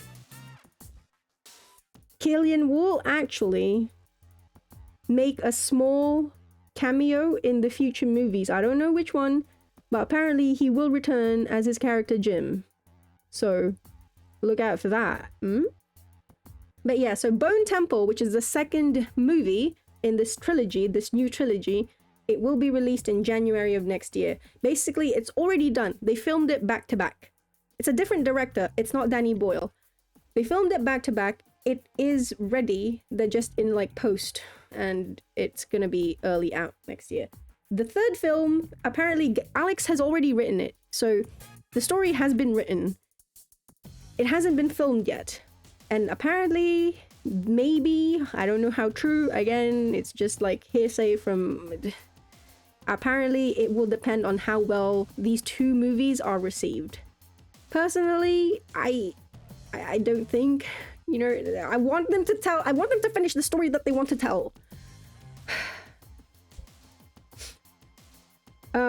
It's with 28 Years Later. Yeah, Jim lives. I mean, Jim lives. I don't think, was there ever any doubt that Jim lives from the ending of 28 Days? Because 28 Days ended pretty happily, in my opinion. I do like I know that Alex Garland? It's one of the two. I know that they didn't really like 28 Weeks Later that much. But I mean, 28 Weeks is basically confirmed. Like, the start of 28 Years does confirm the ending of 28 Weeks, so it's... Everything that happened there is, canon, kosher, whatever. Yeah. Yeah. Sort of like Lord of the Flies, survival was the secondary threat, and group was the main threat. The bullies. But yeah, it's gonna be interesting. Again, it is very jarring. The ending of 28 Years Later, if you do plan on watching it, just keep an open mind, especially when it comes to the ending. Like,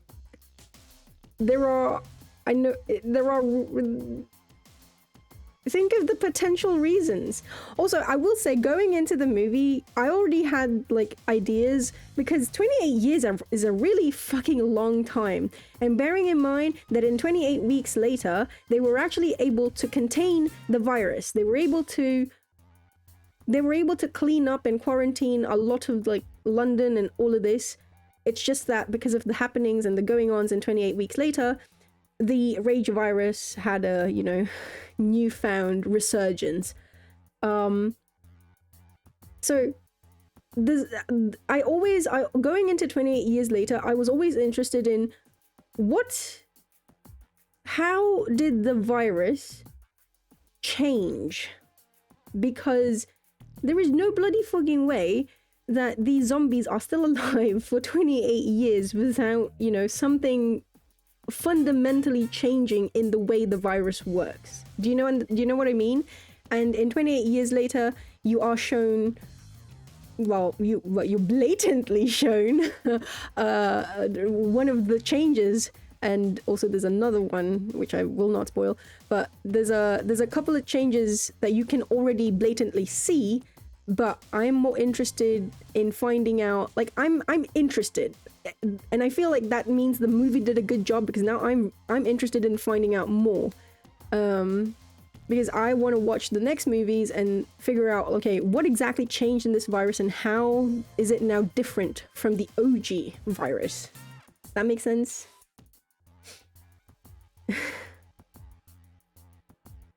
If Cillian comes back, you can see he was left on the... Hey. With Hannah and Celine.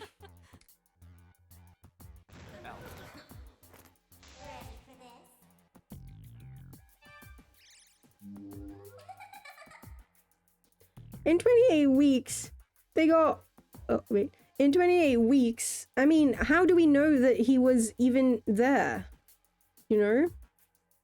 Like, it was 28 weeks after the soldiers had managed to contain the virus and, you know, people are being bled back into London, into the UK.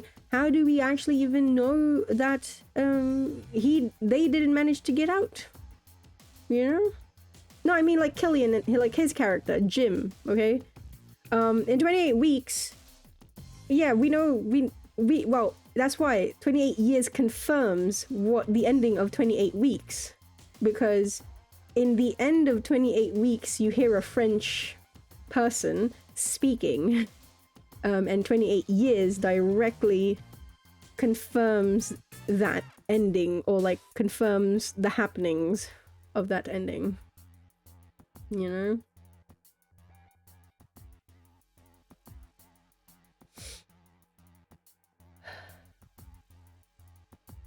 Oh yeah, they quarantined that shit. Like, the entirety of the British Isles is just off limits. And it's being patrolled by... where did they fly to? You want a real answer? France. The guy in the radio, you know how in 28 weeks, at the end of it, the helicopter has been taken down. You see the wreckage of the helicopter and there's like the radio. There's a man speaking on the radio. That was... Yeah, France was compromised. Which is why, like, in the start of... Okay, it's fine. It's literally the beginning of 28 years later. But in 28 years later, they basically confirmed, yes, the virus did reach France, but the soldiers, everyone was able to push it off and basically quarantined it back to the UK. And so now, in current times, 28 years later, the entirety of the UK is off limits and it is being guarded by not just by different patrols, NATO, etc., because no one goes in or out. If you, as an outsider, get on the island, get onto the UK, yeah, sorry mate, you're fucked. No one's gonna fucking try to help you. I'm sorry, but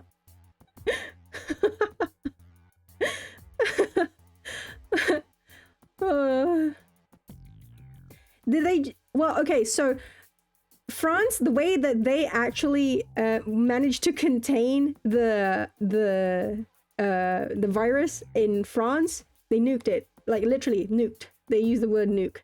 So, at the start of 28 years later. Now, why they didn't just nuke the UK, I can't tell you. I don't know the answer to that one. That was going through my head, like, bruh, just make it easy. Just destroy the British Isles. Just fucking level it. The zombies can't fucking swim. just fucking level it. Oh my god. You know? But yeah, so the virus didn't actually reach continental Europe in the end. Like, I mean, it reached France, but it didn't spread out in continental Europe because it was managed to be contained in France and just go back to the British Isles. Okay, we leave the Brits alone. Just fucking totally isolate them. Yes. There's... No! Stop, Akechi. No! How dare you? I will not, Yeah, I quite liked, on one hand, I'm happy that I'm able to talk about this, but at the same time, I'm scared of spoiling people. Fuck. But yeah, it's very exciting. Well, I like a few of the things that they did at the start of the movie, wherein they were showing... Fuck, what was the... Boots? It's by Rudyard Kipling. Boots. They were showing like these medieval imagery, and like imposed with the current, or with imposed with the zombies, the current infected, and then with the people on the island, basically basically again going back to their roots, using more primitive ways of defending themselves and running a village and all of this. Because at the end of the day, you know, yeah, humans will find a way to survive. Humans will find a way to thrive. A lot of it obviously nestles in community, but it's interesting. Yeah. You think they want to keep the UK going for info and science? It makes sense, especially since they are isolated. France was the mainland, so yeah, that's true. Because again, the zombies can't swim. The zombies can't swim. Also, there is a thing wherein technically, and they use the word zombies, by the way. They do actually use the word zombies. Well, an outsider uses the word zombies in 28 years later. But bear in mind, the rage virus, the way that it started was they wanted to basically... Remember, it all started from a monkey, a chimp, in a lab in Cambridge. Wherein basically they wanted to get into like what makes us rage, you know? Like, can we how do we dilute, or how do we, sorry, not dilute, how do we concentrate this emotion? Why? They don't make some other stupid name for them, no. Because, like, obviously, and again, it's one of those things where it's great, because it goes back into, God, what happened? What is supposed to go right on stream? You like this, people? You just like me going on endlessly about fucking stupid. But yeah, like at the end of the day, it's like what makes you one of the things that makes us human is the fact that we're, you know, one of the things that makes us so similar to animals, but at the same time also specifically human, is because we rage. And the funny thing that the funny thing, if you go back and actually watch 28 Days in hindsight, because I went back after watching 28 Years, I actually rewatched. This is why everything is like so fresh in my mind. I rewatched 28 Days and 28 Weeks.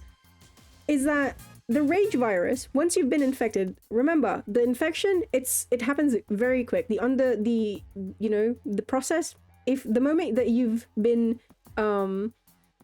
saliva, blood, basically any fluid exchange, once it's in your system, you're fucked. You have 10 seconds and then you're gone. You're gonzo, bruh. Sorry. Unless you're immune. Because of course, you know. But yeah, one thing that definitely made sense, a lot more sense, because in 28 Years Later, you will see that there's a lot of fauna. There's a lot of animals. There's deer, there's a lot of animals. And you would think, well, okay, maybe that's how these infected, I don't know, I can't answer this, but like, there's a lot of fauna, maybe that's how the infected survived for so long, for 28 years, you know? But when you actually see the relationship of like the infected with the animals, they don't react to animals. The infected only ever react to humans. When they see another human, the rage virus gets fucking triggered. Otherwise, they're docile. Like, think back to 28 Days Later. Remember Mela, the guy who was chained up? There is still semblance of humanity there. You know how for me, this is a theory now. A game theory. But in 28 Days Later, Mela, the guy that was infected, that the soldiers were keeping and making fun of, when Jim sets Mela free, yeah, because he's back for revenge, etc., etc., Mela doesn't go after Jim. Mela goes direct for the soldiers that, you know, his fellow soldiers that bullied him and like made fun and, you know, like hurt him, etc., etc. In 28 weeks later, Don, the dad, he stalks his children. How do you think he ends up in the tunnels?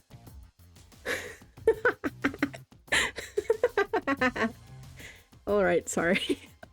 I'm done with my rant. Fuck, the children are about to come home.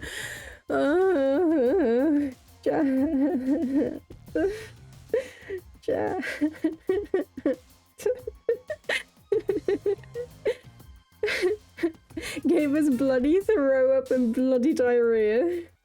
This poor mate must be so nervous he's been staring at her for hours. Oh, blimey, there's some boys coming. Oh, damn, that creeper really got him. Holy fuck, there's a lot of walkers on the way. Yeah.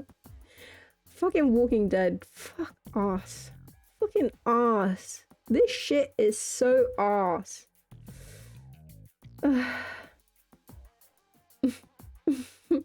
They be doing everything but call them zombies. So refreshing to hear them actually call them zombies. I mean, he could have been pulling a Birkin. Don't think that dude has critical thinking anymore. I mean, no, that's the thing. I'm not saying it's critical thinking. Like, I don't necessarily believe that there is still logic or there is still a semblance of humanity there, but there is instinct. You know what I mean? Of like, there is a part of them in the I feel, again, disclaimer, I'm not saying this is based on anything factual. I just, from my own thinking, opinion of like the movies so far, I find and I feel like, again, bearing in mind as well, in 28 years later, we have the fact that certain, how do I say this without spoiling, that scene in the train, you know, with the mom, you know, why is it that for one momentary one momentary minute there was calm before everything goes back to fucking rage? Fuck, how do I fucking explain this? Stop, Akechi, don't. Hey speaker, hello, how are you, mate? How have you been? Nikushimi, exactly, me too. I stopped watching it after Glenn.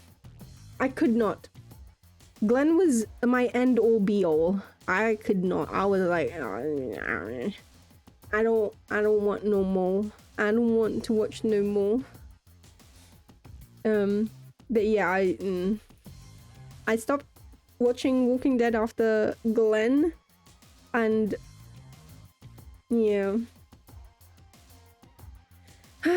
Gosh, what scene? Basically, there's a scene in 28 years later that kind of in my head soft confirms my theory, because it's a running coincidence in all three movies that there is instinct left over that is based off their previous life, or the life they led when they still had their rational thinking and rational mind. So like in the case of Mela, even though he, you know, there's no semblance of him anymore there, you know, he's pure instinct though.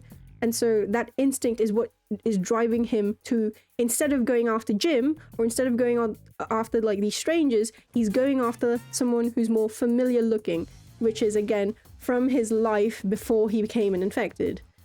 Or in the case of 28 weeks later, in the case of Don and his children, he's, again, instinct is leading him to his children, to seek after his children, rather than simply wandering about and like looking for other humans that are out and about on the streets. Does that make sense? I missed out on Negan. Yeah, I watched, so the one I watched I think I watched when Glenn, you know, passed away, but also I found that really powerful, that scene with Rick and everyone going into that, like, what do you call it, that base, and silently murdering, quietly murdering everyone, I was like, god damn, wow. And then after that, I lost interest. Although I will say the guy who plays Negan, he's really handsome.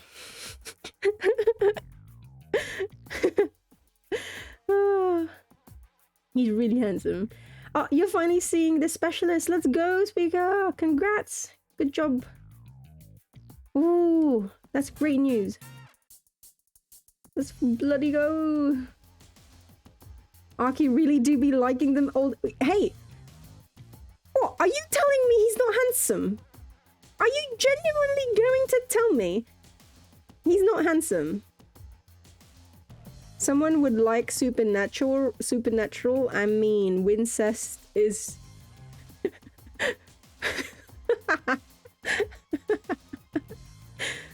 What's the name of the fucking angel? Fuck.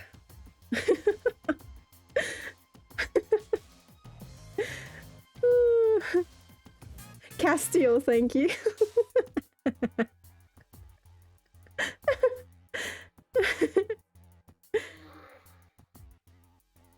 Oh gosh.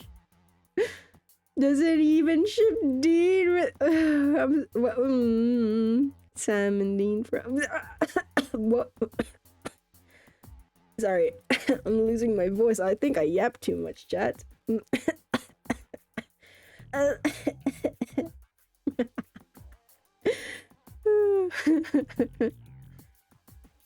It took a while, Speaker.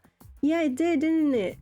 But I mean, how long has it been since you saw them? Are you getting better?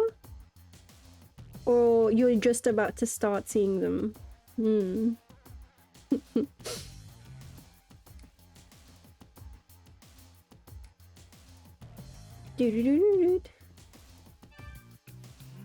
Could you leave me alone? You'll get me in trouble with Mr. Nakamura. But yeah, I'm sorry if you were hoping to watch 28 years later. Spoiler free, I kind of gave some stuff away. I apologize. I hope you tuned out. But yeah, I just because I feel like my problem is I feel like a lot of people are going into it thinking that, oh, it's gonna be like 28 days, or it's gonna like wherein it's more, you know, it's character focused, but also there's an element of horror because it's the first time you're literally seeing these infected, and they're really quick and they're really fast. Wow, way to be redundant, Arky. But you know what I mean. They're the speedy bitches. And also there's the whole humans are scarier than these infected because, wow, they're not even infected with a virus and yet they're doing these horrible things to other humans. Yeah, you know, there's that. And then you have 28 weeks later, which is less on the horror, well,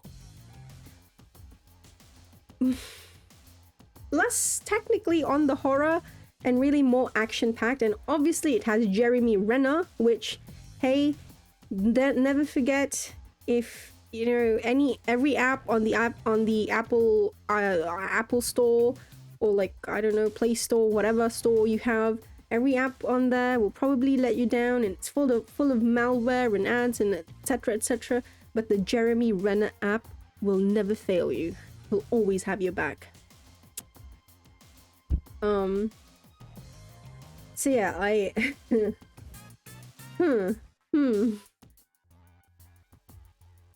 So yeah, it's although I will say my favorite opening scene from all three is always going to be in 28 weeks later.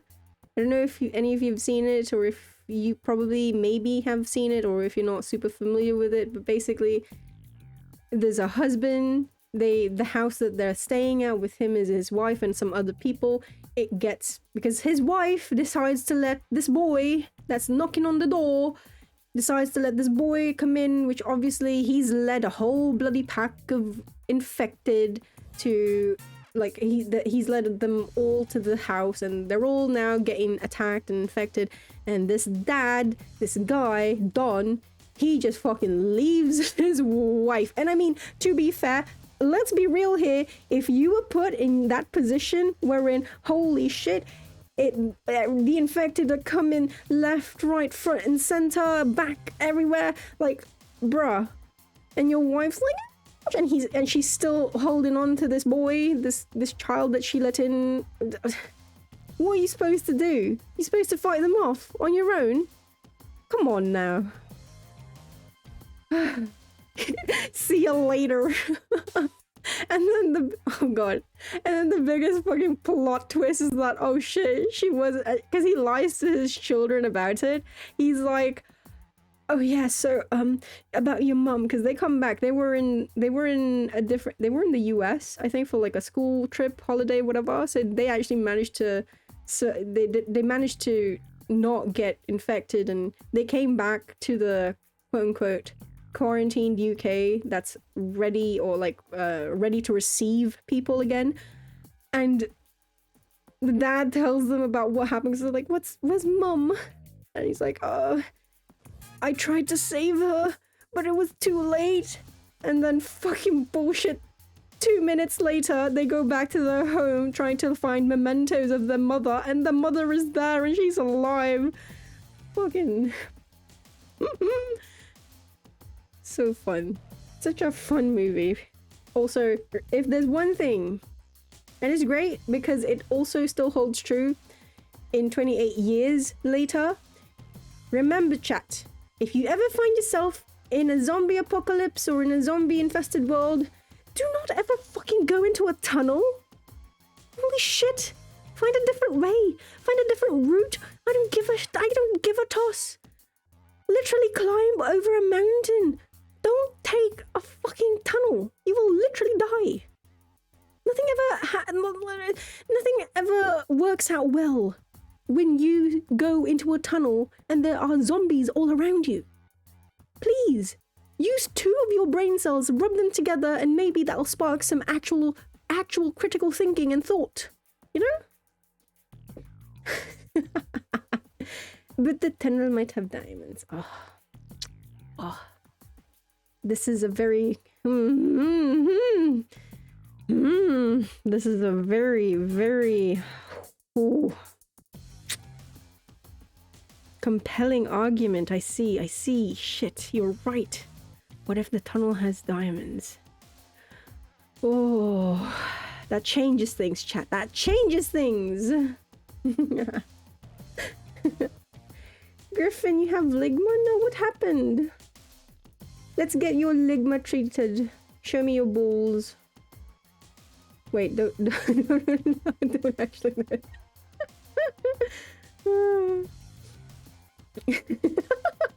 He has ligma! What are we supposed to do? Wait.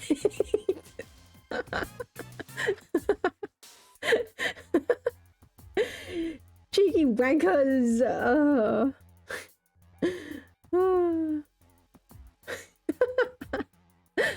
Oh gosh. You play a game where they keep trying to ship the siblings together and people keep saying we get what happened, we ain't related. No. You're in a zombie apocalypse, you'll go through the inner earth tunnel to get to you. You forgot to hashtag it, Zerol. You gotta hashtag your Riz. The ending of Train to Busan. I mean, still, if she didn't start singing, come on. Fucking soldiers would have fucking shot her. Let's go. I mean... Hello.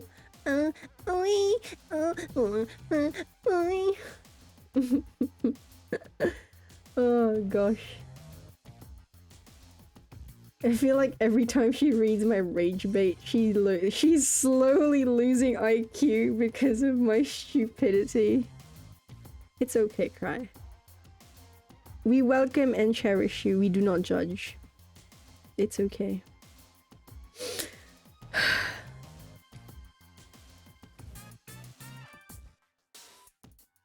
No! No, I will not. Ooh, I will not give. Just so you know, I couldn't title the clip Ligma Balls because of balls. Try bollocks.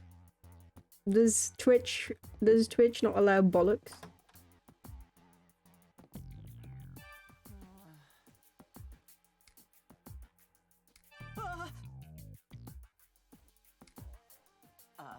Okay. What's wrong with bowls? Yeah, what's wrong with bowls?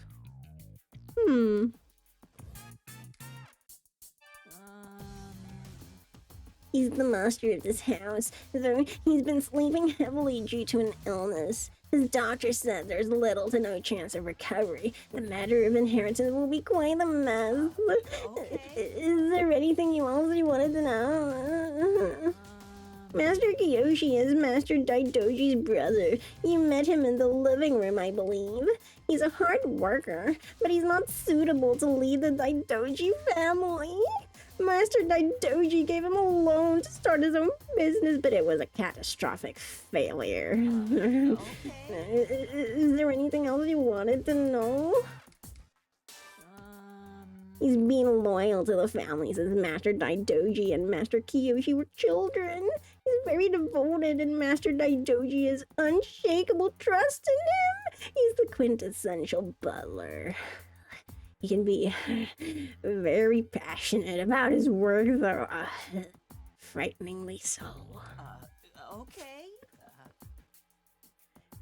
I mean, doesn't he sound like it? I don't know. Oh, he's dope.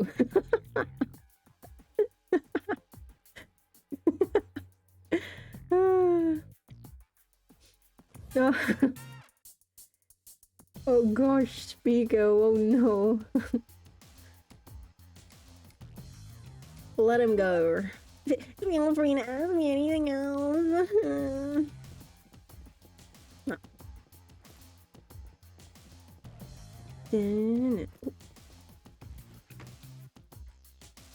It's the break room for the servants. Also, shit. Oh my god, the children are home, chat. I ended up yapping for too much, for too long. This is all your fault. All of you. None of this is my fault.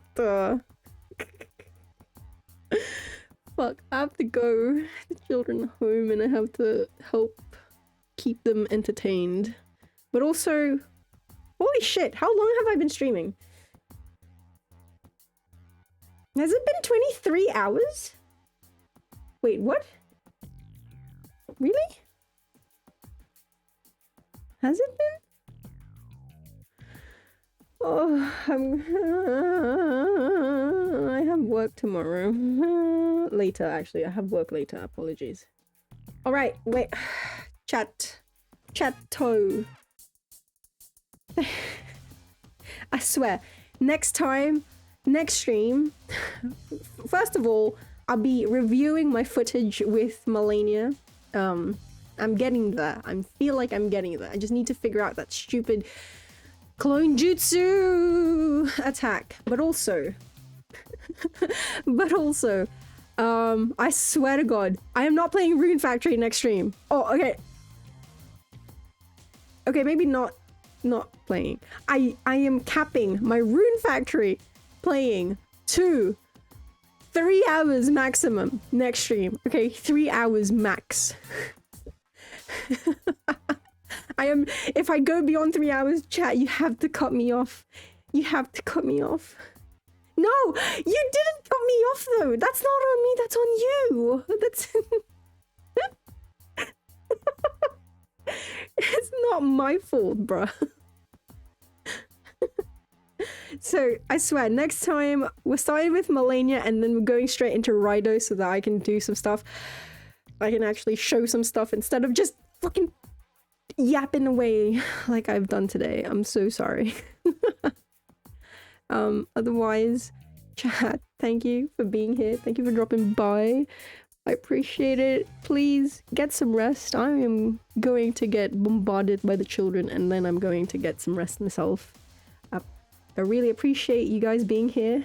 Appreciate you guys keeping up with my yapping, my incessant and very scatterbrained yapping.